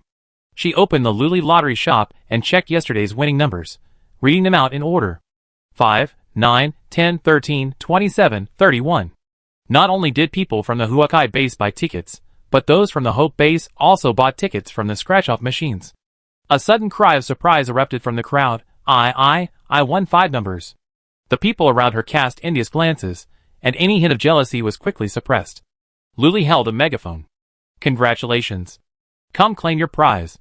The person squeezed forward, her lottery ticket slightly damp from sweat. She handed it to Luli, and glanced at her tentatively. Luli didn't care. As long as it was intact, it was fine. Besides, the paper produced by this system would withstand fire or water. Unless someone was desperate enough to tear it, bite it, or swallow it, then there was nothing to say. She took the lottery ticket and placed it before the machine for scanning. With a beep, the crystal cores tinkled and tinkled out from the small opening at the bottom. The crystal cores clashed together, a melodious sound that delighted everyone present. 300 crystal cores in total. The man simply pulled out a sack and filled them up, not even counting them, completely trusting Boss Lu. And me. Me. I matched 3 numbers. I also got 3. Did I win? I actually got 4. How many crystal cores does that have to be? Luli pulled out the rules whiteboard again and showed it to everyone, prompting exclamations of surprise. Come on, winners, stand over here and line up to claim your prize. Don't lose heart, those who didn't win, you can still buy more here, Luli said. After hearing her words, and watching others at the base actually win hundreds of crystal cores, everyone rushed to line up. While waiting in line, you could watch the clinking, clacking, and counting of crystal cores. It was spectacular. Everyone wondered if they would be the next to win the jackpot. Excited, everyone went to buy their Super Lotto tickets, and even started discussing it with friends and family. How would they distribute the jackpot? Keep 50 for scratch-off tickets, buy another Super Lotto ticket, and spend the rest at the convenience store. The smiles on everyone's faces were unstoppable, bursts of giggles following their fantasies. Lu Gigi stood in the RV, watching the smiles on the faces of the residents around her. She took a photo and recorded a video from all directions. She casually posted it to her account on Human Social Land, adding keywords. The lottery shop and convenience store are open today at the Huakai base. Spread the flowers. Each base leader has their own account on Social Land to post positive and upbeat messages. As soon as Lu Gigi posted this, it immediately became a trending topic, and the comments started buzzing again. Ah, they actually went to the Huakai base. What's so great about the Zaya Shankala base? Can you come check out our nut base? It's definitely packed with people, and the purchasing power is definitely strong. It's the largest base in Luoding City, and our pomegranate base is great too, just a little far away, but we can't miss it. What did I see? A whole roasted chicken? It smells so good. I stared at the black milkshake in my hand, speechless. Black milkshake is the same black jelly Lu Gigi had. It's bitter, but filling. Ah, I'm going crazy. I saw grapes and I want to eat them. Chapter 64. Lu Gigi watched the rapidly increasing number of comments on the computer screen, a smile tugging at the corner of her mouth. Now, all the major bases are eager for Boss Lu to visit their bases, and whoever wins the invitation depends entirely on their ability. The lottery shop was incredibly busy. The 35 scratch-off tickets I bought yesterday morning were sold out before noon. I then bought 10 more of the big 7, and 5 of each of the other 3 styles. The convenience store was even busier. They assumed the Huakai base wasn't crowded, so they only filled 6 shelves. Who knew, they'd be gone in half an hour. Shen Bing hurriedly used the points she earned to buy new stock. She called on a few young men to help stock the shelves, and even grabbed Luo Mu's young men, who were wandering nearby. Luo Mu frantically shook his head in refusal. No, I have to stay near Boss Lu. I'm not on the payroll. Shen Bing, so angry. But there was nothing she could do. She could only kick Luo Mu in the ass and send him packing. The people at the Huakai base went crazy when it came to scratching off lottery tickets. They didn't even need to eat, and never got tired. Luckily, Lu Li and the others had breakfast that morning, otherwise, they wouldn't have been able to keep up with their energy, and would have been busy until nightfall. Lu Li saw that it was already dark, then checked the time. It was already 7:30. She quickly pulled Lu Gigi over and said, Base Commander, I can't do any more. Let's call it a day. Lu Gigi looked at the group of eager girls, then at Boss Lu, who looked exhausted and haggard. She thought, I can't pull too many tickets at once. What if Boss Lu doesn't come back later? Thinking this way, Lu Gigi picked up the loudspeaker and announced, Alright, everyone, scratch your ticket and go home to rest. The residents of the Huakai base were all very supportive of Lu Gigi, and naturally very obedient. They nodded immediately. They quickly scratched off their tickets, claiming their prizes, and those who didn't win remained silent.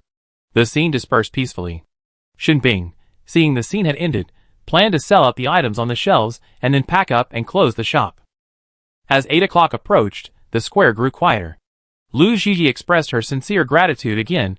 Thank you, Boss Lu, for giving us hope. Lu Li, huh? I'm just here to earn points. To cope, she could only say, it's a small matter, it's what I should do. Then she added, I won't be here tomorrow, but I'd be operating outside the base. Everyone can come anytime you want. Lu Gigi felt regretful, but had no choice. She nodded and watched the RV quickly depart the base. After leaving the base and parking at her original spot, Lu Li stretched out and slumped in her chair, unwilling to move. She felt like she couldn't go on like this. If you can't lead a team, you just work yourself to death.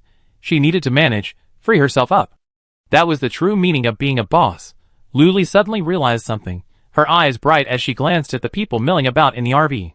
Xiao Di was good, he had a clear mind and logic, the ability to handle emergencies, and more importantly, he was bold.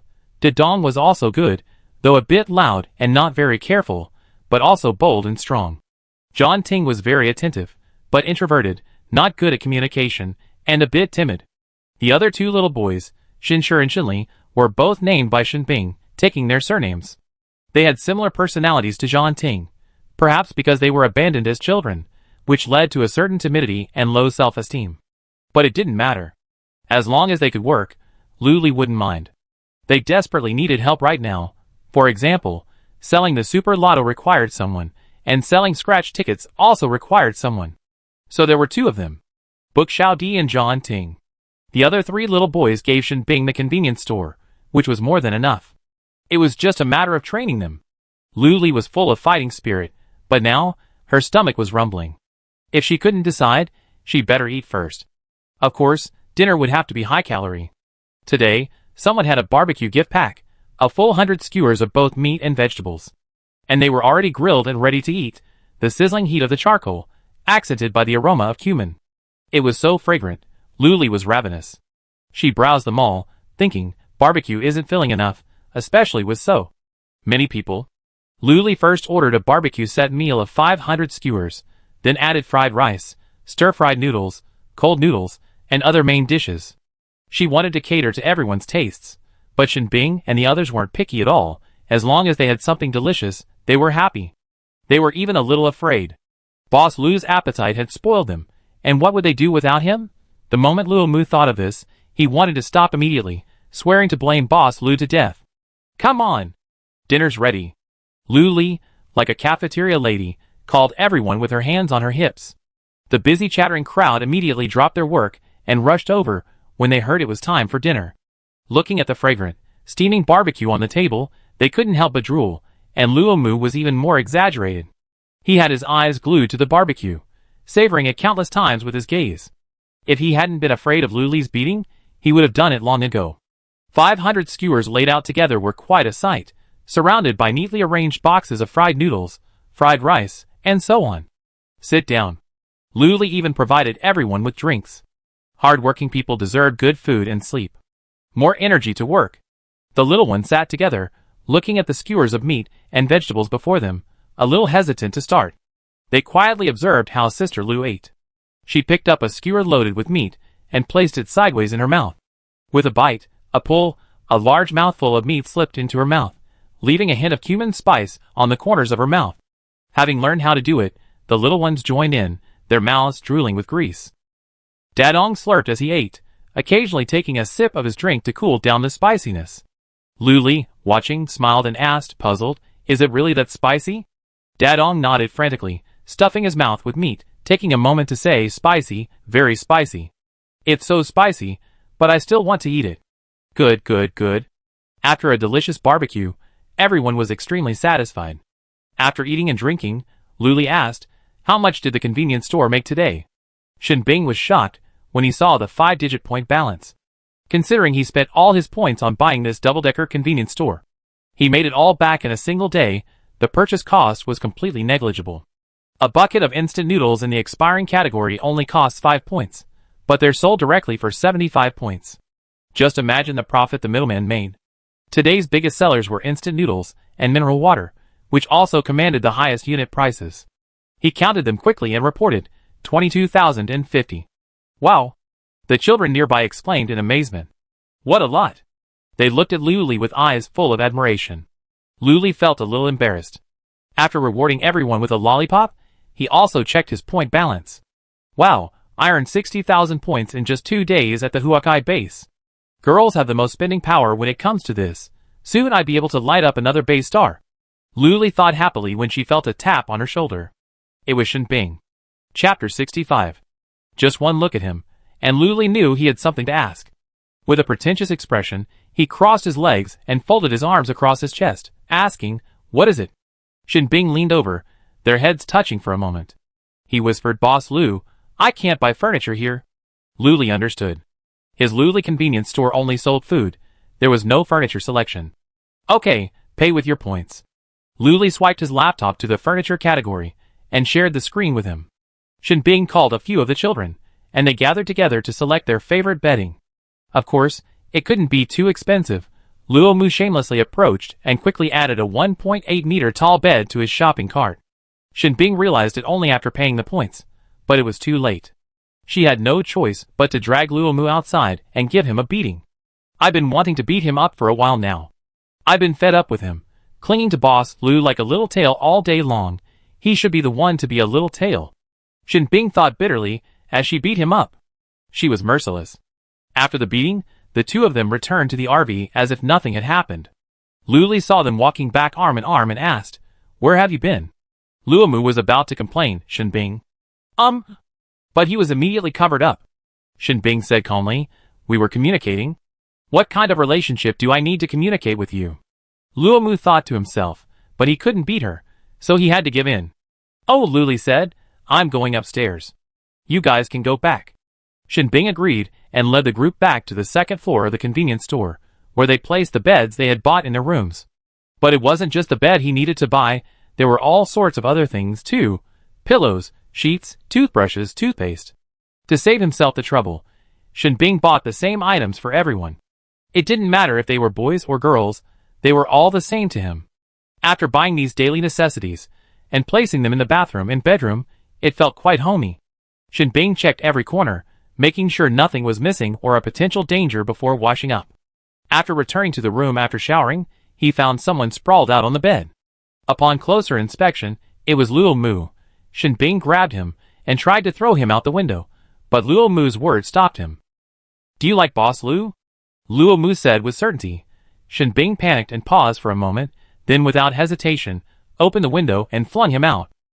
"Get out," Shin Bing said impatiently. After closing the window, he touched his reddened ears and sat on the edge of the bed to calm down for a while. He pondered Luo Mu's words. It seemed he had a different feeling about Boss Lu. For example, wanting to be his follower, and feeling uncomfortable when others approached her. The more Shin Bing thought about it, the hotter her cheeks became, and she hurriedly stopped her increasingly uncontrollable thoughts. Everyone slept well that night, except Shin Bing, when he appeared before everyone with 2 dark circles under his eyes. Luli couldn't help but ask, "Didn't sleep well?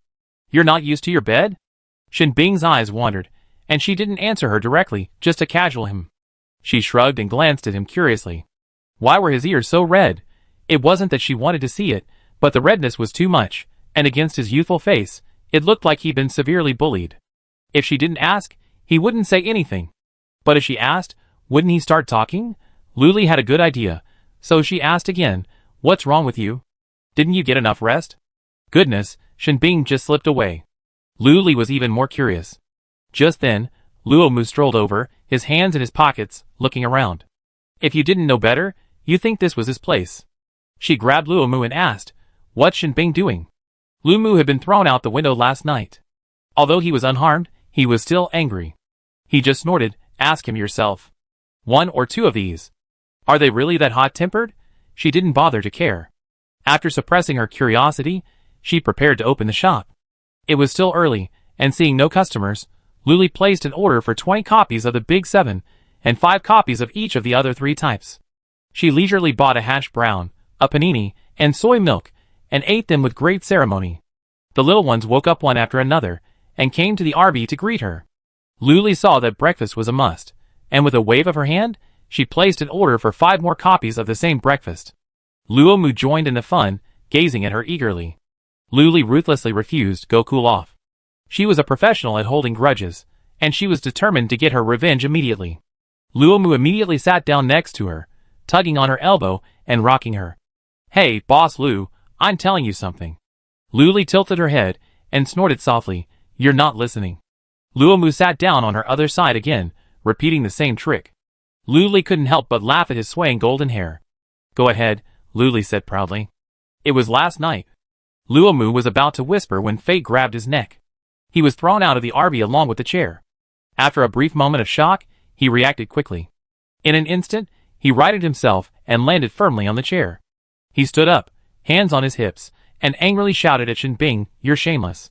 The little ones grumbled at him, making faces and taking big bites of their hash browns. Luo Mu's appetite was piqued by the aroma of deep-fried potatoes, which filled his nose. He was so hungry that he didn't have the energy to get angry, so he just walked back with his head down. Shin Bing ignored him, clapping her hands cheerfully and moving around to sit on her other side, causing Lu Li's eyes to follow him as he sat down. "Why are you bullying Luo Mu?" Silence, a long pause. "I just don't like him." A good reason. Luli had nothing to say. A customer happened to come in to buy a scratch-off ticket. Having everyone's attention diverted, Shin Bing's grip on the hash browns quietly loosened, letting out a long sigh of relief. The man was handsome, wearing a dirty baseball cap that covered his eyes tightly. His voice was as delicate as his looks, delicate yet a touch shy. "Can you scratch off a lottery ticket here?" He was even quite polite. "Yes, 1 level 1 crystal core per ticket." Xiao Di, a small figure, sat on a high stool, entertaining him. Luli also looked over. He was very thin and frail, his clothes worn but barely clean. Small details still showed signs of his lack of supplies. He showed no sign of wanting to buy anything, but continued to ask, "What prizes can you get from scratching? Can you redeem them immediately? Will you scratch off the big prize and run away? Is it guaranteed?" The barrage of questions completely stumped Xiao Di. She had only encountered people who were decisive and straightforward in their purchases, at most asking about the price. This was the first time she had encountered so many questions, but she still managed to answer them patiently. Luli stood up, potato pancake in hand, walked over to Xiao Di, and put her arm around her. Chapter 66. He said casually, "Any reward can be won, it all depends on your luck. As a wealthy owner, I wouldn't bother running away." The ending tone rose slightly, giving off a sense of affluence. The man, Zhao Dajiang, was taken aback for a moment before calmly responding, "Then, give me one." He carefully pulled out a crystal core, casually took one, and then turned and walked away, leaving everyone in a state of confusion. Luli looked at his thin figure and said inscrutably, "This guy is very strange." Luo Mu leaned over. "What's strange about him? Do you want me to check him out?" He said it as if he were planning to assassinate someone. Luli rolled his eyes at him and agreed, "I want all his information within a minute." "Boss Lu, I can't do that." Lu Mu covered his mouth with his hands, shook his head, and said in disbelief, "Get lost." Luli pushed him aside and sent him away. What a funny guy. That cool motorcycle look when they first met, that arrogant guy blowing smoke rings at her? Is it Luo Mu's alter ego? Did he eat her? Shin Bing's gaze followed Zhao Dajiang until he disappeared around the corner. Then she lowered her head and swiped a few times on her laptop. Luli didn't have time to dwell on these two things. Customers kept arriving, both from the Huakai base and nearby residents. One wave after another. It was already noon, and Luli stretched and said, "Come on, closing time. Closing time. Come back this afternoon." With Xiao Di and Zhang Ting's help this morning, she felt much more relaxed. They picked up the hangouts quickly, and she understood everything after just a few pointers. As she stretched, Luli saw a gray RV pull into the Huakai base. Curiously, she grabbed a customer and asked, "Who's that?" The customer turned around, squinted, and shook his head. "That license plate number looks familiar." "Boss Lu, search on the laptop. I'm sure someone can tell me." Luli looked down and found that the base the license plate belonged to was Hope Base. So that meant Lu Hongtao? That's normal, just a conversation between base commanders. But Luli felt something was amiss. Uneasy, she looked through the laptop and asked in the Hope Base chat group, "Has anything happened at Hope Base lately?"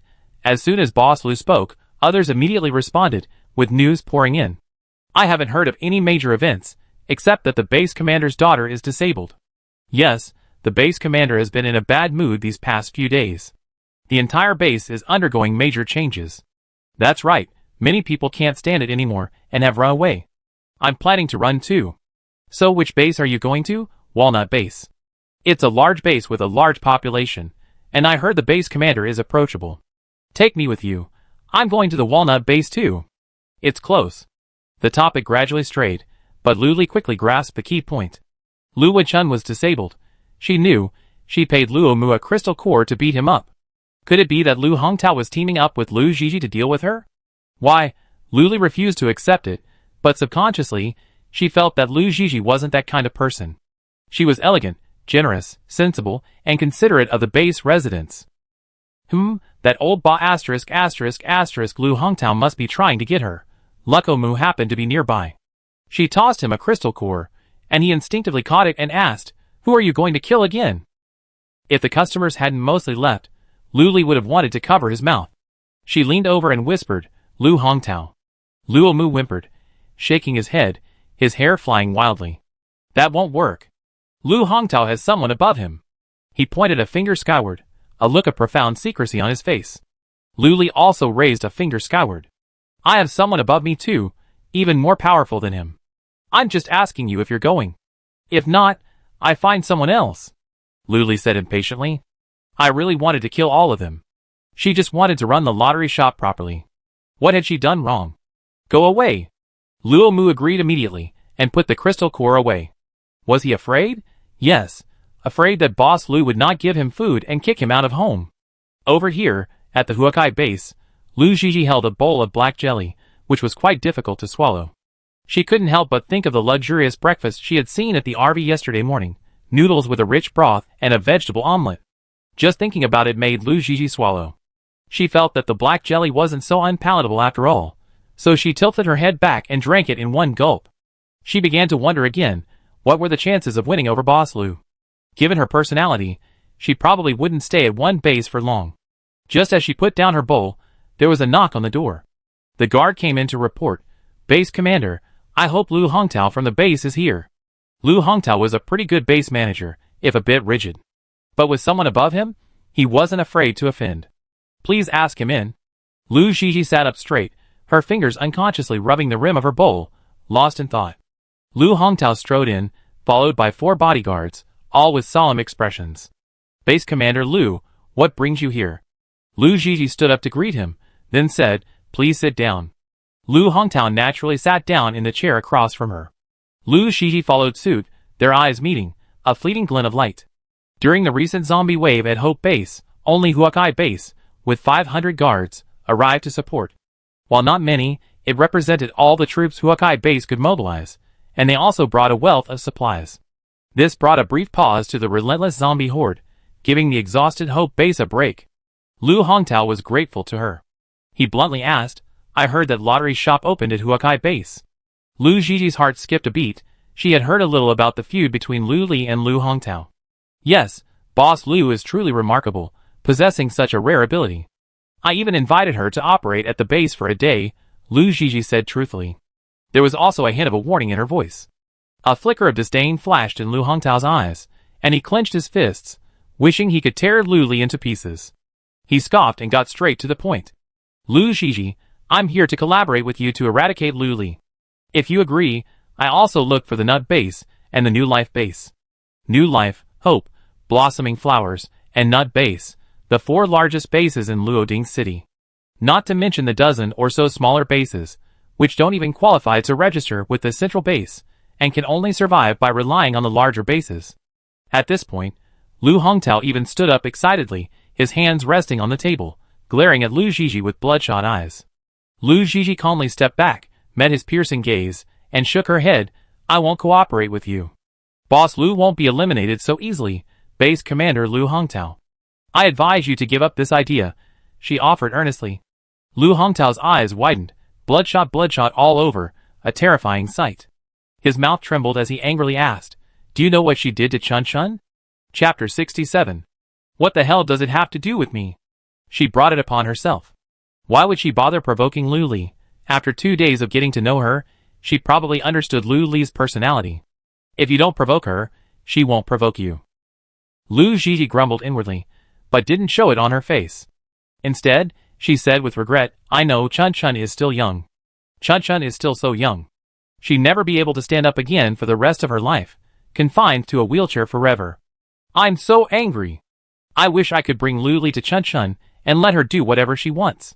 Lu Hongtao grew increasingly sad as he spoke. His body softened, and he slumped into a chair, gritting his teeth. He exuded rage, extreme rage. If Lu Li were in front of him, he couldn't imagine what he would do. Swish. The bowl in front of Lu Gigi shattered.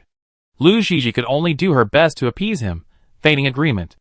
After all, this was her office. "Don't rush. This matter needs further consideration," Lu Gigi said with a deft, yet powerful voice. Lu Hongtao gasped for breath, his chest heaving violently. Lu Gigi was terrified he'd die there. She quickly sent a message before continuing, "I researched the area around the lottery shop. It seems, I know that area is controlled by her. Chun Chun told me that even 4-second level espers couldn't break through." Lu Hongtao interrupted her. He raved, "With enough energy and enough espers, nothing is insurmountable. Lu Gigi, lend me the espers from your base." Crazy, truly crazy. Lu Gigi took a deep breath, calmed herself, and refused again. "I can't lend you any espers." Lu Hongtao glared at her in disbelief. "Do you know what you're talking about? Do you know who's above me? How dare you refuse me?" Lu Gigi stood up and reiterated, "No matter who's above you, I won't lend you a psychic. I can tell who's more important, you or Boss Lu. Besides, do you know how much effort it takes me to train and recruit a psychic? Borrow. You already borrowed the entire base. Okay. You're so nice." Lu Hongtao slammed his hand on the table in anger. A crack slowly spread from his palm, and in an instant, the wooden table collapsed to the ground. Lu Gigi let out a breath and calmly extended her hand. Pay me back. Since we're going to have a falling out, let's do it thoroughly. After all, he's already paid back double for the supplies we spent on supporting him a few days ago. He won't stand for anything less. Lu Hongtao glared at her. Just wait. He turned around angrily, almost tripping over himself. Lu Zhi raised her foot and waved, reminding him, remember to pay the bill. You be left with a ton of money. Lu Hongtao let out a heavy breath, his mind a tangle of confusion. To his surprise, even that woman, Lu Zhi, wouldn't help him. Lu Hongtao clenched his fists, his breath choking and unbearable. As they left the base in the RV, Lu Hongtao caught a glimpse of the brand new double-decker RV, and saw Luli smiling brightly, her dimples barely visible. Why? His precious daughter lay in a hospital bed, suffering a fate worse than death, while she could bask in the sun, smiling so happily. Puff. Lu Hongtao, enraged, spat out a mouthful of blood, staining the already gray sofa cover red. After vomiting, Lu Hongtao felt his eyes go dark and his head feel groggy. The next moment, his eyes closed and he passed out. Base Commander. The bodyguards exclaimed, and they immediately surrounded him. Fortunately, they had some medical knowledge and immediately initiated first aid. The driver stepped on the accelerator and sped back to Hope Base. Luli saw the familiar RV pass by, whirring like a gust of wind, at an incredible speed. Out so soon? Less than an hour? Was the deal done? Or did it fall apart? Luli looked down at her laptop and suddenly saw a message from Lu Zhi, just 5 words. Be careful of Lu Hongtao.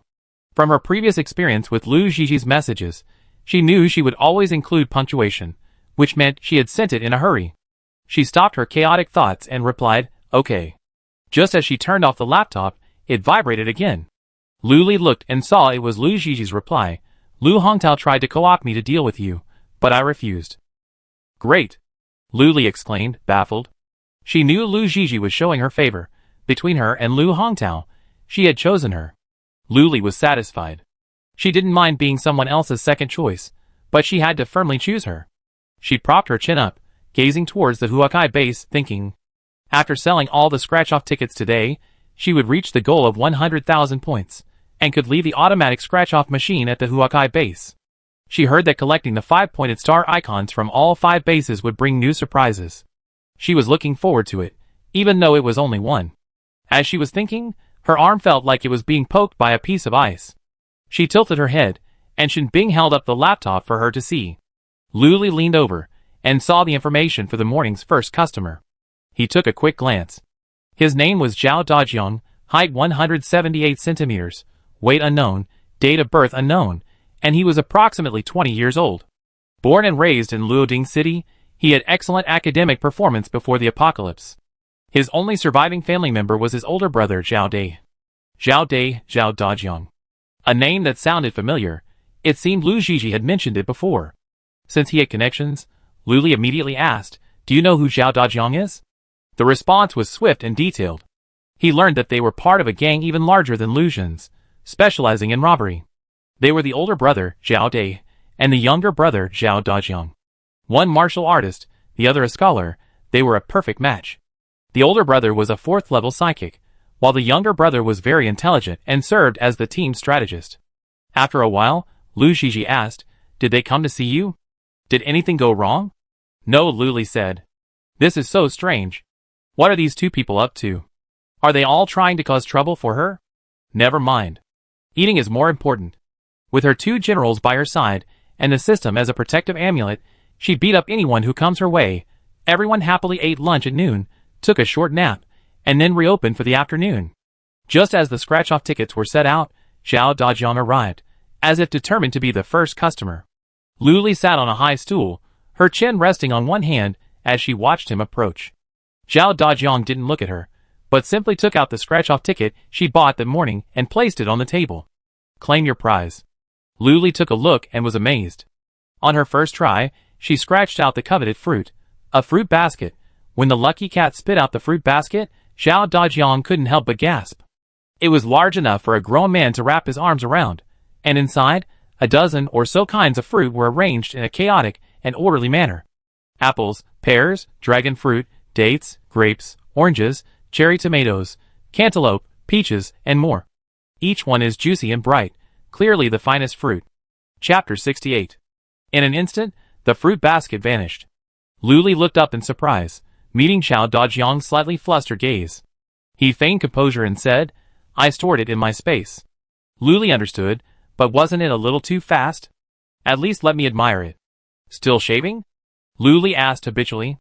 "Not shaving anymore." Xiao Dajiang said this and turned away, his anxiety evident, nearly tripping over a rock. Xiao Dajiang walked cautiously, navigating the winding urban village for a long time before knocking repeatedly on the gate of a courtyard. Without waiting for anyone to open it, he pushed it open and entered. Entering the main hall, he tapped the wall 3 times with his fingers and stomped his feet 3 times. The next moment, a click sound of movement echoed from the front. Xiao Dajiang, unfazed, simply stood there waiting. Soon, a dark, square hole appeared in the ground. The stairs extended downward, gradually disappearing into darkness. Xiao Dajiang walked down calmly. After about half a minute of descending, the stairs became flat ground. After another minute of walking, a door came into view. A red dot flickered to the right of the door. Xiao Dajiang pressed his laptop against it, and with a click, the door swung open. Inside, silence reigned, yet the lights were bright, like a small base, well-equipped and populated. At the sound of the door opening, everyone's eyes turned to Xiao Dajiang at the entrance. Quickly, they swarmed toward Xiao Dajiang, pulling him in, surrounding him, and slamming the door shut. They asked, all at once, "How is it? Can we really exchange for supplies? How is it? Say something." Xiao Dajiang said nothing, simply silently placing the fruit basket out. "So much fruit. Oh my god! Is this a model? Is this really edible? Boss!" someone exclaimed. The crowd instantly made way for a small path, and Xiao Dai walked in with a serious, fierce expression. He lifted the fruit basket and tore off the plastic wrap. The sweet aroma of fruit instantly filled everyone's nostrils. He picked up a grape and popped it into his mouth. The juice exploded in his mouth, and the unique aroma of grapes filled the air. He couldn't bear to swallow it right away, chewing it for a while before swallowing it, skin and all, his tongue lingering over the taste. "It's real." Xiao Dai looked at Xiao Dajiang, his eyes sparkling with excitement. He picked up the bunch of grapes, carefully placed it in the hands of his trusted confidant, and sternly ordered, "Divide according to the number of people." Even if each person only got one, it was quite satisfying. These were juicy, plump, seedless grapes. The crowd instantly followed the confidant, who placed the grapes on the table, patting them with 2 clean sheets of paper. He knew the base's population, 78 in total, and wondered if the bunch would be enough. He first handed each person a grape. By the end, there were still 5 left, so he gave them all to Xiao Dai. Xiao Dai couldn't bear to eat any, so he gave them all to Xiao Dajiang. "Eat them. I ask you something later." Xiao Dajiang didn't hesitate, collecting 2 grapes and putting them in his space. After eating one, he had 2 left for his brother. "What's going on with the lottery shop?" Xiao Dai felt relieved, but his expression was too serious, and even when he wasn't smiling, he looked fierce. "Now it seems to be true. I heard that the convenience store also uses scratch-off rewards and—" Xiao Dajiang paused. "I've been observing for half an hour, and it seems all the rewards are spewing out of that porcelain cat, including this fruit basket." As Xiao Dajiang spoke of his analysis, Xiao Dai excitedly slammed the table. "Then all we have to do is snatch the cat away." Xiao Dajiang felt something was amiss, but he couldn't put his finger on it. It's logically correct, but is it really that simple? Why haven't others figured it out? "Brother, I think a cooperative approach is better," Xiao Dajiang advised. "No, now that we know the most correct path, let's go for it. Let's act tonight." Xiao Dai was ambitious. Xiao Dajiang suppressed his thoughts and sighed silently. The lottery shop here welcomed its second customer of the afternoon, Chu Lixing. "Hey, long time no see," Luli said nonchalantly, crossing her legs, resting her chin on her hand, dangling her raised foot. Chu Lixing muttered a low hum and began picking out scratch-off tickets. After a long pause, he said, "Boss Lu didn't even tell me before you left." Luli, puzzled, opened her mouth and said, "I registered you, but you didn't want to. You won't join the group, and you won't join me. What should I say? Should I send a pigeon?" Chu Lixing was silent for a moment. "I add you." Then he opened his computer and waited. The two successfully added each other as friends. Luli asked, "Want to join the group?" Chu Lixing shook his head. "No." Luli then remembered that Hope Base had a scratch-off machine. It was packed when she left. Could it be sold out? She opened her computer and scrolled to the scratch-off page. There was only a single Hope base listed. Clicking on Hope base again, it showed that both scratch-off tickets in the machines were sold out. She thought about it, and realized she bought 50 Big 7s, and 10 each of the other 3 styles. Amazing purchasing power, but it had been 3 days since she left Hope base, so it made sense. The points earned from the machines needed to be manually withdrawn, and the system took a cut. The reason given was reasonable. The machine manufacturer's rule was to earn 5 points per scratch-off ticket. A machine could hold up to 80 scratch-off tickets, which meant she earned 80,000 points in the past few days. After deducting the negligible 8,000 points, Luli felt incredibly happy. Technology benefits humanity. She was even more determined to light up the various bases, so she could collect the profits without having to do anything. After selling these desktop items, she could light up the flower blooming base. Just thinking about it gave Luli a surge of motivation. Just as waves of customers arrived, Luli was busy greeting them, temporarily putting her grand plans aside.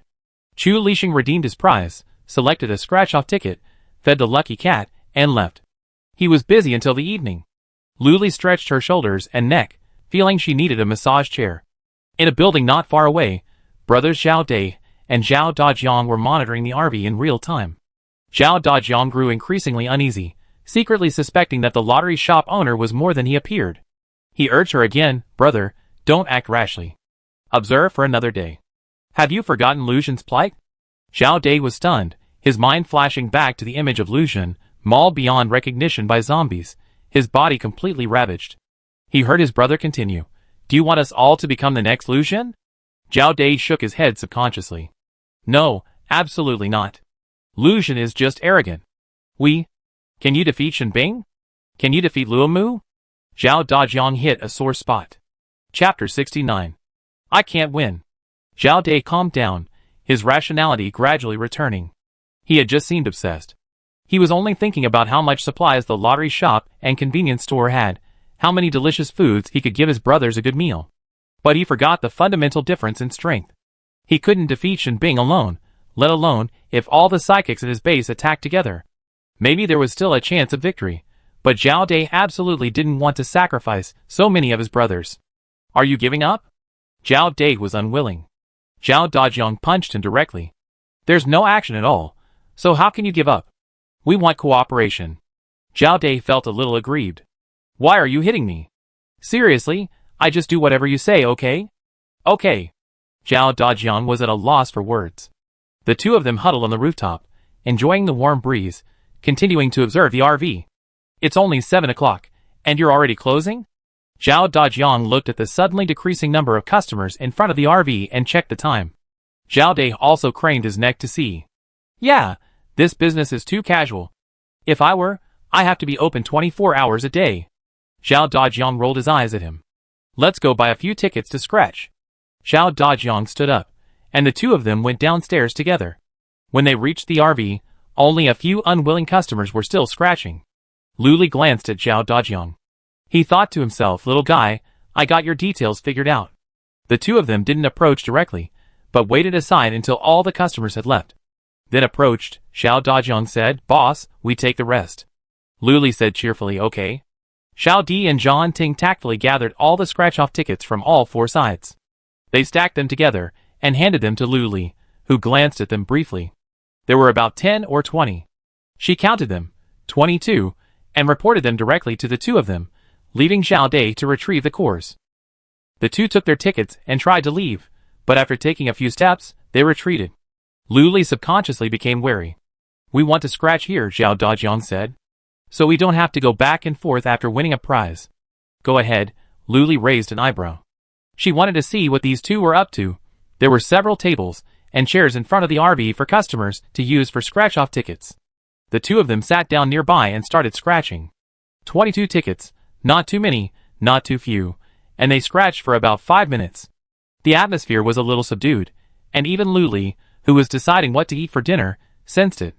She guessed they were being attacked by the "thank you for your patronage" message. Luli didn't bother to care. The remaining scratch-off tickets had only 2 possibilities, a grand prize or nothing.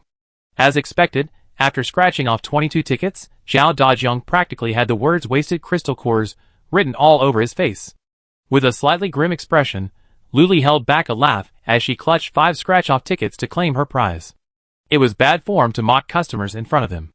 Over there, Zhao Dai was even more furious. He spent 22 crystal cores, only to receive only 5 prizes. What a sin. He plucked all those cores from zombies' heads one by one. He folded his arms across his chest in anger, his back to Lu Li, his entire figure fuming. Lu Li couldn't hold it back. He burst out laughing. Even though he quickly covered it up, the laughter still escaped. Zhao Dai turned and glared at her in disbelief. You? He looked at his younger brother with deep grievance. Turn around, Zhao Dajiang said helplessly, turning to Lu Li with an apologetic smile. He has a bad temper, a bad temper. It's okay, let's claim the prizes, right? Lu Li took the 5 scratch-off tickets and, without even looking at them, stuffed them directly into the lucky cat's mouth. Soon, the prizes were spat out. Some good, some bad. The best was probably a bag of apples, the rest were unbearable to look at. Even Zhao Dajiang didn't want any of them. He only took the apples, leaving the remaining 4 prizes on the table. Poor little thing, Lu Li muttered, scooping the 4 prizes into a large storage box. Inside was a miscellany of discarded prizes, ear picks, rubber bands, keychains, mice. The Zhao Dai brothers didn't go far, returning to the top floor of the building and eating the apples among themselves. Damn it! I spent 22 crystal cores to scrape out this thing? Zhao Dai cursed, savoring the sweet fragrance in his mouth and smacking his lips. Alright, be content. 100 crystal cores might not even buy you an apple, Zhao Dajiang soothed. I know, but you brought back a big fruit basket at noon, and I'm just feeling unbalanced. Zhao Dai felt unhappy. Zhao Dajiang said nothing, staring intently at the RV. From this angle, he could see the entire interior. Lu Li stretched and slumped back in her chair, while 2 young girls beside her busied themselves with cleaning up. One after another, several little boys ran from the convenience store to the RV, with 2 large men trailing at the back. They recognized Shen Bing and Luo Mu, and were baffled. Why would these 2 big men willingly work for Lu Li? But soon, they understood. 2 rectangular pots appeared out of nowhere on the table inside the RV. They were rectangular, with a dent about 7 or 8 centimeters in the middle. In each pot, a fish, its back cut open, was spread out, and a plethora of side dishes were placed around it, bean curd sheets, fried tofu, enoki mushrooms, and so on. Soon, a fragrant aroma wafted out, fragrant and spicy, making one's mouth water. Zhao Dai's eyes widened, suddenly feeling too far away, and he wished he could stand in front of the table to smell and see. Lu Li and the others took their seats one by one. Beside the pots were a number of washed and cut side dishes, ready for them to eat after finishing the grilled fish. Eat, Lu Li said, casually picking up a piece of the most tender part of the fish and placing it in his bowl. The others picked up their chopsticks, and soon, both fish had been carved up, even the head being eaten by Luo Mu. They ate happily, and Zhao Dai and his brother watched anxiously. Even from a distance, the flavors were faint. But it was this subtle aroma that kept luring Zhao Dai, forcing him to crane his neck forward, nearly falling. If Zhao Dajiang hadn't been holding him back, he would have jumped right out, sprinted to the RV, and dove headfirst into the pot. I get it, that's Boss Lu's charm. Zhao Dai muttered. He was incredibly generous and protective of his own people, capable of conjuring up anything they wanted to eat, and possessed a cheerful and friendly disposition. Even knowing something wasn't right with the 2 of them, he still went about their business with a smile. How many people could boast such a vision? He began to worry. Brother, if we approach Boss Lu about a partnership, would he agree? Zhao Dajiang replied bluntly, not likely. Zhao Dai immediately deflated. Well, what should I do? I'm craving grilled fish too. The 2 men fell silent. They both truly wanted to eat, but neither could. They went home hungry. The others at the table were also discussing the Zhao Dai brothers. Lu Li asked, what do they want? I heard they often commit murder and arson. Robbery is a minor offense. They don't even blink an eye when they do it. Shen Bing calmly analyzed, they probably want to cooperate with us. Chapter 70. Cooperation? Lu Li looked at the Huakai base and shrugged, then why didn't I choose a large base, instead of a small murder and arson gang? So, they wanted to find a new way. Luo Mu continued. What new way? Lu Li looked at him, her mouth red from the spiciness, and she was slurping for a drink. Seeing that Daidong's cup was still half full, she took a drink. Daidong's eyes widened. He held his head with one hand, and his hands were not long enough, so he could only wave them helplessly in the air. Give it back to me, Daidong yelled. He was reluctant to drink, sipping it in small sips until only half a cup remained, only to be snatched away by this wicked uncle. Shinbing couldn't bear to watch, so she stood up and pulled Luomu away, then handed the cup back to Dadong. However, there wasn't a drop left in it. Even if there had been, he wouldn't have wanted to drink it. Luomu leaned over to Luli again and answered her question, "You probably know tomorrow." Luli rolled her eyes at him. She had definitely mastered the nonsense literature. After dinner, Luli discussed with Shinbing, "I'm going to the nut base tomorrow." They'd been at the Huakai base for 3 days, earning 100,000 points. It was time to move. It was more of a discussion than a notice. After all, they all lived in a convenience store, and the convenience store had to be linked to the lottery shop, with the distance between them no more than 10 meters. Shinbing had no reason to refuse, so she nodded immediately, "I follow you." Luli smiled and nodded, watching them return to the convenience store. She pressed a button to close the 4 sides of the RV, dimming the first floor. She went upstairs, collapsed on the sofa, and bought 5 scratch-off lottery machines. She dragged them directly outside the RV and placed them neatly next to the RV. Why only 5? Because a base is limited to 5, and after reaching level 5, the limit is 10. Do you think that's reasonable? After buying 5, Lily thought of the 2 lonely machines at Hope Base and immediately ordered 3 more to be placed outside Hope Base. That's the great thing about these machines. They can move them around and fill up scratch-off tickets on the computer, just like playing a business game, without having to be there. 8 machines would instantly drain Lily's balance, but if she filled them up and sold them all, she could earn over 700,000 points. A huge sum. Luli was thrilled at the thought. She hugged Xiaolu and rubbed him in her arms, promising him, "I buy you 2 the best cat food." The 2 kittens meowed at her in disdain. Luli didn't care, lost in her fantasy. When her points reached 1 million, she could level up, but that would cost 500,000 points.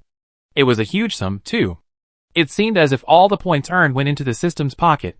After all the rounds of money, Luli looked at his remaining balance of just over 20,000 yuan and fell into deep thought. What was going on? We were back to the old days? When could he collect rent while lying down? Towards this goal, Luli planned to take a shower and have a good night's sleep, then head to the nut base tomorrow morning to make a killing. I heard the people there are rich, love to spend, and love to hunt for civilized food, even going so far as to smash crystal cores. Luli slept soundly and woke up the next day refreshed. He checked the scratch-off tickets in the 5 machines. Good, full. He was ready to go. He texted Shinbing, "Are you up?" "Ready to go." The reply was quick, a few words, "Anytime." Luli got into the driver's seat, set the destination, the nut base, and pressed the start button. The car started moving instantly, and from inside, he couldn't feel it moving at all. But if anyone were watching from outside, they would have noticed that the RV and the convenience store had practically teleported. 10 meters in a flash, then 20 meters in a flash. In less than 10 minutes, the RV arrived outside the nut base, still parked 100 meters from the main gate. It was still early, and the gates were locked, but the guards remained at their posts. The RV and the convenience store were so conspicuous that the guard captain, standing high and far, spotted them instantly. Startled, he immediately pulled out his communicator. He directly connected with the base commander's personal assistant, using the highest level of authority. After some communication, the call was transferred to the base commander's computer. "Are you sure it's that RV?" The base commander repeatedly confirmed. The captain immediately activated the computer's camera and focused it on the RV and convenience store outside the base. The image only flashed by, but the base commander was already 90% convinced. He hung up the phone with a sullen expression and silently issued a series of instructions. Outside the base, Luli was setting up scratch-off tickets, eagerly awaiting customers. She even sent a message in the group chat. "We arrived at the nut base, welcoming new and old customers." The people at both the Hope base and the Blooming Flower base were abuzz with excitement, though the Blooming Flower base was the most heartbroken. Several messages flooded the group, all the same familiar refrains. "Boss Lu, please don't leave. I can't live without you. How can I live without you?" Luli ignored these pleas for retention, simply closing the computer screen and focusing on waiting for new customers. The lottery shop and convenience store were ready, only waiting for customers to arrive. But half an hour passed. No one from the nut base emerged, except for the guards standing guard on the walls at the base's entrance. Luli glanced at the laptop and muttered, "It's already 9 o'clock. Why hasn't anyone come out yet? Don't they have to do any missions?" The nut base was the largest base in Luoding City, both in terms of area and population. Luli chose to wait. He figured that people in large bases were more laid back, and since they had crystal cores in their pockets, they probably weren't in a rush to go on missions or kill zombies. When the clock struck 10 o'clock, Luli felt a bit bored. The two children beside him rested their chins on their hands, gazing towards the nut base. They also started complaining. Xiaodi said, "Hey, why hasn't anyone come out? When I used to live outside the new student base with Brother Shin, those people were out killing zombies early in the morning." John Ting also said, "Yeah, they wiped out all the zombies nearby. You have to go a long way to kill them all." Brother Shin said there are more zombies near the large base, and they can never kill them all. There are always so many every time we come. Luli looked around. The nut base was huge, with walls stretching as far as the eye could see, and it wasn't an urban village nearby. Rather, it's the endless, desolate edge of the city. It's precisely because of this flat surface that the nut base was built. That's right. The people at Hope Base and Blossom Base are also very diligent. Unlike the nut base, where no one's out by 10 o'clock. Xiaodi agreed. "Do you think the sky inside will drop crystal cores?" Luli joked. The two little guys exchanged a glance and laughed. Luli looked down at his laptop and sent a message to the group chat, asking, "Are there any residents of the nut base?" Someone immediately responded, saying, "Not yet, but soon a large number of people from Hope Base will flee to the nut base." "Boss Lu, wait for us." Luli, okay. Chapter 71. There was no news from inside the nut base, and no idea what was going on inside. She was lazy and didn't want to negotiate with the guards, so she simply opened the business and let things happen. Those who could come to scratch off the lottery tickets were destined for them. With this Buddhist attitude, they arrived at noon, when Shinbing led Dadong and the others. "It's been very quiet this morning," Shinbing said, somewhat puzzled. The lottery shop and convenience store were already well known, thanks to Luo Mu and Lu Ziji's unintentional promotion on the platform. A few days ago, it had become a nationwide discussion. Logically, it should have been packed. But this morning was truly quiet. It was fine if no one had come out of the base, but there were no residents nearby. It felt like entering a deserted city. Luli nodded perfunctorily, her fingers working on something on the computer. Shinbing leaned over to take a look. She was registering an account for Human Social Place, with a freshly taken photo of her RV as her profile picture. The RV gleamed in the sunlight, giving off a subtle, technologically advanced feel that instilled awe in the eyes. The ID was straightforward, Luli Lottery Shop. The signature was, "The world's only lottery shop, everyone is welcome to buy. Nothing you can't scratch out is beyond your imagination." Shinbing immediately opened the app, searched for Luli, and clicked follow, becoming her first fan. Just as he was about to log out, he watched the one under the followers field jump to 2. As if sensing something, he looked up at Luo Mu, who was leaning against the wall, waving his laptop in a show-off manner. Shinbing ignored him. He was Boss Lu's #1 fan, and no one else could compete with him.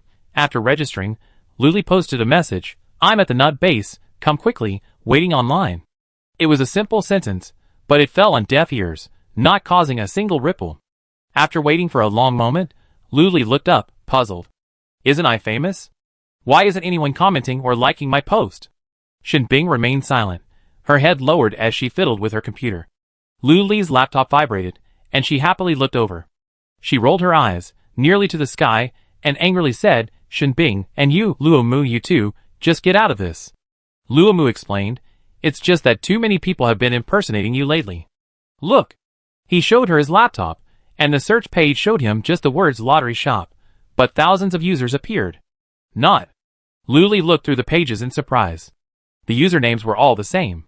Lottery shop, Base Lottery shop, Yin Country Lottery shop, Luji Lottery shop. In short, they were all fake. The first few were quite similar, their profile pictures and background images, stolen from somewhere, really authentic. And their follower counts were all over 5 figures. Luli silently stared at the page with only single-digit followers, remaining silent. The only 2 followers were Shinbing and Luo Mu, completely useless. "I see. You 2 repost my post, and I have Lu Ziji reposted to increase its credibility." Luli had an idea. The 2 of them immediately got to work. Luo Mu had accidentally posted a photo of a lottery shop last time, and his followers had skyrocketed to over 100,000 overnight. And it had been growing steadily recently. Everyone was eager to see how these 2 shops would fare. But Luo Mu didn't dare post again, fearing unnecessary trouble for Boss Lu. Shin Bing, needless to say, was a high-level esper on the list, the only one in the world with an ice-type ability.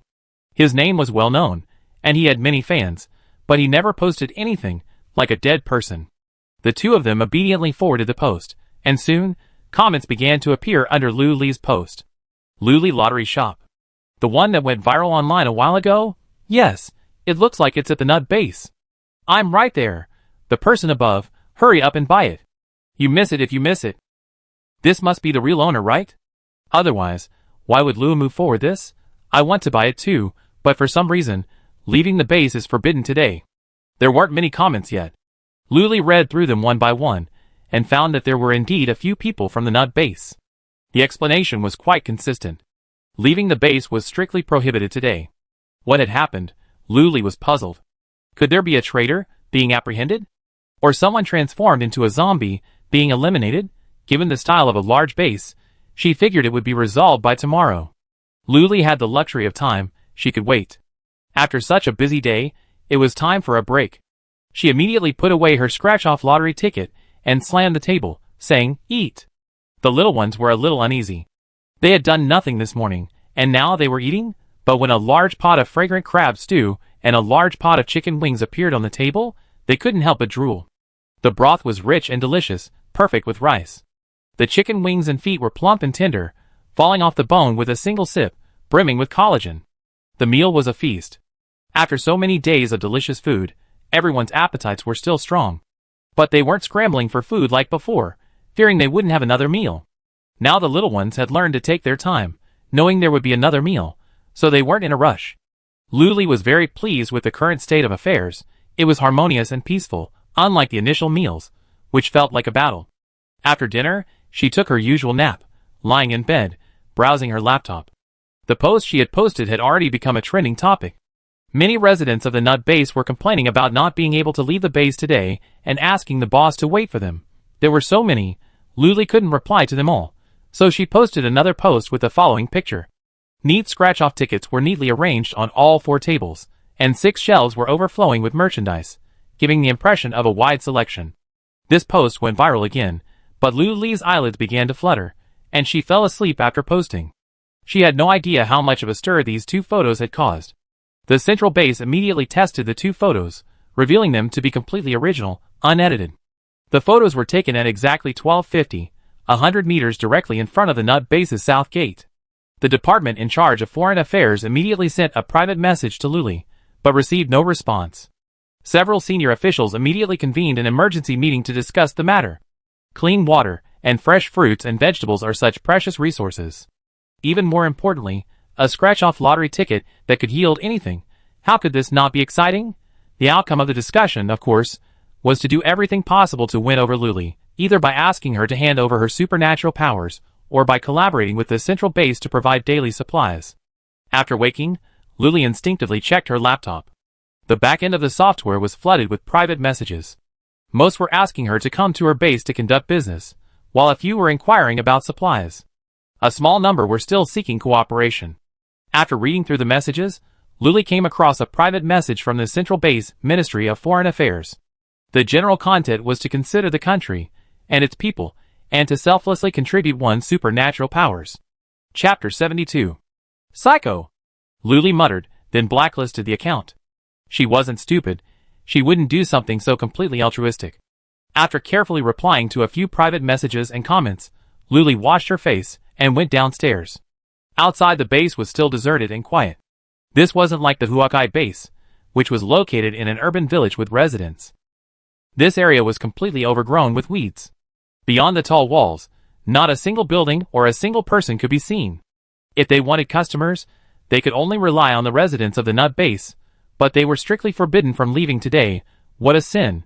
Lu Li went to the convenience store to grab some snacks and returned to the RV. She propped her chin up, eating while watching the TV show on her computer.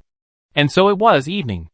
As darkness fell, Lu Li was ready to close the stall, and she put one hand on the table. This hand was truly unsightly. It was dusty, and yellow mud seeped through the nails and even the lines. Lu Li, feeling as exhausted as if she'd been buried for 3 days and 3 nights, and then dug 100 pounds of soil, jumped back with a start. Who? He snarled. A plane? unadorned face slowly emerged, followed by a sharp-nosed, monkey-faced face next to it. The two faces looked incongruous and awkward in the dim light. Luli breathed a sigh of relief. It was a person. She asked, "What's going on?" She was also a bit agitated.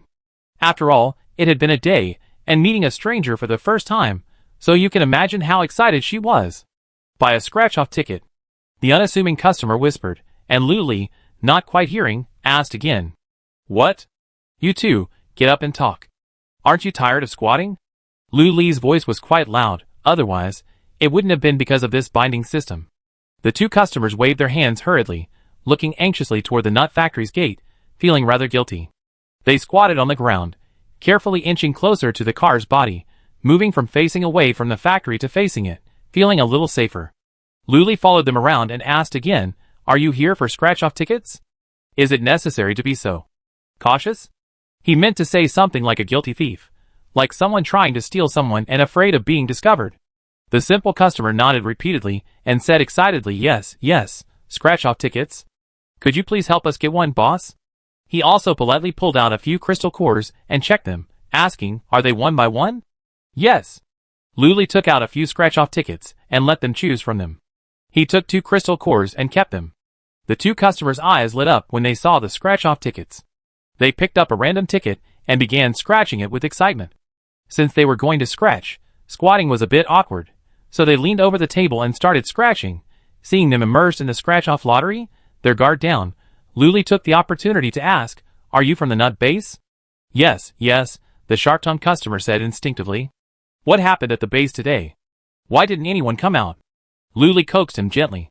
Talking about this simple customer, he became irritated, not even scratching the tickets, but straightening up and cursing. "This morning, there was a rumor that you, boss, were operating out of the nut base, so a few of us wanted to come out, and we ended up being locked inside the base all day." The veins on the back of his hand bulged with anger, and he felt like he was about to break his little golden shovel. Luli quickly soothed him. It's okay, it's okay. You're coming out now. Were you allowed in tonight?" The sharp-tongued customer continued to curse. "What? It's just a small hole left by someone before us. We spent ages digging to get it out. Look at our hands." With that, they both held out their hands, backs of their hands facing upward. Every crack was stained with dust and dirt. Just as Luli had imagined, they dug 100 pounds of dirt. But there was also a sense of accomplishment. Some people would go to such lengths just for a scratch-off lottery ticket. Sure enough, the allure of food was quite strong. Luli poured them each a glass of water, and the two were moved to tears. But they didn't dare to reach for the water cup with their hands, which had been digging in the dirt all afternoon. They wanted to wipe their hands on their clothes, but when they looked down, they saw they were even dirtier. Luli turned and took 2 straws. "Drink, you're welcome." The two were even more moved. Even though the first one was just a thank you for your patronage, it didn't dampen their enthusiasm in the slightest. "Boss, wait! The main group will be here soon," the sharp-tongued customer said. Luli was about to ask something when he heard someone behind him calling for the boss. He turned around. Wow, that side is packed with people, about 20 or 30, all of them having escaped from the small hole. "Coming, coming." Luli walked over with a smile on her face. John Ting and Xiaodi also got busy. The convenience store over there had been planning to close, but unexpectedly, so many customers showed up and turned the lights back on. As soon as they saw Luli, they greeted her like they were family. "Hello, Boss Lu." Luli smiled brightly, her dimples deep, and she tried her best to respond. Listening to them complain about the nut farm, the anger on her face didn't seem fake. As she greeted them and listened, Luli began to understand what was happening. Just this morning at 8:40, the base suddenly issued a notice, closing the gates and prohibiting everyone from leaving. Residents who wanted to go out to kill zombies, complete quests, or scratch off lottery tickets were immediately locked inside the base. This would inevitably lead to a riot. Why were people not allowed to leave the base? Who would be held responsible if their quests ran out? Who would be held responsible if they couldn't kill zombies, obtain crystal cores, or even go hungry? No one responded. Only the closed, heavy gates silently responded to the residents. No matter how angry they were, they had no recourse. The base commander was the most powerful person in the base, and everyone obeyed him. They even increased patrols, guarding the 4 gates in the east, south, west, and north, and forbidding anyone to leave. It wasn't until nightfall that the patrols relaxed slightly, and the small hole they had been digging all afternoon was finally completed. And now, after a day of scratching off lottery tickets, they rushed over as soon as they left the base. Luli was speechless for a long time after hearing this. Could this be the result of Lu Hongtao's collaboration with the nut base, cutting off the customer base at the very source, preventing her from making money? Wow, it really worked. But Luli looked at the customers crowding the RV, with groups of customers still coming in from afar. The base, after a day of hard work, collapsed in the night. They were also extremely careful, keeping their movements and noise levels low to avoid being detected by the searchlights from the base 100 meters away.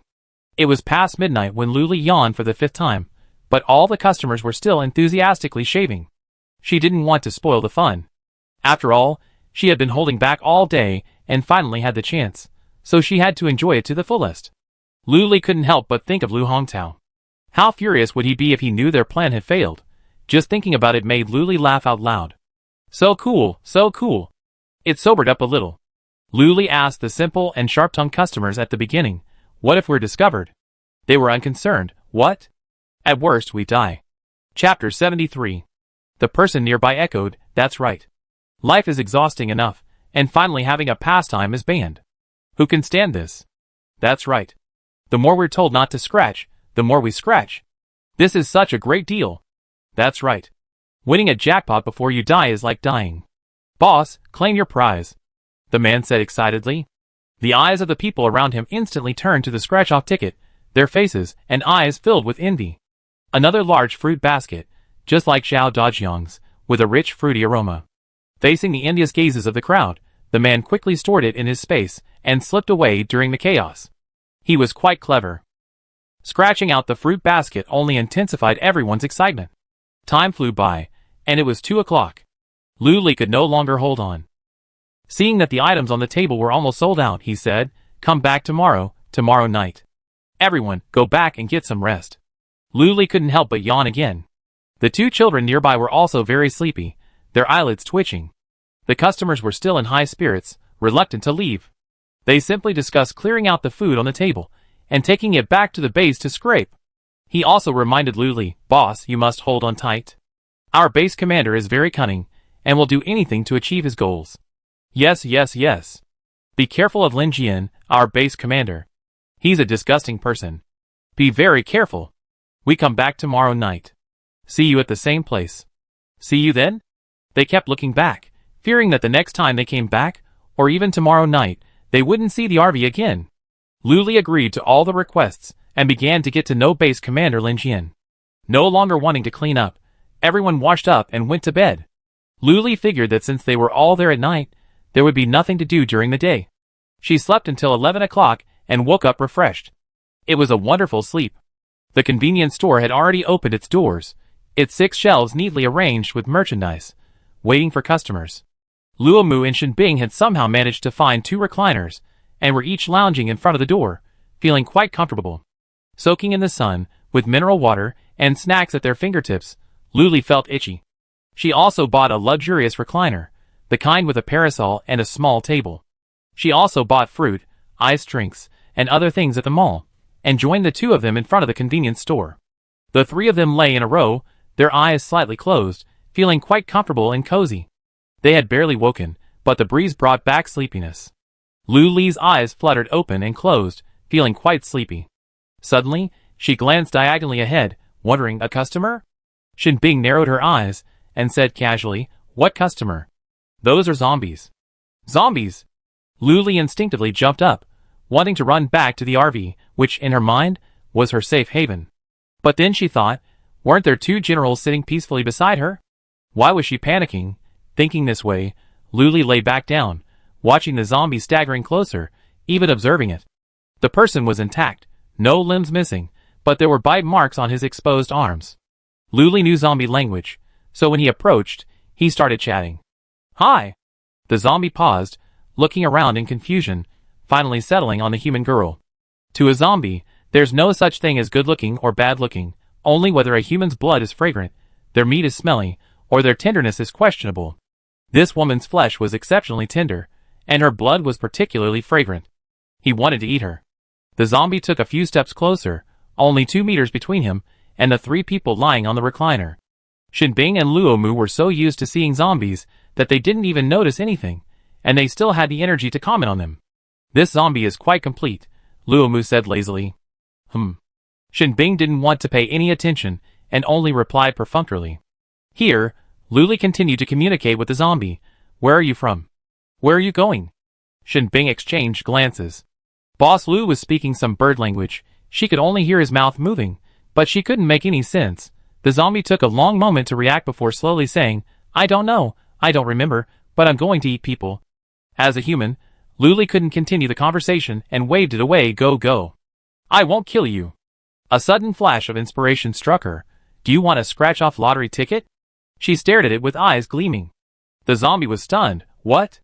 She only felt that her flesh and blood seemed to have become even more fragrant.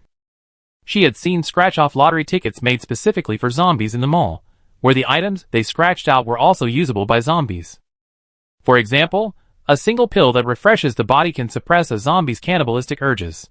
But rather than starving the zombie to death, the pill provides it with energy and vitality. The zombie nodded hesitantly. It knew it had to pay for things, so it searched its body and finally broke off a long nail for Luli. Luli, She fell silent as she gazed at the nail, which was as long as her palm. It was milky white, slightly curved at the tip, yet incredibly sharp.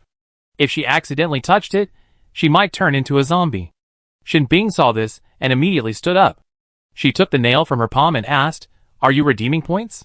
Luli nodded, and the three of them returned to the RV. The zombies behind them were confused, but they followed obediently. The nail was stuffed into the fortune cat's mouth, and after a while, it announced, Wang Yang, 100 points. Who would have thought a broken nail could be worth 100 points? The three of them were shocked. Isn't that more valuable than the crystal core in a zombie's brain? The system kindly reminded them that zombie nails harbor a mysterious virus and are hard and sharp, making them a valuable resource. However, if they are too numerous, they will depreciate. But crystal cores won't. Luli understood and bought a special zombie scratch-off lottery ticket from the store and gave one to him. Just as she was about to give him the small golden shovel, he began to scrape the coating with his nail expertly. The sound of the scratching made Luli's scalp tingle.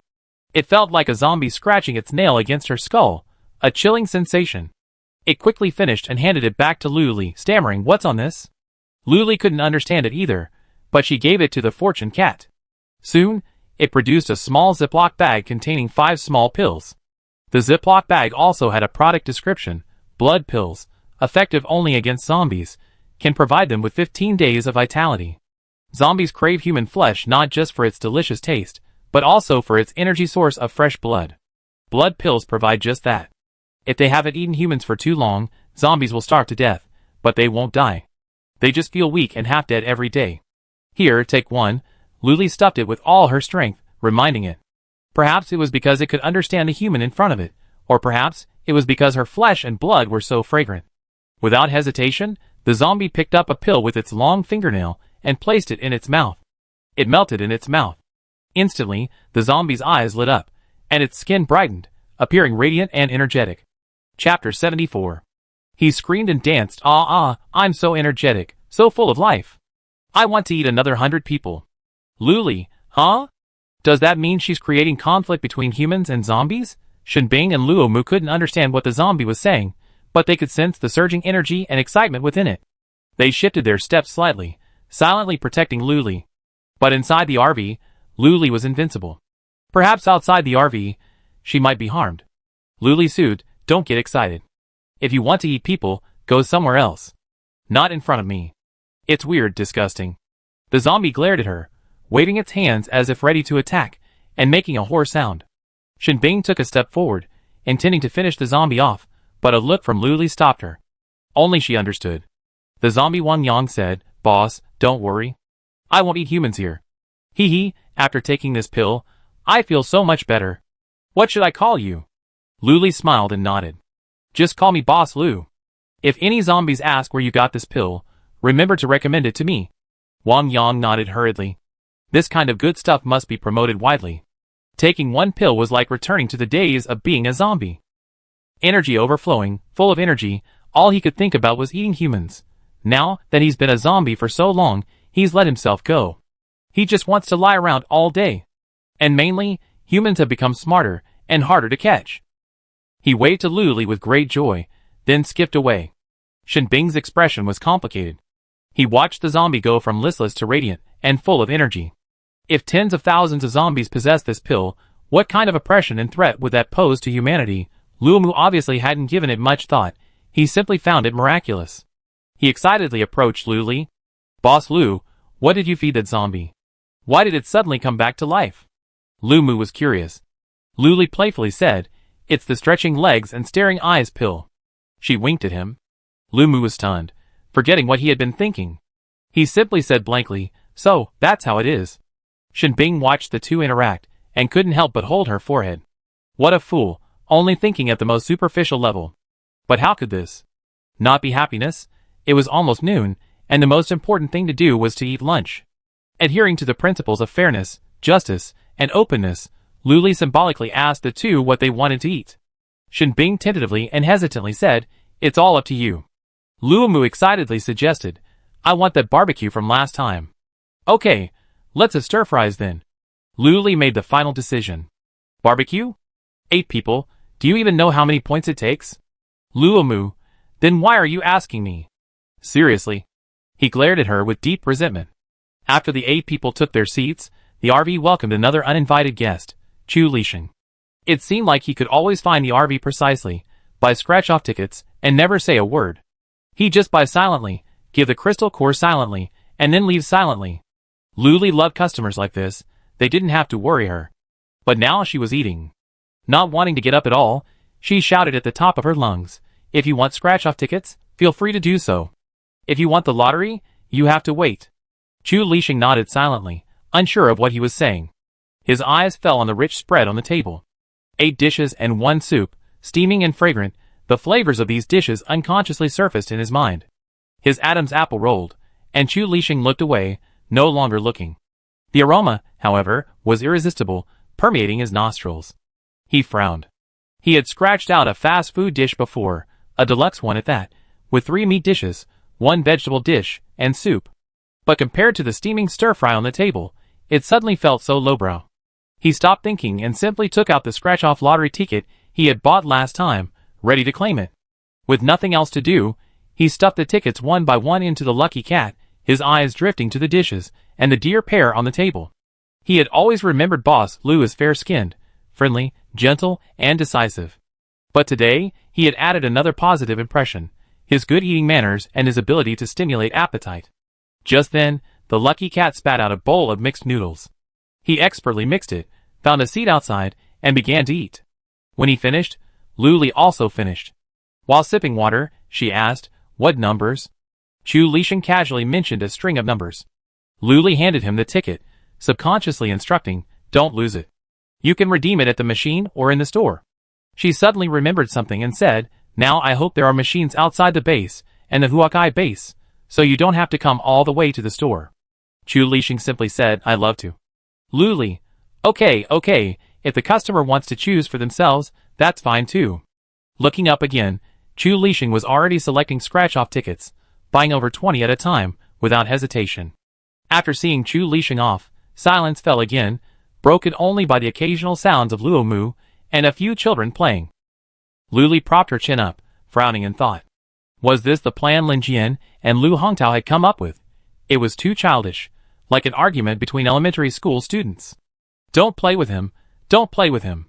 It's boring. A base commander? This is all he could do? Luli didn't believe it.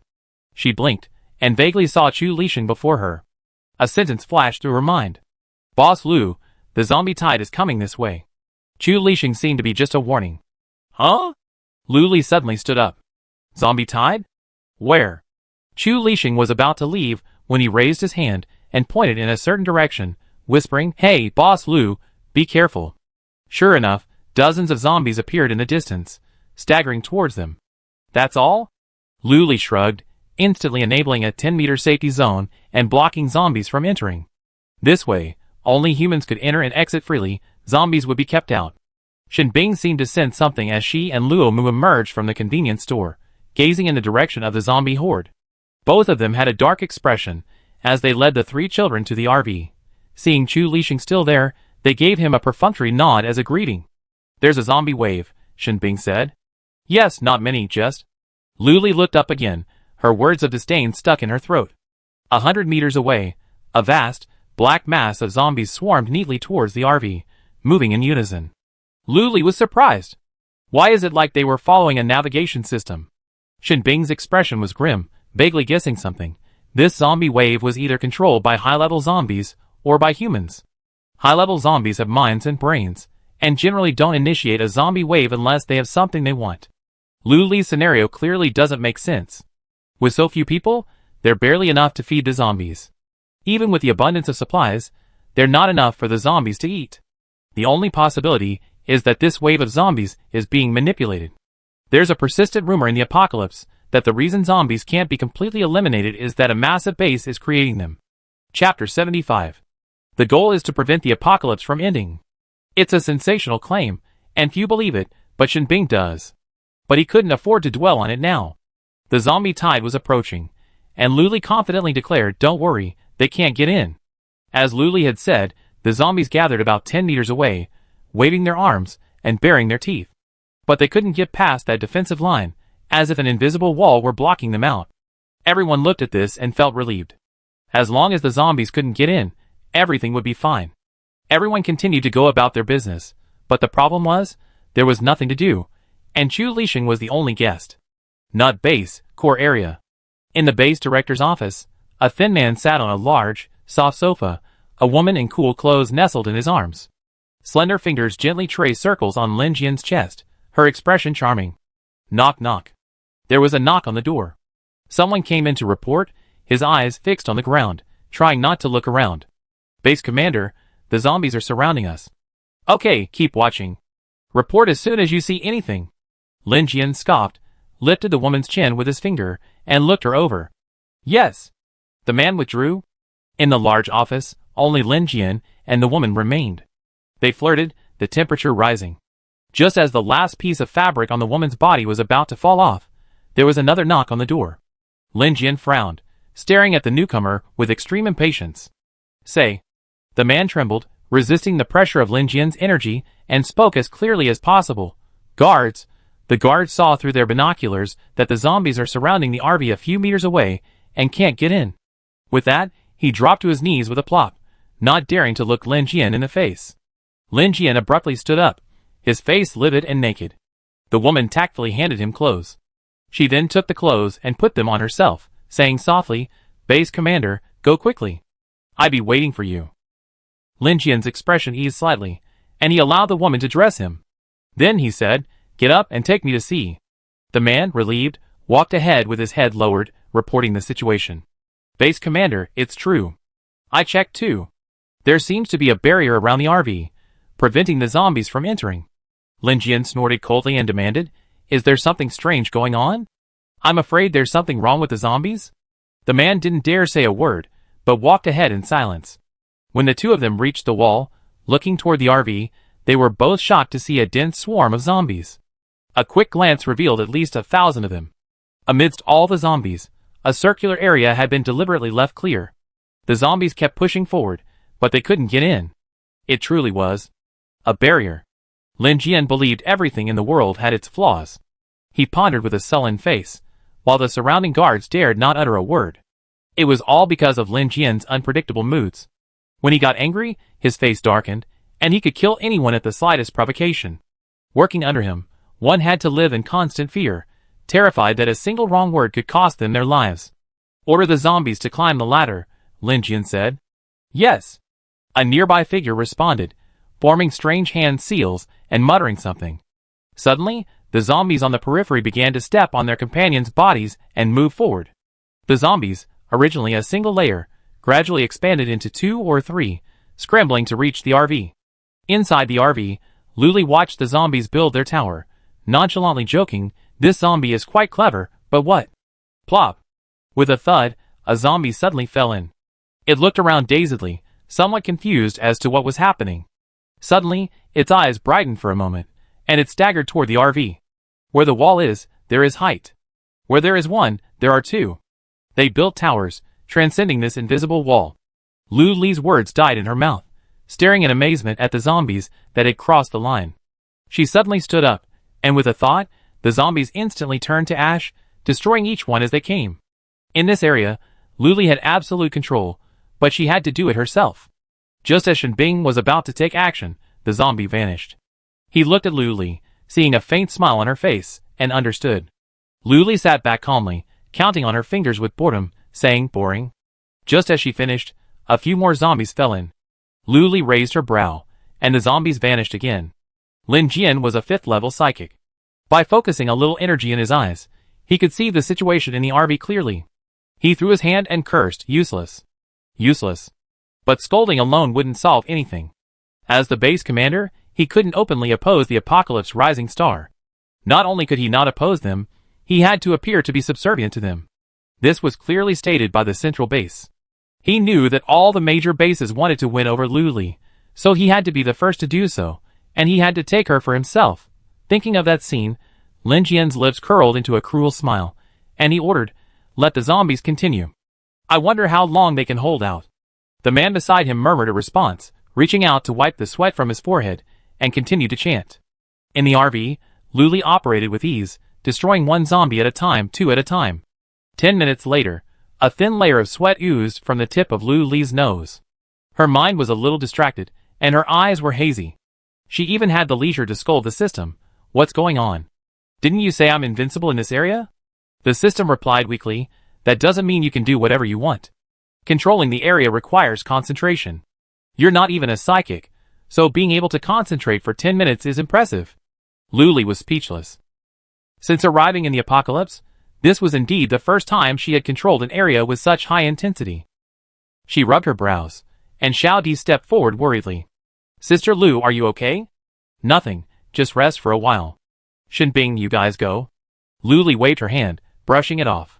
Shinbing and Luo Mu nodded simultaneously. With a gust of wind, they were out of the RV. Chu Lixing, who had been outside the RV, quietly observed everything, without the slightest desire to intervene. Luli naturally didn't count on him. After all, he was just a customer. Helping was a favor, but not helping was also his duty. Lu Mu wasn't as quick and clean as Luli in dispatching the zombies. He seemed to prefer drastic measures, splattering thick black zombie blood everywhere. Shinbing was much more efficient. With a slight flick of her finger, she transformed them all into ice sculptures. Another movement, and the ice and the zombies exploded.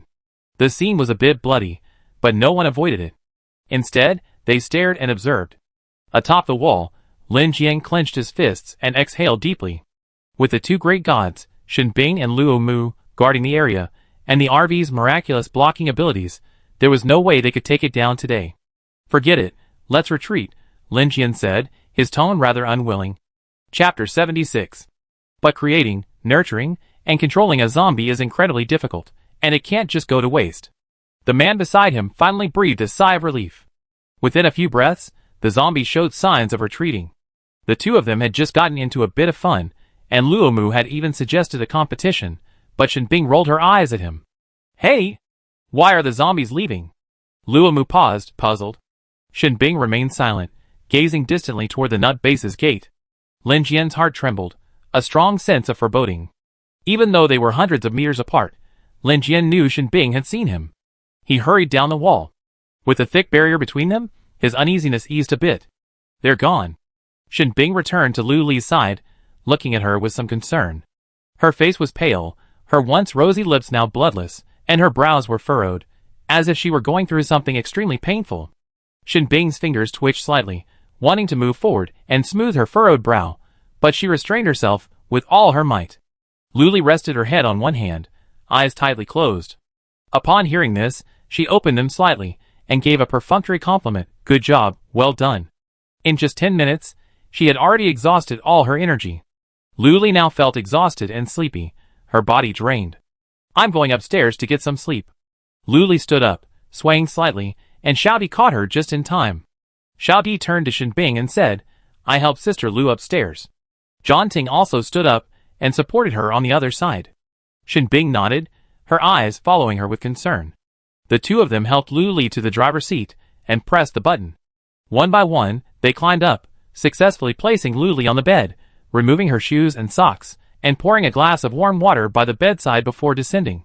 Seeing the two men coming down, Shin Bing immediately stood up and asked Lu Li, "Is Boss Lu okay?"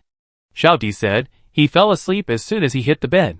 Luo Mu heard this and said, "He must have gotten tired. I shouldn't have let her do it." Shin Bing rude. He could have easily solved it himself. But seeing her high spirits, he couldn't bear to interrupt, and even wanted to watch a little longer. Outside the RV, aside from the broken zombie arms and legs on the ground, the scene was somewhat terrifying. Everything was calm, as if nothing had happened. Chu Lixing had disappeared without a trace. After a brief moment of frustration, Shin Bing led the children to collect crystal cores. These were important, and must not be wasted. But after searching through all the zombies present, they couldn't find a single crystal core. Shin Bing and Luo Mu exchanged a glance, vaguely reaffirming their thoughts. "Let's all go back and rest. We reopen tonight. If you're hungry, you can grab a bite at the convenience store," Shin Bing said. But they had only woken up a few hours earlier, and neither of them was prone to sleepiness, so they all began to clean up the battlefield.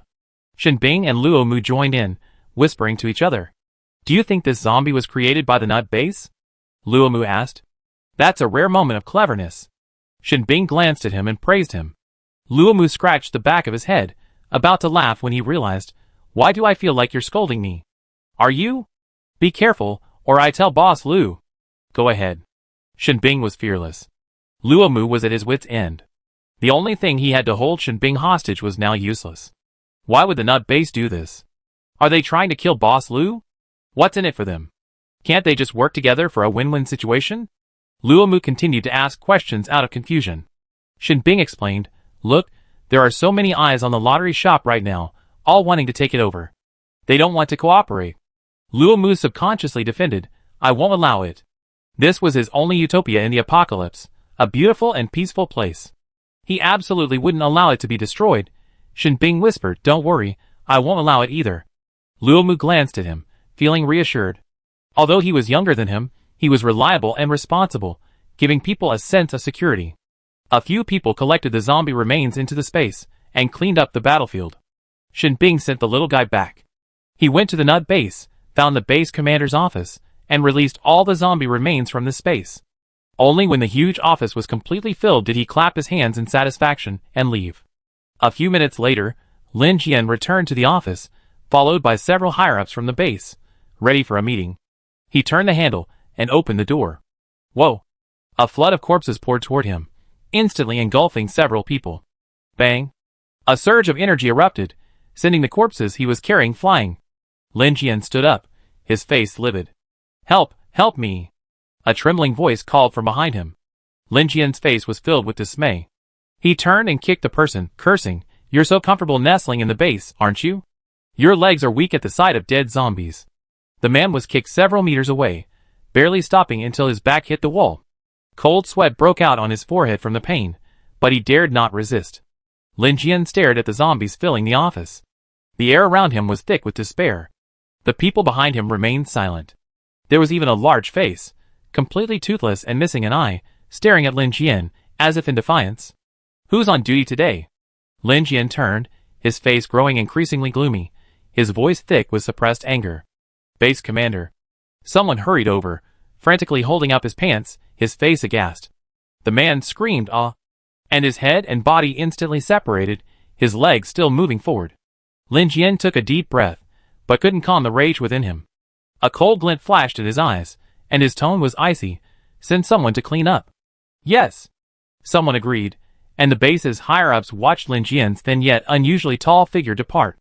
After a long moment, after Lin Jian had completely departed, several of them breathed a sigh of relief, whispering, "Huh? That was terrifying. Keep your voice down, or you lose your head." "Who's so bold?" "It's obvious it's the group outside the base." The higher-ups discussed the matter in extremely low voices for a few moments, then dispersed to their respective tasks. The nut base was quite efficient. They called in several teams of guards, and within half an hour, the office was back to normal. "Ha ha ha, you said you dumped those things in someone else's office?" With his petty mind, he'd be furious. Luo Mu slammed his head on the table with glee. Furiated to death would be best. Shin Bing scoffed, a look of disdain in her eyes. Lin Jian's character was well known throughout Luoding City, cunning, petty, and unscrupulous to achieve his goals. They say it's best to avoid provoking them. Otherwise, just sleep with your eyes open every day, or you die without knowing how. Luomu was still laughing. Just imagining the dwarf Lin Jian's exasperated expression was enough to make him feel good. By the way, Boss Lu's RV is truly amazing. It can actually stop zombies? Lumu exclaimed in admiration. Huh? Luli, having just approached, only heard the last half of the sentence and instinctively exclaimed. Luomu turned to look at her, and when he saw that her expression had calmed down a bit, he said, I'm praising you, Boss Lu. Where did you get this RV? It's amazing. Chapter 77. It fell from the sky. Luli said seriously. It was indeed true. On her first day in the apocalypse, this RV dropped from the sky and saved her life. Luomu didn't believe it, or indeed anyone else. They simply considered it a secret, something not to be easily shared. Shinbing looked her up and down. Perhaps from a good night's sleep, her complexion had become rosier, and she looked as healthy as ever. Where are those? The bodies of the zombies? Luli sat down, drank a large glass of water, and gazed at the flat, clean ground before her. She couldn't help but wonder if she had dreamed, and nothing had actually happened. Talking about this, Luomu couldn't help but laugh, eager to share. Shinbing put all those zombies in Lin Jian's office. Ha ha ha ha. That's hilarious. Luli couldn't help but laugh, looking at the silent Shinbing. She hadn't expected him to do such a thing. Well done. Luli slammed the table and stood up, clapping loudly. Luli excitedly said, to celebrate Lin Jian's defeat, we have lunch today. Shinbing, what do you want? Fried chicken? Shinbing asked. Before the apocalypse, his parents would often take him to a restaurant, ordering a whole table of incredibly high-calorie dishes, washed down with cola. The family happily finished their meal, and then went to the children's playground in the mall. He felt a little nostalgic. Okay. Luli immediately opened her laptop and began selecting the right set meal. In the 21st century, she was a devoted Mayman. She always been a Mayman fan, always eating whatever she wanted.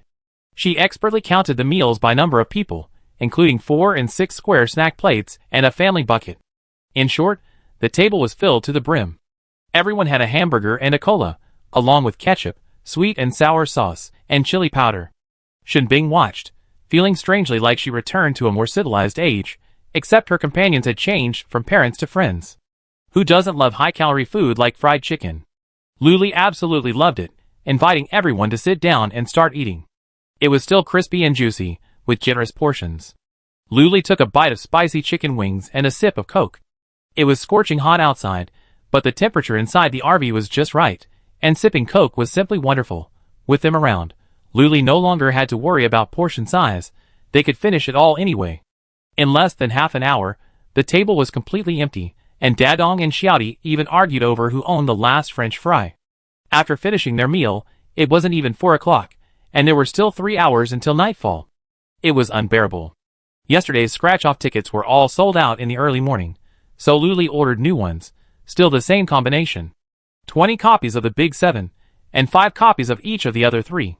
She also discovered that after reaching level 5, scratch-off tickets will also undergo changes. The current rules will be completely overturned and rewritten. For example, scratch-off tickets will now have 4 prize points, 25, 50, 100, and 150 points. The rewards will naturally be tiered. A scratch-off ticket bought with 25 points will only yield the most basic daily necessities. As the price of scratch-off tickets increases, the points that can be redeemed for crystal cores will also increase. At that point, a level 1 crystal core will be worth 100 points. But this is still a long way to go. We're still 950,000 points away from the 1 million points required to reach level 5. Luli bought a deck of playing cards and taught them to play. The loser would receive a crystal core, and time flew by. It was almost 7 o'clock when the first customer arrived, and his first words were, "Boss Lu, why do you smell so much like a zombie?" he asked, sniffing in confusion. But he didn't take it too seriously, saying anxiously, "Hurry, hurry, I need a scratch-off." Luli was about to reply when his eagerness to scratch off the tickets interrupted him, so he had no choice but to take out the scratch-off tickets and put them on display. "By the way," he asked, "how's the base going today?" The man anxiously selected items, glancing back anxiously from time to time, looking like a thief with a guilty conscience. Hearing this, he angrily said, "Oh, don't mention it. The base commander had a huge tantrum today. The guards are in trouble." Luli feigned curiosity. "Huh? What's going on?" The man's voice suddenly dropped. Even though they were 100 meters away from the base, he lowered his voice and said, "It said someone is playing a trick on the base commander." "How?"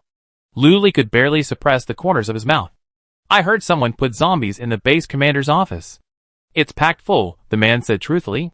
"Where did you hear that?" "That's completely wrong. The base commander's office is clearly filled with corpses. He killed them all and brought them back." At some point, another person approached, speaking in a low voice with a complicated expression, glancing back from time to time. "How come this story keeps getting more and more outrageous? It's the end of the world, and there's talk of ghosts being brought back? Where did you hear that?" The two of them started arguing, not even scratching their tickets, but discussing loudly. More and more people arrived in the night, and upon hearing the discussion, they immediately joined in. The conversation was so animated that they gradually forgot their original purpose and their cautious approach. Luli wanted to hear more gossip, but found that the story was getting more and more outrageous, with all kinds of versions coming out. Some even said Lin Jian had been seriously injured the moment he opened the door, leaving one leg lame and one eye blind. "Luli, these men are too gossipy." Searchlights on the base's walls swept in circles, and the guards dozed off, completely unaware of the bustle unfolding 100 meters away.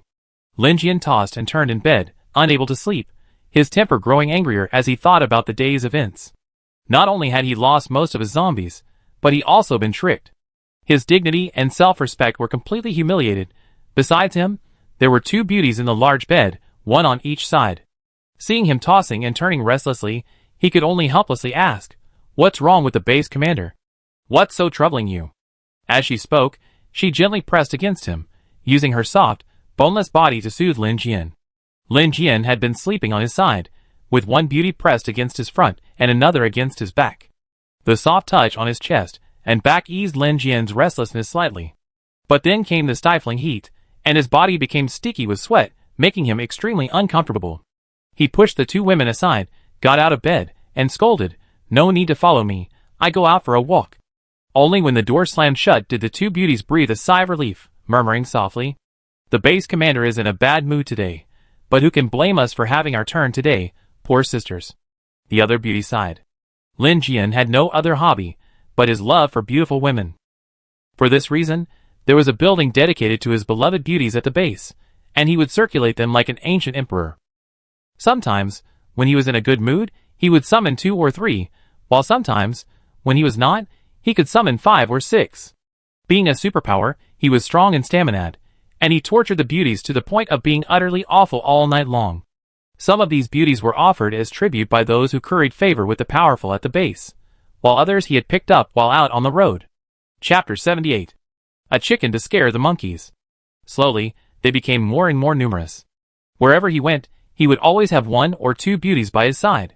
Despite this, Lin Jian never treated them unfairly, providing them with good food and drink, raising them to his liking.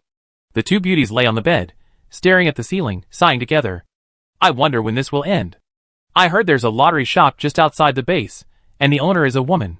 She's quite impressive, even giving the base commander a hard time. Is it true? Tell me about it. Is there such a powerful person?" As they chatted, they became engrossed, completely forgetting about Lin Jian, who was walking alone outside. For some reason, Lin Jian reached the wall, and the guard shuddered, snapping awake. "Is anything unusual?" Lin Jian asked sharply. "Everything is normal," the guard said guiltily, his head lowered, not daring to look him in the eye. Lin Jian placed his hands on the wall and gazed toward the RV, the only light in the night. The darkness was too thick, and the energy wasn't focused in his eyes, so Lin Jian couldn't see clearly. He casually asked, "Is there anything unusual at the lottery shop?" The guard felt even more guilty, his Adam's apple rolling as he swallowed. "Everything is normal." "Yeah." Lin Jian trusted the guards, and was about to turn and leave, when the searchlight happened to sweep across the RV. At a glance, Lin Jian sensed something was wrong. What were those densely packed people around the RV? They looked like zombies, or maybe humans. For something he didn't know, something he wasn't sure about, Lin Jian was determined to understand thoroughly. He focused his energy in his eyes, staring intently at the RV, and was instantly startled. The dense crowd around the RV was indeed people, but the base gate had been closed for 2 days, and the walls were 10 meters high, so no residents would leave. But the area was a wasteland, where no survivors had ever stayed for long. How could so many people suddenly gather around the RV? Lin Jian continued to look, and unexpectedly saw several familiar faces. The squad leader of the 2nd Guard Squadron, the second in command of the Logistics Department, and the team leader of the Ministry of Foreign Affairs. Good, good, very good. Lin Jian slapped the wall with such force that cracks began to spread outward. It was a good thing it was good, otherwise it would have been shattered. The guards behind him immediately fell to their knees. Lin Jian's voice was deep, a storm brewing. Go capture them all. If I can't do anything to Lu Li, what can I do to my residents? The guards were puzzled, but they didn't dare ask any more questions, fearing the base commander's anger and the loss of their lives. They immediately stood up, descended the wall, and assembled the guards in the area to leave the base. Although they didn't know who they were, the captain of the guards had a good idea. Wasn't it the lottery shop that had been making such a fuss lately? Leaving the base, hundreds of guards trotted in unison towards the lone light in the darkness. They were trained, so their movements were extremely quiet. Before the customers on the periphery could react, their hands were twisted behind their backs, unable to break free. You guys? The customers were about to question them, but when they saw their uniforms, they immediately shut up. Their foreheads began to sweat, their hearts ached, and their legs began to tremble. As the customers were escorted back to the base one by one, those in the inner circle also realized what was happening and looked back. Oh my God, where are the people? I was wondering why the crowd suddenly stopped. Run! Someone shouted, and the remaining customers scattered like startled birds. Lu Li stared blankly as the crowds of customers, once stacked thick and thin, vanished in an instant, leaving only a vast expanse of empty space. Hey! You guys? Lu Li watched as her customers were taken away by men in uniform, their shirts seemingly emblazoned with the word nut on their right shoulders. It was the nut base's guards. She followed them, not forgetting Shenbing and Luomu. She was still a bit vulnerable after leaving the RV, so she needed to call for 2 bodyguards.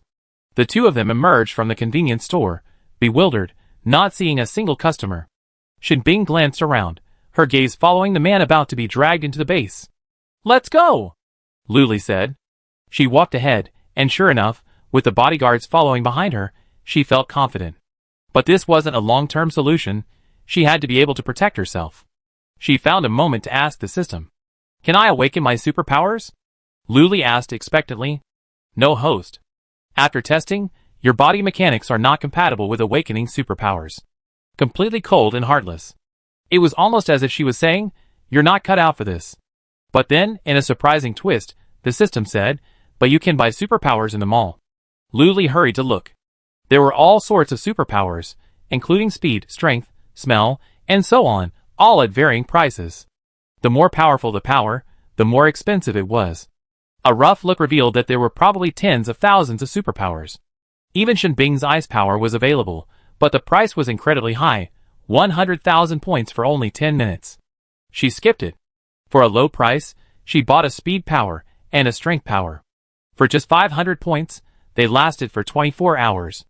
It was a good deal, and Lu Li loved it. The 3 of them quietly entered the base, following the stream of guards stalking the base. This was a vast open space. Lin Jian, a slight figure, stood at the front, yet his imposing presence seemed almost 2 meters tall. He surveyed the crowd with a stern expression, a commanding presence beneath his breath. About 200 to 300 residents had escaped, and the guards formed a circle, surrounding them and keeping a tight watch. The scene was utterly silent, an invisible pressure hanging over everyone. Lu Li and the other 2, huddled against the wall in the darkness, tried to minimize their presence. Who's the leader? Lin Jian asked, his voice clearly imbued with energy, resonating with exceptional force, reaching the ears of everyone present. They were horrified, afraid to speak. Everyone knew the base commander's methods. They were ruthless and merciless. To be the first to speak out now was clearly courting death. I ask again, who's the leader? If no one admits, I kill 1 person at random every minute. Lin Jian paced a small area. The sound of his leather boots hitting the concrete was quiet, but it struck everyone like a drum, hammering at their defenses. A minute passed quickly, and still no one in the crowd spoke. They were all waiting, all gambling. Waiting for someone to be the first to step forward, betting they wouldn't be the first to die. Lin Jian sneered, his cold gaze fixed on the residents. He slowly raised his hand, his lips curling. A man 10 meters away suddenly jerked forward, as if a powerful suction force had sucked him in. Let go of me. The man screamed in panic, his neck gripped tightly by Lin Jian's hand. Crack. The man's voice abruptly cut off, his head losing its support and tumbling to the side. The crowd watched in horror, screaming unconsciously as they retreated and huddled together. Chapter 79. 1 minute countdown continues. Lin Jian released his hand and sneered. The man's body slumped to the ground with a thud, his chest still heaving. He was clearly dead. In just a few seconds, he ended a life. He was making an example of someone else, and also doing it for the residents and Lu Li to see. Who was in charge at this base? Lu Li, hidden in the darkness, couldn't help but curse, "Damn Lin Jian, what a beast. He doesn't treat people like human beings." I really wanted to slap him and kick him dozens of times to make him feel the pressure. Thankfully, there were many brave residents, many of whom couldn't stand Lin Jian's one-man rule. All the accumulated hatred and inhumane management style finally erupted at this moment. "Brothers, he's only a 6th level Esper. With so many of us, are you still afraid we can't defeat him?" Someone shouted. That single sentence instantly ignited the flames in everyone's hearts. Fear was already mingled with anger. All it needed was one person to step out. "That's right," someone shouted. "Brothers, follow me." Someone raised their arms and shouted. Dozens of people broke through the guards' lines and rushed towards Lin Jian, unleashing a multitude of supernatural powers. For a moment, the darkness was stained with vibrant colors, appearing remarkably brilliant, like a spectacular fireworks display. It also represented the people's resolve to resist. Lu Li couldn't help but worry about them. Suddenly, her eyes lit up, and she used her speed to blend into the crowd with incredible speed. Shenbing and Luo Mu exchanged glances, sighed helplessly, and said, "Follow them." Perhaps because the guards also harbored deep resentment towards Lin Jian, the lines were easily breached, and dozens of people surrounded Lin Jian in an instant. Lin Jian continued to sneer, looking at the indignant residents with disdain. "Just you? Where are the guards? Don't waste time with him, just get on with it." The one who had previously spoken out roared again, launching the first attack. He was a time delay user. As the name suggests, he could designate a person to delay the time, effectively slowing down their movements. He was only a level 2 user at this point, and could only slow down the speed to 0.85x.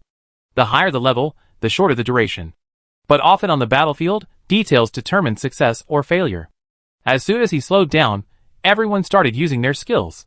They were all level 1 and 2 users, so they shouldn't have caused much damage to Lin Jian, but there were so many of them, each one attacked at a time, and even the most powerful would have taken some damage. Lin Jian went from actively attacking to being forced to defend. A faint yellow halo enveloped Lin Jian, negating 50% of attacks below level 4. Lu Li joined in, occasionally accelerating and using his power to deliver a kick. It was the type that wasn't very damaging, but extremely insulting. Even the guards took advantage of the chaos to sneak in a few kicks. You can imagine how bad Lin Jian's reputation was within the base. They were all just pretending to be submissive. Shenbing blended into the crowd, and was relieved to see that Lu Li was unharmed and even having fun. He had long been annoyed with Lin Jian. How could he do something so unscrupulous as creating zombies? As a 7th level psychic, he couldn't stand it. Leveraging his higher level and the chaotic situation, he charged forward with 2 punches.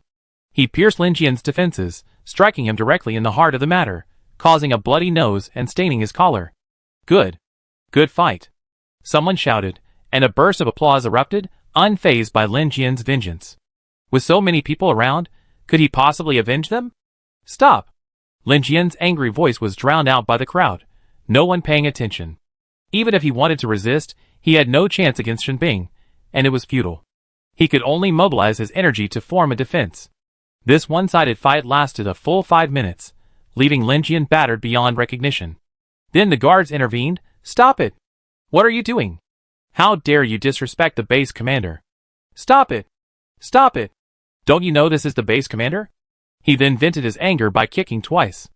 Then he frantically winked at the residents, urging them to leave, while the base commander was still confused.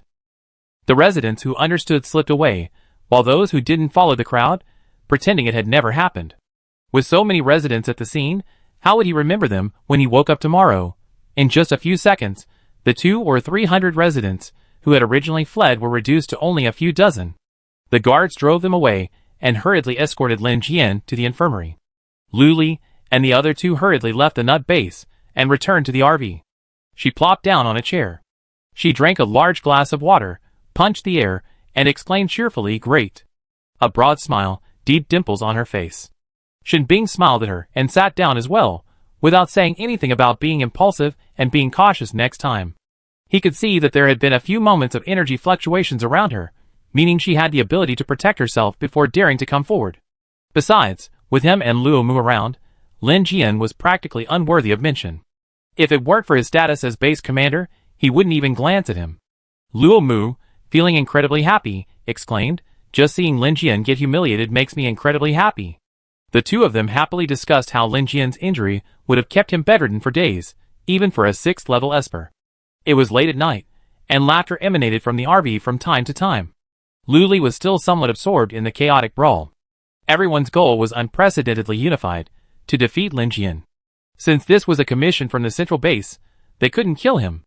They all aimed to cripple him, and since he was a 6th level Esper with exceptional physical strength, they showed no mercy. After all this, the time approached 11 o'clock. Luli was in high spirits, chattering non-stop. Shin Bing and Luo Mu were chatting away, and Luli even ordered barbecue and beer. The three of them drank inexplicably. Luli raised her beer and clinked glasses with them. Cheers to this fucking apocalypse. She was a little dazed, but still expressed her thoughts accurately. That's right, to this fucking apocalypse and the great men. Luo Mu, inspired by this, downed his glass in one gulp. Cheers. Shin Bing said little, simply clinking glasses with the two, keeping a close eye on Luli. Seeing her eyes drift a little, she reminded him, drink less. Luli vaguely heard someone trying to stop her from drinking. She glared at them and reached for her glass. She righteously refused, no. She even held the glass close to her chest, fearing someone would snatch it away. Shin Bing smiled helplessly and didn't try to persuade him. Luo Mu drank himself into a frenzy. Alcohol was incredibly expensive and hard to find in the apocalypse. Chapter 80. It was a rare opportunity to get drunk, so Luo Mu simply indulged himself, unapologetically. But how could a young man who had never touched alcohol be so tolerant? The result was that he slumped over the table like a pile of mud, muttering curses. Shin Bing glanced at him, not bothering to pay attention, and returned her gaze to Luli. Seeing her sitting in the chair, swaying restlessly with her hips, he knew she was a little drunk. He stood up, took a step forward, and, with both hands on her shoulders, lifted her up. He whispered, "You had too much to drink. Let's go upstairs to bed." "No, let's take you upstairs to bed." They were so close that the faint fragrance of her body rushed into his nose. His ears flushed slightly, and his words were incoherent. He helped Luli sit in the driver's seat, then began to worry. If she didn't get up after getting in, how would he get in? He couldn't let Luli sit in the chair all night, could he? He held Luli with one hand to prevent her from toppling over and falling to the ground, thinking silently for a long time. Finally, he decided to move her to the side, half-seated himself in the driver's seat, and pressed the button. After a brief dizziness, they reached the second floor of the RV. Shin Bing helped her up and walked her to the bed. Luli cooperated throughout, but her head felt dizzy and everything seemed to double, and the slightest movement made it even more dizzy. She only knew someone was holding her up, and she leaned against him with confidence. As soon as she touched the bed, Luli couldn't help but fall back, dizzy and wanting nothing more than to sleep. Shin Bing grabbed her slender, hot wrist and forced her to sit. "No, you haven't washed your face yet. Don't lie down yet." Luli covered her face with one hand, her voice rasping through her teeth as she reluctantly said, "Well, no, I'm going to sleep." "Yes. Otherwise, I'm afraid you scold me to death tomorrow." Shin Bing went to the bathroom, fetched a face towel, wet it with water, and returned to the bed to pull her up. He rubbed her face roughly, and rubbing it all over her. Luli was powerless to resist or struggle, and felt her face was about to break. After finally finishing, Shin Bing felt it was enough. Fortunately, Luli was wearing Crocs, which were easy to remove. After carrying her to bed, and tucked the blanket in, Shin Bing clapped her hands in satisfaction at her soft sleeping face and left. On the first floor of the RV, Luo Mu was still sleeping like a pile of mud. Shin Bing impatiently dragged him away. She dragged him directly to his room, threw him on the bed, closed the door, and went out to wash up. The sun shone brightly, marking a new day. Luli suddenly woke from her bed, blinking. Memories gradually returned. Had she beaten up Lin Jian at the nut farm last night? Had she come back and boasted to her two underlings until midnight? The rest of her memory was very faint, almost non-existent. She had no recollection of how she got up there. And how had she managed to sleep in bed, with the quilt so neatly tucked in? It was obvious that Shin Bing had called Xiao Di and Zhan Ting to help. Otherwise, as a minor, Normally, if she got even slightly too close, he'd start blushing. No, he was still too young. He probably wouldn't do something as intimate as helping her into bed. Luli denied it in her mind. After washing up and going downstairs, she caught a glimpse of Shenbing. Their eyes met, and just as Luli was about to say hello, he quickly looked away, looking like a guilty thief. Luli. Shenbing didn't dare look directly at her, too easily reminded of her soft voice and the delicate fragrance of last night. He turned his head away, feigning a nonchalant sip of water, his heart pounding. Shenbing. A furious roar shattered the silence between them. Luo Mu, one hand clutching his neck and the other supporting his waist, leaped from the convenience store's second-floor balcony. He rushed directly in front of Shenbing and unceremoniously scolded her. Shenbing, you made my back ache like hell last night, and I even got a stiff neck. Luli's gossip radar beeped, and her eyes gleamed as she glared at the two of them. What's going on? Shenbing said flatly, what does it have to do with me? Tell me, if you hadn't just thrown me on the bed and slept in the wrong position all night, would I be like this? Luo Mu leaned close to his reddened ears and shouted, trying to deafen him. Shenbing leaned away from him like a tumbler. What does that have to do with me? Luo Mu was furious. You? TSK, that's pointless. Luli turned away, no longer looking at the two of them. Little did she know that after she turned her head, Shenbing glared at Luo Mu, covering his mouth with her hand and telling him to be quiet. MMM? Luo Mu stared back at Shenbing in disbelief. He tried to pull her off, but his force ripped his waist. The pain in his waist ripped through his entire body, and he went limp with a ouch. And fell onto Shenbing. Yes, it was intentional. Luli turned around and saw the two of them hugging face to face. Luo Mu's upper body resting on Shenbing's shoulders, his face etched with pain. Shenbing's shoulders were neither too wide nor too narrow, just enough to support Luo Mu. He felt a little annoyed. Get up. Reaching out to push. Luo Mu refused to get up, seeking revenge for last night's incident, clinging to him tightly by clinging to his neck. This was going to be interesting. Luli watched the two's playful banter with relish, ordering a serving of soy milk and fried dough sticks, which she ate while watching. The two of them, sensing the aroma, both looked over. Luo Mu, clutching his waist, struggled to his feet and rushed in front of her, blinking, looking from the dough sticks to Luli, his hands clasped together in a gesture of clear meaning. Luli tossed him a dough stick and said, "Go eat." It was like teasing a puppy. Shenbing also looked over. Though she didn't say a word, her eyes were so open that it was hard to feign ignorance. Eat, everyone, Luli said, pulling out 7 or 8 servings. Shenbing, surprised and flattered, stood up, only to hear Dadong's resounding thanks from behind. Thank you, Sister Lu. Dadong and the others came running over, eating politely and with great decorum.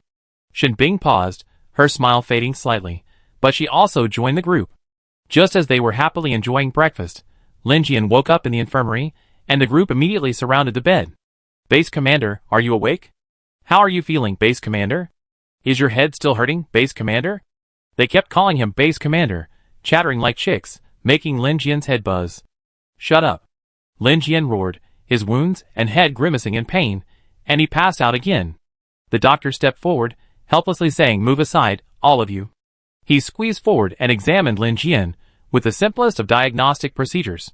None of these senior executives had come last night, and upon hearing that he might wake up this morning, they were stunned. They all rushed over and waited by the bedside, acting like their own father was dying. It was disgusting. Chapter 81. How's the base commander?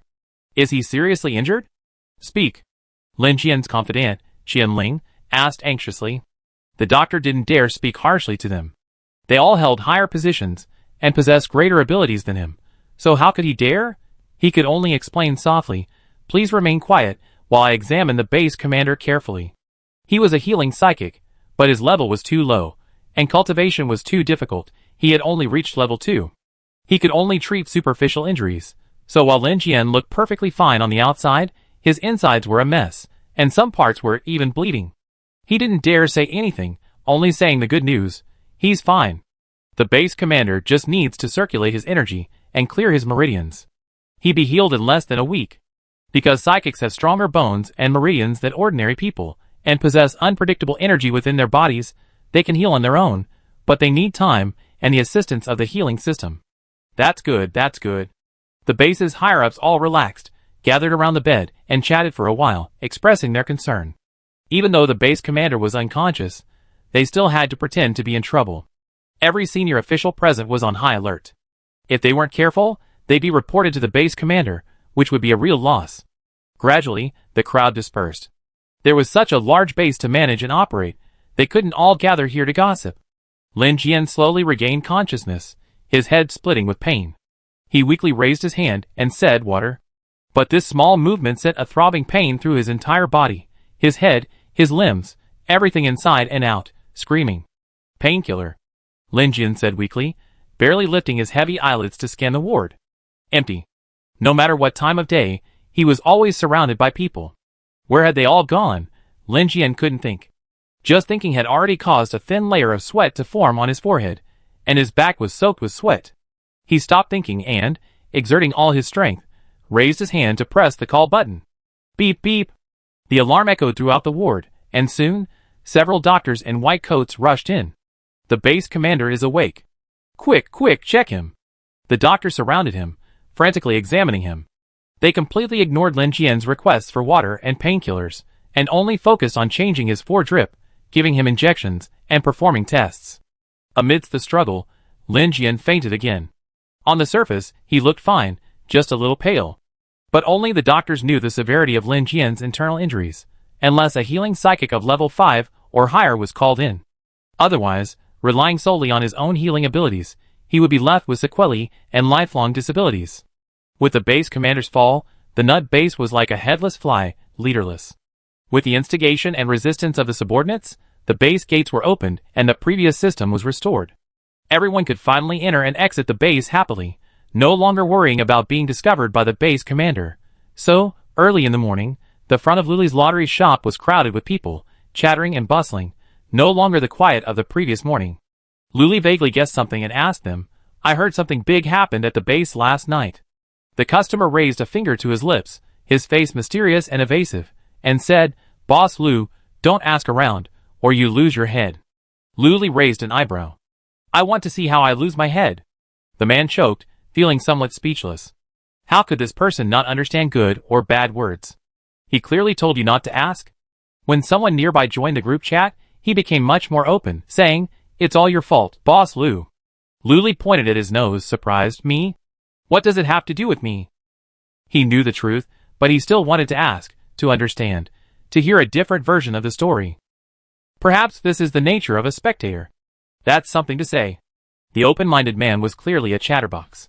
Seeing someone willing to listen, he immediately opened up. From Lin Jian's initial strict prohibition on leaving the house, to the night before, when everyone sneaked out to buy scratch-off tickets, to the zombie horde outside the base yesterday afternoon.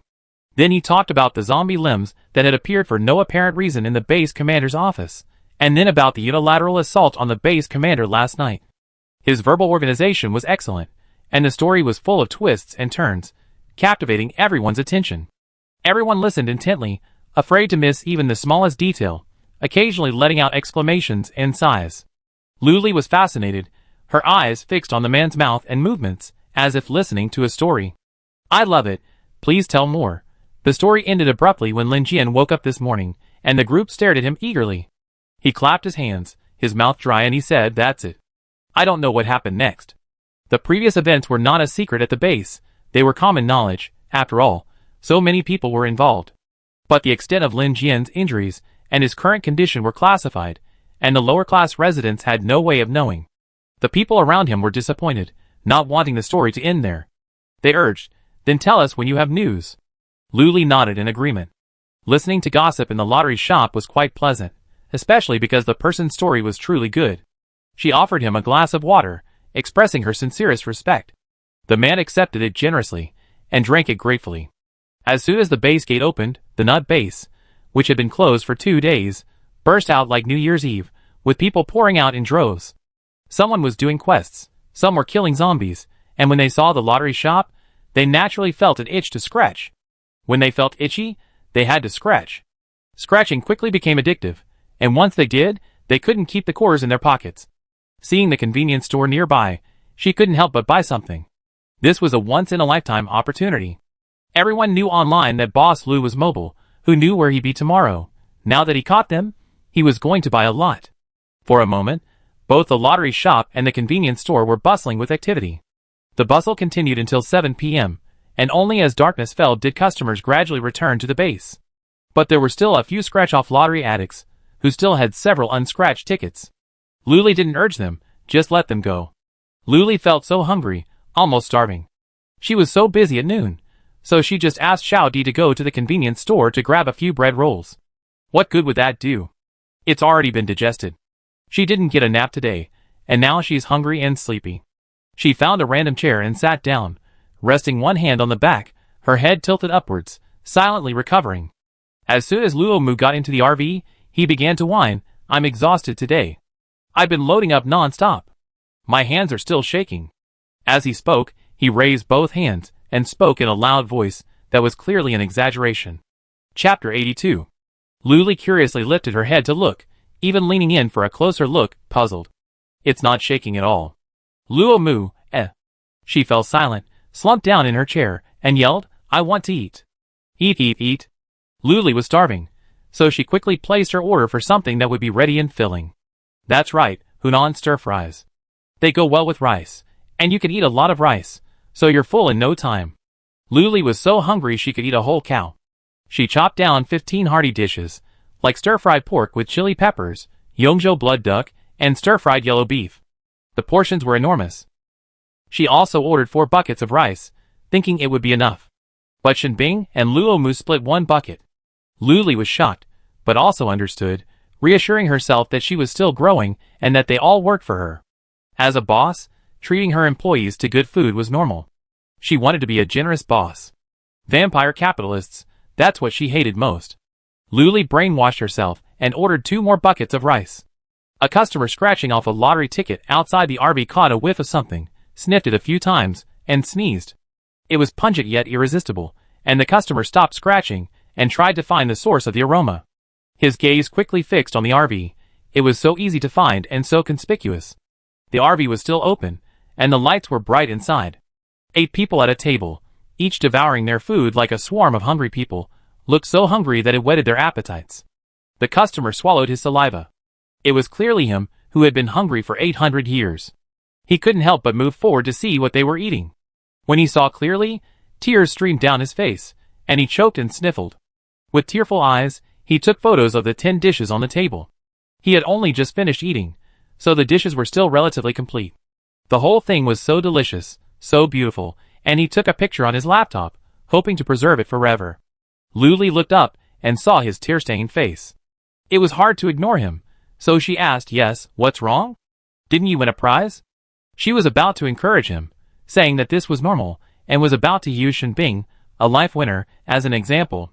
But the man suddenly broke down, his sobs growing louder, and he choked out, "It's okay, it's okay. I just miss home when I see these dishes." Sob! He cried so heartbreakingly, it was heartbreaking to hear and hear, and the few remaining customers came over. She seemed to be comforting him, but in fact she was stealing glances at the dishes on the table, swallowing quietly. It smells so good, so delicious. Hunan cuisine, so beautiful and fragrant. Who could resist? Luli was stunned. His tears made her miss home, too. She was from Xiangqing, and that's why she particularly loved Hunan cuisine. She immediately asked the system, "Do I still have a chance to go back?" The system was silent for a long time, and just when Luli was about to give up, it suddenly said, "Yes, there are hosts." Luli was about to ask more, but the man burst into tears again, infecting the surrounding customers with a bit of sadness as well. The word spread from one to another, creating a rather heavy atmosphere. They were probably all mentally cursing this damn apocalypse. The man cried, "When the apocalypse broke out, my parents and I were eating. I just taken 1 bite. Just 1 bite." A zombie burst in from outside. Talking about this, he felt both sad and angry. He regretted not eating a few more bites of food, because he'd never be able to eat again. He also regretted not protecting his parents, watching them die before his eyes at the hands of a zombie. Everyone around them chattered. Who hasn't? I was watching a movie with my girlfriend, and everyone around us turned into zombies. I narrowly escaped death. Where's your girlfriend? Someone asked. She's waiting for me to come home at the base. It's too dangerous outside, and I can't let her out, he said matter-of-factly. Everyone sighed, ah. If it weren't for a bite to eat, for survival, who would risk their lives leaving the base. Luli looked at the sighing people, feeling a pang of pain. As fellow human beings, what else could she do? The only thing she could think of was to expand her business, open it in every base, providing the survivors with a glimmer of hope. She was just an ordinary person. There was only so much she could do.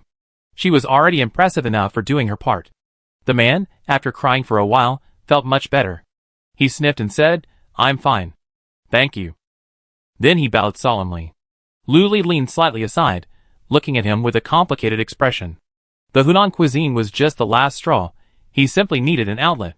After venting, life must go on, and the apocalypse will not end. The others gradually dispersed, returning to their unfinished scratch-off tickets. A minute later, the man exclaimed, What did I win?" The man raised the scratch-off ticket with both hands, excitedly exclaiming. His heart was pounding, and he instinctively knew the prize was something special. He eagerly ran over and gave it to the lucky cat. Soon, the lucky cat spit out a small card, and everyone's eyes were fixed on it. The man excitedly picked it up and repeated the words on it in a low voice, "Fast food coupon," 20 times. As he finished reading, his voice suddenly rose, his expression brightening, the sadness gone. "Congratulations." Luli, still eating, looked up and congratulated him earnestly. The other 7 people also congratulated him. The scene was strangely comical. They were clearly still holding chopsticks and bowls, perhaps still chewing. Some of them had their backs to him and needed to turn around, but they all said in unison, "Congratulations. Congratulations on winning."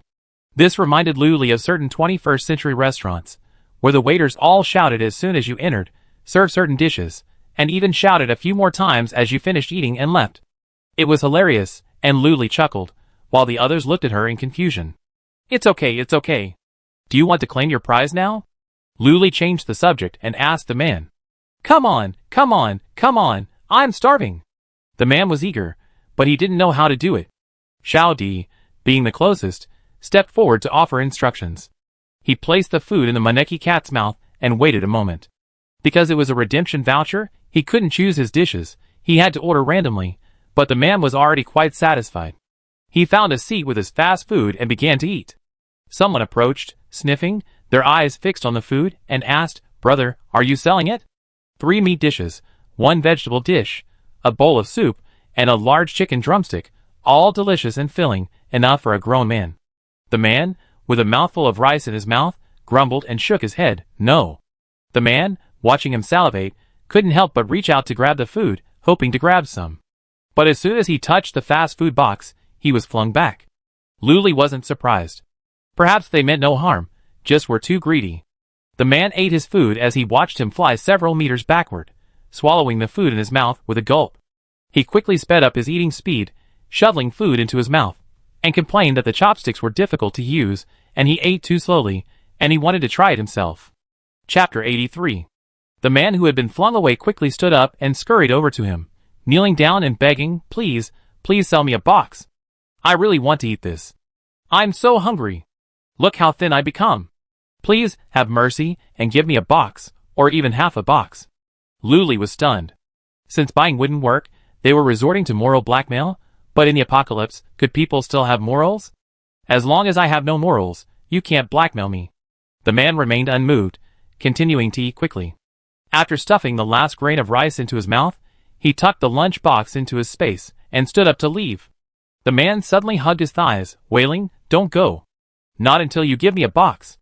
The more the man struggled, the tighter the man's grip tightened. He scowled, "Let go. No, not until." The rest of his words were stuck in his throat, cut off, as he suddenly took flight and fell backward, hitting the ground with a thud. The man scoffed and, without further pause, immediately returned to base. Several customers around him sighed, and shook their heads. Why should you share in the prizes others won through luck? How ridiculous. But most of all, Indy, after scratching a few tickets, he didn't even look at the prizes and returned to base dejected.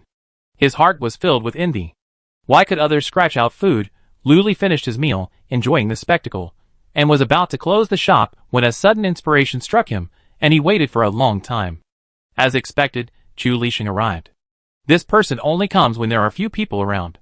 You won't be able to see him when there are too many people around. Luli felt a sense of familiarity with him, so she took the initiative to greet him. "You're here." She received a rather indifferent response. She didn't care. Politeness was all that mattered, and she continued with her business. Although, there was nothing else to do. It was almost time to close the stall, so what else could she do? She just had to wait for the last customer to pick their scratch-off tickets, and then the business would be done. The last customer, Chu Lixing, was claiming his prize. Luli was amazed. This guy's luck rivaled Shenbing's. Every time he bought dozens of tickets, 2/3 of them won. After claiming the prizes, he, as usual, bought all the remaining scratch-off tickets and took them away. Luli didn't know what his bad habit was. He came when there were fewer people, which was understandable. Big guys tended to keep to themselves. But everyone thought these were leftovers, worthless. But he was different. He always bought everything.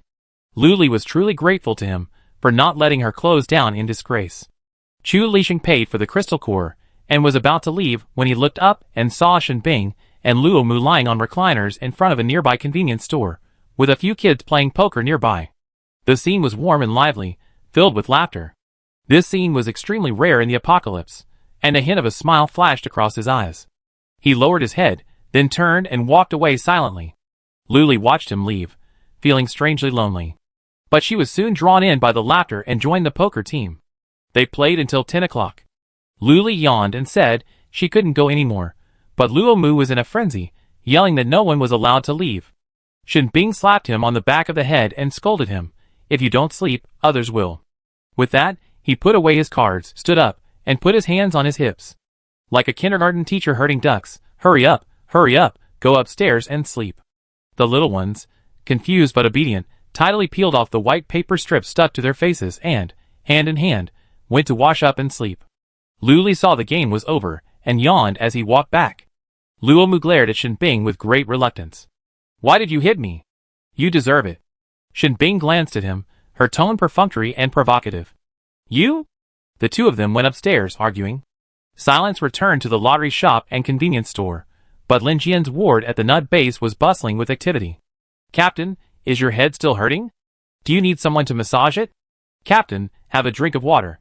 Are you hungry, Captain? Would you like something to eat? Captain, here's a document from the central base. Take a look." Lin Jian could now barely raise his hands and perform simple movements. A beautiful woman stood beside him, gently massaging his temples with a moderate pressure. He half leaned against the headboard, his brow furrowed, his eyes closed. He listened to the greetings coming from all directions, and a sense of irritation welled up in his heart. "Get out!" Lin Jian, feeling very annoyed, growled in a low voice, his eyes open, his gaze directed equally at everyone. The senior executives gathered around the bed all gasped, saying, "Okay, then we won't disturb the commander's rest." As they spoke, they retreated, fearing they would be implicated. As the ward gradually returned to calm, a man suddenly ran in. He spoke very quickly and quietly. "Base commander, here's the list. I'm He Ming from the logistics department." Lin Jian's mind was a little slow, and it took him a moment to remember who He Ming was, the second in command of the logistics department.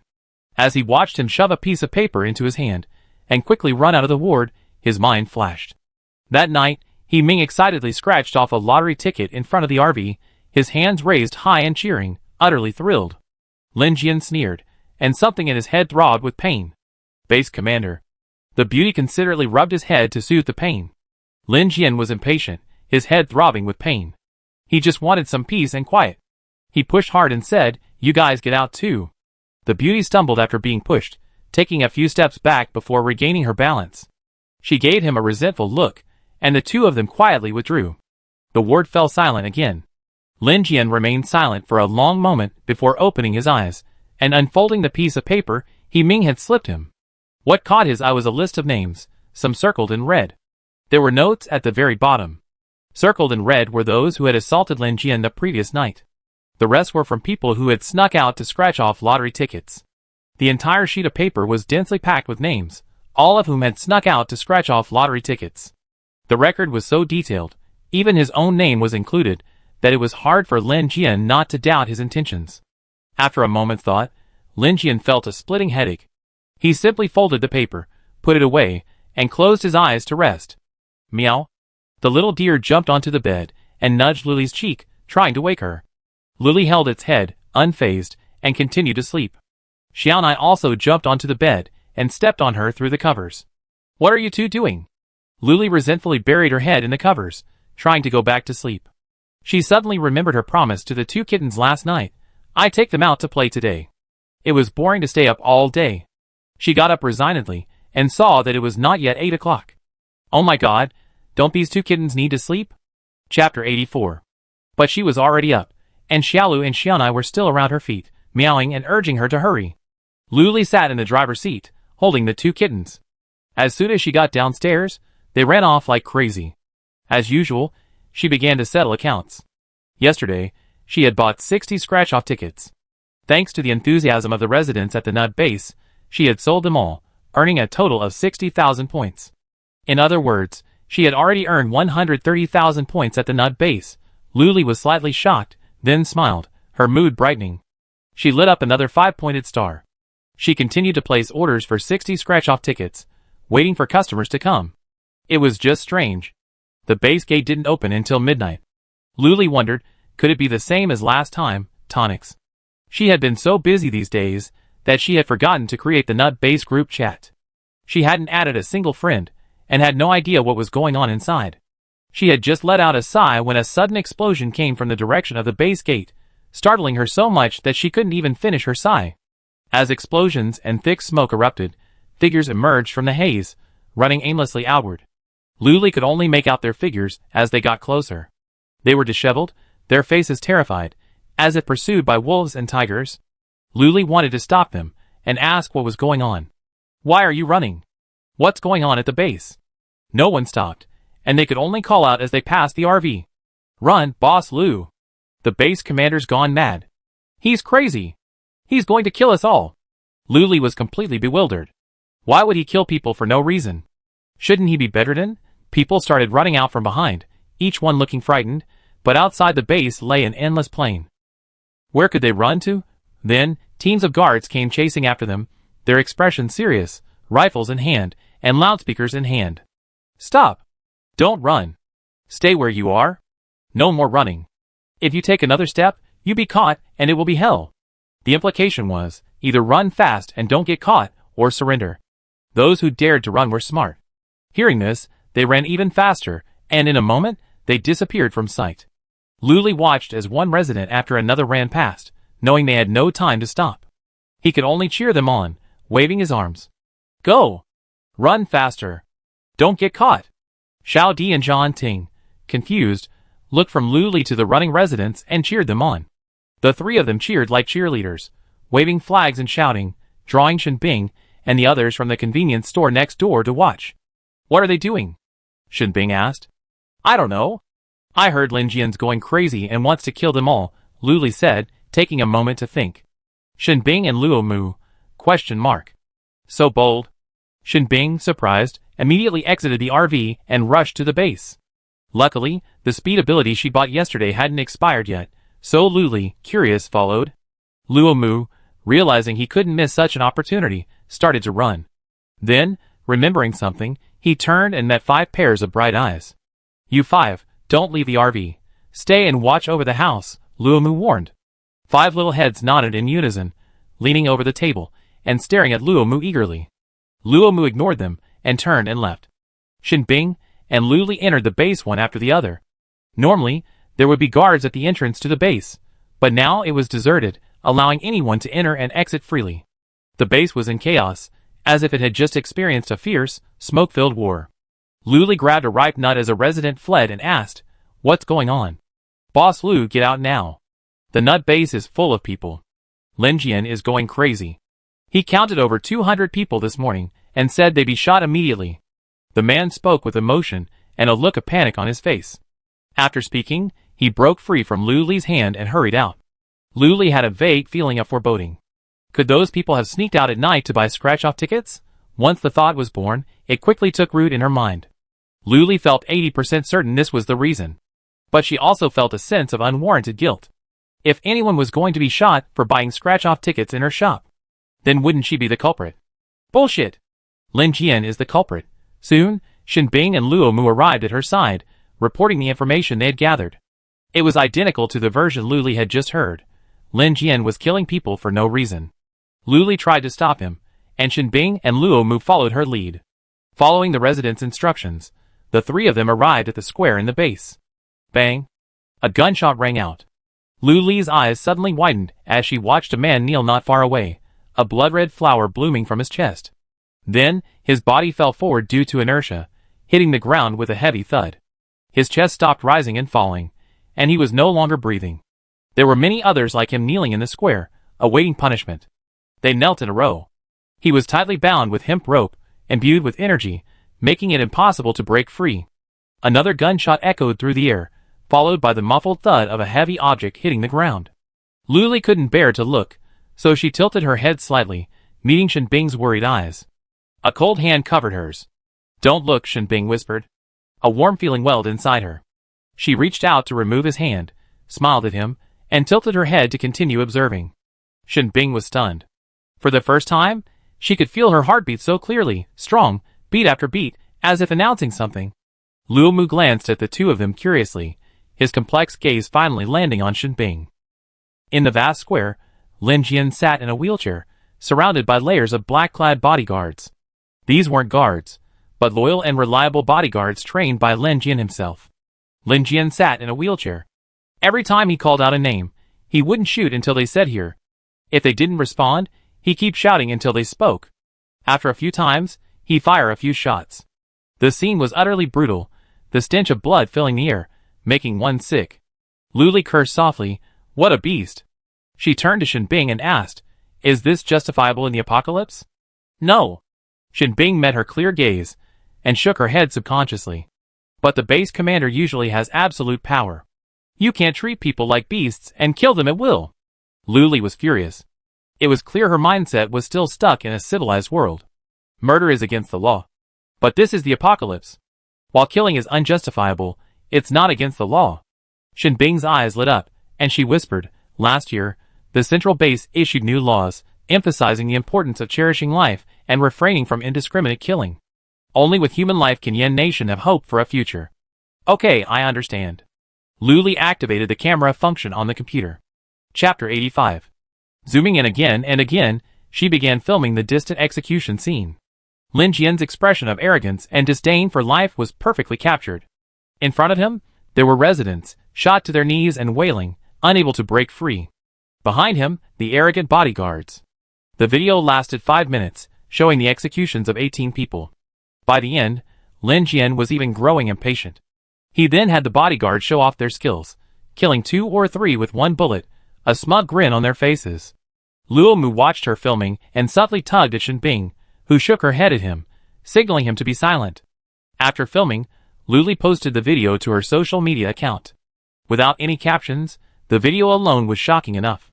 After 2 days of operation, she had over 300,000 followers, mostly women, who envied her freedom and unrestrained style.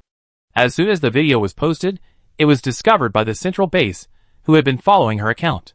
Civilization collapsed, and many laws and regulations from before the apocalypse were lost to history. However, in the 10 years since the apocalypse, efforts have been made to improve them. Due to the apocalypse, 70% of humanity turned into zombies, and another 10% were subsequently infected. Over the past decade, the population has drastically decreased. The central base feared the extinction of humanity.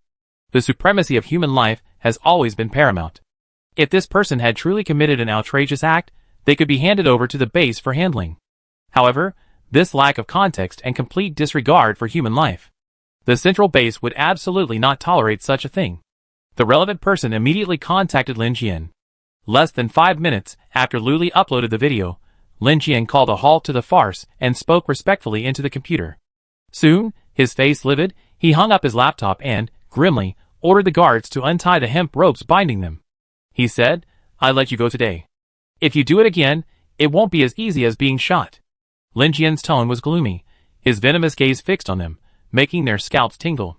Freed from the hemp ropes, they felt a sense of relief and collapsed to the ground, struggling to get up.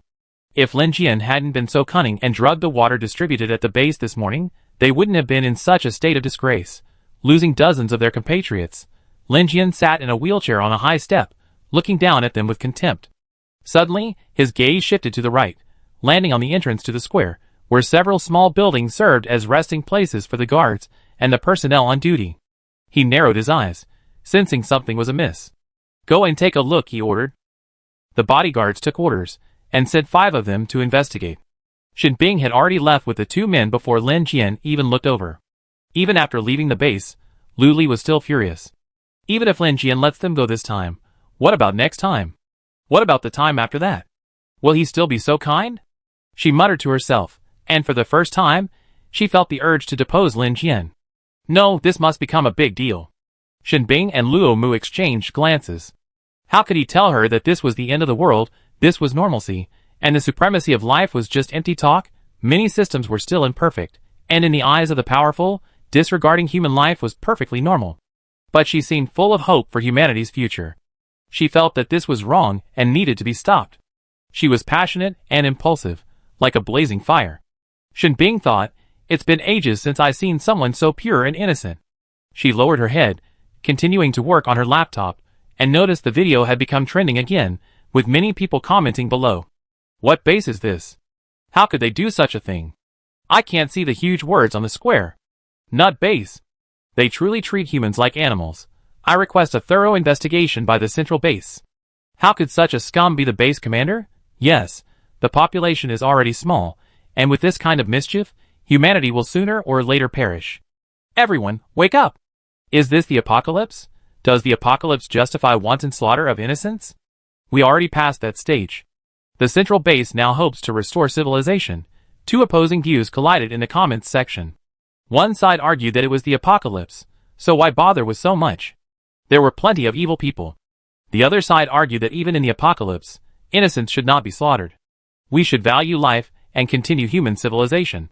Lu Li watched with relish, liking the well-worded comments. Arguing was better, it would generate buzz and attract the attention of important figures. As expected, she received a private message from the central base, essentially asking her about the entire situation and confirming they had contacted the higher-ups at the Nut base. So Lu Li told her everything, from beginning to end. After all, she had nothing to fear. Lin Jian was entirely at fault. Soon, she received a reply from the central base, stating they would immediately investigate and bring justice to the residents of the Nut base. Finally, they even asked if they could collaborate with their lottery shop. Lu Li was so angry she laughed. So they were only investigating this matter out of her favor? And what about the civilians? Luo Mu leaned over to look, somewhat surprised, and said, I know this guy. He's the head of the central base's foreign affairs department. I heard he's arrogant, but I didn't expect him to be so kind to you. He continued reading. They're actually willing to investigate this matter. How rare. This kind of thing has happened before at the base, and they all been dealt with hastily. From what he said, he seemed serious about intervening. Shin Bing looked up at this. He Luo? Luo Mu nodded vigorously. Yes. It's him. He was the one who invited me to join the central base, and I turned him down. And he still holds a grudge against me. Lu Li's chin twitched back in shock. So if I turn him down, he won't hold a grudge against me, will he? Guaranteed. Lu Li bowed her head and sent a message. Okay, please investigate thoroughly. We talk about cooperation later. He decisively refused. Her face darkened in the central base. He had spoken so kindly, and yet she still refused with such rudeness. It's just a lottery shop that can scratch out anything. What's so great about that? It's indeed remarkable. He Luo thought. He adjusted his attitude and continued to contact Lu Li, trying to persuade her with both reason and emotion. The video Lu Li posted went viral online, sparking heated discussion. The central base saw this as a prime opportunity to redeem itself. It would both show the survivors that the central base cared about the people at the bottom, and deter those who acted recklessly. It would also give Lu Li a sense of respect, making her feel valued and improve her impression of the central base. So, the central base quickly dispatched the relevant personnel by helicopter. Chapter 86. Lu Li had just woken up from her nap when she heard a roar in the sky. She looked over and realized something was happening. Several helicopters had flown into the Nut base. Who knew what kind of bloody storm they were about to unleash? But Lu Li felt her mission was over here. She had no idea what would happen next. She didn't pay much attention. Just then, a few residents who had escaped from the Nut base strolled back. They leaned against the table, chatting with Lu Li. Boss, can you scratch out a house or something? Yeah, we have nowhere else to go, and we don't even want to go back to that crappy Nut base. Lin Jian is a complete bastard. He's even skimping on everyone's supplies. He only gives us 40 milliliters of water a day, even though we're supposed to get 50 milliliters. Luli listened to everyone's complaints, taking out scratch-off tickets as he did so. Come on, come on. 1 ticket changes your life. 2 tickets change your destiny. Success or failure depends on this one. The slogan was quite alluring, and everyone chimed in, scratch it and see if you can change your destiny. Chu Lixing arrived quietly. Seeing that this side was crowded, he switched to the other side and waited quietly. Luli threw him a few scratch-off tickets, letting him choose, and Chu Lixing didn't mind. He liked scratch-off tickets, really, just the feeling of opening a blind box, the unknown, the excitement. But he didn't like crowds, and he especially didn't like scratching in front of so many people. Chu Lixing watched the anticipation on their faces as they gathered together, chattering about what prizes they win. They seemed quite happy too, didn't they? He picked up a random ticket and began scratching it. After he finished, he looked around. Hey, I never seen this icon before. What is it? Seeing Luli busy, he found the lucky cat and placed it in his mouth.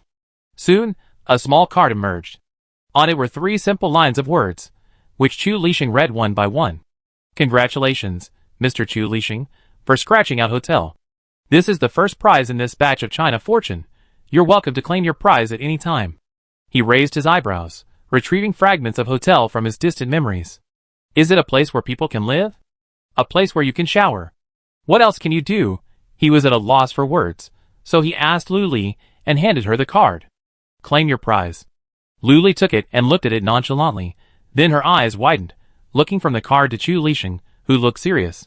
She mentally asked the system, is this real?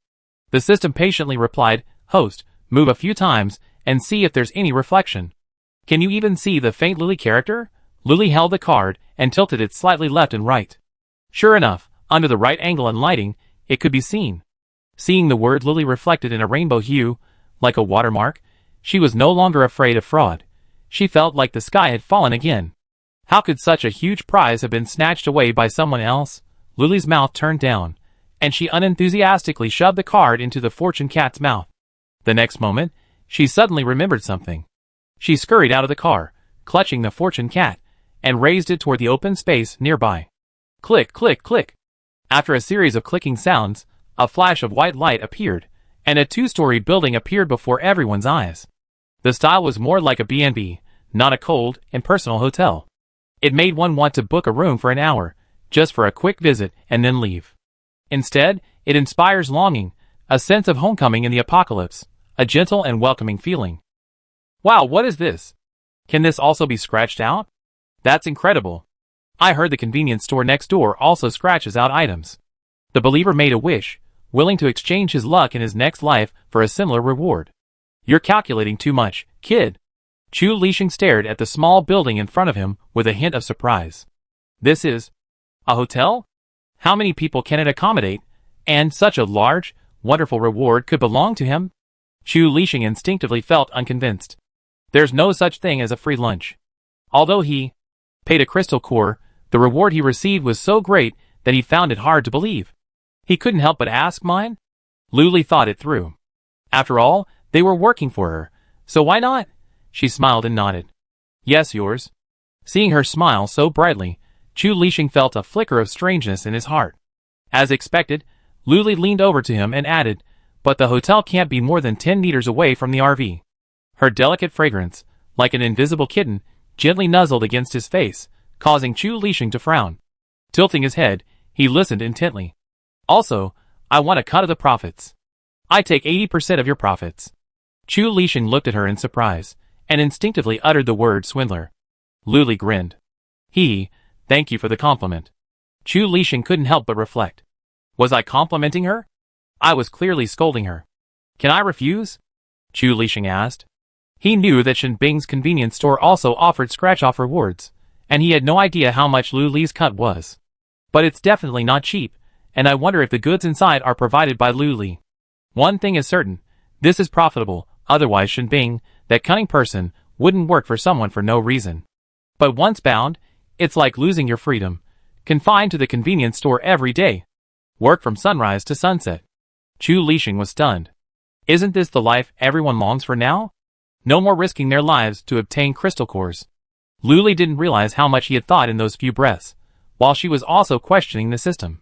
Do they have the right to refuse? Of course not. The fact that they won the first prize means it's destined to happen, destined to bind their lives to yours. Ah? Then I die? They will die too. Luli was shocked. I was so awesome, I wondered. Invisibly affecting other people's lives? It seemed a bit unethical. Once the prize was scratched, the two of them were quietly bound. Luli shook her head at him after understanding this.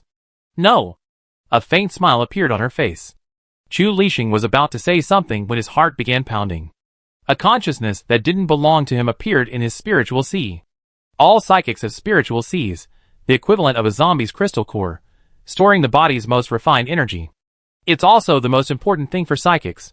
But now, someone else's consciousness has appeared in their spiritual sea. This is a grave taboo. Chu Lixing calmed down and felt the consciousness floating above his spiritual sea, gentle and without a trace of malice. He couldn't expel it, as if it was taking root there.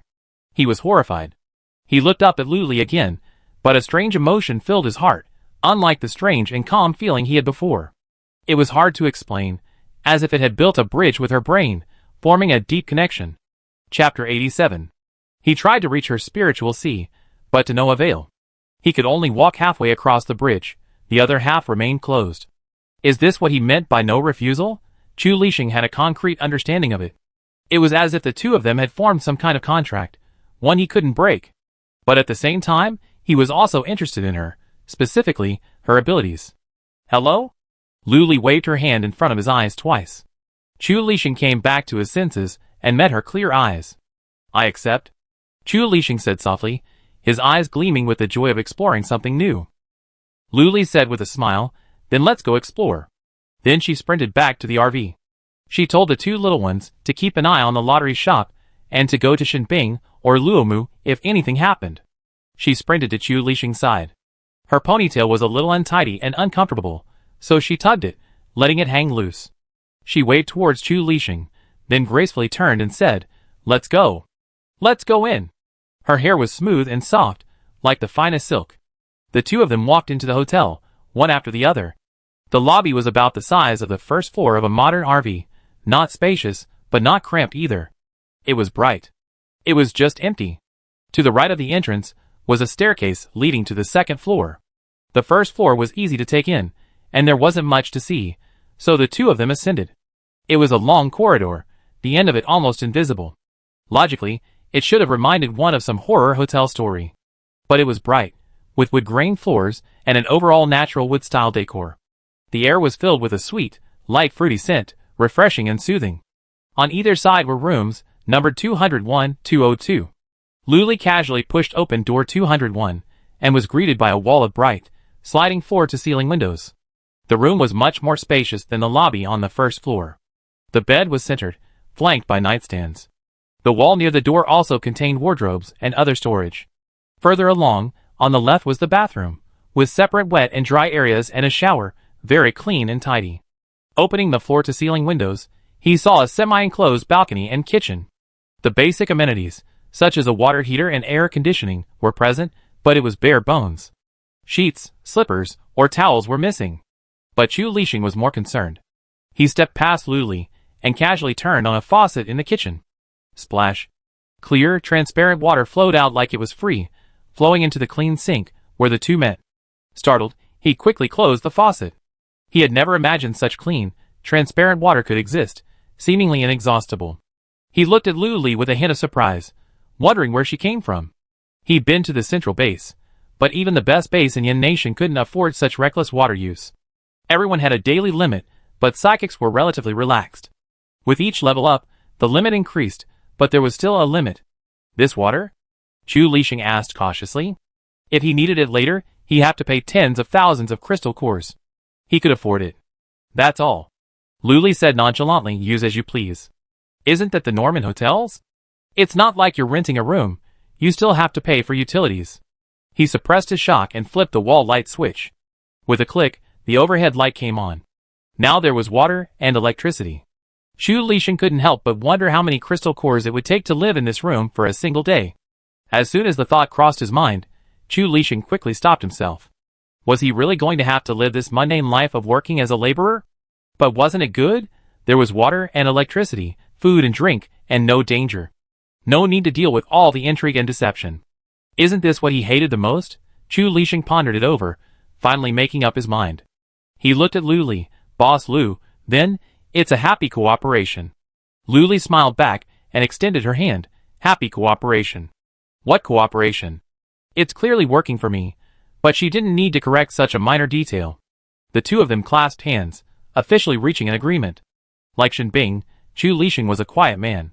Perhaps it was because during the 10 years of the apocalypse, there were so few people he could talk to. Over time, he lost the desire to talk. Lu Li respected their personalities and offered, look on the computer for a new app. He did as he was told. A new app for Lu Li Hotel had appeared on the homepage. Clicking on it, a 2-story building popped up. Zooming in, he could see the layout of the lobby and every room on the 2nd floor. You could even manipulate the layout on the computer. He tried pressing and holding the bed in room 201, dragging it slightly to the right, and clicking OK. The two of them watched helplessly as the bed shifted a few centimeters to the right. Chu Lixing was once again astonished. This ability was truly the most amazing in the world. I understand, Chu Lixing said. He lowered his head and studied the page carefully. There were many gray, unclickable icons, but there was one that resembled a shopping mall. He clicked on it and saw what he saw. It sold bedding and daily necessities, everything you see in a hotel or B&B. But there wasn't any food. The price was low and the quality was good. Chu Lixing tried to recall hotels in the civilized era, thinking of white sheets, but that didn't seem very homely. Lu Li came over to look. The two of them picked and chose. She had her eye on a few 4-piece sets with light yellow plaid and another with light green florals. She chose them entirely based on her personal preferences. They were fresh and clean, fragrant and soft, and just felt good when she put them on. Chu Lixing's favorites were more simple, pure black and light gray, without any patterns, but they were also very attractive. When he tried to place the order, it said his balance was insufficient. Chu Lixing looked at Lu Li and asked tentatively, I pay? Lu Li raised an eyebrow, crossed her arms, and said, as if it was a matter of course. If you don't pay for your hotel, who will? That made sense, but she'd take 80% of the profits. A 4-piece set cost 10 points, which wasn't too expensive, considering it had been discontinued in the apocalypse. Chu Lixing found the place to top up crystal cores in the app, and quickly pulled out dozens of them, dropping them to the ground with a clanging sound. He seems to be a wealthy man, Lu Li thought. He then pointed the infrared sensor at the crystal cores. When they disappeared, the top-up was successful.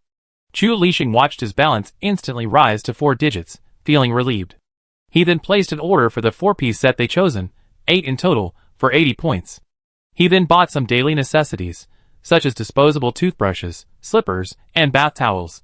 These were even cheaper, and since he bought more, the price was even better. Lu Li didn't care about anything else. After all, the hotel was under Chu Lixing's management, and she didn't need to worry too much. She just had to wait for her share of the money every month. Lu Li went downstairs, left the hotel, and just as she returned to the RV, a group of people surrounded her and asked her questions. Chapter 88. Boss Lu, what's that? Yeah, what new industry have you created? They asked, their eyes filled with anticipation and admiration.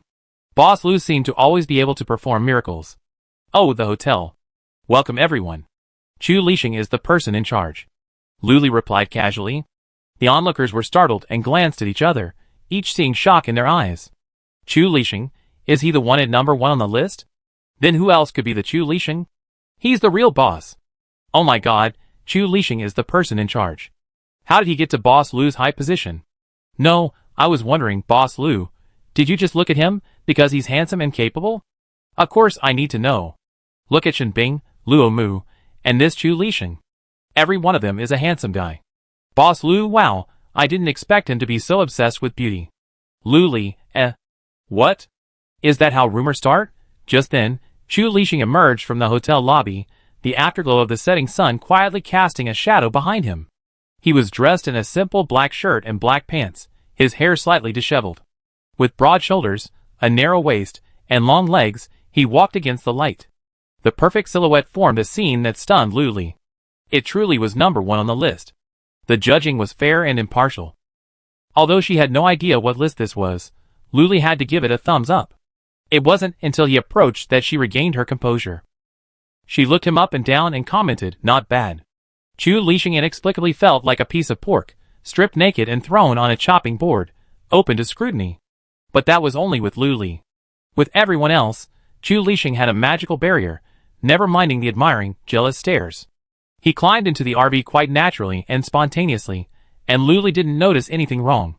Since they all worked for her, they were her family, free to come in as they pleased.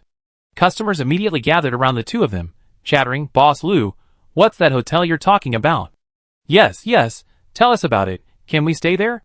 "Yes, yes, yes, we're out of places to stay, and if it's a good price, everyone's happy." None of them dared to ask the cold and silent Chu Lixing, choosing instead to address the kind and gentle Lu Li. Lu Li looked at Chu Lixing, shrugged, then reached out and patted his arm encouragingly. "Go ahead, this is your hotel. Although I take 80% of the money." Chu Lixing stepped forward and fell silent, the atmosphere gradually becoming awkward. After a long pause, he finally said, "A single room costs 188 points a day. A double room costs 288 points a day. That's about 3 crystal cores, not expensive, considering each scratch-off ticket costs a crystal core." So he's thinking about the price? Lu Li thought. She wouldn't get involved. As long as Chu Lixing didn't feel like he was losing money, that was all that mattered. The people were regular customers at the lottery shop, so they could figure it out with a quick mental calculation. They started asking again, "What's in there?" They couldn't just give him an empty room, could they? Based on their understanding of Boss Lu, he wouldn't be so stingy. It would definitely be far more than they imagined. Chu Lixing didn't want to explain anymore. He already said enough today. He said, "Follow me." With that, he got out of the RV and headed towards the hotel. The crowd looked at each other, unsure of what he meant.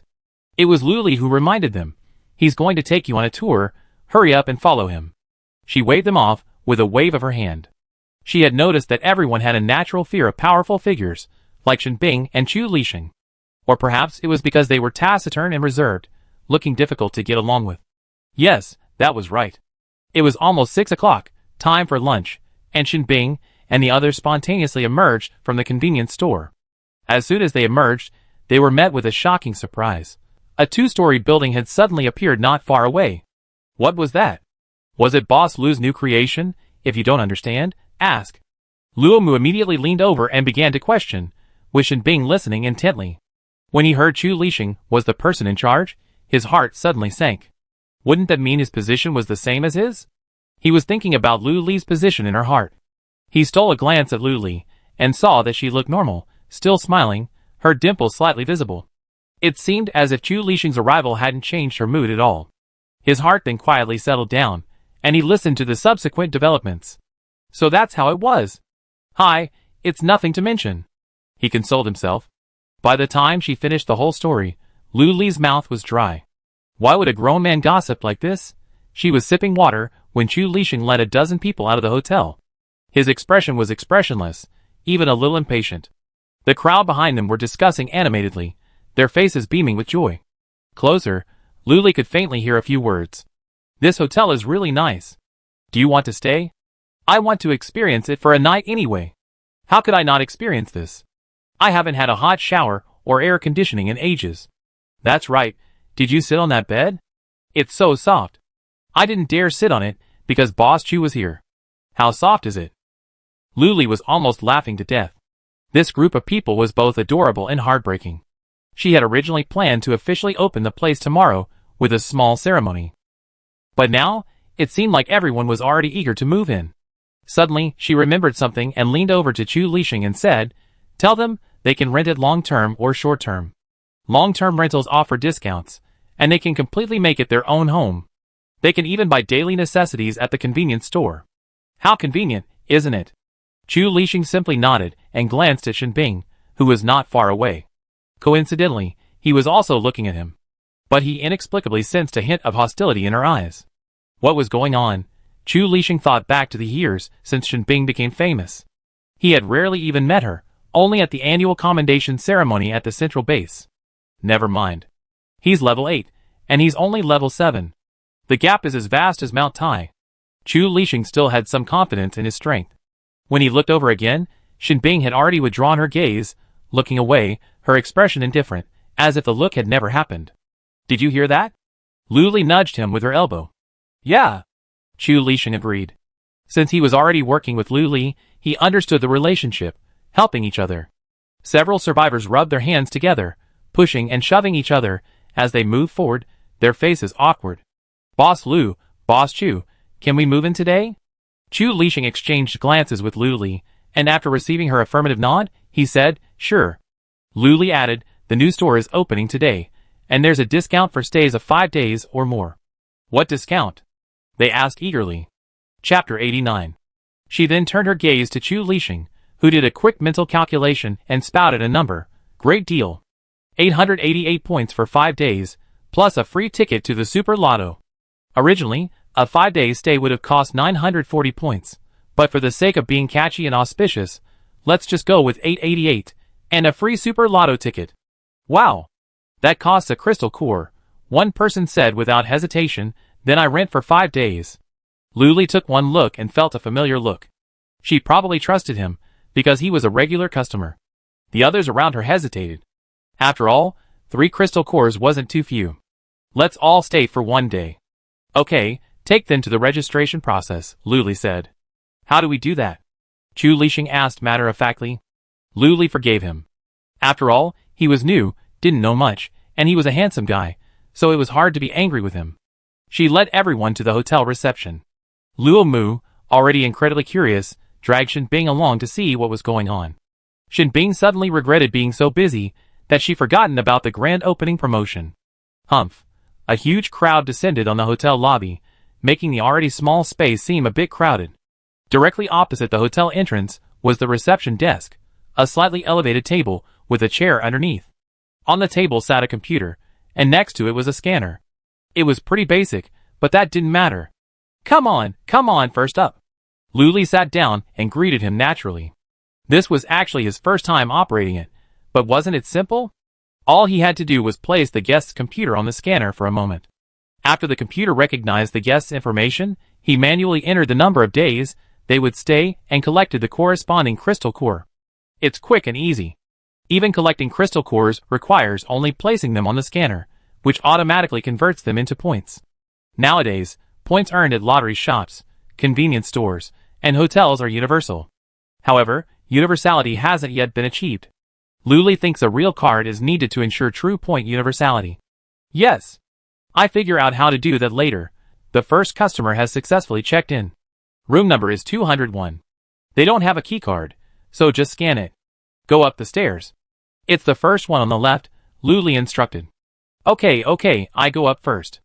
This person was the one who had just said they were staying for 5 days, and had indeed paid for 5 days. The hotel provides disposable slippers, toothbrushes, and other items daily, as well as shampoo and shower gel. But Chu Lixing bought the smallest bottles, 1 set per room, so he could always get more when he was done. After all, these things are very cheap in the mall, 10 points buys a large bag. Chu Lixing doesn't skimp on these things. Do you understand? Lu Li looked at Chu Lixing, grabbed his arm, and pulled him over. Lu Li said, sit down. She stood aside, arms folded across her chest, staring at Chu Lixing. He felt a strange chill run down his back and replied, yes. Then he looked up and said coldly, next. He inexplicably shouted, who's next? Go ahead, you go. You go first. Oh, don't push me. One person was pushed to the front. He chuckled and said weakly, I stay for a day. Chu Lixing's eyes were too calm, just staring at you, like a deep ocean ready to swallow you in the next second. Okay, Chu Lixing said, pointing to the scanner. Put the laptop on it. The man immediately placed the laptop on his wrist against his, and soon, his personal information appeared on the computer. Chu Lixing entered the number of days, then looked at him again. He was confused, then suddenly realized something, and took out 4 crystal cores. Then he breathed a sigh of relief. Oh my goodness! If he hadn't been quick-witted, Chu Lixing would have thrown him out. 202, Chu Lixing said calmly. Okay. The man immediately went up. He happened to run into someone he knew from room 201. His nerves immediately tightened, and he asked, what's going on? Is there no water or electricity? Was that just a scam? Or are they using it only for a limited time? The customer from room 201 rolled his eyes at him. What are you thinking? 24/7, free use. I just wanted to go to the convenience store and buy some instant noodles. That's fine. The customer from room 202 was clearly the type to jump in and out of caution. He watched the customer from room 201 go downstairs before using his laptop to open the door. He was struck by the bright, spacious room. The bed was covered in a pure black four-piece suit, and in the bright light, it didn't feel oppressive at all. He walked around the room, finally stopping at the faucet and carefully turning it on a fraction. Clear tap water flowed from the faucet, dripping drop by drop onto his dry palms. He licked the water from his palms clean as if it were a treasure, never allowing a single drop to go to waste. The customers waiting downstairs had also checked in, all in single rooms for the day, presumably wanting to experience it firsthand. Luli also took this opportunity to establish a lottery shop nut-based subgroup and recruited these customers. He told them to invite their friends and family members as well. The three bases in front, Huakai, Hope, and Xi and Sheng, are in a separate group.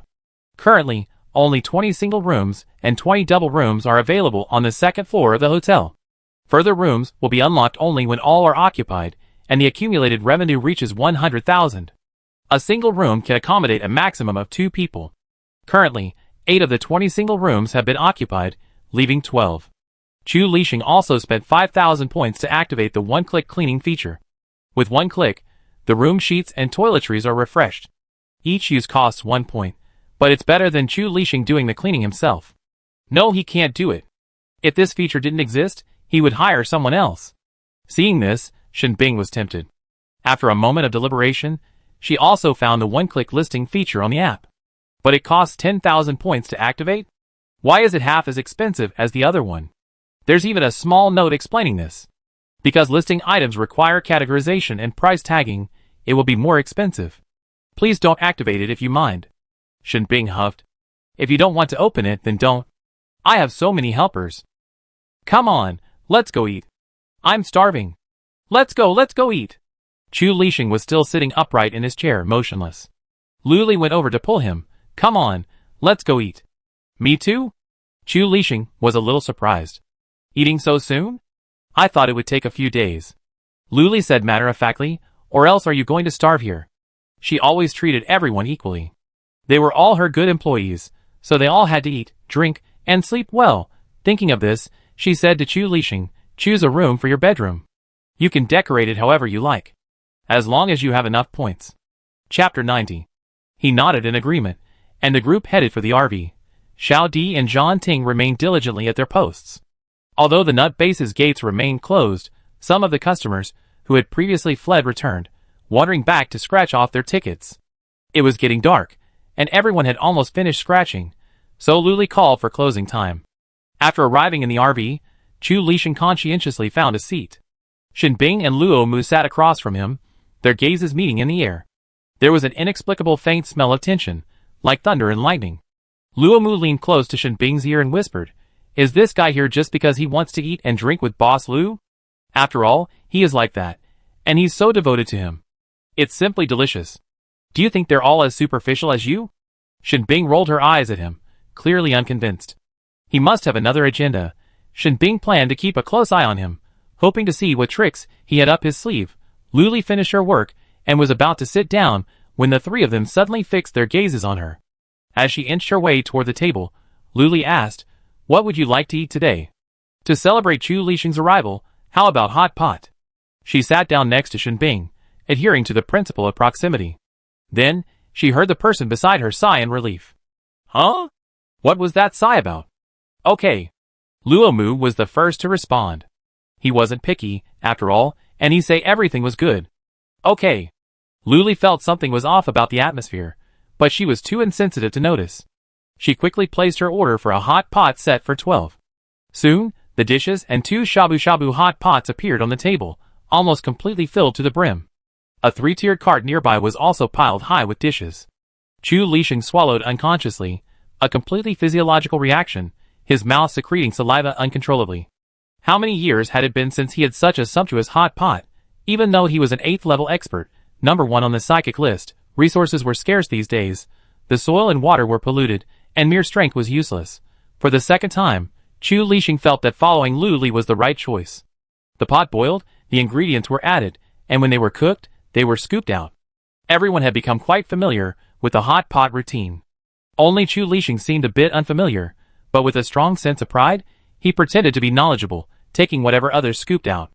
Everyone around the table chatted occasionally, and the atmosphere was relaxed and cheerful. Chu Lixing felt a strange sensation. A few days ago, he watched them eat outside the RV, and felt a little envious. Today, he was sitting here eating himself. Time was different now. Things were changing so fast.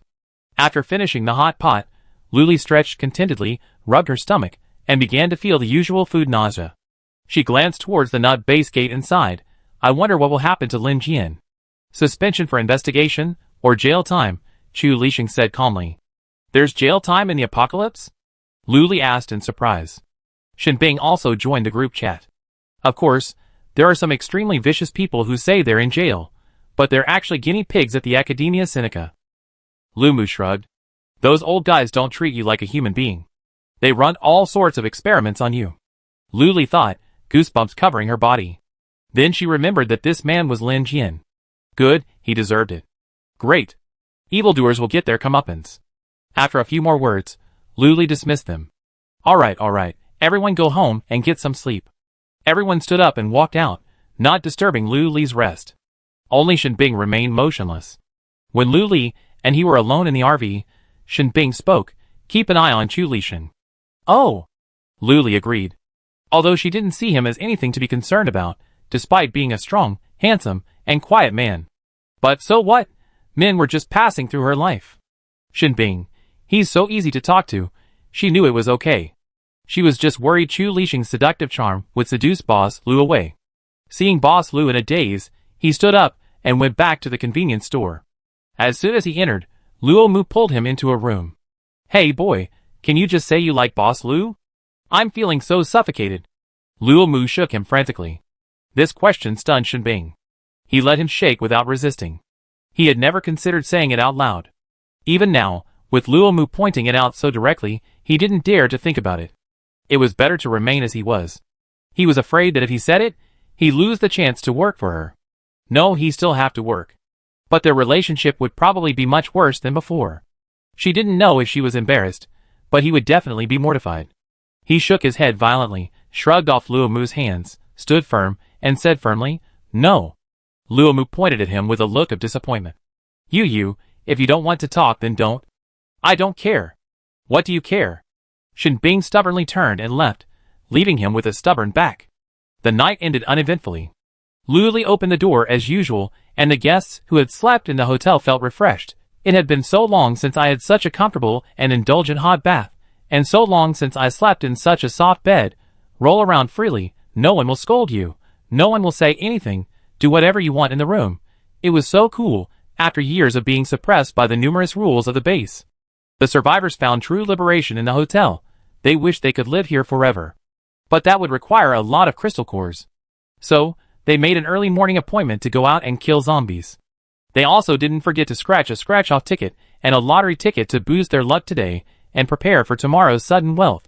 Luli smiled and said to them, Be safe, and come back safely. This way, they could stay in the hotel and continue scratching tickets. The nut base remained closed today, probably because they were still dealing with Lin Jian's matter, which meant the lottery shop was not very busy. Luli was thinking that if things continued like this, she would have to move to another base tomorrow. After all, this place could also accommodate an automatic scratch-off lottery machine, which wouldn't affect her ability to continue earning money from the nut base. Near noon, the gates of the nut base slowly opened, and a slightly older sedan drove out. The car slowly stopped in front of the RV, giving the impression of a small figure dwarfed by a larger one. The window rolled down, revealing the face of a middle-aged man. He had a serious, unsmiling expression, a few wrinkles at the corners of his eyes, and his eyes looked at Luli kindly. Luli sprawled on the table, greeted him cheerfully, Hi, scratch-off tickets. 1 changes your life, 2 changes your destiny. He opened the door and got out. Dressed casually, he looked refined and neat. Somewhat out of place amidst the gray surroundings, he slowly approached the RV. Soon after, several muscular men exited the car and followed closely behind him, a half-step behind. The man's name was Luo. He strode to the front of the RV and took in the neatly arranged scratch-off tickets on the table. Chapter 91. Looking up again, he glanced inside the RV. It was clean and bright. There was a faucet in the corner, seemingly not closed tightly. From time to time, a drop dripped down. There was a pool of water below, and the pipe led nowhere. He couldn't help but remind him, Your faucet isn't tight. Then, feeling awkward, he added, Hand me one, thank you. Luli glanced back and said nonchalantly, "It's okay. The faucet isn't tight. Just pick one yourself. One first-level crystal core for each." Luo winked at the person next to him, and that person produced 2 crystal cores and placed them on the table. Luli sat on a high stool, put away the crystal cores, and looked at him with her chin propped up. He didn't look like an ordinary resident. The person following him was probably a bodyguard. What could this person be? Luo couldn't help himself and kept glancing at the faucet. Finally, unable to bear it any longer, he said, "Shopkeeper, I have someone who can fix faucets. Can he help you?" His tone was slightly assertive yet humble, and his words were full of an offer of help, a perfect harmony. Luli was taken aback, then nodded in understanding. "Okay." Just as he agreed, one of the men behind Luo stepped forward and entered through the car door. Luo even brought his own tools, and in a few clicks, he fixed the faucet. Luli was astonished. Reassured, Luo picked 2 that caught his eye and began scratching. After scratching both, he examined them thoroughly. He couldn't figure out what the scratched-out patterns represented. They looked like both fruit and vegetables. He handed them to Luli and asked naturally, "What's that?" Luli glanced at them, her tone bland and perfunctory. "Oh, a fruit basket, and a handful of bok choy. Want to exchange them now?" Luo's eyes lit up, suppressing his inner excitement as he nodded heavily, "Yes. Yes." Luo stuffed the dear pair into the fortune cat's mouth, and the eyes of Luo and the men behind him all fell on it. Soon, a luxurious fruit basket and a handful of emerald green bok choy appeared on the table, accompanied by a rich, fruity aroma. Luo eagerly leaned forward to take a look, his eyes sparkling. He had never seen such juicy fruit, even at the Academia Sinica. He couldn't help but wonder, since fruits have pits, what if he took the pits back to the institute? Could they grow them? Would they be as juicy as this? Just thinking about it made Luo's heart surge. If he could grow one, he could grow another, meaning there would be countless more. Isn't this the hope for humanity's future? Luo's gaze at the fruit basket grew even more intense. But then he thought, where in Yin country is there any soil that meets planting standards now? It's all polluted, nothing can grow. He instantly lost heart, but it didn't matter. As long as there were seeds, there was hope. Luli had been observing him, watching his eyes go from shining to dull, then back to full of light. It only took a few seconds. This man's moods were truly unstable and changeable. Luo opened the plastic wrap around the fruit basket, took out a perfectly shaped, richly colored apple, held it to his nose, and inhaled deeply. Ah, a burst of apple fragrance, so refreshingly sweet, it made him want to take a bite. With a crisp crunch, Luo bit down, and the juice splashed out in a perfect arc, revealing the flesh within. The skin was thin, crisp, and juicy. The flesh, chewing, wasn't just sweet, but also had a hint of tartness, a perfect balance of the two. Luo devoured the apple in one mouthful, unable to stop. In just 1 minute, he finished the entire apple. The bodyguards behind him were drooling with envy. "We've been professionally trained. They usually don't get greedy, nor do they glance around, unless they can't resist. It smells so good." Luo stored the apple core in his space, along with the fruit basket and the bok choy. Luli, who was serving other guests, heard the crisp sound of him eating the apple, and turned to ask if he wanted it washed. But then she saw him stuffing the core into his pocket like a treasure. He's going to take it home to savor? She gave up the thought. People in the apocalypse are always frugal, so it's understandable. Luo said, "Each of you scratch one. Whatever you find is yours. Consider it a relaxing moment." "Yeah." Someone behind him cheered softly. They swarmed around Luo, each taking out a crystal core, selecting one, and began to scratch. The results were naturally mixed. Everyone scratched out a fruit, and Luli wondered if he should continue his business. After everyone had scratched and claimed their prizes, Luo went to the convenience store again. Naturally, his hands were itching to buy, and he filled several shopping baskets. The prices were unexpectedly low. He longed again. How great it would be if a lottery shop and a convenience store were located in the central base. He looked at Luli, who smiled faintly in the RV, and began to think about how to convince her to cooperate with the central base. The 2 previous private messages he sent her on the Human Social Place app had been read without a reply. Luo had always known Luli wasn't easy to talk to, but seeing her today, it seemed she was a bit biased. She looked gentle and kind, often smiling, but that smile rarely reached her eyes. "It's hard to be intimate," he concluded. Luo didn't immediately go talk to Luli, but instead went to a building to the left of the RV. From the outside, it looked like a guest house from a more civilized era, but there were no plaques or signs. Luo walked into the first floor and saw a very familiar person at the front desk. Chu Lisheng? Why was he here?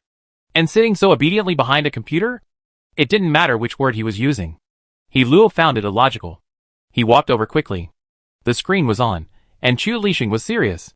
Welcome to the Dawn Hotel. A voice came from nowhere, startling Luo, and then he realized what was happening, even more surprised. Hotel? This is a hotel. After hearing this voice, Chu Lisheng felt as if he had just woken up from a dream. He glanced at the visitor perfunctorily and said, "Are you checking in?" The question also gave off the air of a stay-at-home offer, or else get out. Chu Lisheng, don't you recognize me? Luo was stunned. After all, it was always me who contacted you. Every year at the commendation ceremony, the day of consolation, and the anniversary of the apocalypse, I sent you my greetings. How could you not remember me? Luo was quite sad. Chu Lisheng squinted at him. Oh, Luo, checking in. It was like an NPC, with its own tasks to complete, keywords to trigger, and lines to recite. Luo choked. He was used to it. After all, he always got no response after sending his greetings. Is this a hotel? How do I check in? What's the price? What's included? Luo asked a series of questions. Chu Lisheng simply handed over a sheet of information, which was already laminated and looked quite professional and legitimate. It was obvious that Chu Lisheng had spent his points on the software, and just couldn't be bothered to deal with other people's questions. Chapter 92. Just ask if there's a crystal core, so you can build it at will. 10 years of savings. Luo took a look and saw the price, room type, and included amenities listed. It was incredibly detailed. Could it really be that good? Forget it.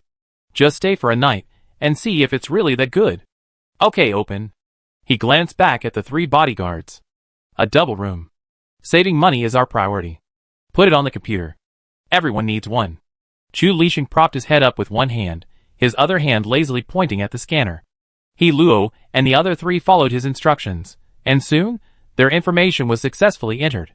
Chu Lisheng handed Luo the room card. 213, go up the stairs and find it yourself. Not wanting to say anything more, Luo, accustomed to his way of doing things, took the card and headed up the stairs. The group walked down the corridor, looking around as they went. They were quite surprised to find 213, which they could access by swiping their room cards or the computer. Once inside, everyone's mouths dropped open in amazement. It was so spacious and bright. The double room was significantly larger than the single room, with 2 1.5-meter beds centered. 3 nightstands sat at the head of the bed, and the wardrobe was also considerably larger. To the left, there was a bathroom, kitchen, air conditioning, and all the basic amenities. The more they toured, the more their eyes widened, especially when they saw the endless supply of running water from the faucets. And the working air conditioner, lights, water heater, and other electrical appliances. They were stunned. One person asked softly, "Will we be charged an exorbitant fee when we check out?" Luo carefully recalled the information on the introduction paper. It clearly stated that water and electricity were free to use without additional charge. He replied, "No." The bodyguards finally breathed a sigh of relief. "Minister there's a kettle here. Shall we make some instant noodles?" Luo, still reeling from the shock of the hotel's unlimited water and electricity, was brought back to his senses by the bodyguard's words. "Let's make some instant noodles. We're all starving. Give us some extra ham," Luo said. He was generous to his subordinates. After all, they were the ones protecting his life. If he didn't treat them well, what would happen if they abandoned him in a life-or-death situation? "Thank you, Minister The bodyguards all started to move. The division of labor was clear. Some boiled water, others packed the instant noodles. They even bought a large bucket of double-strength noodles, plus 2 sausages. After the noodles were ready, the 4 of them huddled around the small dining table and excitedly began to eat. The sound of slurping noodles rang out, whetting their appetites. It was true that food tasted better when you saw others eating it. No one spoke the entire time. They were all absorbed in their instant noodles, a gesture of respect for the food. After finishing their meal, everyone looked numb, stunned. Some murmured, "So fragrant, so delicious." Luo also said, "I used to think instant noodles were junk food, but now they're like a delicacy." He had lived for almost 30 years, but the last 10 years of the apocalypse had felt especially long, making him look 20 years older. Eating these instant noodles now felt like a lifetime ago. Luo suddenly stood up and said before leaving, "Don't follow me. I'm going out for a moment." He took long, eager steps as he left the hotel and headed straight for the RV. Boss Lu, I need to talk to you. Luo couldn't wait any longer, slamming his hands on the table. The noise he made caught Lu Li's attention, and she looked over. He thought to himself, here he comes, here he comes. He's finally been unable to hold it back. It was the same utility room, the same table and chairs, only the fruit and water were gone. The two men sat facing each other, their eyes meeting, neither of them speaking first. Luo was the first to give in. Boss Lu, are you interested in expanding your business outside the central base? No, Lu Li said without hesitation, without a second thought. Luo choked, feeling the same sense of powerlessness he had felt against Chu Lixing. Luo, usually eloquent with others, was suddenly speechless here. But he was always good at not giving up. He pressed on, why Boss Lu? With a large population and strong spending power, you definitely earn a lot of crystal cores. Lu Li again refused without hesitation, no. She added, I will go, but not tomorrow. It's only a matter of time. I know you're anxious, but don't worry. Luo was indeed anxious. He mainly wanted the people at the research institute to study Lu Li thoroughly. How soon is sooner or later? Luo pressed again. Lu Li didn't want to answer. She didn't know herself, not even how far from the central base she was. Luo stopped asking. He could see that Boss Lu was getting impatient, but the gene etched in his DNA made him subconsciously ask, then Boss Lu, I wait for you at the central base. Can we add a computer? He said sincerely. Okay. By the way, what about Lin Jian? Lu Li asked, turning on the computer. Luo was stunned. This was classified, but he had come to tell her the results. Then, after seeing all this, he was so shocked that he forgot about it. He said, the investigation revealed that Lin Jian had kept hundreds of women at the base, and had killed hundreds of residents. This is an unforgivable crime. As the base commander, he disregarded human life. He deserves 10 years in prison as a lesson. Boss Lu, rest assured, he won't let it go easily. Lu Li was relieved to hear this, and the thought of what Lin Jian was about to endure filled her with joy. The two successfully added each other as friends, and Luo, as a second choice, asked, then, Boss Lu, can we cooperate with the central base and provide supplies? Those from the convenience stores? Lu Li asked. Scratch-off tickets are out of the question. The central base hasn't been unlocked yet, so they can't install automatic scratch-off machines. It's also impossible to buy hundreds of tickets at once and sell them to the central base. How would I claim the prizes then? That's a hassle. The only thing they could cooperate on was the supplies from the convenience stores, and that would require Shenbing. A minute later, Shenbing sat down next to Lu Li. Both of them had blank expressions on their faces, their arms folded as they stared at Luo. Back to the starting point. Luo knew they never would if he didn't speak, so he asked, Boss Shen, are you interested in cooperating with the central base? I just talked to Boss Lu, and she's interested. Speaking directly of the big boss, Shenbing's expression softened, a slight smile on her face. But then Lu Li replied, I'm not. It's up to you. Shenbing's expression suddenly turned cold, as if she could change her expression. She asked, how do you want to cooperate, Minister He? You speak first. If I'm not satisfied, I just throw you out. Luo chose his words carefully. Daily provision of necessary supplies, such as 500 bottles of mineral water, 1,000 buckets of instant noodles, something like that. The quantity would actually be much larger, but in units of thousands, given the central base's large population. What's the price? Shenbing glanced at him and asked casually. I see the prices are marked on your shelves. I add 10 points to each item. Luo felt quite generous. But this is the end of the world, and those products are common in convenience stores, but very rare outside. Chapter 93. Shenbing scoffed, looking at him with disdain. She lifted her hips slightly, stood up, and tried to leave. Luo, anxious, reached across the table and grabbed his arm. Don't be so impatient. Sit down and have a chat. I'm not trying to give you room to raise the price. Look at you, you walk away the moment you disagree. Shenbing sat back down and raised her chin toward him, motioning for him to continue. Lu Li was cracking melon seeds and watching. Double? Luo asked cautiously, ready to stand and pull him back, observing his expression. Shenbing was silent. Shenbing thought, this price wasn't bad, actually. It wouldn't take much effort to make an extra profit. He subconsciously glanced at Lu Li, who nodded encouragingly. Your convenience store is your decision. She just take a cut. Just make sure you didn't lose money. Okay. Shen Bing nodded calmly. But how will you get the goods? It's impossible to send a helicopter every day. It's too wasteful. There aren't many intact helicopters in all of Yen country right now. That's a problem too. He Luo pondered. The distance from here to the central base is 1,500 kilometers. A helicopter flight takes 2 hours. For an average person walking, it would take at least 400 hours, not counting the difficulties encountered along the way, which would be immeasurable. Even if they were speed-powered, no matter how fast they were, they wouldn't be as fast as a helicopter. It would still take 2 or 3 days, not even including rest time. Transportation was a problem. He Luo said, I go back and discuss this with the leadership. Please keep in touch.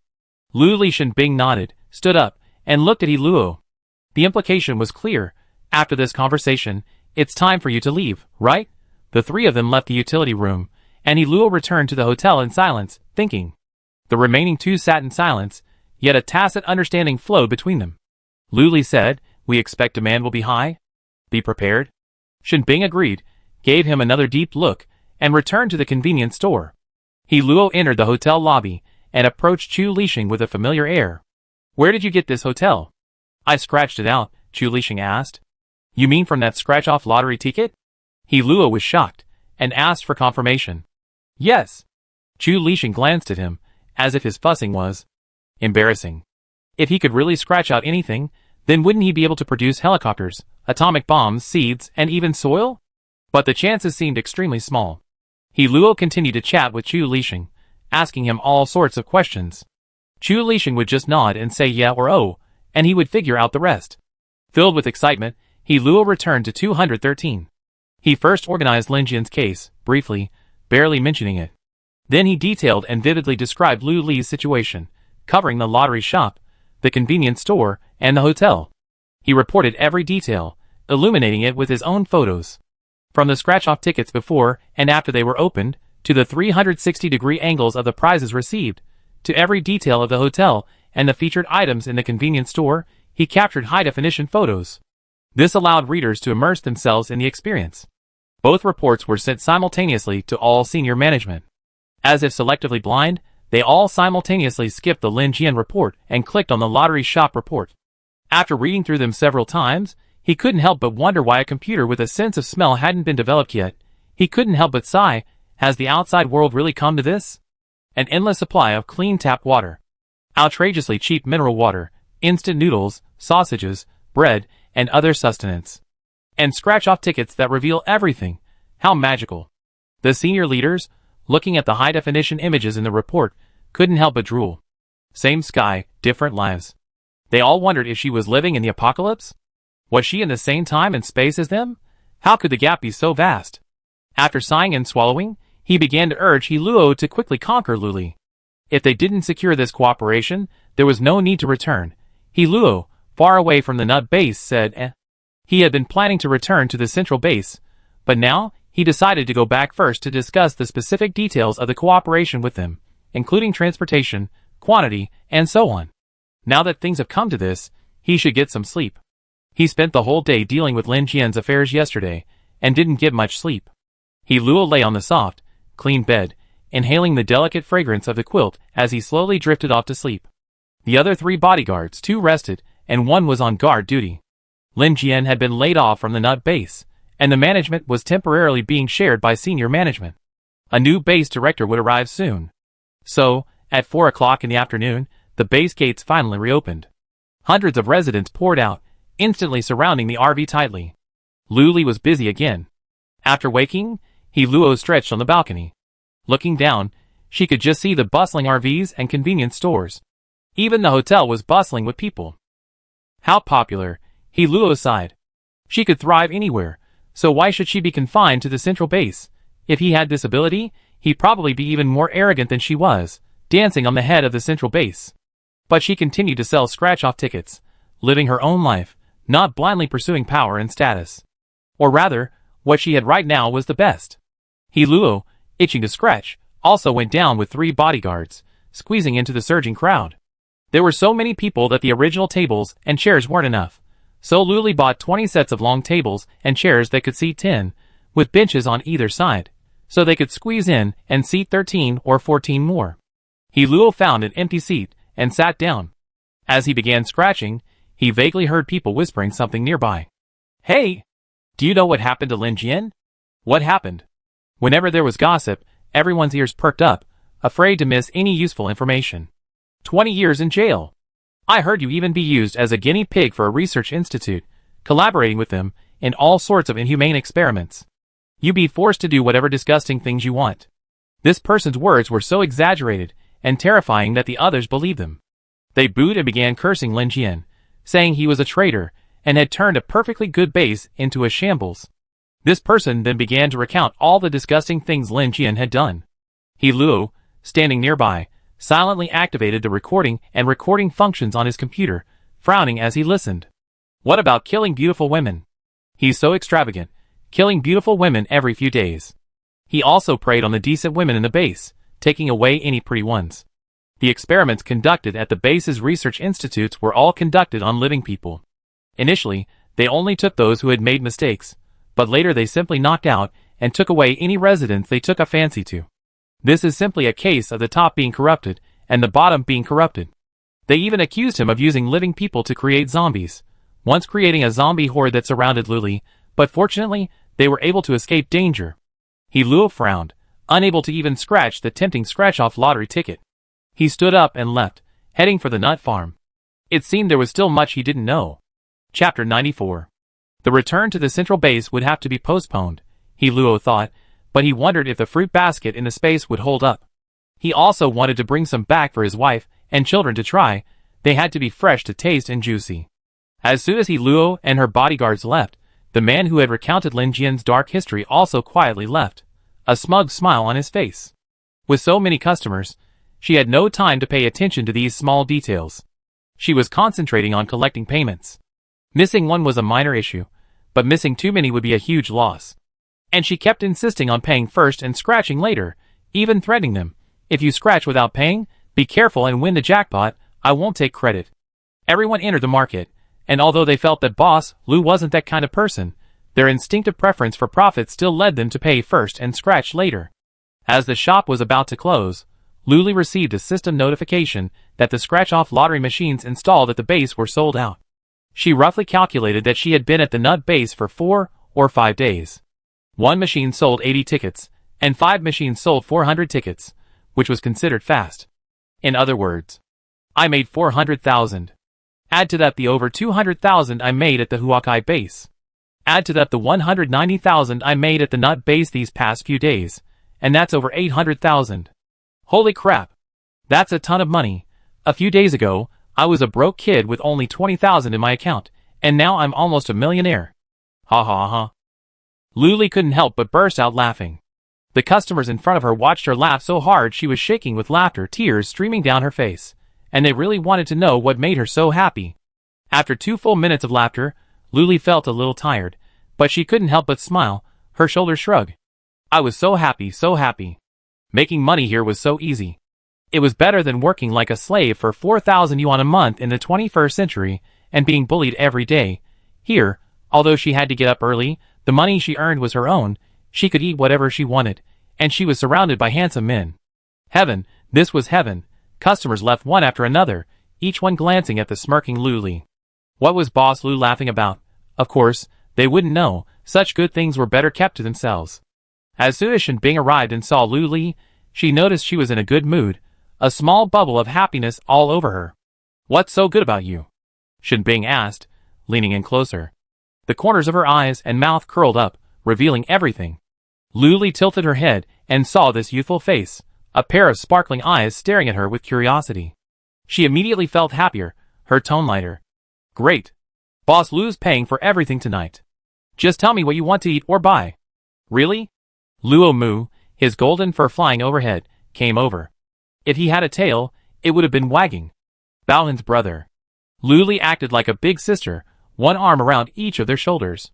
Both had fantastic figures, broad shoulders and narrow waists. It looked like one had pecs and the other had abs. Oh, I kind of want to pinch them.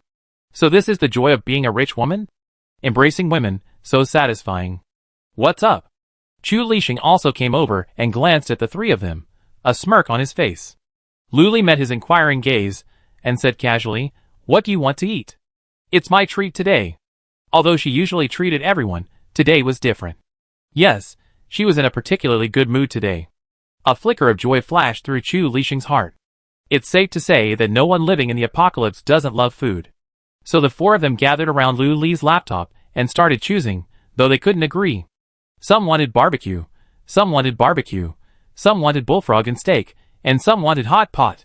Lu Li, who wanted to eat everything, always had big eyes and small stomachs.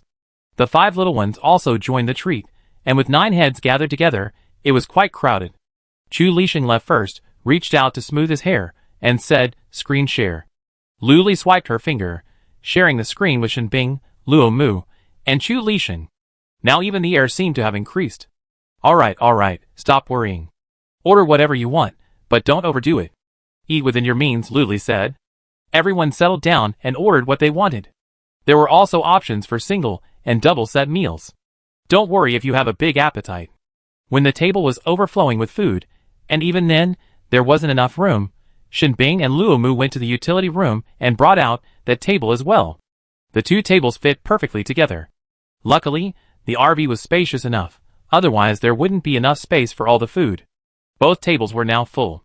Luo had appeared outside the RV without him noticing, sniffing and swallowing, his eyes fixed on the food. The 3 bodyguards behind him looked just like him, their expressions more obscure. "Lu, boss Lu." Luo called out cautiously, then realized he was being too abrupt and impolite. But with all the food in front of him, was that all that important? Not really. Let's just eat first. Huh? Lu Li was busy arranging the assorted food to make it look more attractive, about to take a photo. He turned back at the words. He wouldn't want to eat together, would he? Lu Li vaguely guessed. Can I use crystal cores to buy this food? Luo's eyes fell on the steaming food on the table. Huh? Lu Li said subconsciously. That's not impossible, but I'm in a good mood today. You guys come up and eat together. We ordered too much anyway, Lu Li said openly. Luo Mu's eyes instantly shot over, as if to say, what did you say? How could we order too much? We can finish it all. Luo was flattered. He knew the importance of food better than anyone else present. But Boss Lu actually invited him up to eat together. Oh my god, what kind of boss is this? I wanted to cry. Luo led 3 bodyguards to the RV. Shenbing also went to get 4 chairs, so that the 13 of them could sit neatly. Lu Li even took a photo, but she didn't bring Luo and the other 4 inside. She only took a photo of the original 9 people, and the food on the table. Aside from Chu Lixing's rather faint smile, everyone else's faces were brimming with contentment and happiness. Lu Li posted this photo to Human Social without any captions. After posting, he turned off the notifications on his laptop and focused on eating. The food on the table was a complete mess. Spicy hot pot, barbecue, fried skewers, cold noodles, braised pork and cold dishes, wontons, noodle soups, pizza, hamburgers, fried chicken, and so on. It was like a night market. Lu Li wanted everything, and so did everyone else, so they began to eat their way around the table. But everyone was polite and clean, and they all used serving chopsticks and spoons. If you want the meatballs from the spicy hot pot, take 1. If you want the cold noodles, take 1. If you want the wontons, take 2. Chapter 95. This was a true buffet, and everyone was incredibly happy and satisfied. At first, Luo and the other 3 were a little hesitant to eat too much, but as the atmosphere grew, they couldn't help but. Luo rubbed his bulging belly, feeling a fullness and satisfaction he hadn't felt in years. It felt so good. What if he didn't want to leave? He wanted to live here forever. His eyes lit up. He'd bring his wife and children over and let them live here while he continued working at the central base to earn crystal cores. Wow, I'm a genius. I made this decision. Burp. Lu Li burped, then sat there for a while, feeling dizzy from the food, before smacking his lips and coming back to his senses. Then, let's all go home and sleep. Lu Li sent them off, then confirmed the order on the order page, clearing the garbage from the table. The tabletop was clean, as if nothing had happened. Lu Li nodded with satisfaction, folded up the 4 sides of the car, and went upstairs to sleep. Before bed, Lu Li restocked the 5 scratch-off machines at Hope Base, and also filled up the ones at Blossom Base. Just as she was about to log out, a message popped up. Hope Base machine number 120 sold. It was exactly 2 seconds after she restocked, but it was already 11 o'clock. Could there really be such an addicted customer who stay up all night, just waiting for her to restock and buy immediately? Wasn't that a bit too much, but it was also normal. Someone with money shouldn't be allowed to buy. Luli tucked herself in and went to sleep. As she fell asleep, she didn't realize her computer had flashed twice more. When she woke up, she saw the message, Hope Base machines 1 through 5 are all sold out. Please restock as soon as possible. Luli was shocked. They didn't even need to sleep at night, just playing scratch-offs? She looked through her purchase records. Even after she fell asleep, the messages kept coming.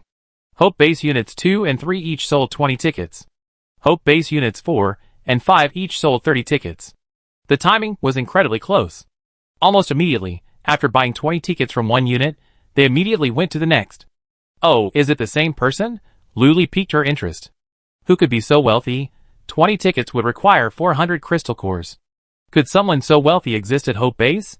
She turned over and activated Unit 1's built-in camera, reviewing last night's footage. It was a man, wearing a baseball cap and a face scarf. His clothes were all black, almost blending in with the darkness. If it weren't for the light on the machine's screen, she would have doubted whether anyone was there. He looked unremarkable, practically unremarkable in a crowd. Why was he covering himself up so tightly? He had no good intentions at all. Behind him were several sacks of crystal cores, which he stuffed into the machine and then collected the scratch-off tickets. Luli briefly reviewed the footage from all 5 machines covering this period. He was quite clever, buying only 20 tickets from each machine, just enough to use up all the crystal cores he had. After making his purchases, he quickly slipped away. Luli reviewed the surveillance footage again, following the purchase history. He discovered that each person was buying tickets, but they all wore similar attire: black shirt, black pants, black face scarf, and a baseball cap. They tried to avoid showing any skin. After a few rounds of back and forth, they had cleared out all the scratch-off tickets in the 5 machines. No wonder they were sold out so quickly. If they were out and about, Luli wouldn't have been suspicious. But seeing them dressed in black, covered up so furtively, and acting so stealthy, it was clear something was amiss. She checked the live surveillance camera again, which was the current one. People were crowded around the machine. The surveillance camera not only allowed for visuals, but also audio. Even through the screen, she could hear their chatter. Why is the machine still empty? Didn't Mr. Liu restock it? Let's ask in the group chat. They must have been too busy and forgotten. A group of people were about to flood the group chat with messages when a voice shouted from somewhere. Scratch-off lottery tickets. 2 crystal cores for 1. 3 crystal cores for 2. Luli manipulated the camera to locate the source of the sound. Not far away, she saw several men setting up a stall. Their equipment was quite simple, just a table. There weren't even any scratch-off tickets. Just hearing the man shouting, the customers who had been gathered around the machine swarmed over. Where did you get these scratch-off tickets? That's right. Why are you selling 2 crystal cores for 1? You're robbing me? Did you buy all the scratch-off tickets in the machine? The man smiled, unfazed. So what? If you want scratch-off tickets now, you can only buy them from me. Otherwise, go to the nut base and see Boss Liu. You? Some were left speechless with rage. Getting to the nut base is easier said than done. It's a 2-hour walk, not to mention the zombies and other dangers along the way. Whether it's safe or not is another matter. Hand over your scratch-off tickets now, or we be rude. The crowd surrounded him, their faces menacing. The man, Liu Yu, sneered at him, even extending his hand and waving a challenge. Come on if you dare. I'm the base commander. Upon hearing this, everyone looked at each other and murmured, Lu Hongtao? It had to be that bastard. Who else could do such a filthy thing? I heard he and Boss Liu aren't on good terms, but I didn't expect him to be so spineless, waiting until he left to make a move. What should we do? We still have to stay in Hope Base. In a base, the base commander holds considerable power. If you offend him, you're essentially dead. They do whatever they want to you. As long as you're not as arrogant and defiant as Lin Jian, and happen to be photographed by Lu Li, and she happens to be popular, and has a lot of traffic recently, no one will bother you. We won't buy anything. Let that Lu Hongtao take it all. He buy all the scratch-off tickets in the 5 machines. It's not cheap. That's right. We won't buy anything. Let's go! Leave. Whoever buys is a bastard. Whoever leaves will be bitten by zombies. The onlookers left amidst a few words, leaving Lu Li with only an angry back. Lu Li was completely overwhelmed. She almost forgotten about Lu Hongtao. Why was he always causing all this trouble? Couldn't he just stay in charge of his own base and take care of his daughter? He's already bedridden, crippled, and he's still doing this all day long. He's such a complete failure as a father. She checked the surveillance footage again. The man was still standing at the table, a nonchalant expression on his face, his legs twitching slowly. He didn't seem at all bothered by the customer's departure. He was even playing with the scratch-off ticket. He seemed completely confident. Luli wanted to see how things would develop next, and what gave him such confidence. A few minutes later, a man slinked over stealthily, his back facing the surveillance camera. Luli heard him whisper, 2 big 7s, please. Chapter 96. Liu twitched his lips sarcastically, pulled out a large 7-digit lottery ticket from his space, and slammed it onto the table. 3 crystal cores. His attitude was utterly abominable, but since he was the only place within 100 miles that sold scratch-off tickets, how could the customer bear it? He paid for the crystal cores, casually picked up 2 scratch-off tickets, and walked away, unbothered by this humiliation. Luli watched the entire process.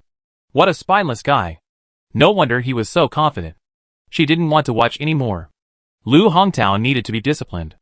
Could a mere base commander have truly turned so mad? She didn't have the power to dethrone Lu Hongtao, but He Luo did. He could easily dethrone the commander of a 2-star base like Nut Base. For He Luo, a small 3-star base like Hope Base was nothing. She shut down her computer, got out of bed, washed up, went downstairs, and unlocked the 4 doors of the vehicle. Customers were already waiting outside. As soon as the door opened, they jumped out of their chairs, as excited as dogs at food. Everyone greeted her with beaming smiles, genuinely impressed by Boss Lu's kindness and how he improved their lives. Originally, a crystal core might only exchange for 5 milliliters of water, but here, a gamble could turn a bicycle into a motorcycle.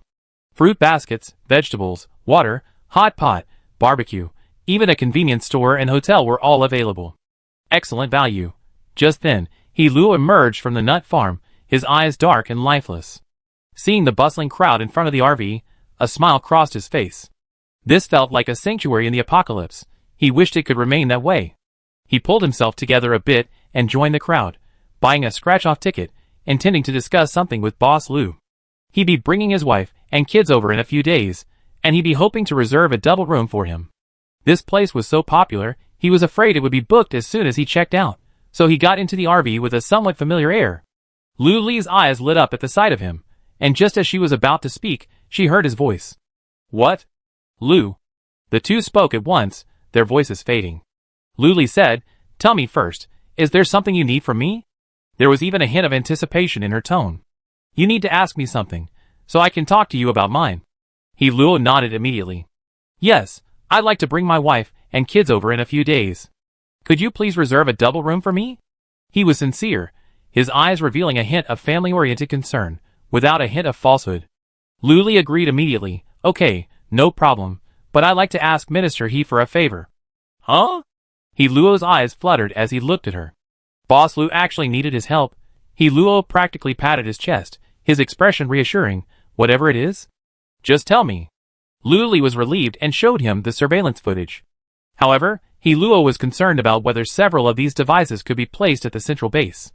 A glance from Lu Li reassured him, and he focused on watching the footage. Afterward, he felt a pang of melancholy. It's safe to say that every base commander would do something like this to profit from the price difference. But who let Lu Hongtao do it to Lu Li? This Boss Lu is not to be trifled with. Lin Jian showed it. He was just asking for trouble. He pondered and remained silent. Lu Li looked at him and urged, Is it okay? I don't ask for much. Just let him keep Lin Jian company. He Luo's eyes lit up, then quickly dimmed. He whispered, He has someone above him, even if he's not very good. Who? What position? Lu Li asked. She had heard Lu Hongtao constantly boast about his connections, but she didn't know or care. His sister is the mistress of a high-ranking military commander. He Luo seemed skeptical, unwilling to delve into the details. So what? He's not a high-ranking military commander, nor is he his mistress. What's so arrogant about him? He even dared to take advantage of my price difference. Who gave him the guts, I asked. Lu Li put her hands on her hips, and spouted a series of rebuttals. He Luo was speechless. He also wanted to know who gave him the guts. Wasn't Boss Lu a rising star in the apocalypse? I take care of it, He Luo said. Time. Lu Li's round eyes stared straight at him. Since she didn't take action, others would. Let these men handle the bad guys. I need to go back to the central base in 3 to 5 days. I give you an answer when I get back. Luo pondered for a moment. Okay. Luli agreed. She was also thinking about how to recycle those scratch-off tickets. She didn't want that Lu Hongtao to get away with it. So she searched her laptop and finally found the option to recycle the scratch-off tickets. She chose the reason, this batch has a printing error, so I'm requesting a return. But she could only select a batch, such as the day and time of purchase. With a few clicks, Luli successfully recycled the scratch-off tickets that had been placed at the Hope base and the Blooming Flower base yesterday. Lu Yu, who was happily selling, watched helplessly as several scratch-off tickets on his table vanished. Startled, he looked around, finally focusing on the 2 or 3 customers in front of him. Lu Yu grabbed the customer's collar, his eyes wide, and demanded fiercely, "Did you do this?" The customer shook his head in confusion, his throat dry and itchy from the thinning air, and he stammered, What? With a look of terror on his face, seemingly unfaithful, Lu Yu suddenly let go of him and tossed him aside. Pointing at another customer, he demanded, "Did you put the scratch-off tickets into the space? What nonsense are you talking about? I didn't even move my hand." "That's right, it was right there on the table. How did it just disappear?" Several customers chimed in with concern, their expressions tinged with mockery and sarcasm. "Oh, you deserve this." Lu Yu panicked, searching frantically, then looking inside the space. He was shocked to find that hundreds of scratch-off tickets were gone. What had happened? The missing tickets on the table could be blamed on the ulterior motives of the customers, but the space was bound to humans, and outsiders couldn't enter. It was over, it was falling. Lu Yu's legs trembled, imagining how he would face Lu Hongtao's fury upon his return. Just then, his laptop began to vibrate. He picked up the call. It was another member of the gang. As soon as the call was connected, an angry voice questioned, "Where are the scratch-off tickets? Did you take them all? You, Lu Yu, actually did such a sneaky thing? If you want credit, just say so. Don't try this. It's disgusting." Lu Yu was stunned and hurriedly explained, "Brother Zhao, listen to me, my scratch-off tickets are gone too." The other party refused to listen. After a few curses, he hung up the laptop and said he was coming to settle the score. Lu Yu's stubborn temper flared up. He was also a victim, okay? Come on, who's afraid? At worst, he could report it to the base commander. Lu Li and Luo were watching the surveillance footage with great interest. So, an internal conflict had broken out so quickly? Chapter 97. So, the man named Brother Zhao rushed over angrily and punched Lu Yu. With him came 2 other men, each seething with rage. Lu Li noticed they looked familiar, presumably the ones who come to buy scratch-off tickets that morning. Seeing that Brother Zhao had already taken action, she rushed forward, pinning Lu Yu down and showering him with punches. They shouted, "Give me the scratch-off tickets, you bastard! How dare you do such a sneaky thing?" Lu Yu struggled to explain, "I don't have any, mine's gone too." But no one listened, as if they were just venting their anger for the sake of venting their anger. By the time they were tired of beating him, Lu Yu was practically dead. Several men sat panting on the ground. The customers nearby had already fled and were watching the show from a distance. "Didn't Lu Yu just say it wasn't him?" one of the men said weakly, shaking his numb wrist. "Who else could it be if not him? He's the one who loves doing this kind of shit," Brother Zhao vowed. His sharp eyes swept across the group present. "If it wasn't him, and it wasn't you, then where did the scratch-off ticket go?" The people around him lowered their heads, not daring to meet his gaze. Lu Li stared at the surveillance footage, thinking to himself, "The scratch-off ticket is with me, and the points are with me too. Don't even think about taking any of them away." Luo sighed, "Don't worry, Boss Lu. I handle this matter. It will definitely give you the result you want." Lu Li, naturally reassured, nodded in agreement, and continued to watch the surveillance footage. It was high definition, even recording audio, and it could be rotated 360 degrees. Lu Li felt like she was watching a TV drama. All he could hear was Brother Zhao's command in his head, "Lu Yu, open your space and show us." Lu Yu lay on his back, barely breathing, unable to understand how things had turned out this way. He was clearly a victim, and he was filled with indignation. Heard this, he could only obediently open his space and show it to the others. It was clear there wasn't a single scratch-off ticket inside. Brother Zhao fell silent, then furious. Where did the scratch-off ticket go? He showed no remorse for assaulting Lu Yu, merely unfounded anger. The others, fearing further embarrassment, opened their spaces and explained, We don't have any here either. Everyone's is gone. Brother Zhao turned and returned to base, angrily shouting, "Carry Lu Yu back. You're all making a fool of yourself." Reluctantly, the others carried Lu Yu back to base, and reported the incident to Lu Hongtao. Lu Li had no idea what happened next. The camera was fixed to the machine, and couldn't follow it, so this was all he could see of the scene. He Luo also watched the entire scene from the side, knowing that Lu Hongtao had orchestrated this. He presumably felt bad about her recent defeat, but he didn't dare to provoke her. He had to wait until Lu Li left before he dared to do anything sneaky. Last night, he had thoroughly investigated Lin Jian's disgusting deeds. Today, he happened to be going to Hope Base, so the two bases could report and handle the situation together. After packing up and checking out, he Luo and his 3 bodyguards got into the car and set off for Hope Base. Lu Li watched him leave, waiting for good news. "Boss Lu? What is this? Can you help me take a look?" a customer exclaimed. Lu Li, confused, casually stuffed something into the lucky cat's mouth, only to see it spit out a pitch-black part. She held it in her hand, examining it from side to side, still unable to identify it. She reached out and patted the lucky cat's head, and it tactfully announced, "Congratulations to Sun Yejing for scraping out a helicopter part." Sun Yejing, upon hearing this, threw it on the table in disdain. "What's the use of this? It's just a broken part. You might as well give me a helicopter." "Helicopter? You're dreaming." Someone nearby bumped into him, and said jokingly. Sun Yejing scoffed, "It's boring, it's boring." A person nearby seemed to have a sudden realization, their eyes brightening. They leaned over to Sun Yejing and whispered, "I give you 2 crystal cores, will you sell them to me?" Sun Yejing quickly scooped up the helicopter parts from the table, and scooped them into his arms, refusing, "You're dreaming. Get out of here. Didn't you say it's boring, and you don't want it? If you're so disgusted, just sell it to me." The passerby rolled his eyes at him, then thought for a moment, still unwilling to give in. 3 crystal cores, no more. "I won't sell it to you then." Sun Yejing wasn't stupid. If he was offering 3 crystal cores for such a junky thing, it meant it had some value, so he wouldn't sell it. Putting it in his arms, Sun Yejing slipped away into the crowd. Lu Li didn't pay much attention. Every day, customers scraped out all sorts of bizarre and strange things. Everything, even sex toys. So, it satisfied everyone's boredom. Another day flew by. Lu Li restocked the 5 scratch-off machines at Hope Base, and set a purchase limit. Each person could only buy 5 tickets per machine per day, which added up to 25. Unless he recruited hundreds of people, he wouldn't be able to profit from the difference. Lu Li and her group were about to eat, when Luo rushed back. She couldn't help but suspect he arrived late. Had asked for help that morning, Lu Li had no choice but to ask, "Shall we eat together?" She was still holding a bowl filled with white, plump rice. He Luo feigned demur, but his saliva was practically dry. "Isn't that a bad idea? A Yin countryman who loves to tug at war." Lu Li curled her lips. "Well," he Luo blurted out, "then I just obey." He turned to the 3 bodyguards and said, "Go to the convenience store and get some instant noodles." It was embarrassing to bring so many people along for free meals, but he Luo still had some self-awareness.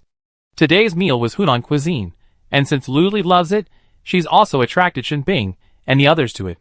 "I feel uncomfortable without spicy food for a day." Look, 8 or 9 of the 10 or so dishes on the table were peppered. He Luo, with a keen appetite, quickly finished a bowl of rice before slowing down a bit. Looking across at Shen Bing, Luo Mu, Chu Lixing, and the others, they seemed accustomed to the delicacies on the table. They ate calmly and elegantly, taking each bite of rice and dish with a focus on a slow, enjoyable process. Looking at him again, he was wolfing down his food, as if he hadn't seen the world in 800 years. Yes, he hadn't seen the world. Who could handle a table full of food? The two formed a stark contrast. He Luo thought to himself, maybe he's so calm because he eats all the delicious food at Boss Lu's place every day. So envious. He Luo tearfully finished 2 more bowls of rice, only putting down his chopsticks when he couldn't eat any more, but he still ate everything. Lu Li also slowly finished her main course, and was enjoying the fruit after dinner, which she had washed and cut into small pieces. She raised an eyebrow, and looked at He Luo. "How's it going? Any results?" Chapter 98. He Luo wiped his mouth, instinctively sat up straight, and reported, "If nothing unexpected happens, he's just like Lin Jian. He's long oppressed the residents, exploiting their wealth to enrich his own coffers." After a pause, he continued, "His daughter, relying on her father's position as base commander, has abused her power within the base, harming many young men and women. This behavior is unforgivable. Luli nodded with satisfaction. She asked with interest, who will be the new base commander? Lul remained silent. Mainly because the matter was still under discussion, and various factions were trying to insert themselves. Is this also a secret? Luli didn't ask, it was better to know less. Lul also fell into deep thought. The atmosphere inexplicably cooled. Luomu was about to smooth things over. Boss Lu, I'd probably be back at the central base tomorrow. I bring my wife and children over in 3 days. I leave it to you, Luo said sincerely. No problem, just ask Li Sheng to check you in. Luli nodded in agreement. Beside them, Shen Bing's ears pricked up. What? Li Sheng? Why was he calling me so affectionate? Were they close? She never called me Bing Bing or Xiaoping. After all, their feelings had faded. Shen Bing's shoulders slumped, and she felt strangely languid. But no one paid any attention. Only Luo Mu glanced at him in confusion. What's wrong with this kid again? After eating and drinking, they naturally went back to their own homes and shops. While they were eating, a few customers were still scratching tickets. They were also addicted, even scratching while smelling the aroma. They were quite happy. One of them put the scratch-off ticket into the mouth of the fortune cat, and out came a bunch of black pieces. The parts were completely different from Sun Yajing's, but the style and design were similar. Could they be the same helicopter? He imitated Boss Lu and patted the lucky cat's head, waiting and waiting, but there was no response. Luli reluctantly walked over and tapped it on the back of its head. Soon, it announced, "Congratulations to Triple X for scraping out one of the helicopter parts." Luo, who was about to return to the hotel after dinner, paused and walked over curiously, picking up the part and examining it. He said with curiosity, "It really is a helicopter part. If I collect all of them, can I build a helicopter?" Luli looked at the lucky cat, and the three of them also focused their attention on it. Collecting all of them could be exchanged for a helicopter. Luo's eyes lit up. Amazing! There's a helicopter, so what can't be scraped out? I give you 2 crystal cores. Can you sell them to me? Luo said. No. The man shook his head and gave him a strange look. Who was this person? You're useless, so why not sell it to me? You could use the 2 crystal cores and then go scratch off a lottery ticket. Luo appealed to his reason and sentiment. That's right. Here you go. The man handed it over, smugly accepting the 2 crystal cores. Luli witnessed the whole thing, shrugging his shoulders and saying nothing, respecting the fate of others. The crowd gradually dispersed. Luo was fascinated by the helicopter parts. Luli approached him, looking rather disdainful. You can't even build helicopters these days? Luo waved his hand. Where can you find factories and machines of this scale? The helicopters we use today are still from civilized times. Luli grumbled silently. What a poor end of the world. He then silently opened the online store on his computer and searched for helicopters. A long list of numbers blinded Luli. She closed the door and silently complained to herself. What a poor Luli. Luo's mind was preoccupied with the helicopter parts, oblivious to Luli's shifting moods. He continued caressing them as he returned to the hotel. Luli also closed the doors and went upstairs to wash up and sleep. Just as she was lying in bed, she heard knocks on the door. She frowned impatiently, but still got up, donning her cute zoo pajamas, and shuffled down to open the small window. She was met with an unexpected face, Lu Hongtao. She subconsciously activated the RV's highest protection mechanism, a transparent film enveloping it, preventing anyone from entering. Luli felt relieved after it was activated. She met Lu Hongtao's red eyes, suppressed her sleepiness, and asked, "What for?" The small window, as the name suggests, was small, just 40 by 40 pixels, just enough to clearly see the man's face. Lu Hongtao's eyes were red, and his hands, hidden behind his back, clenched into fists, wishing he could kill the man before him. He took a few deep breaths, trying to calm his nerves. He spoke calmly, "Boss Lu, I apologize. Can you ask Minister He to let me go?" "Get lost," Luli said bluntly, pulling down the window to block him out. But he didn't appreciate it. While the window wasn't completely closed, he punched him with all his might. His fist hit the air, as if covered by a sticky film. He tried to move forward but couldn't. "Ah!" Lu Hongtao screamed and abruptly withdrew his hand. For unknown reasons, the back of his hand began to slowly rot.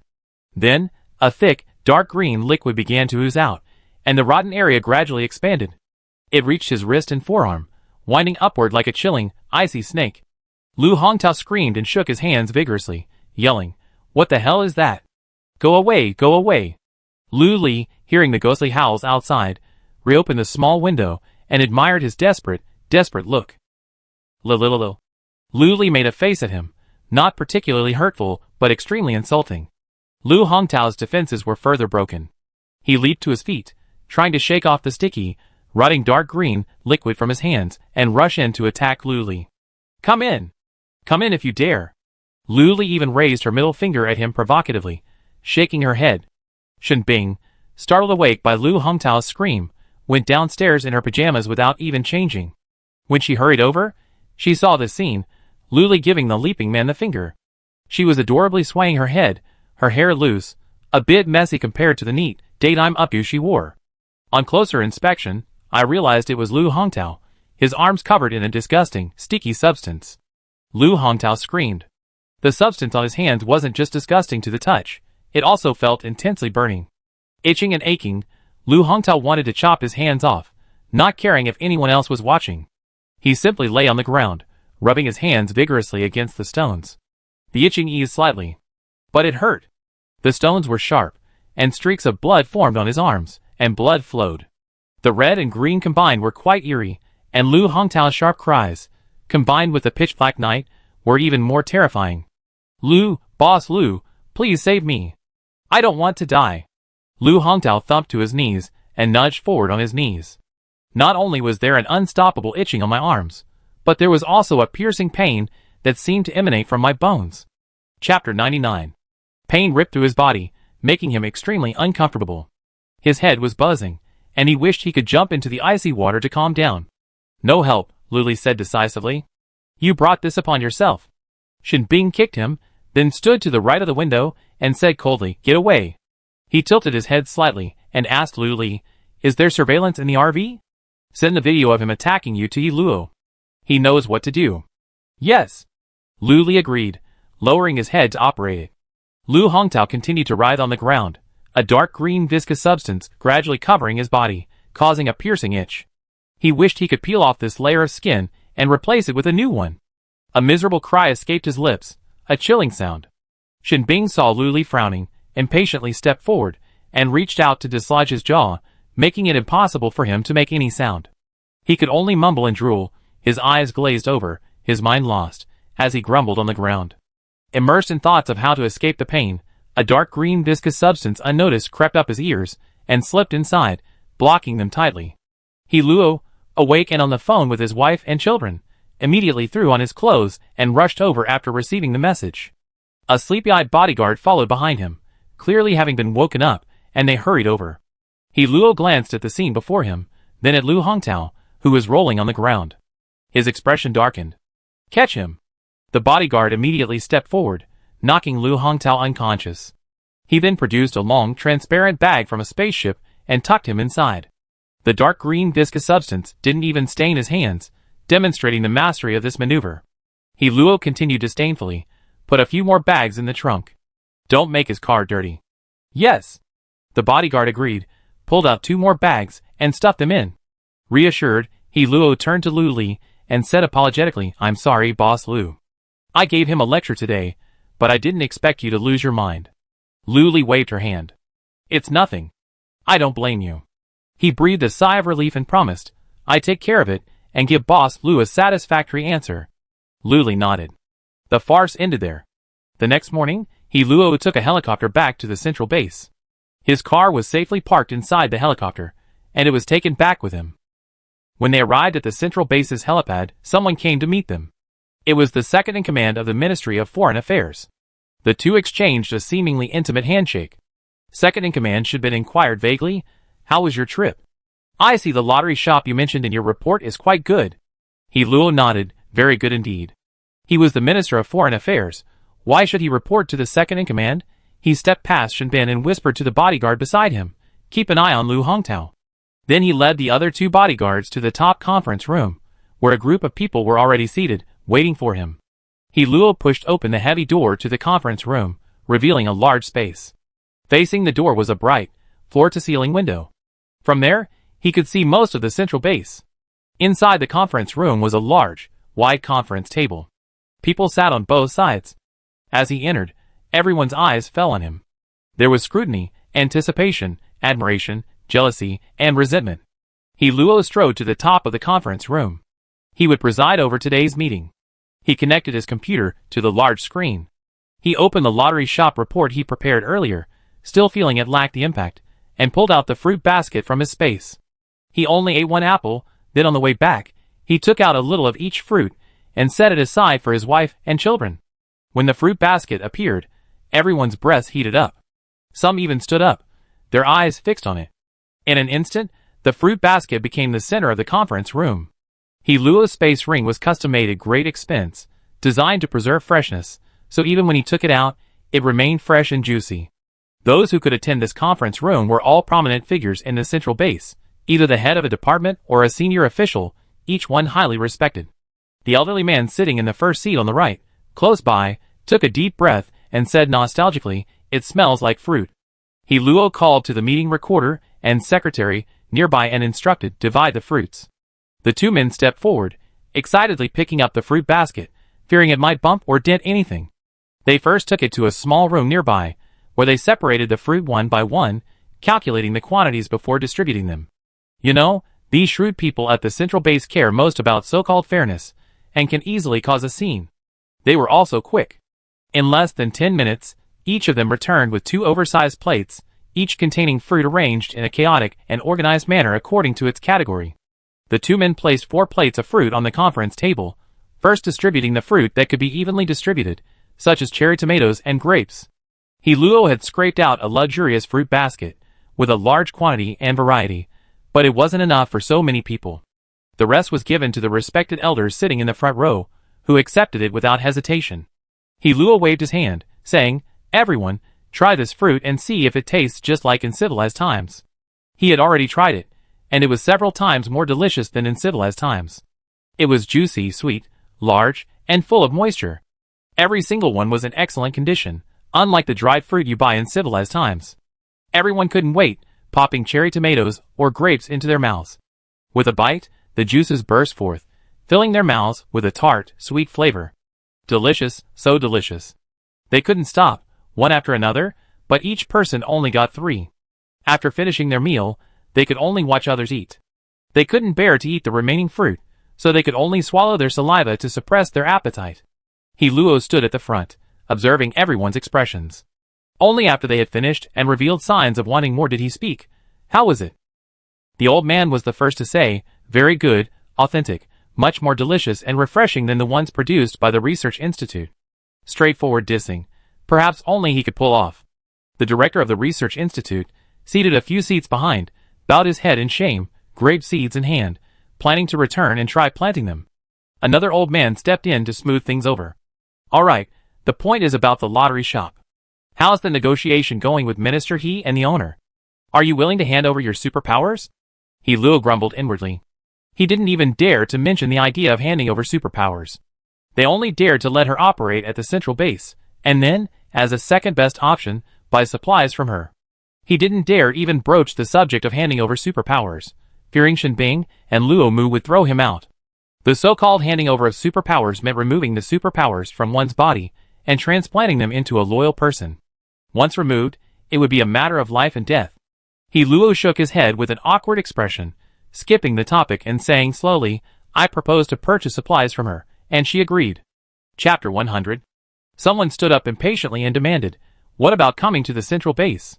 "She doesn't want to?" Luo complained. "Why should anyone else be willing? Why should they be drawn into the complex situation at the central base?" Others frowned, as if to say this boss was clueless and didn't even consider the country. "What about handing over her superpowers? What did she say? She doesn't want to either?" Luo complained again. These old men were so clueless. He had already ignored the question, yet they pressed the issue. He had no choice but to scowl, resting his hands on the table, and said word by word, "Yes, she doesn't want to. Boss Lu has her own plans, and won't be coming to the central base for the time being." The whole room erupted in uproar as these words were spoken. Someone stood up angrily. "Why? We're all working for the future of humanity. Why is she so selfish?" Luo's eyes widened. He hadn't expected this man to be so shameless, practically laying his intentions out in the open. Even more than he expected, so many people agreed with his point of view. One after another, they stood up and condemned Luli. Later, all sorts of unpleasant things came out. Everyone's hidden agenda was clear. They simply wanted Luli to come to the central base, so they could take advantage and profit from it. Luo didn't want to hear it, but his status was still low, so he dared not speak out. An elderly man at the front coughed softly, and the conference room suddenly quieted, everyone's eyes turning to him. The elderly man glanced at Luo, raised his hand slightly, and spoke in a loud voice. Minister He, please continue. How do you procure supplies from Mr. Liu? What's the price, quantity, and transportation? Luo instantly gained confidence and began pulling things out of his space. Mineral water, instant noodles, sausages, bread, and so on. He bought everything from the convenience store, and to better illustrate it to them, Luo explained. For example, this bucket of instant noodles requires 3 crystal cores. Luo said, referring to the agreed-upon double price. At a convenience store, a bucket of instant noodles costs only 75 points, but if sold to the central base, that's double. This was something Luo and Luli had agreed on. Before he could say anything, a voice interrupted. Too cheap. Buy it. Buy thousands of buckets. The central base's crystal core storage is staggering. After all, it's the largest base in Yen country, home to numerous psychics. After countless days of zombie slaying, the number has reached an incredibly terrifying level. Only after Luo had a vague idea of the central base's strength did he dare to negotiate a double price with Boss Liu. The old man who had just come to the rescue nodded. Yes, it's cheap. Food like this is hard to reproduce. But ask if there's a discount for larger quantities. Luo nodded and continued, as for the quantity you decide. Boss Liu can decide whatever she wants. I still need to discuss the transportation with her.